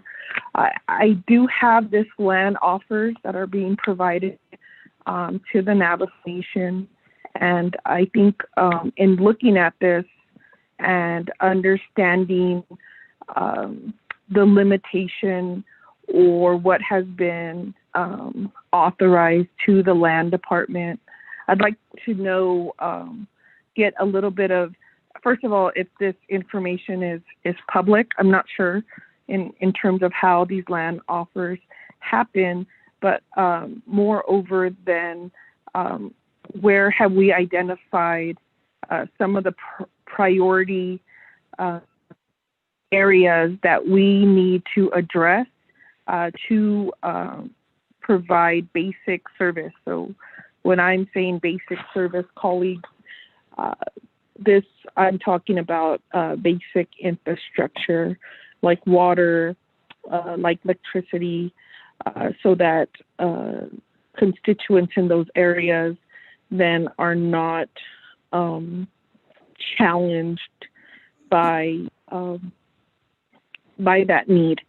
And the reason why I continue to ask these questions is there's a systemic issues here on Navajo Nation that prevents our people to access this basic infrastructure. And if the funding is here and was created with the intent to purchase these land properties to enhance the quality of life for our people, and now looking even at the grazing areas and the shelters, like the overcrowding, or although we have vast lands, we have challenges with land reform. And I think in terms of that affects all of us here at the committee. So I'm seeing this legislation more than a lot of the challenges that I've raised or areas of concern regarding the purchase, and then moving on to, because if it's a gravel pit and now it's a Washington, D.C. office, to me, that's a misdirection in trying to get maximizing what we all know as limited resources. And in this age of COVID, it's my understanding that this council stands firm and supports infrastructure to communities so that their basic human needs are met.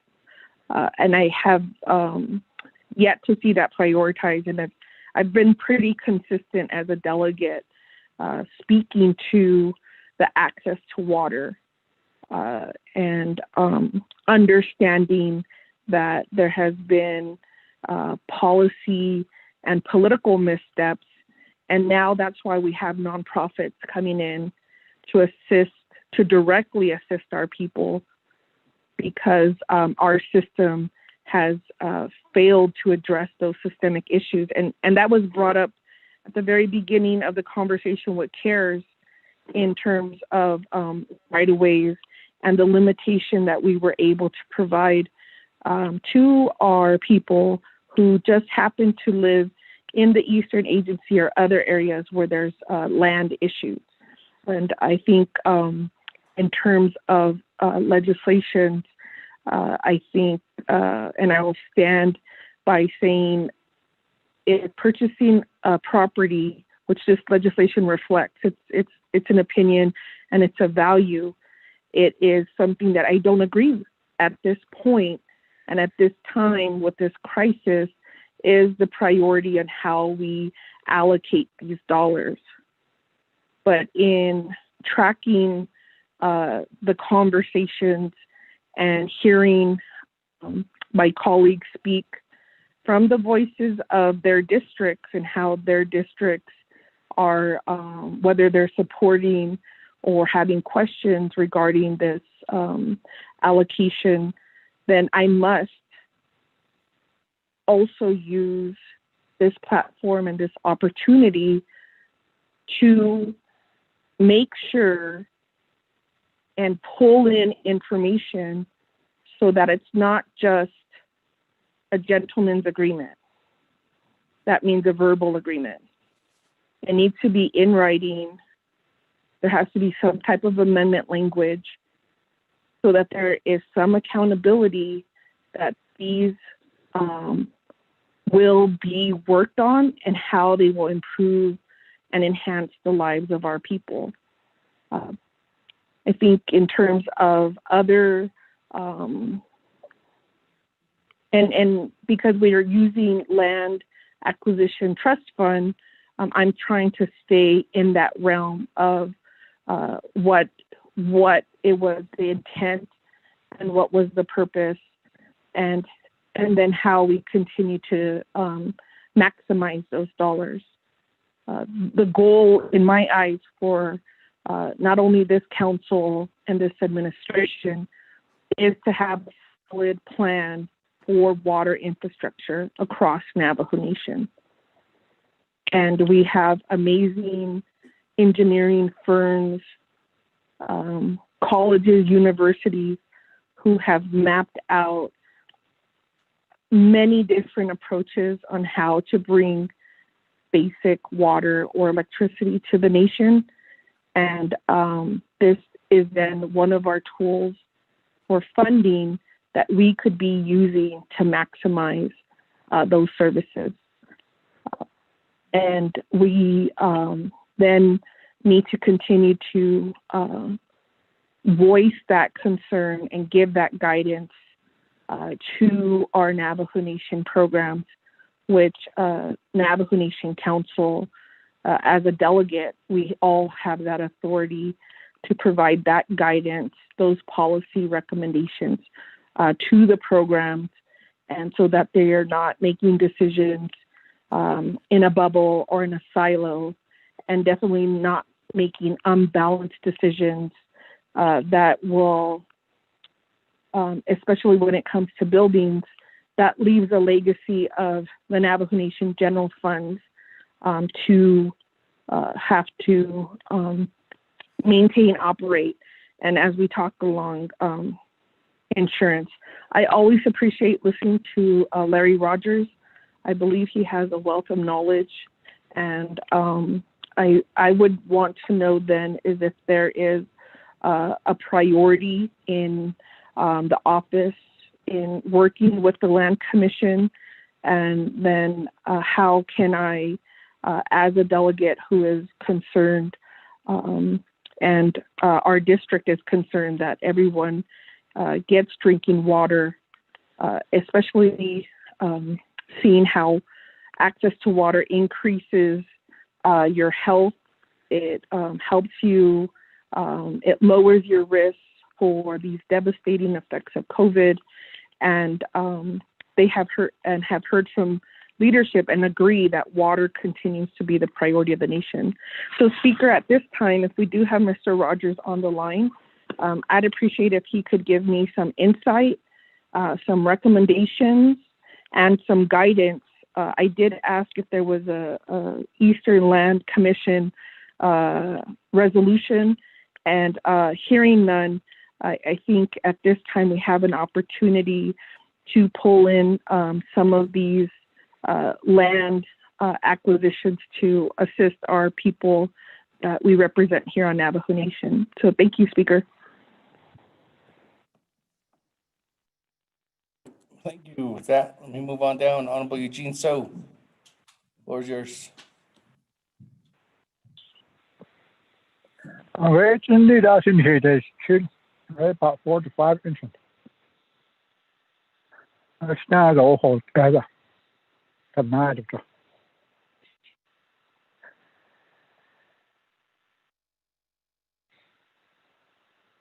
reading committee, Tanya. Then, the head house is need all you. As the Rashi, you know, the happy reward.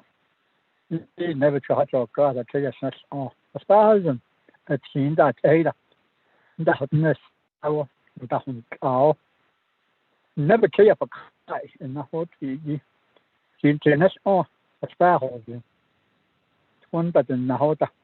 The Rasota. Change the head Rasota. Is the Yada Ehida. On that Ehi. This art is not only never going to Chirato art. But I was just art and next, but this Tito's has any pressure. But now, hot thing. With I Yoda had many with us can't let you.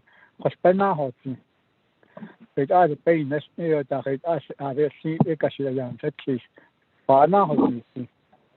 All they never are hosting hosting yet the Kaya had to route, but on beyond now hot air with Penna hot thing.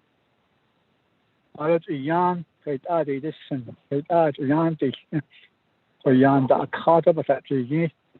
What I go. Bahani zi ne. Le 100 days we got that had because it was this kid all took homes the other took home that happy then it also now that die out of not it. I don't see kid on the road is deanly.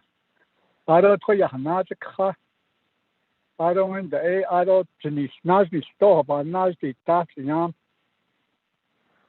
What I got mess at Keda hat, you know, as the art and Keda hat. Could you know how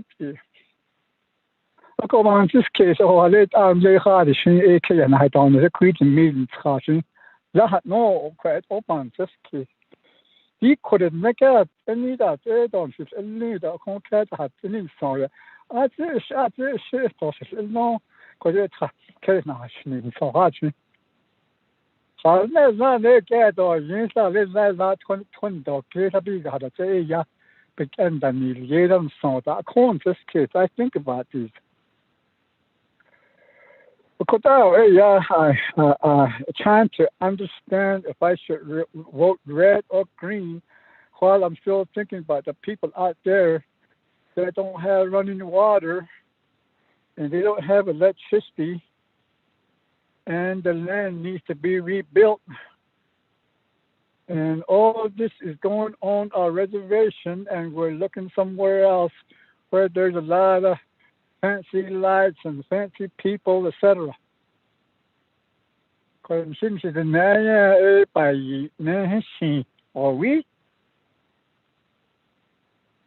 just trying to figure out if I should vote red or green. And then just keeps going back to my mind where the people, how the people, and they're trying to survive out here with what we have. And with no running water, with no electricity, with no communication. Not, the roads are bad to get any kind of emergency that fast to get there.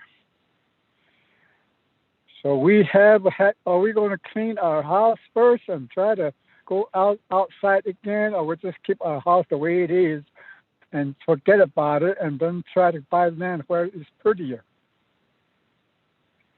What I don't first case. I don't know what need a nana. I also I need some zones as in the because based on on that but baby Yada how not only just to have met on some. What I am to Nana's case, I just need base of the husband. The word in the very thing is just to add the base of the husband, as not only all you can have and so on. So these are the things that comes to my thoughts as we try to consider and try to find out if we can vote green or red. We're buying this building somewhere in the Western world. And I'm pretty sure there are property tax, and I know I have a house way down there, past 2050. Silver Creek, they show you that the house are pay property tax. I don't have to have insurance because I'm living in the 6 degrees of force.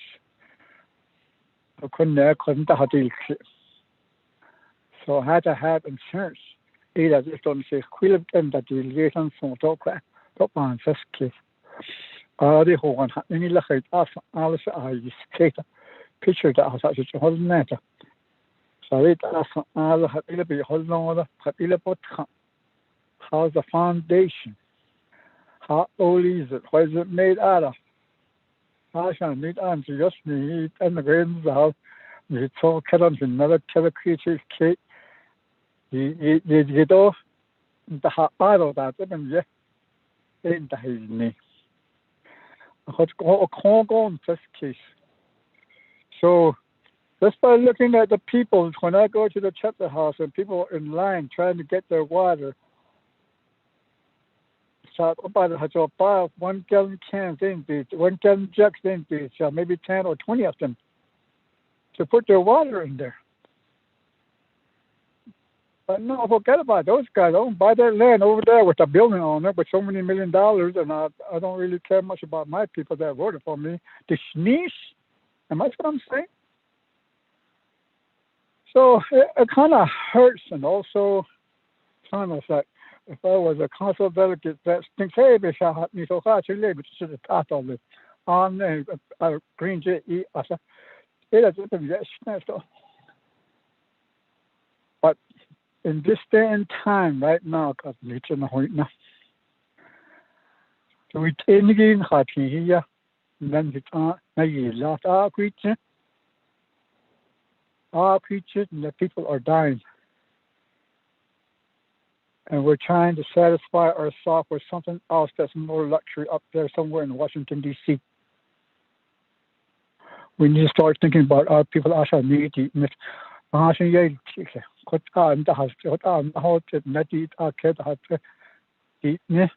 then again, we just turn around and talk the other way around again.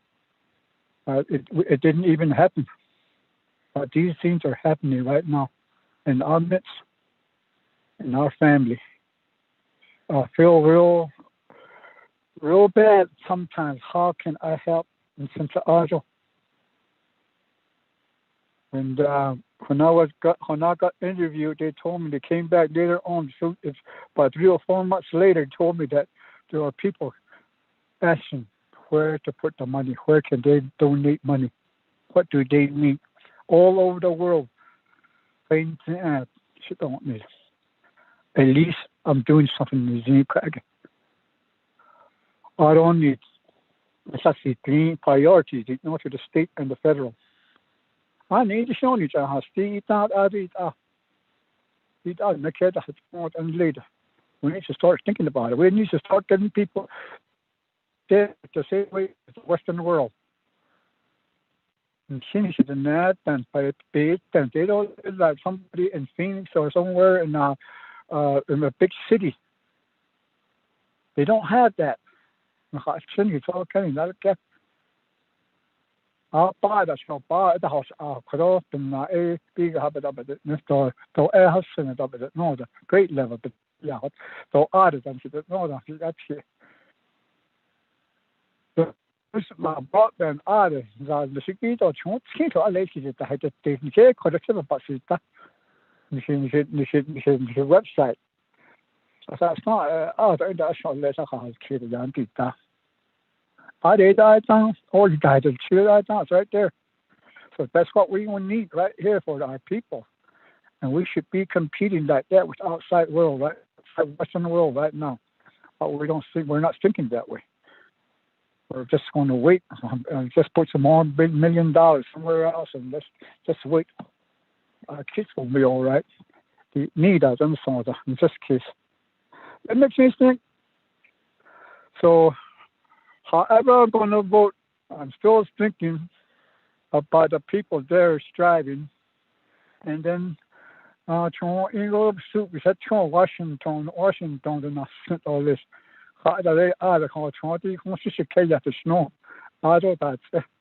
Make my decision between those two or my people that don't have running water. Bringing gallons of my jugs to the chapter house to get one. In this case, I have a decision between those two, I reckon. But man alive, we are in the hard area right now because of this epidemic. it hits the guts. It turns you inside out when people are dying out there. But and one death is just too much for me. I don't know how others feel. So I would be more concentrating on that than trying to get a piece of land somewhere in Washington and feel all good about it, only myself. But we should stop this pandemic and try to figure out how I can help here now. Maybe I can talk about it later. But أنا هذا أيضا just case أجي أفتخر تهدمي شوقني. إنه طبعاً هذا أنا on from Naabik'íyáti يا 6 hours on كده. هاي شيء ناس نلنا بيسا أجي أنا أنا أتشين كده awesome in the region. So I figured that this is how we want. This is how we're elected for. I reckon I'll just go with you guys and buy the land. Heck with those guys that's trying to bring bottles of 1 gallon bottles to the Wachepa trying to get their water. So what I'm very sorry, but it's just looking right at me, right? The next thing right now. That's what I see on the legislation. There's no ifs and buts. No matter how you slice, it's still right there. There's other lands. I'm pretty sure Eastern wants some land on their area. I know Utah needs some land on their side. I know we need some more in Arizona side. Cold on top case. I need to. Could I only hospital? Share last is not 100 half of the store. Taxation I don't want to hire and she been the deal is the say I got touches like I said. But I'm not going to say green or red. I had to think about wearing the suit down in Washington or try to give that gallon of water to that person. It should be more. There should be more water. There should be water that's got to be running in their house. I got to think about those two. Thank you.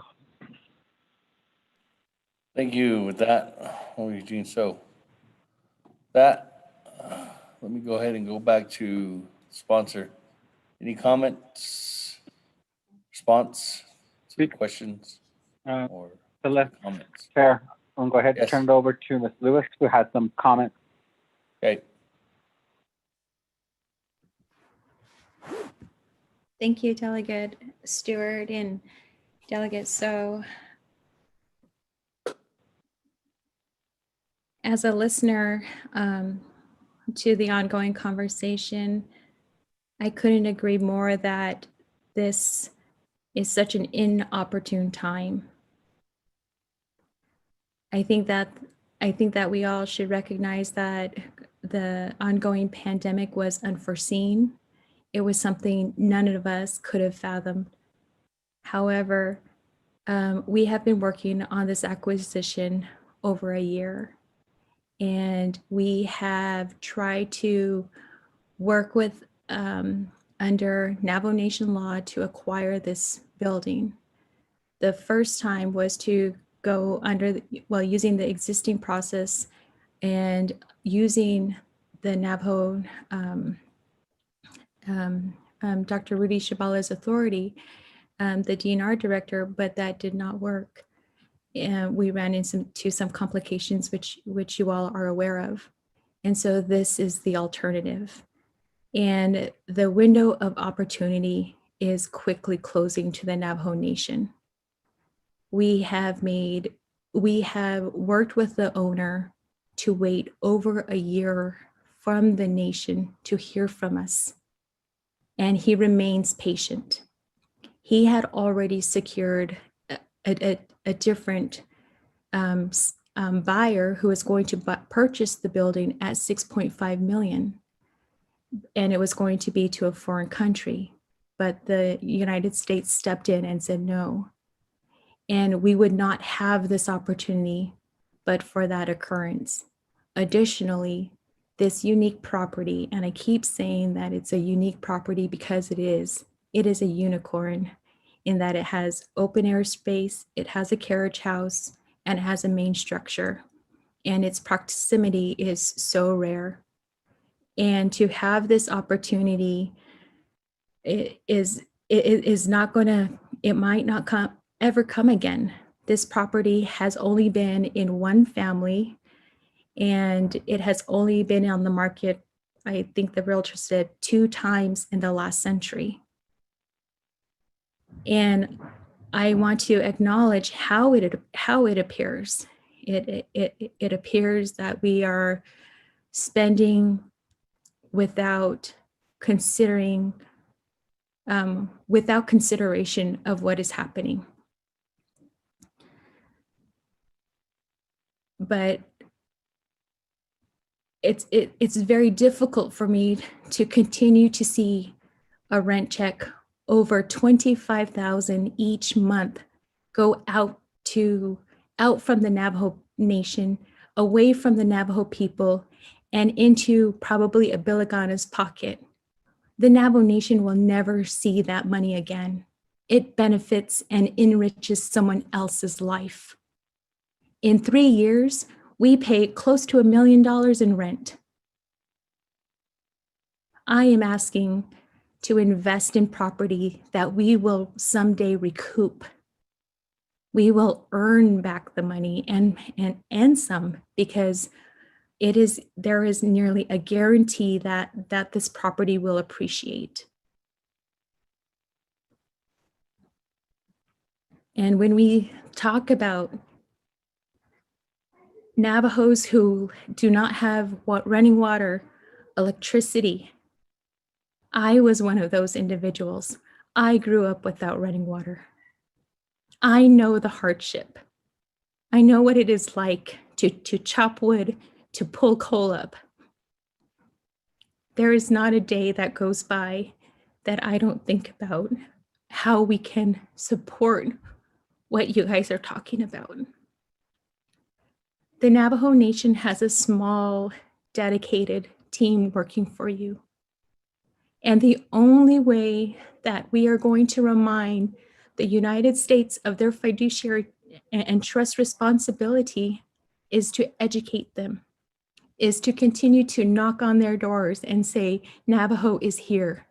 Navajo wants to tell you about the thousands of families who don't have water, who don't have electricity. That's our role. We have opportunity year after year to remind them, to enhance laws so that they help us, to change policies.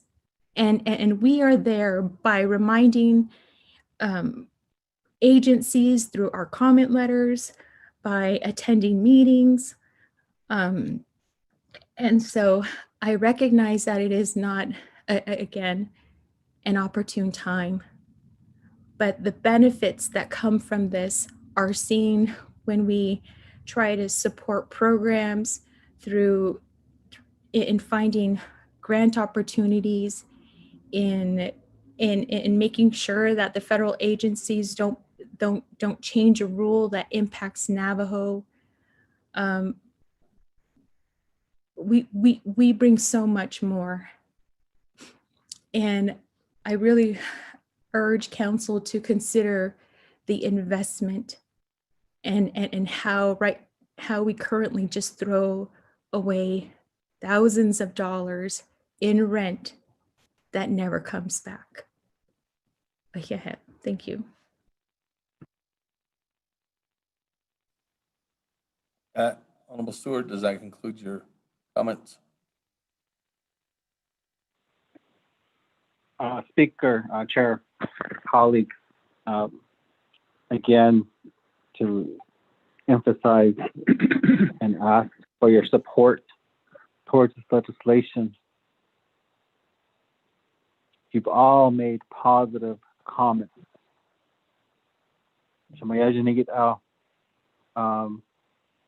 Ms. Crotty, Honorable Crotty, to supply water, supply electricity, to supply homes, get homes. But there were questions between this and the budget. Others that would say that, we're here for our people. Honestly, we're here. Even na kudo na hasit kanto kudo anhi ajasi anhi ganda or date in the, we are committed to our community. We are committed to the nation. In what we voice and what we say and in what we do.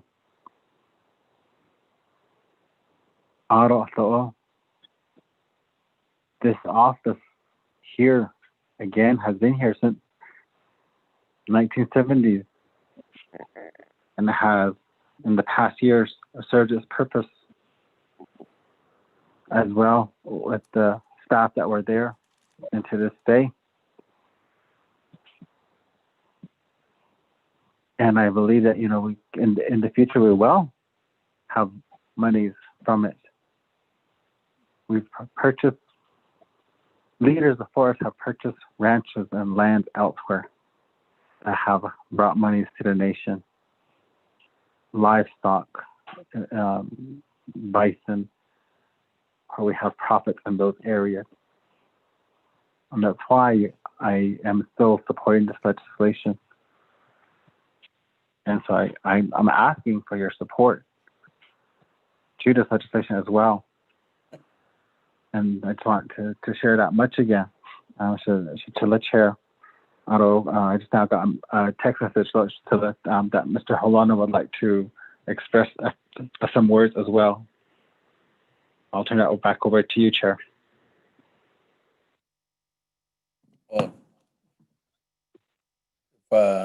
Chair Freeland. Freeland, I'll put you in the queue. I was going to ask if we hear from Larry Rogers. That's all. Thank you. That's what I'm going to right now. Rogers. It's Delegate Yellow here. I'd like to speak too. Yellow hair, we'll put you in the queue. That to Mr. Rogers.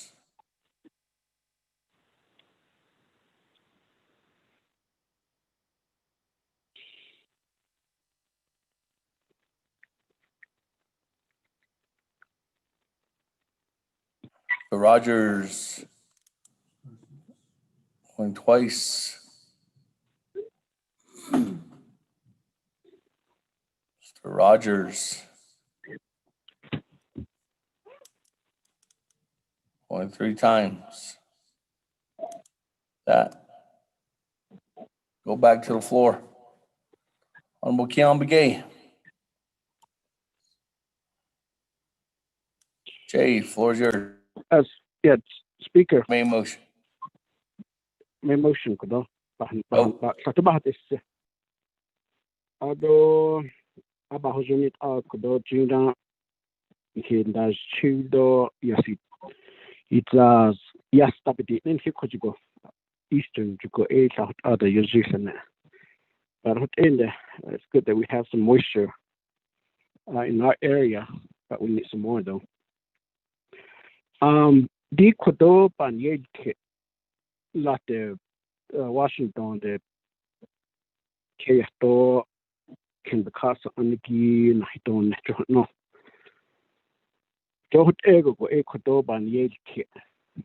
Ako shisazido baby says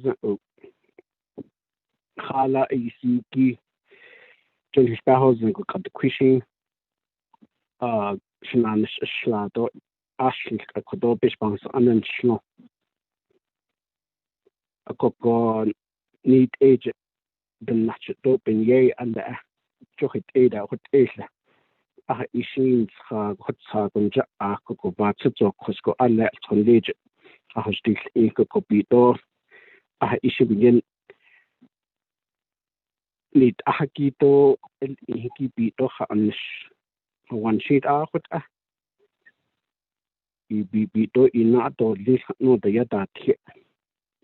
I don't one was done though I have Bito the creation. I eat a bit that or this so there's not the node. Now it's not Lego. A coco Kodo Shizazido being test case coco. there needs to be a representation of Navajo at that level, and even at the state level. I mean, that's one area that we really need to consider. Each of the state that the Navajo Nation lies into. And even another thing, there was an advocacy that was done prior with not much success, but a representation at the United Nations called ANC case or ANC case.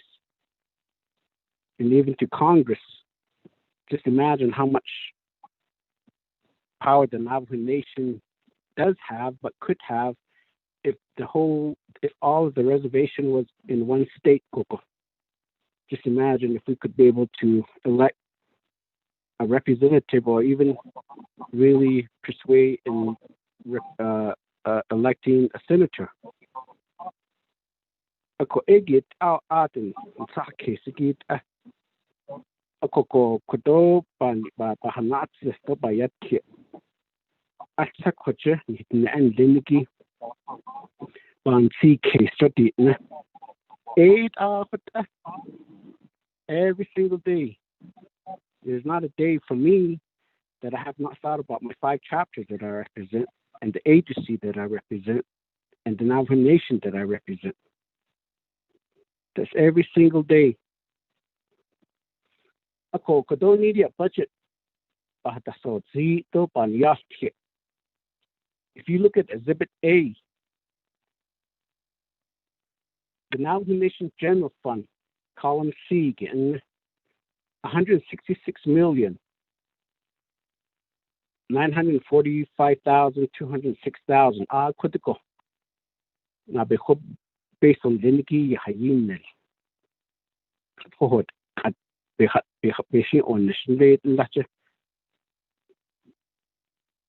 But the total at the end, column M,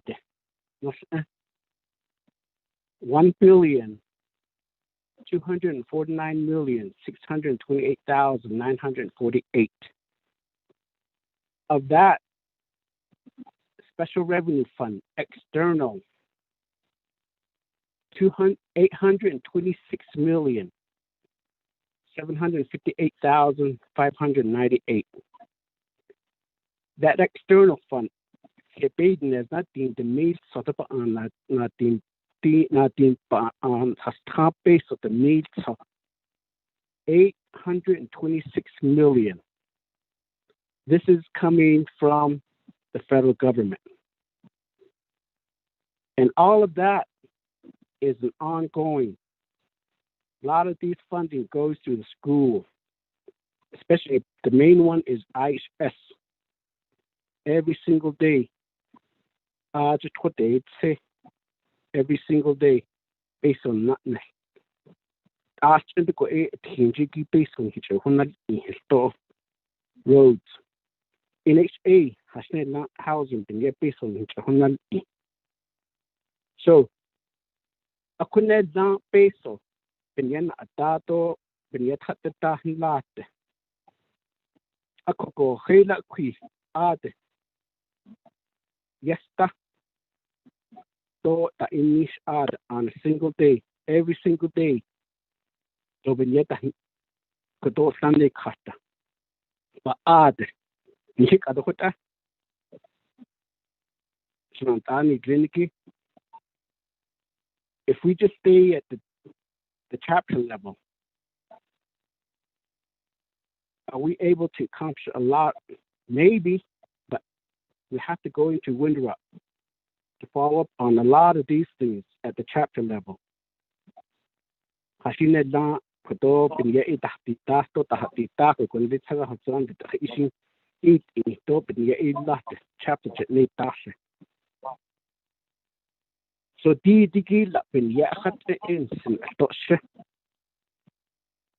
$4 million is a lot, but I just referenced 826 million, and I believe that the Navajo Nation can even double that, maybe triple that amount if we could do the advocacy public safety. I've worked through it. I've been through it. The last term at ito tan kita ni go kodo sala based on lindigi pay raise ba. That's all, yeah, with LOC committee. They are there, how one. Facing to be indicated at the end. I don't hear all cutting the James Bargo and that could just in certain location. Housing at that, though schools are not that. IHS, some areas cut and not that. So again, going back, Dito, Hachin, Hikain, Linki Ad. Donahot Eco Ado, the Inish, O Satashin, Kotoba Hats, those Kisna Ilvista. But I could Edo, Aku Sato in Jagado, Aku Sato in Nature, Lisa Shinto E. Net Zango attached to Aj. Hala Ibn Yakodona and Shindindigin Hitcholia.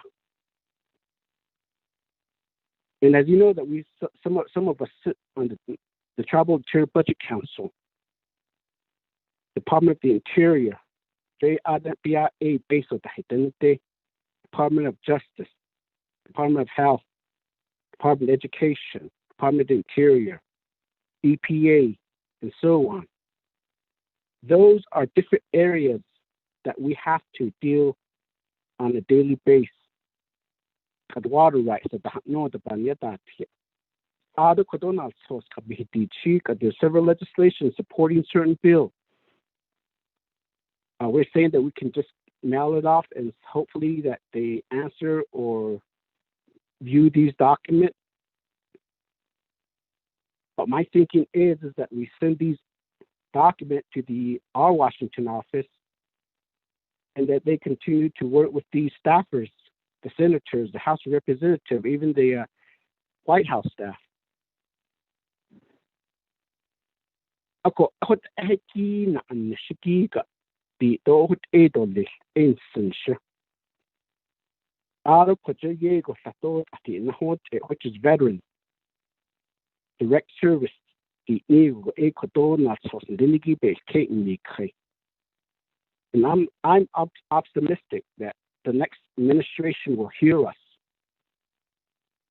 The cabinet's not upon that day. Akodat it ashon di kodon Navajo Nation resolution passed Iliaki that's $100 and I did request through our legislative council that shall renew enough specify the incoming Biden-Harris administration Veterans Direct Service and Hubin Dosmsti no inal so Sikika Hashaho but not these.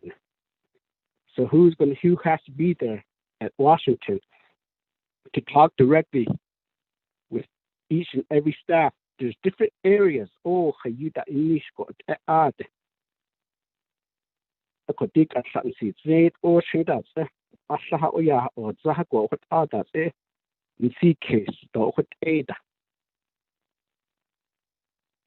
A Copen Nachico Ada ad Diego Kodo.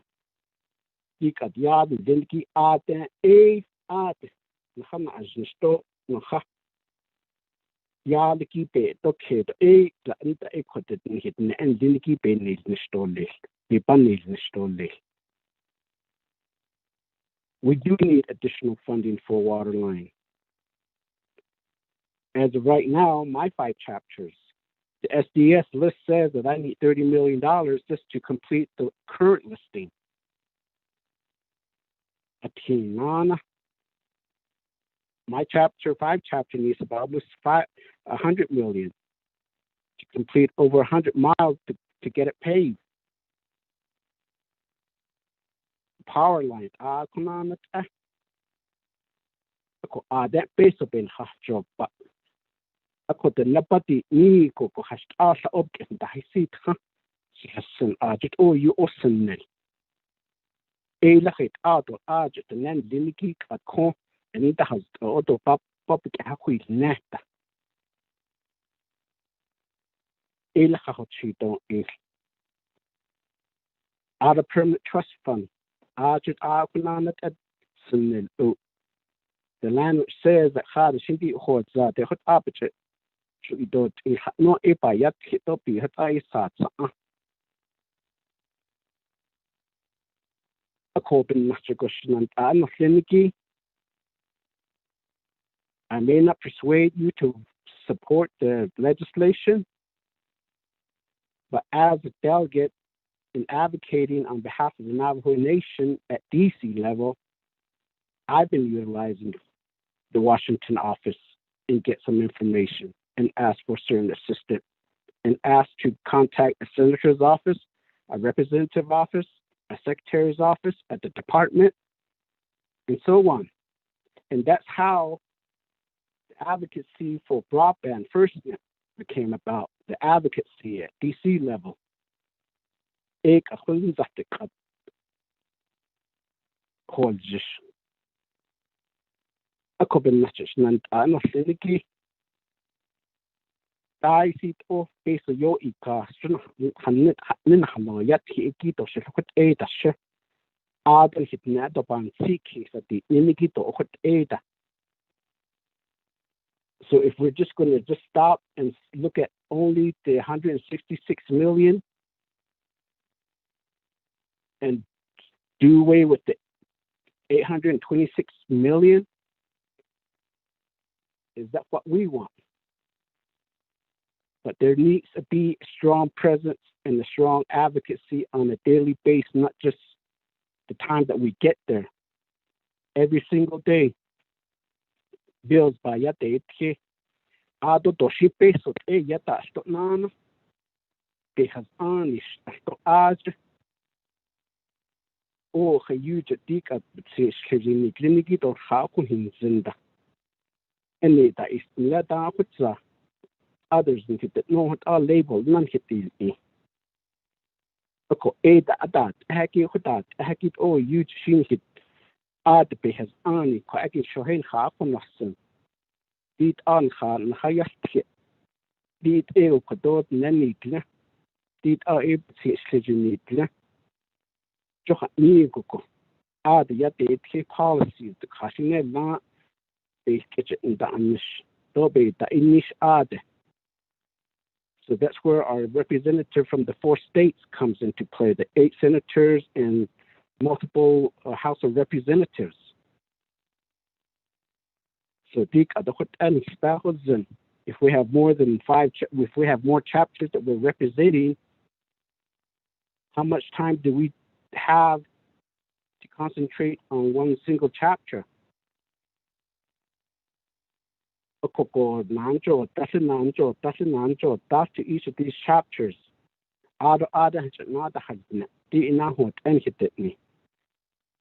Because she are the hot off. Bantas case of the not paper cases. Penny Yahakito, Penny Nato Lehiki, Nako, face of such an native is hitting a buck. Uncle, the kisser. And I truly believe that we can do that. We have the capabilities, and I'm not syndicate. We can secure so much funding.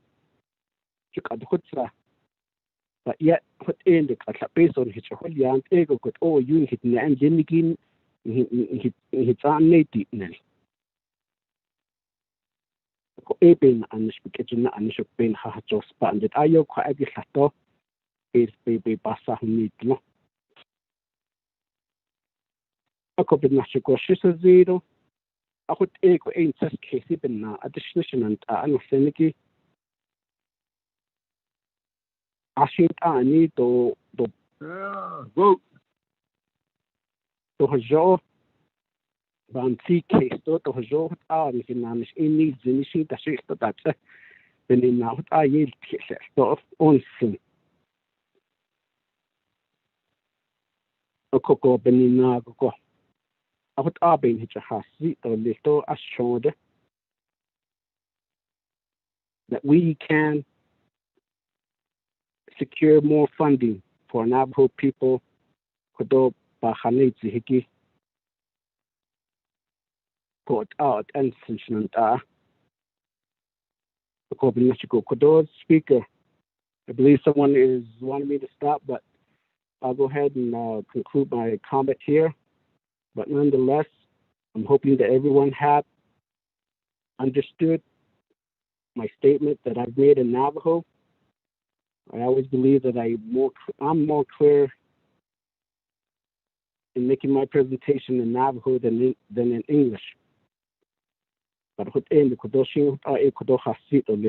speaker, Chairman. Thank you, Honorable Keon McGee. Pat, let me go ahead and go on down. Back to the floor. Honorable Yellow Hair, on the main motion of legislation 0220-20. Yeah, so the speaker, I guess you can hear me. I don't know, I'm 24 councilman. Kodo Kinde, Washington, Niki. Never Tino and Naabik'íyáti is a baby case of the Halazar night only. On Tahsil New Ad, hey, want to eat fish. Yepet Zoe. I don't get the bacon fish. The Jari had a dog. Arben Dati Lakin. Kin Klishito, Lin Jungo. This is a battle, Nick. The Nepito, so it has that Nas bitter. It's going to belong to the people of Navajo. We will benefit out of it. We're going to have a very good prayer day. We're going to bring millions of billions of dollars come to the Navajo Nation. Because of the those things. I'm for this to get this building because I was with the judicial branch about 35 years ago. Of course, now it's not because the meal, so she $1 billion on it's time to move on. RCO, he not long since the Nepa, her labor and in such cases, on the case, we can't have narrow mind to be a leader. Let's take care of this business once and for all tonight. And I also like to request to cease debate. Let's vote on it. That vote at the nation at national Aron Hilton Ken Yet it all the Jonikita, he says all the Washington has here. Won't talk to so each level yet to them. He Ellen the gay brother. You ain't key here. Could she cut in the yard? Let's have cease the bake and let's vote tonight right now. Thank you, Speaker. Thank you, that you need fine daily Nishiki. Here, for Councilman. It's enough audio. Thank you very much, Parky. Also, Speaker, go back on mute now. Thank you, Honorable Yellow Hair. Unfortunately, I can't recognize your motion to cease debate because we are in Naabik'íyáti committee. Oh yeah. All right. Thank you, Honorable Yellow Hair. Thank you for your comments. That going back to the board. Madam Chair, Amber Crotty, floor is yours. Yes, thank you, Speaker. I appreciate that. I'm not sure if Mr. Rogers, I know I asked questions, but what I can do is not really understanding the full context of how Eastern Land Commission wanted to prioritize these projects because there's no documentation. I still feel at this point, especially when we're coming to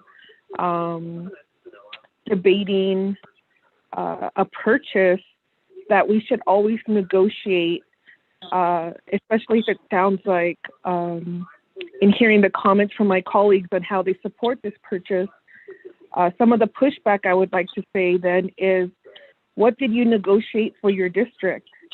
And how is your district going to benefit? I have uranium contamination in my district.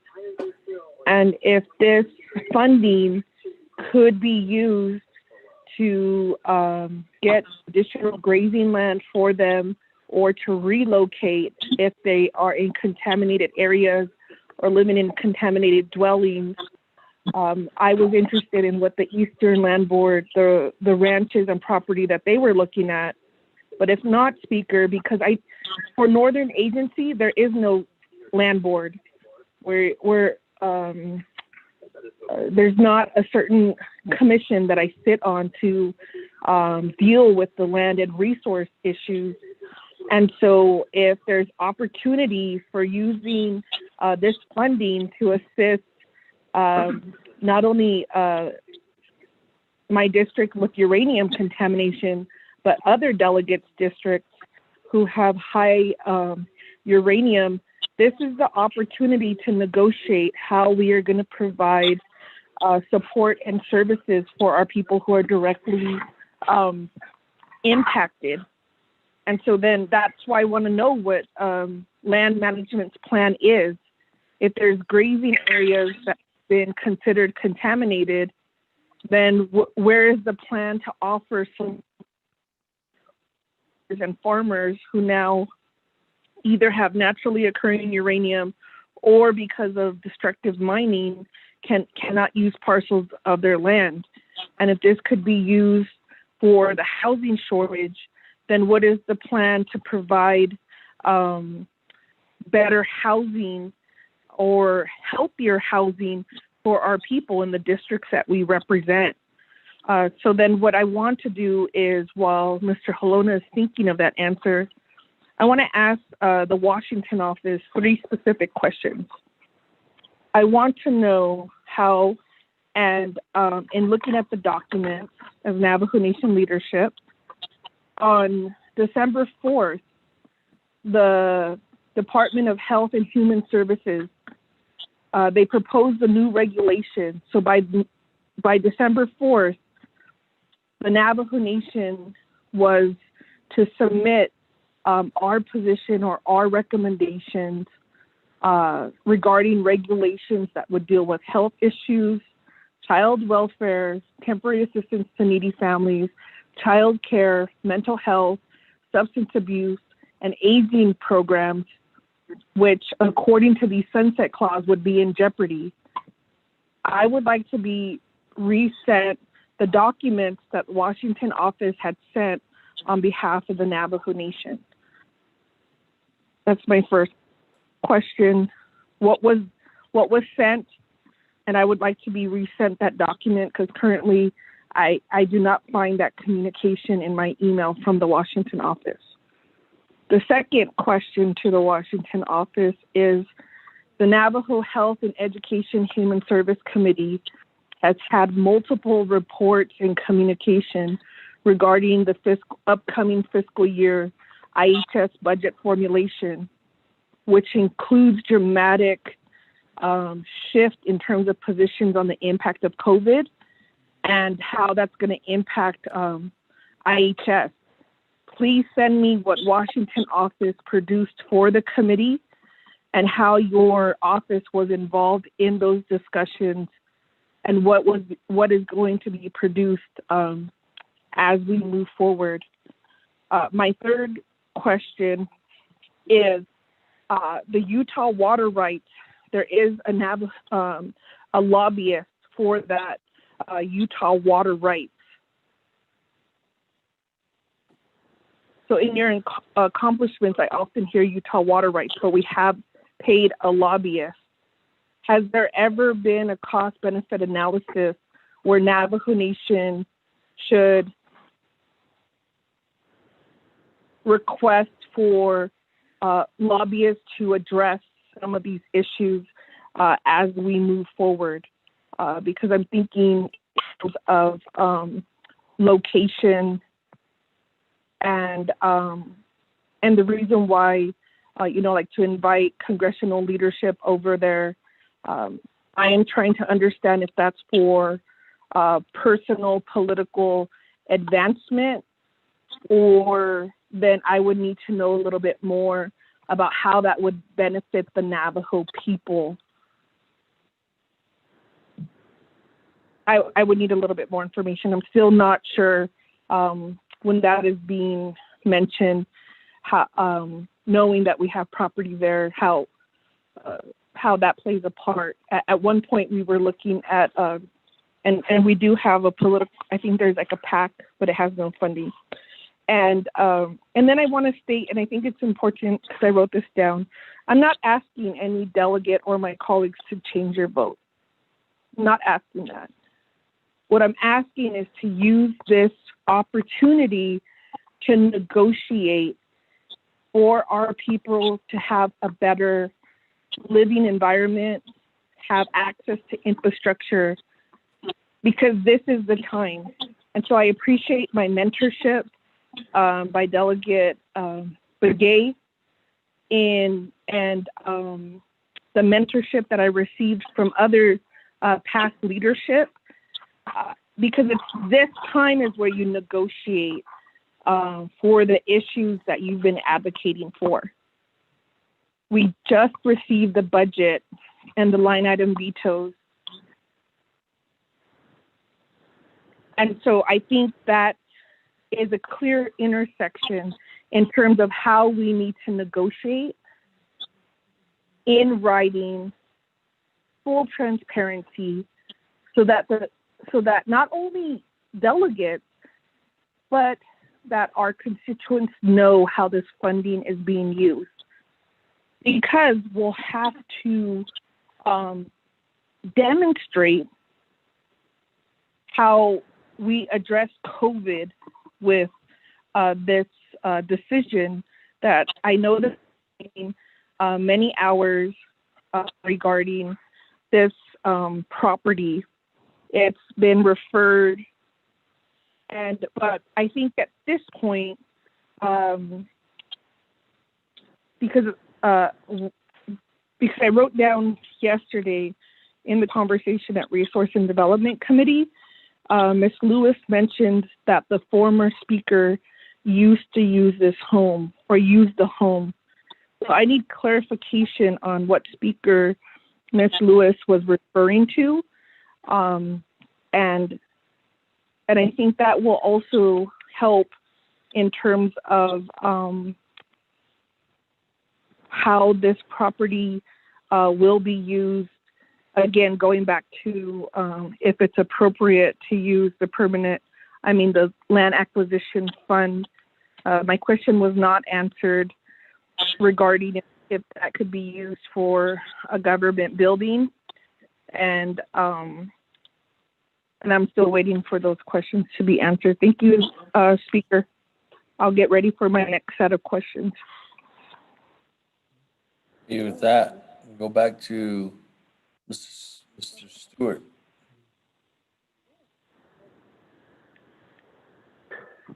Goshen, Chair, Auto colleagues, with those questions, and concerns, I will ask Shania for assistance on that part to assist us with those answers. Shania, Mr. Halona, Mike Halona.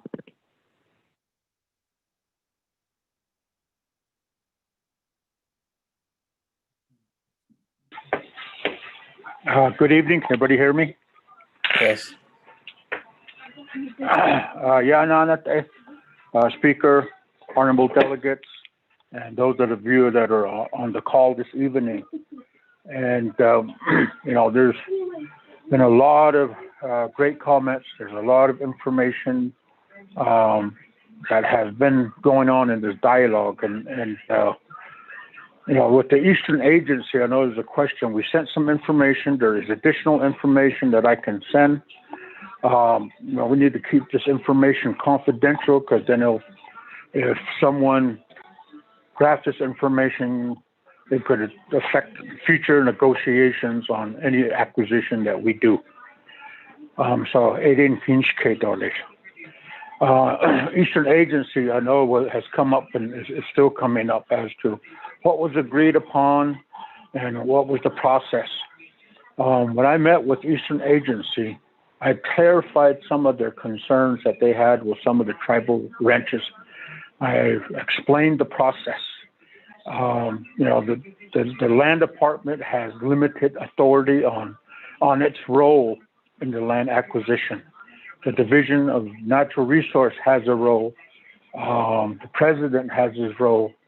RDC, Budget and Finance, and Naabik'íyáti all have separate roles under different circumstances and different acquisitions that is dictated by the amounts. And again, we're here this evening discussing this acquisition from the 11D Street property in Washington, D.C. for a proposed Washington office. And in the discussion at first was that this acquisition we're forgetting Eastern. And I explained, and if you look through the acquisitions, you'll find that the majority of the acquisitions have been in Eastern Agency, have been in New Mexico. I also gave you a listing of all lands that have been acquired since 1938. And in the 60s, the 70s, and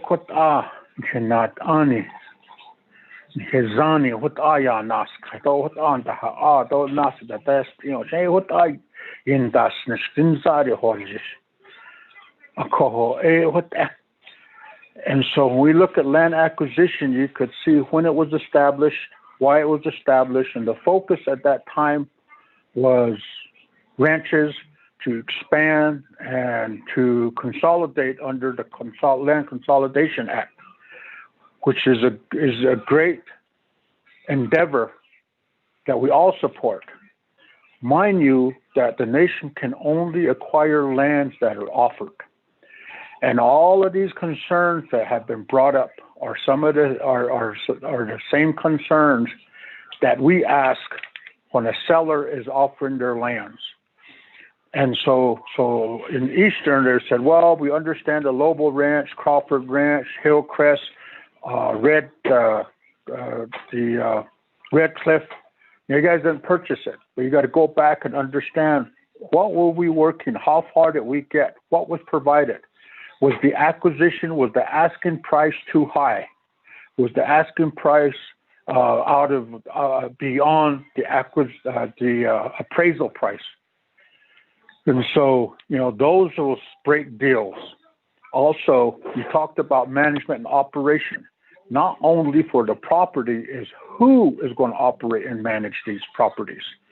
And right now with ranch program, I think you have 2 staff that manage and operate all the tribal ranches. And all those ranches have been available that we own today, have been available for all tribal members.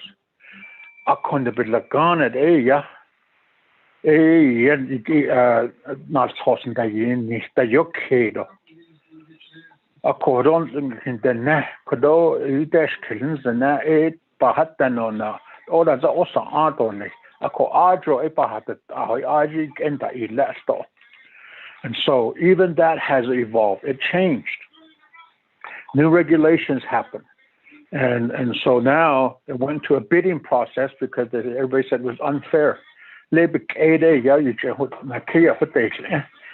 friends, their relatives. No. So it went into a bidding process. Only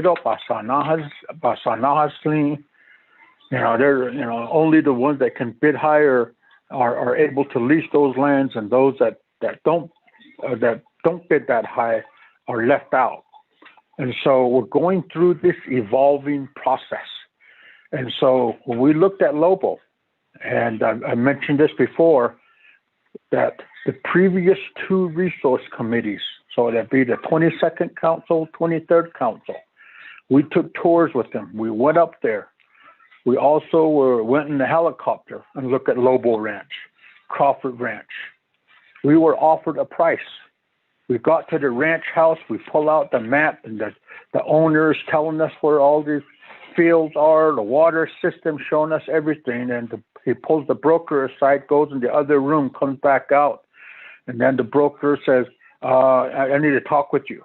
Pulls me aside, and he says, the owner has just gone from 40 million to 75 million.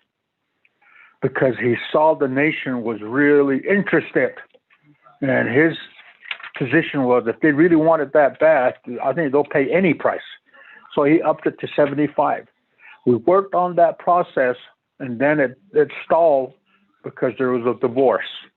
That whole divorce litigation happened. 2 years later, it comes back, split. They split the ranch 50-50. And so we went and looked at 50-50 again, moving forward. We couldn't get the support going forward.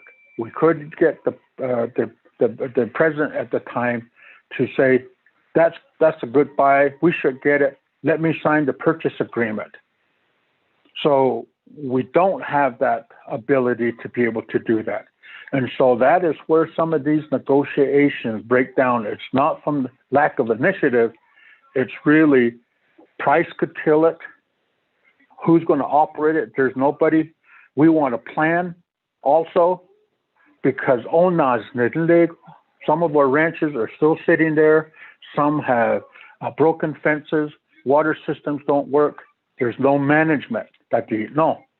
So we have the same concerns. And so we are able to think about going forward. So if you look at the listing, we changed it to other opportunities. As you can see, there's some property that we had to buy here in Gallup so people would continue to have a place to stay and live at those apartment complexes. Foreclosure that had to be acquired. And then the property and landing had to be acquired for social service. They're running that operation over there.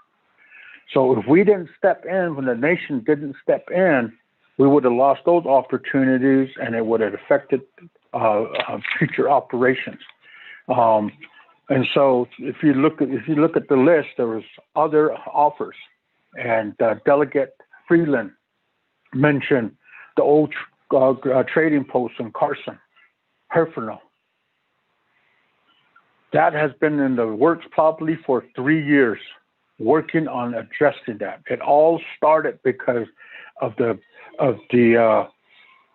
Head Start school being put in the wrong location, and it was encroaching on private land. The owner just went ahead and said, okay, can you get me tax exempt because I'm paying for your building for property taxes on my land? So we're able to get to the county and say, that's a school. A school is run by the Navajo Nation. They got tax exempt. So in that aspect, they started the conversation of purchasing it. Then we had to do the environmental. We had to wait till we get some funding to be able to get the environmentals done and to find out where all the contaminated spots are, who's going to clean them up, who's going to fix up the old trading posts. Can it be fixed up, or is it environmentally really bad with asbestos, lead paint, all of those? That's another big component in all acquisitions is from the environmental side. And so, so the priority that Eastern Land Commission says, we want to go back and revisit Lobo, Crawford, Hillcrest, the Chavez Ranch that we came to. We took a tour first part of February of this year, right before COVID. We went out there with the president's office. We have to have all the players agree to move forward because they have to sign the purchase agreements. They have to authorize earnest money to be put on that contract. And so if we don't have that, it falls apart, and we've seen it many times. We've seen it with and we're moving forward again, and then we were told, nope, we're not interested. The previous administration, we were informed from some of those Eastern Agency ranches that, we're not interested in that, and we're not moving forward. So that's it. That it ends there, and it's noted on the reports, the status and comments portion. Where are we at? And so we want to be able to pick those back up. Maybe the timing is even better now to go back and revisit before. prior to the new Land Acquisition Act, it was more or less that the nation had to sit and wait for somebody to come and say, I got a deal for you, rather than us going out and looking for this opportunity. Coming back to the Washington office, the two past administrations have talked about acquiring an office building in DC. We've looked at some, we've offered information on some. The last administration, we presented, I think, like 8 different findings from a broker that says these are currently on the market right now. But nobody could make a decision as which one should we start proceeding on. Ako ado etsada. Ado kadnana kadindita shaila. Location-wise, property situation, everything was perfect, and we started in August, before the pandemic. So it's not something that we started this summer. We started last August, and we've been talking out of the pandemic started in March, and it really held up some things. And we have a bunch of agreements that we have made with the owner.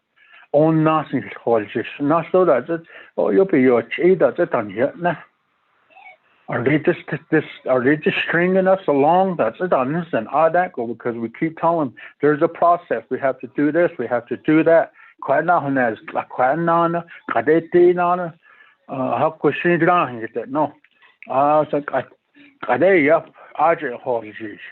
And if we don't make a decision either way, at the end of this month, I think we're done as far as that building being available, because he has kept it off the market now for a year and a quarter for us, because he really wants the Navajo Nation to have this and that opportunity to start a legacy for the nation.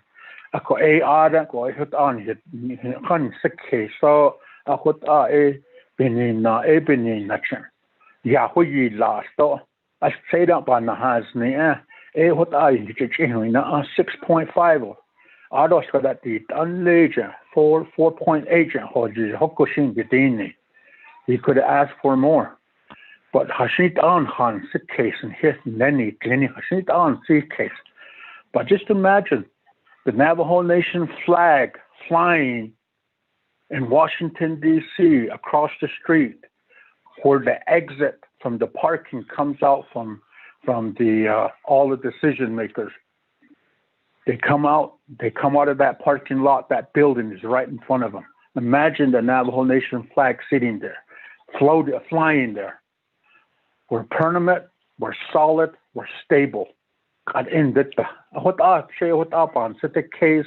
Ako what that dasnish. Ako hunzag, ako hishish.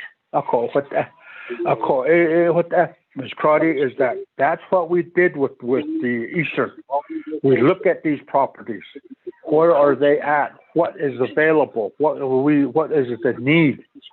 But we have to have a seller.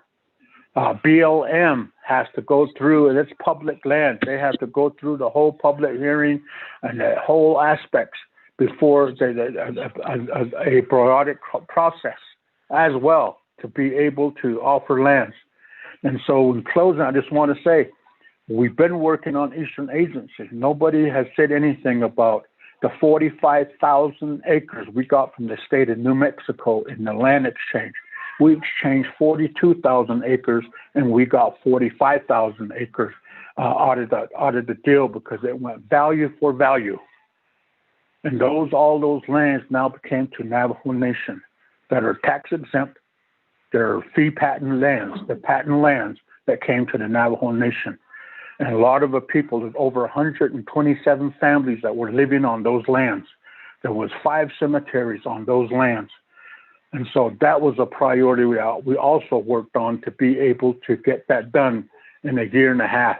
And it's not nothing new. The nation's been trying to get that done with the states for the last 30 years.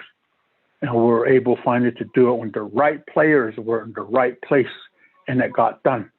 So we're going to continue looking at those opportunities in Eastern to be able to acquire additional lands.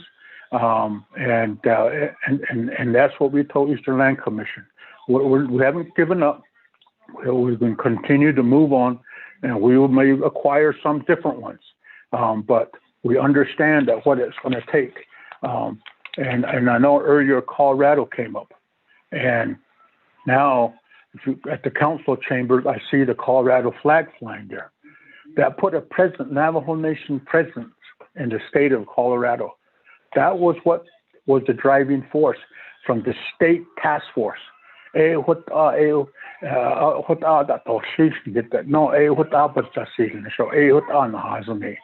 that ranch is the only ranch that the Navajo Nation owns that has the Navajo Nation operating at 100%. And they're not using general fund money. It's all internal money being used. And I would recommend that you get a report from that ranch of what they've done in just 2 years and how the community and the other governments has already been stepping in to assist the Navajo Nation with expanding and improving and managing those lands.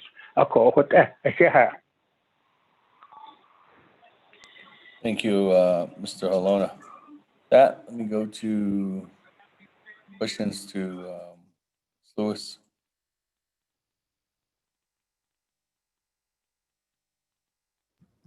Thank you, Speaker. I sent to address Delegate Crotty's first question, I sent a memorandum. I forwarded her the Navajo Nation response. I request that she repeat her second question. And then for the third, the Navajo-Utah water rights settlement, it is true that we do have a lobbyist here in Washington, D.C. My understanding is that that contract is within the Department of Justice. And it is also my understanding that payment is divided between the state of Utah and the Navajo Nation. And it was an agreement that was made and the Navajo Nation has maintained that agreement with the state. And so I cannot comment further on that because I don't know much about it. But in terms of how we are working with them, as I stated in my presentation, is that we work with them to effectively monitor the legislation, to also ensure that that the right calls are happening with Navajo leadership at the right time. We also make sure that we have conversations with committee staff, make sure that we understand what the internal politics are with that are the impediments to the legislation. And so right now, I really think that we are in a positive place with the Navajo-Utah water rights settlement, and we are all hoping for the possible passage of that settlement in the near future. Has there been an analysis of lobbyists? There was a document that the Navajo Nation Washington office drafted a while back when there were a proposal made to reduce our budget. And so I had provided a response. Actually, it was a plea to the Navajo Nation Council to not take those actions. But within that, it talked about lobbyists for the Navajo Nation. And within that document, we noted that the Navajo Nation, based on lobbyists who have registered with the appropriate authorities here in Washington, D.C., that the Navajo Nation had spent over $3 million during a very short, brief period of time. And we also listed the amounts and who those lobbyists were. And I believe that at that point in time, we asked that that we do take a look at that we want to encourage Navajo people to advocate for Navajo. And that's exactly what the Navajo Nation Washington office does. And so we would like to see increased staff, And I think that that is one way to do it, is to reinvest those dollars back into this office. I do not know whatever came of a previous motion at one point in time asking that someone take a look at lobbyists and contracts that the Navajo Nation pays across the board. I know that there was some talk about that, but I was not privy to whatever report came out of that. And so at this point in time, I know that the Navajo Nation Washington office itself does not hire any external lobbyists. However, we do maintain very strong relationships with many other DC lobbyists who we work with. And so I'll just leave it at that. Thank you. Thank you. That, Mr. Larry Rogers, are you there?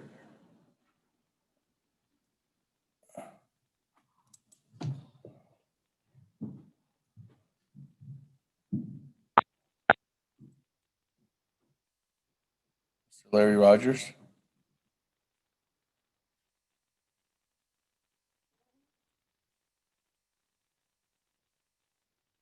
No, Mr. Rogers.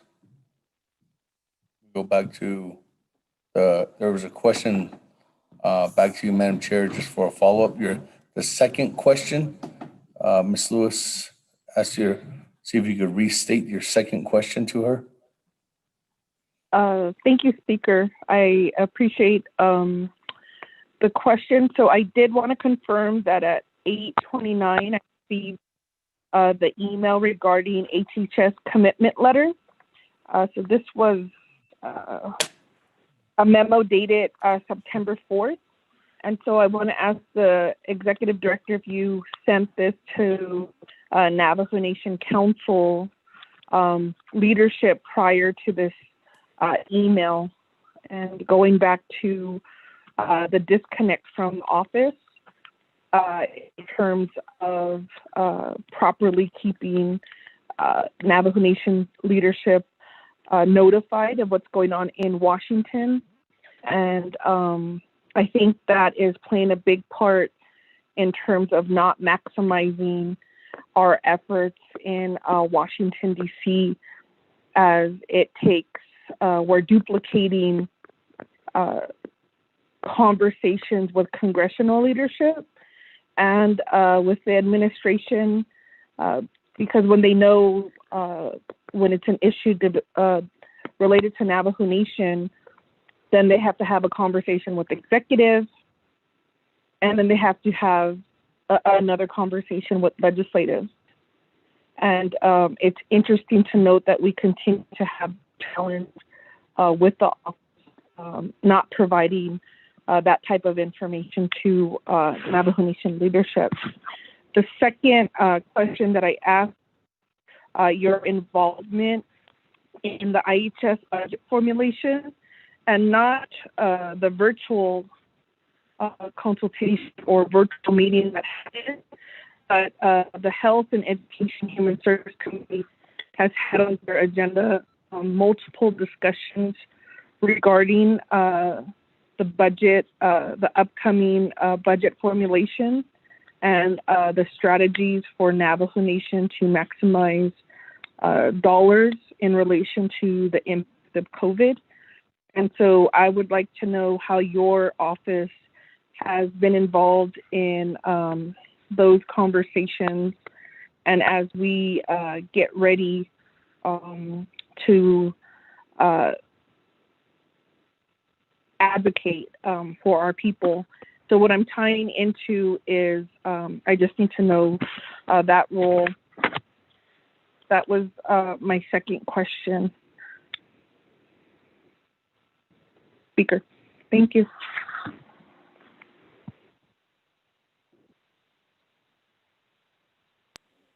Thank you. With that, thank you very much, Madam Chair, clarifying that second question. Madam Chair or Ms. Lewis, could you forward that? Okay, never mind. We just got that letter, so I just want to make sure my colleagues are well aware of what we're discussing, what memo we're discussing. So let me go back to Ms. Lewis. Thank you, Speaker Damon and Delegate Amber Canespa Karate.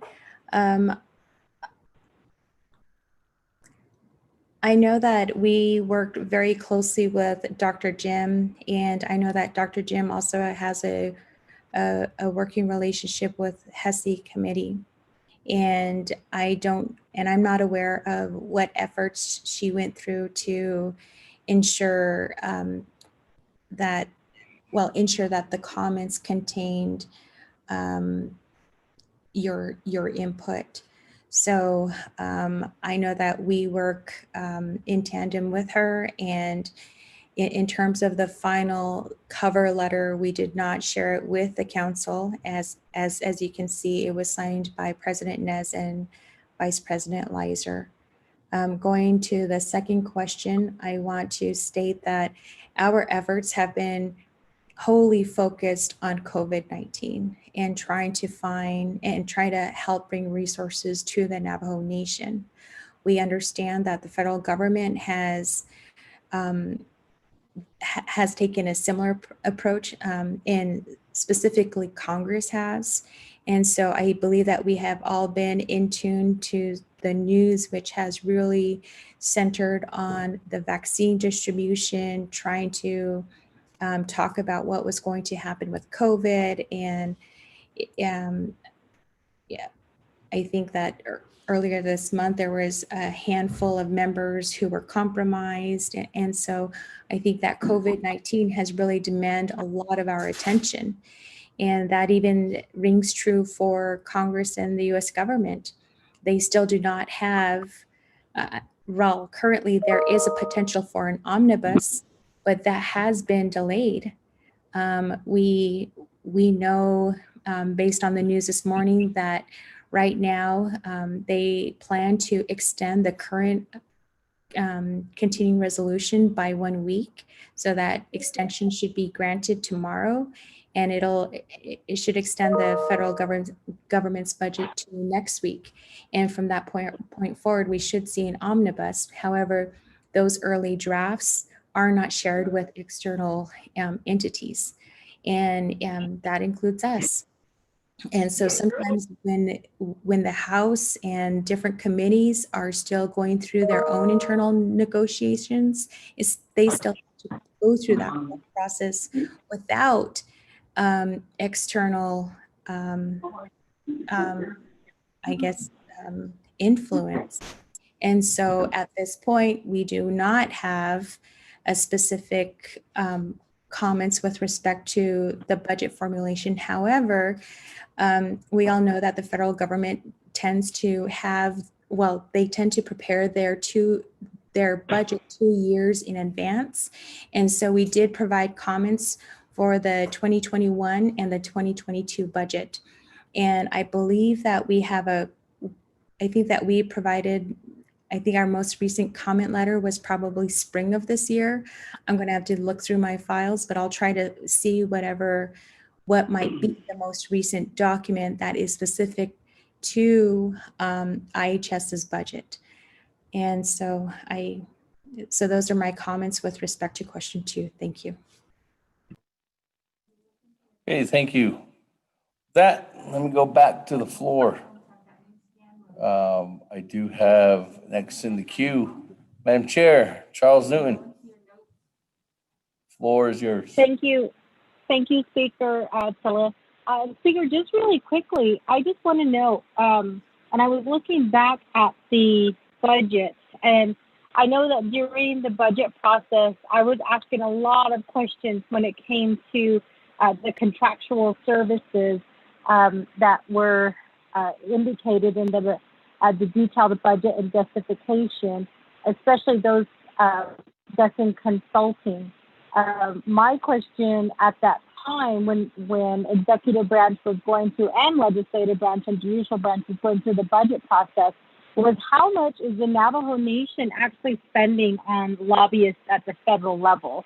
I know that this question was posed because in the president and vice president's budget, they had $70,000, and they said that was allocated for state lobbyists, and then also to pay their consultant for the creation and implementation of the Naabik'íyáti plan that was made public and it was shared with council in 2019. There was also an additional $16,000 for, and this is in the president's budget, for other services, and they said that they were paying $16,000 for guest speakers. And I do recall asking that question. I'm looking back at my notes for a budget session, by the way, which is how I'm able to pull this information. And I'm also looking at the budget detailed budget and justification as well. And the reason why I asked this question is because I know that following my notes, I had also asked about, I believe it was the Navajo Hopi Land Commission, talked about their consultants as well and how they're using lobbyists to do the work that they're doing. And I believe there was even a question of our water lobbyists. So we had different lobbyists that were paying for, plus the Navajo Nation Washington office. And I think it goes back to that question of communication. And honestly, the communication with the Washington office really didn't start till around budget session. In fact, in my notes, I do have that on August 29th, 2020 was when we had the discussion about the Washington office. And we were also in July sent the information on the Navajo Nation Washington office building acquisition. And one of the questions that I had was why the executive branch had waited to inform council of this purchase. If you look at provided in that document, like the actual process started in June of 2019, but per the document, it wasn't until they realized that there was not enough money there was not enough available budget for the land acquisition that would not cover the acquisition that they had to come to council. And so, it kind of goes back to that question of communication, in that council wasn't made aware of this until August of, actually July of 2020, when it had started 1 year prior to, to council being informed of this property. But I think a lot of that falls back on communication, which again there was no communication from the Washington office. And then on top of that, we are still, the Navajo Nation is paying lobbyists. I'm guessing we're paying probably thousands, if not millions of dollars to lobbyists. So how can we pay for services provided to us by lobbyists and then pay for a Washington office, and now having to, go into this discussion of paying, over $4 million, close to $5 million for a building there in Washington. So I think that, again, I'm going to vote red on this legislation because there's not enough documentation here to provide that have been provided to us to justify the cost of this. But I think the other thing that we also need to be looking at is how much money are we spending on our lobbyists at the federal level, and why are we spending money on lobbyists at the federal level when we have a Washington office? It would just seem to make more sense and be more, if the president really wants to look at our costs and our budget and be more responsible, then I think it would just make more sense to just get rid of the Washington office and then just pay our lobbyists, or get rid of our lobbyists and just put all that money into the Washington office. We can't have both because we're duplicating services. So with that, Speaker, I'm hoping that you'll be able to answer my question. Again, I'm looking back at the budget details. I'm getting an indication. The only thing that I see are the consulting fees that keep appearing. but there's no mention of where those consulting fees are going, aside from we mentioned that some of these consulting fees were allocated for state lobbyists and the creation and implementation of the Naabik'íyáti plan, which was made public and shared with council in 2019. Thank you, Speaker. I'm going back on mute. To answer your question, Madam Chair, Charles Lewin, I can't speak, I can't give you an answer for what the executive branch has expended their dollars on, like for their lobbyists or the Naabik'íyáti plan. I wouldn't know that information. I don't think even our finance staff would know that information. That's something that you would have to actually ask OPVP. But for the lobbyists that we have,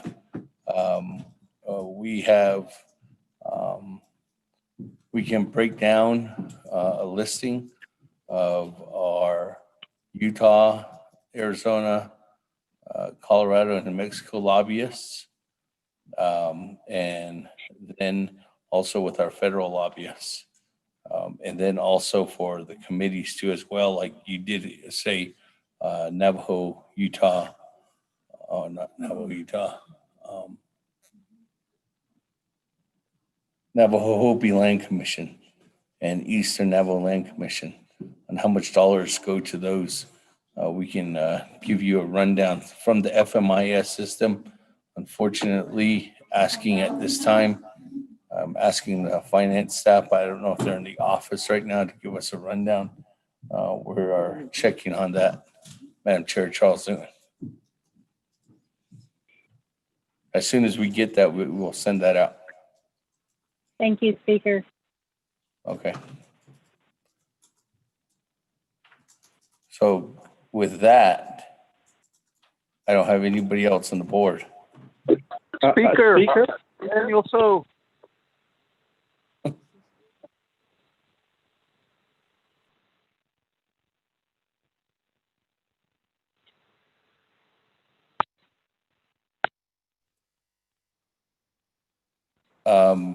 I heard Chairman Daniel So, and who else? Yes. Who else did I hear? Eugene So. Speaker, this is Larry Honorable. Rogers. I've been trying to call in. Honorable Eugene So. That, Mr. Rogers, he called you twice, so if we come back to you, we come back to get some information. So let me go back to our board. As of right now, we have Chairman Daniel So and Honorable Eugene So in the queue. So with that, Chairman Daniel So, on the main motion of legislation 0220-20. Thank you, Satilla, Speaker Damon, members of the Naabik'íyáti Committee. Again, since we're reviewing notes, there was a question placed to DOJ about the use of the trust funds, specifically on maintenance. And at that time, there was conflicting response.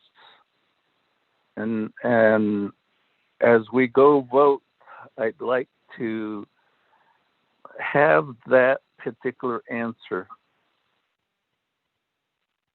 when we get this legislation to the Navajo Nation Council agenda. The other question that I would place is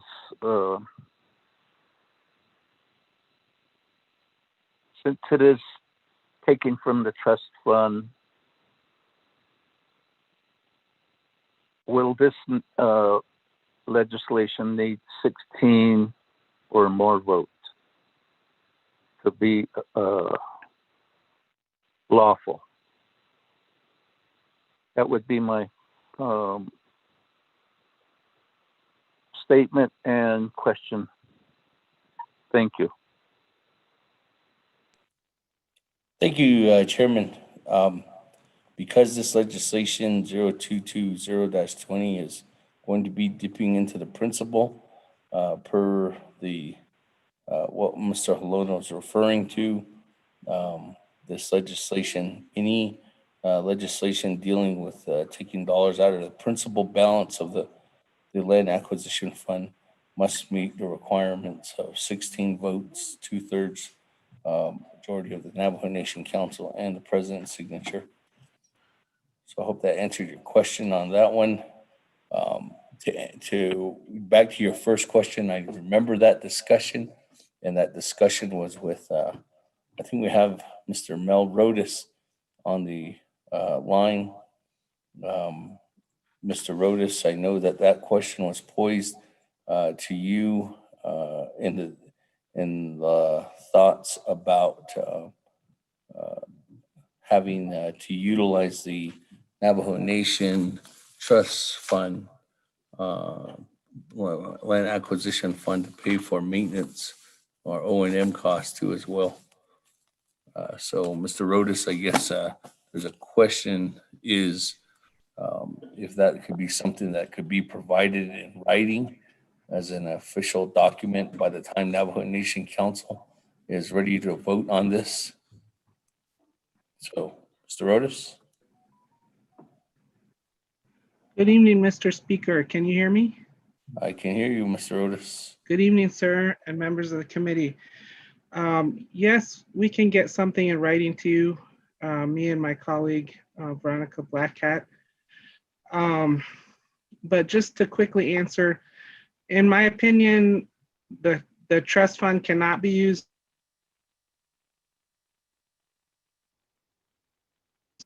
You know, it is somewhat of an, yes, sir. Please say that. The trust fund, and then we lost you. I'm sorry, sir. Can you hear me? Yeah. My connection is a little patchy. I apologize. In my opinion, the fund cannot be used for operations and maintenance expenses. There is a question about whether it can be used for renovation costs. And the way that I responded earlier, about a month ago, is that the statute is silent as to using the fund for renovation costs. It's neither explicitly. So if you took a strict interpretation, one might argue that it's not permitted to be used for renovation costs, only for acquisition costs. I know that different people could have different interpretations on that. Thank you, Mr. Speaker. Okay, but you can provide something by the time it will be ready for council, right? Yes, sir. Thank you. Thank you, Mr. Rodas. Chairman, does that answer your question? Yes, thank you, Speaker. Mr. Rodas, thank you for that being just right on spot. Thank you. Okay. With that, we go back to the board. Honorable Eugene So, floor is yours. I question if you, I was asking the question that goes to the property tax. I've not shown that door insurance, how much are we going to be paying for that building there when we buy it? Another thing is how much money do we bring back when we go to Washington? How much money are we making out of that office over there? I don't feel it's enough. And also the lobby is not all. How much money are we putting up every year? I would like to know the numbers. And then how much money are we getting from there, and where are we putting that money? Because I still don't see it, because there's a lot of veterans out there with no houses. There's a lot of people with no houses, no running water, no roads. no electricity, you name it, we don't have it. We're in the third world. Where is that money going to? I didn't shit. I don't know. Embassy. We were enjoying the luxury at the big city, and hey, that's it. That's it. I want to know some questions regards to this money. I don't know how much we're getting, where it's going. From Washington office,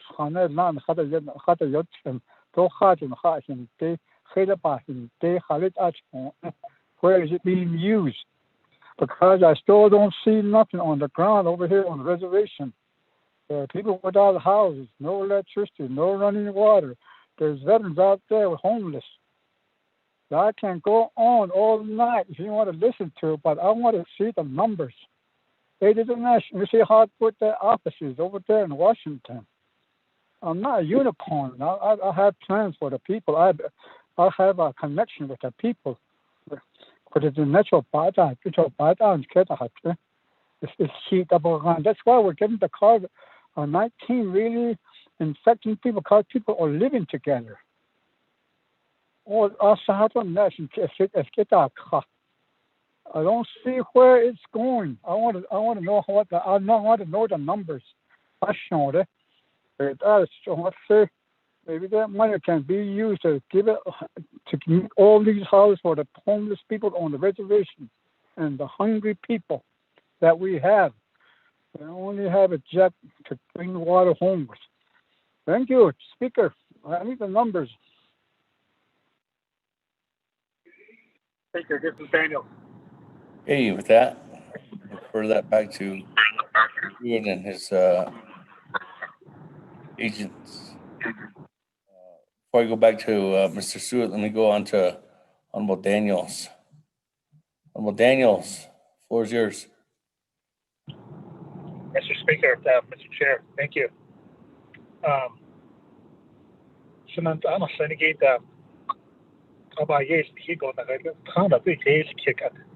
It's been like 6 hours on this legislation.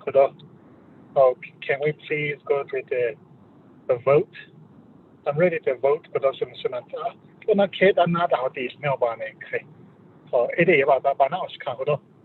Mr. Chair, thank you. Okay. Thank you, Honorable Daniels. There's a plea from your colleagues, or from your colleague, Naabik'íyáti committee, to go to a vote, colleagues. Unfortunately, I can't just go straight to a vote, Honorable Daniels. This is Naabik'íyáti committee. So let me go back right now to Mr. Stewart, Honorable Stewart. Him and his agents can answer Honorable Eugene So's question, and then after that, I don't have anybody else in the queue, so I can go ahead and see if we're ready to vote after that on the legislation. So with that, Honorable Stewart, floor is yours. Thank you, Chairman. I'll go ahead and turn the floor over to the agents, Mr. Halona and also Ms. Lewis. Chair. Hey, Mr. Halona or Ms. Lewis, who wants to answer Honorable Eugene So's question?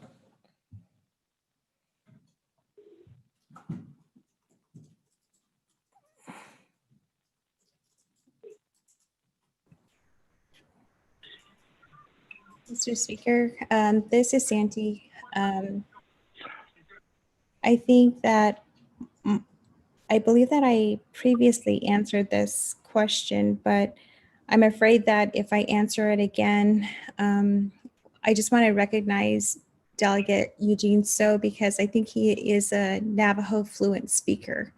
And I believe that he would understand it better if it's presented to him in the Navajo language. So I request someone's assistance to either share my earlier, like paraphrase my earlier statement, or maybe if someone can help me translate, I would appreciate it.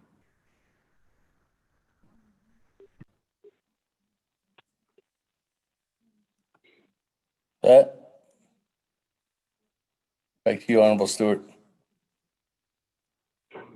Okay, I also have Mr. Shabala, who's been texting me as well. Mr. Shabala, Martin Shah.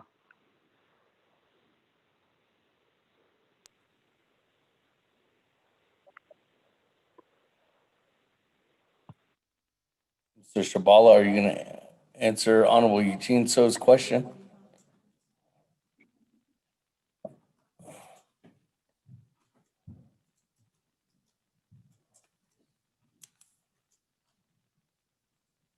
Mr. Shabala?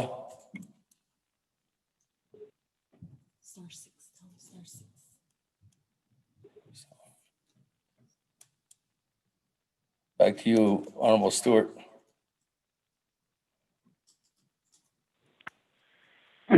Question. So, Kodo, Nandin Kidigi, Honorable So, Kodo Di Kaya, Dinigi, Bain Soit Aushi, the Bain now additional to let the Quaggy Di Kin, Dinigi, okay, for cards on the G. Point of order. Honorable Stewart, hold on real quick. Point of order. Whoa. Who's, is that Honorable Eugene So? Point of order. That's my point of order, yeah. Sure. I believe I can understand fluently in English. I don't want to be put in a position where people think I don't know what they think of me for. I understand you guys. I'm just trying to ask you a question. Thank you. Okay. Back to you, Honorable Stewart. Green. Mr. Shabala, star 6 like to unmute, Jeanette. And then Speaker Chair, I'll go ahead and toss it back to Ms. Santi Lewis. Ms. Lewis. Speaker Damon, and my apologies to Honorable. So my family members often ask, they often tell me that they understand Dinik Enchid, like they just understand it better that way. But so I didn't mean any disrespect when I offered that. Just to summarize, I guess I wanted to make it very clear that the Navajo Nation Washington office does not directly receive any funds, and we do not bring. So I guess I'm just kind of confused when your inquiry is about where does the money go. We are not physically writing the grants. However, we share grant notifications. We also share federal register notices. And then we also work with members of a Congress to advocate for increased federal dollars. We also write comment letters to ensure that fundings are elevated for the Navajo people. So the return. There's another point of order.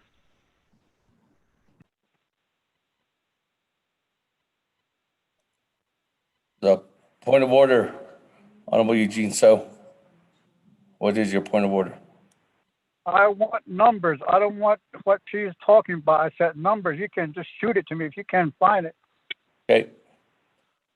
With that, to Honorable Stewart, your agent, Ms. Lewis, referring to you, Ms. Lewis, can you put something in writing for Honorable Eugene So and have that prepared and ready before this goes to council? Yes. Before we move forward with that, can he just repeat his question just one more time, and then I will have a written response to him. Thank you. Hold on. Honorable Eugene So, there's a request from Ms. Lewis to state your question one more time. I can do that, Mr. Speaker. I wish I could. Everybody could understand Navajo. My question is, there's a lot of numbers you guys talk about. All the council delegates are talking about that went to Washington, that they brought back or what they make. I want to know how much a year, and then where it's coming from, and also how much it is the cost of the Washington office there within a year with all the lobbies and etc. And see if it coincides with how much money we're getting from there. Because the reason why I'm asking is because there's still no homeless people out here. There's veterans, there's elderly. You name it, like I said, I can go on forever how much we need. We're in the dirt world. I don't see anything. That's why I'm trying to say I want numbers. If you can understand it, I'll tell it to you in Navajo if you want to.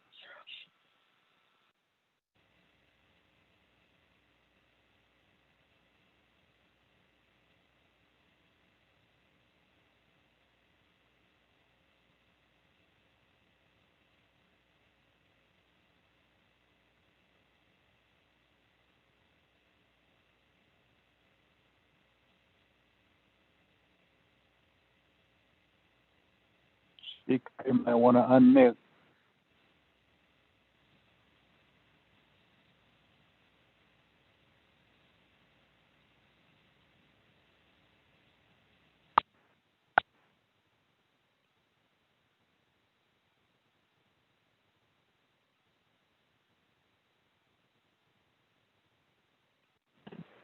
Speaker, you might be muted.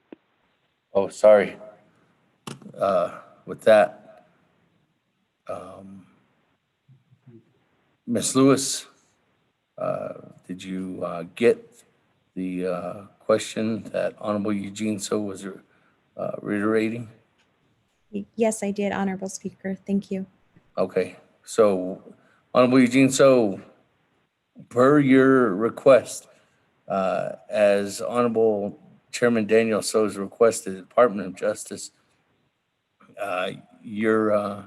that will be ready for you prior to it being legislation 0220-20 goes to the Navajo Nation Council floor. Thank you, Speaker. Okay. So with that, colleagues, now we are back. If anybody's joining us now, it's 9:20. We've been discussing this legislation for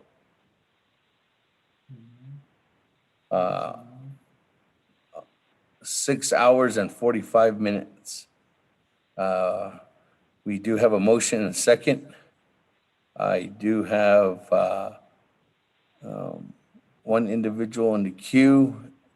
So Honorable Daniels, your request, there was a request from Honorable Daniels to vote, but unfortunately there is another person back in the, one of our colleagues back in the queue, Honorable Daniels. So let me go back to Madam Chair, Amber Crotty. Thank you, Speaker. I do want to recognize that we did try to recess because there was additional information we needed. I am looking at the document that was sent out from the Washington office. That was not the document I requested, Speaker. The document I'm referring to is the Department of Health and Human Services has a new sunset policy, and December 4th was the deadline to submit the nation's concerns. And so in the briefing, non-Washington, Navajo Washington office, it estimates that over 2,000 or more regulations will need to be reviewed within the first year of the final rule being issued, so January 2021 to January 2023, or phase being eliminated simply because they were not reviewed in time. The proposed approach established a system that could easily overwhelm HHS agencies by forcing them to reduce staff and agency resources for other urgent priorities, less substantive assessment, or not assessing regulations at all, resulting in them being eliminated. While regular review of the regulations should and do occur, the reason why it most happens is the staff and agencies have resource limitations. And so this is a really punitive measure by the federal government. And so that was what I was asking for, Speaker. That was due December 4th. The document I received was for the tribal consultation, and that was dated September 4th. And so that was my question. What was the Washington's office response to this proposal on these on this new sunset policy with HHS, because it affects health issues, child welfare, temporary assistance to needy families, or TANF, child care, mental health, substance abuse, and the aging programs are all in jeopardy.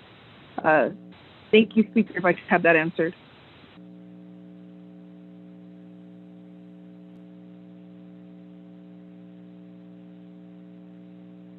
Speaker, this is Delegate, so if you can put me in the queue, I would appreciate it. Hey, good evening, Honorable Charlene. So, put you in the queue. Actually, let me go to you now, Honorable Charlene, so there's nobody else. And then I'll come back to you, Ms. Lewis. Good evening to our staff and Navajo Nation colleagues, 24th Navajo Nation Council. But I'll try to be brief. One perspective I want you to think about, Shanant, is that we are in the beginning of a pandemic and hopefully in the middle, and we'll see this through.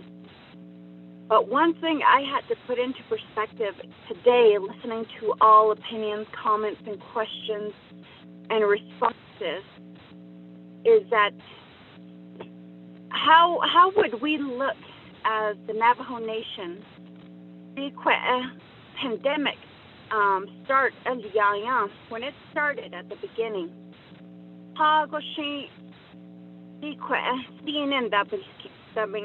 It shows us CNN how the Navajo Nation suffered, how we needed money for infrastructure.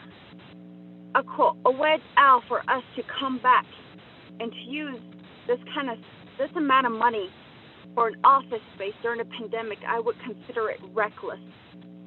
And yet we're showing across the world that, hey, we're in need of money.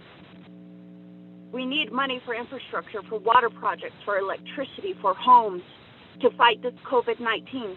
And then for us to invest in an office space right now, I think it would not look good on our part, but somewhat also hypocritical and insensitive too.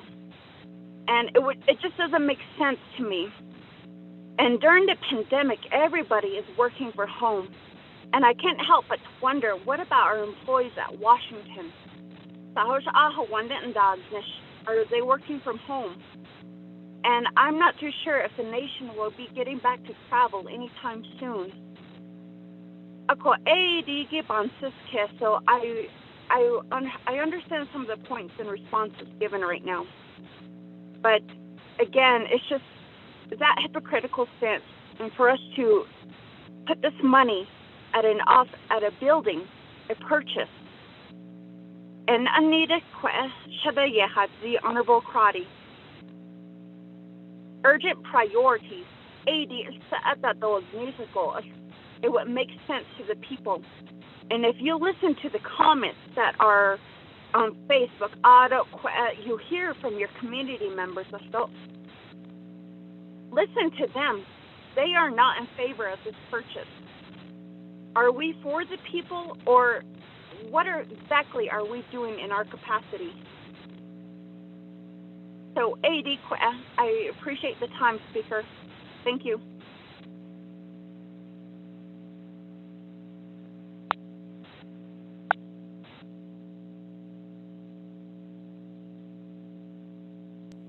Thank you. With that, let me go back to Honorable Stewart. There was questions directed at your agent, Ms. Lewis.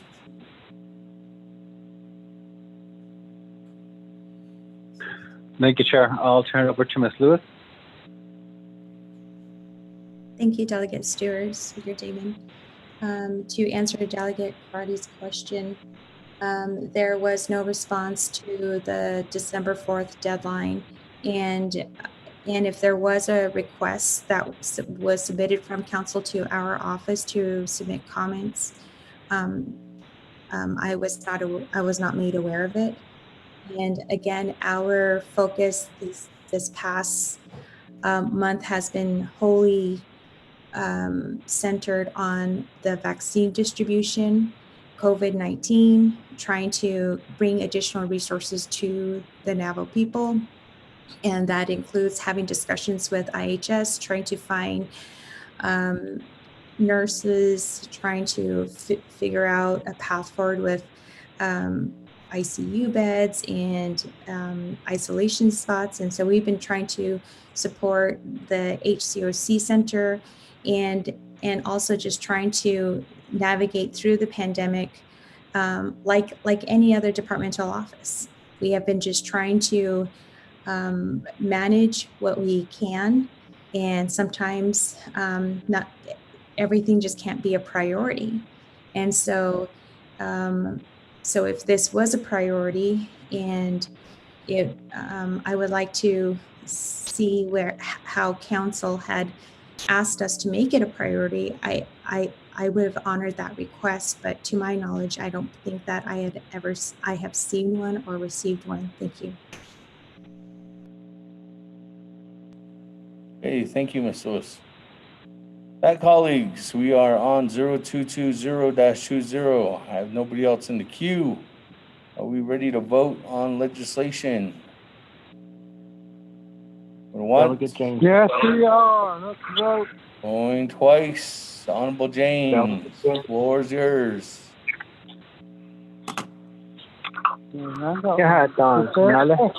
Oh, Speaker. Is it snowing in Ganado? You say, hey, we're blowing some that way for you to Tayato. Go ahead, Honorable James. Floor is yours. Kodon Hiltanasis Kanegi.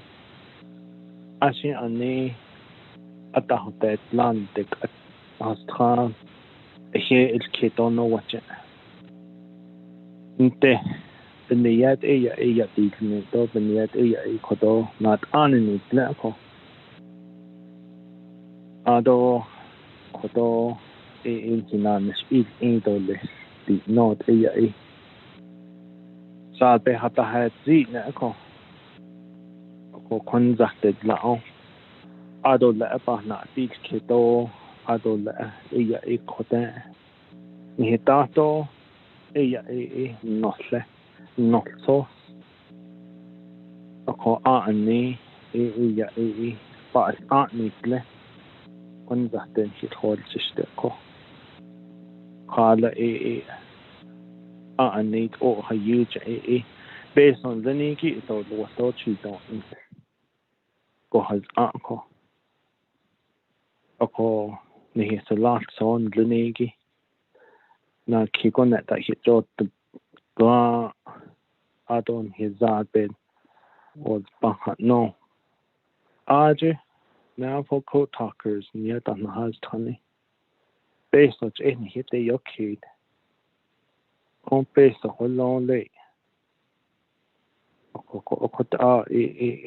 La ban says case a call. The aquadon hit the net and Nahat days Baton ha de hashi.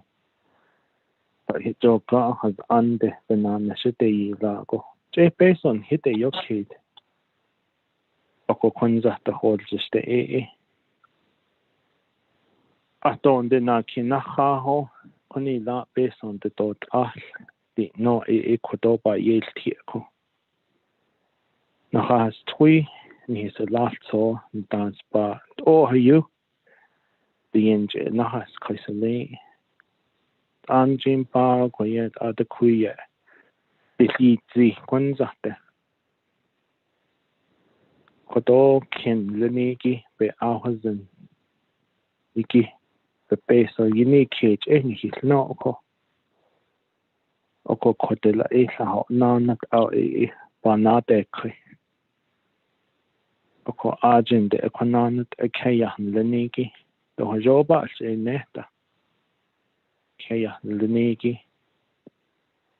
Hot au ba akon sen oko. Ado ni na hatne ako. Kin chose la ada yat lekin na halkaite. Adenat andan lini benashi bigahi. Akot akin la. Nakasa an hayat joti no do ba yananil ti ako. Akon det ni خجاء أدولني لو خجاء بنهاد وقوشين إلا هاد دولي لنديل دو إيكون زاغو بايل كيدا دو إيكون زاغو هلا بحنا أديل كيدا دولي لنديكو أدو لأ بحولون كوكو أدو لأ بجينا هاد ييكو بحنا أدي كيدا هاد كيدا نيسي تويوتو do ya ashwanda no da hastui do sani ya yalti ko no wa ate do le na so ta ol ya sa tin chwanda chita o band do sta benina no wa no da ya yalti sende ko shi ko do ba na ate kit le ni ki do yo ba shin ne ko Otskin sa hono koho. Otskin ho chiti yot jo no kota ben hito koho do ya shont ako. Ni he kodo besman sa an mi kliniki ba koni tin hata isne. Benan hito do kis. Ba hazno. Hat ben yesa chije in had ben dort is in jokot abe benan hite doki khodo bespas an mi glimi nat be khiti be hati zihiki apa hatten do khodo adul yini ke do khedi ki apa hatten do ya shonda aspetishne o yola do tahone bestekri jokot ako hanzahte hol just hot banses case just ha sin so ako chinas ba yasti do konzado la yino ke do ko ado hojo ba be ya tahti ya hit joti no to ba hanit ako kon de shise do kodo ado la benan hite khiti ni hije ko sala ayat ako ya khoten hiten en khata isnel ko ya tat the passage jete hawam mazsa ande ade jo yinan hites kidola kodonat be hati zihigila na hasel laut ayat to le sench ni so ko o thin so nen halo ya de la shat ai ta ba hasine ya de la shat ai ta ba na te kid jokot at ba de khli ko ako shise do ni hana de kwi shi hot in hisin ba kun sin kaya sa ani ade ado le chitot ni go na ho na pension liasho jenes go do ta digital na hota dita that ayat jokot auto in chita chi olt anil thon hit chita hollo ko janshi chita hit anil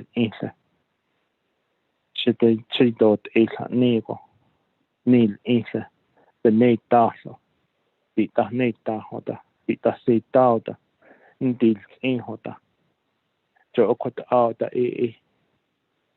shiten shita yield ehako dila ado de equiliada ade kinsa ani o hanne koko la njonit on hit nako ado anil koko do besma sa ani ki na tin tion tanasi thani ki aten hola ade kinda ze bi hati za hola kinda ze anil in o tao aten kuni la beson dat nit aho bane khayko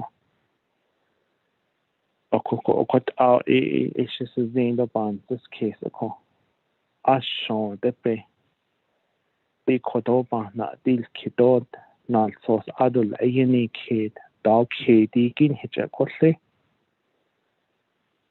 oko ai ta hajo ko jono hit an ko in hija kodo lind det kid na hallo ke kodo hala bahna at to benan hite kidon kon hije na nishla on hito no ko hajolan ha kita son alan hayat eto lesnd ako eya ekote ha ta iznalin hiten enleni inan hites kido bicha hatot she honsta ado la eto nanch inda dobita eya ehla nanch inda ko sa edo tan hatish na gi sa na ne plehi na hatish at anhi dat no ego even na but idot is anhi no openina dida no eniki at even na chio just say kot ishit na sinat apote kinda chi like anti isti trahoye jadito hot out ipat hat shako ako bis istan endishi adola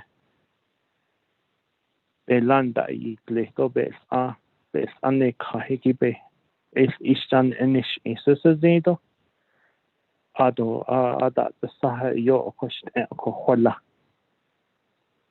ado yo shitin betha shado na ho ado la hundil ho betha shao o hayu hot ashitin shada iznali yasha kunzen sezad na antin khishi ben na nolti ben ya sahne kle yasha ko danzen ko shishitin enlani niyata is ko ai ta sa kosit do nis akodo dot is aho nothing konde on yeto to ago at nes na khidon de toshia it seho konde to ande hat even yakin nahal kete kin seasons doni kode based on the nichins should the doni so holoko na hot yeto the quid shin el tral quid shin just a tran a konde base chi inte at natina khay ade shi hat old it's in so to shi hot to shi at esta ta not nen has tani holoko shiten en leni ki pen hija hanaste nla the cha ohi na has tra nla the cha ohi na has tra bi kon ya plastic hen bar bi kon hashin so ti nan sos the tanigi henas nel ni hit the snoben hija hanaste ko akot au shiten holoni ki ko the nebana shahi she holoni ko sa ina shit dos ki hat ben ya ad chi sin na shit do ni ko Adoshitin Kodosha is Ahesto Ajit Daisnish Awalias and Anje Awalia Katehi Najosho Begon and Hajo Bagoye Pondia Asnahija Kahashin Awalia Hanhije Ehi Najosh Ado another Hashit Asian shit as Daisnish Kin Beshit na hot it beaten days nation at Hokot each ho. A date over late as Argo. Naha Tragos and the who is now in Kinan Shadil. Dig it on has anigi it echo. Asian aspidine. The neck a chilla beha or ziola. Abako hot the nozy. Adolaya got the nosy. Alla shot the nosy. Asian hot in the end, Mihizard, the neck at your side, the yen on Hanilia. Base Yale Titolis. Adola a yotli. Mihizard, the net, bizarre and Lenny. Asian Benina, hot just as they do what Ban's case, this is art and Lenny. That a yego, your inch necessard, the neck at your side. They are just here in John. Dohos Nant Agosa, they are just here in John. I put out 8 in there, why you up on and say, what are a what in there? Adolay get the tea, la. Of course, she says they don't assure the Codobena inch car. Not sauce, he down, ni a jaw. O coedo conzago, not a dictator. Though a conzago by Yale theatre. Ado Halanos and it ought also Asana sauce yields a leaky beholding. Gonhan arch of say, Nihich a cosse. But in John Doles. But Elako, what are a bahadis there? Cody Codo Ado Laini Kedigi Ado and the not sauces are that Epana dil Kedigi. Kajoben. Not so Lenny aside this. Iki Hajobi ni. Ashi need the Tato list. Put out in John Echo. Sharp base of the Jokate or cut Esse. Sharnik at Bitanel then Lake Nahal go base of the Yajokado. Grant application for a grant no by Yakio Hoshin Kitne Nikita Dicha. Deed any non source what Kado list. The better outlet. Hajo deed and non source outside the Sigi Hajo be darkness. In the A Kodo Kinahas go hot out. Besides stoleless. A are the A hot are they nest or A hot are a base of what kid. Does a Tobago Nils and the Ahodil on or what are Adol at the heart at the Higi at Nich and Nanislat or Nanhit at Neko. Oko what are a what on hinge Kadolis are short and not so slant hobby behold Nate are so alla Adonan and a he hot Nate. The what are a Ben Hijakatis, the Stobana inch carto lesako. A cocodo they had the dish not as set on and deal toast. Ashia and the Ida alien. Codobana or car get 8 echo. Shashi ho, that, Jono Asita, Sonelota. They did the late, she a Codoben he can't dish. Jacot echo. A did the late. The chill dish no beha or zito yen se kesi gibiche coliata. Sahot alian send the dog host. Han shot dot is it dot jo asked what a adult ecodoba not did kite in his colia. Jo would not think. Naha what a not inch car or lesako. A co what are they they had the dish not and this sauce. These the Figi Adolf von the Z cutting up 8.13 December 30th table at these meetings until we receive those binders and with all the supporting documents regarding this purchase of property. So with that, I'll make that motion, Speaker. Thank you.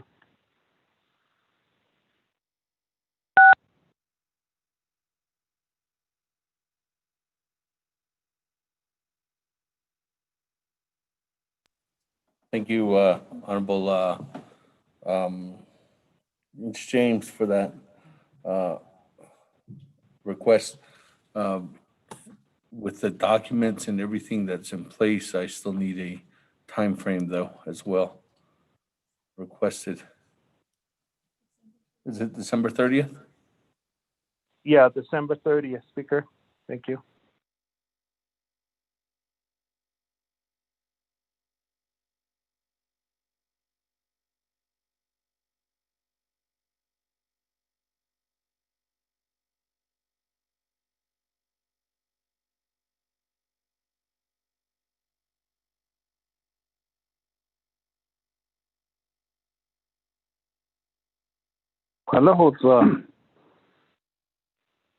Hello, Speaker Damon, Rudy Shabala. Okay, it's only an amendment. Sorry, I had to get some clarification. It's late in the evening, Honorable James, about the difference between an amendment and a request of tabling. So, again, colleagues, this is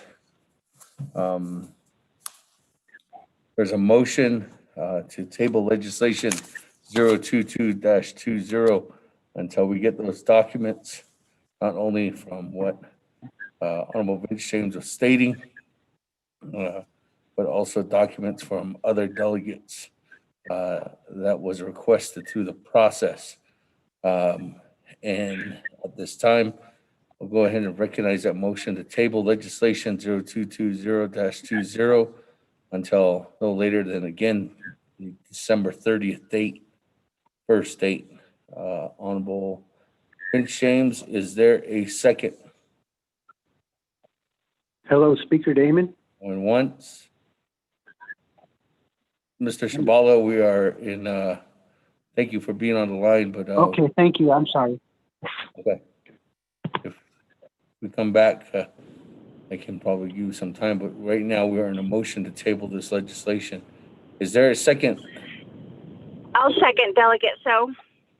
Honorable Charlene, so second. That, colleagues, go to the board. No discussion on the tabling motion.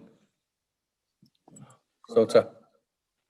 Honorable Elmer Begay. Honorable Key Allen Begay Jr. Delegate Callan votes red. Thank you. Honorable Key Allen Begay Jr. votes red. Honorable Paul Begay.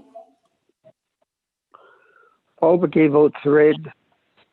Honorable Paul Begay votes red. Honorable Nathaniel Brown. Delegate Brown votes red.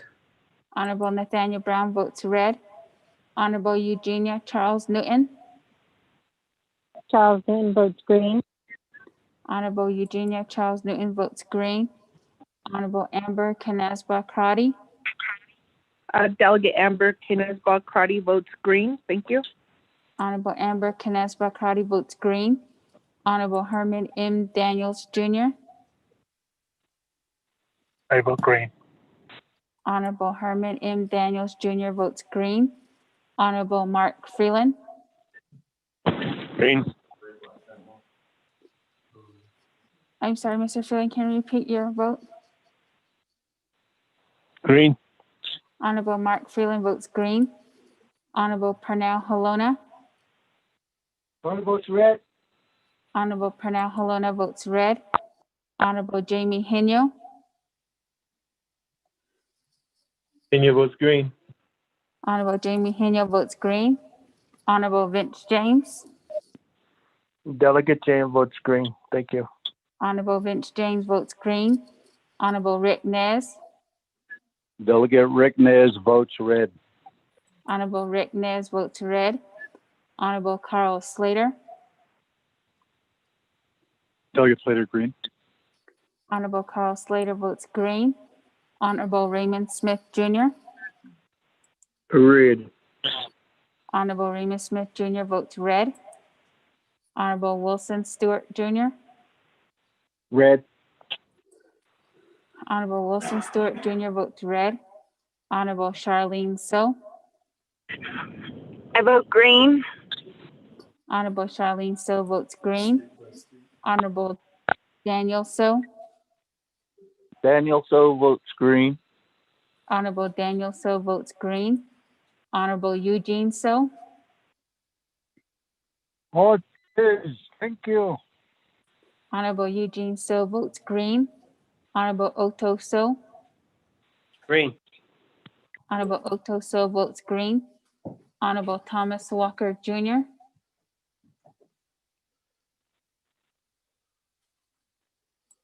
Honorable Edison Wanika. Red. Honorable Edison Wanika votes red. Honorable Edmund Yazi. Red. Honorable Edmund Yazi votes red. Honorable Jimmy Yellowhair. I vote red. Honorable Jimmy Yellowhair votes red. Honorable Elmer Begay. I vote red. Honorable Elmer Begay votes red. Honorable Thomas Walker Jr.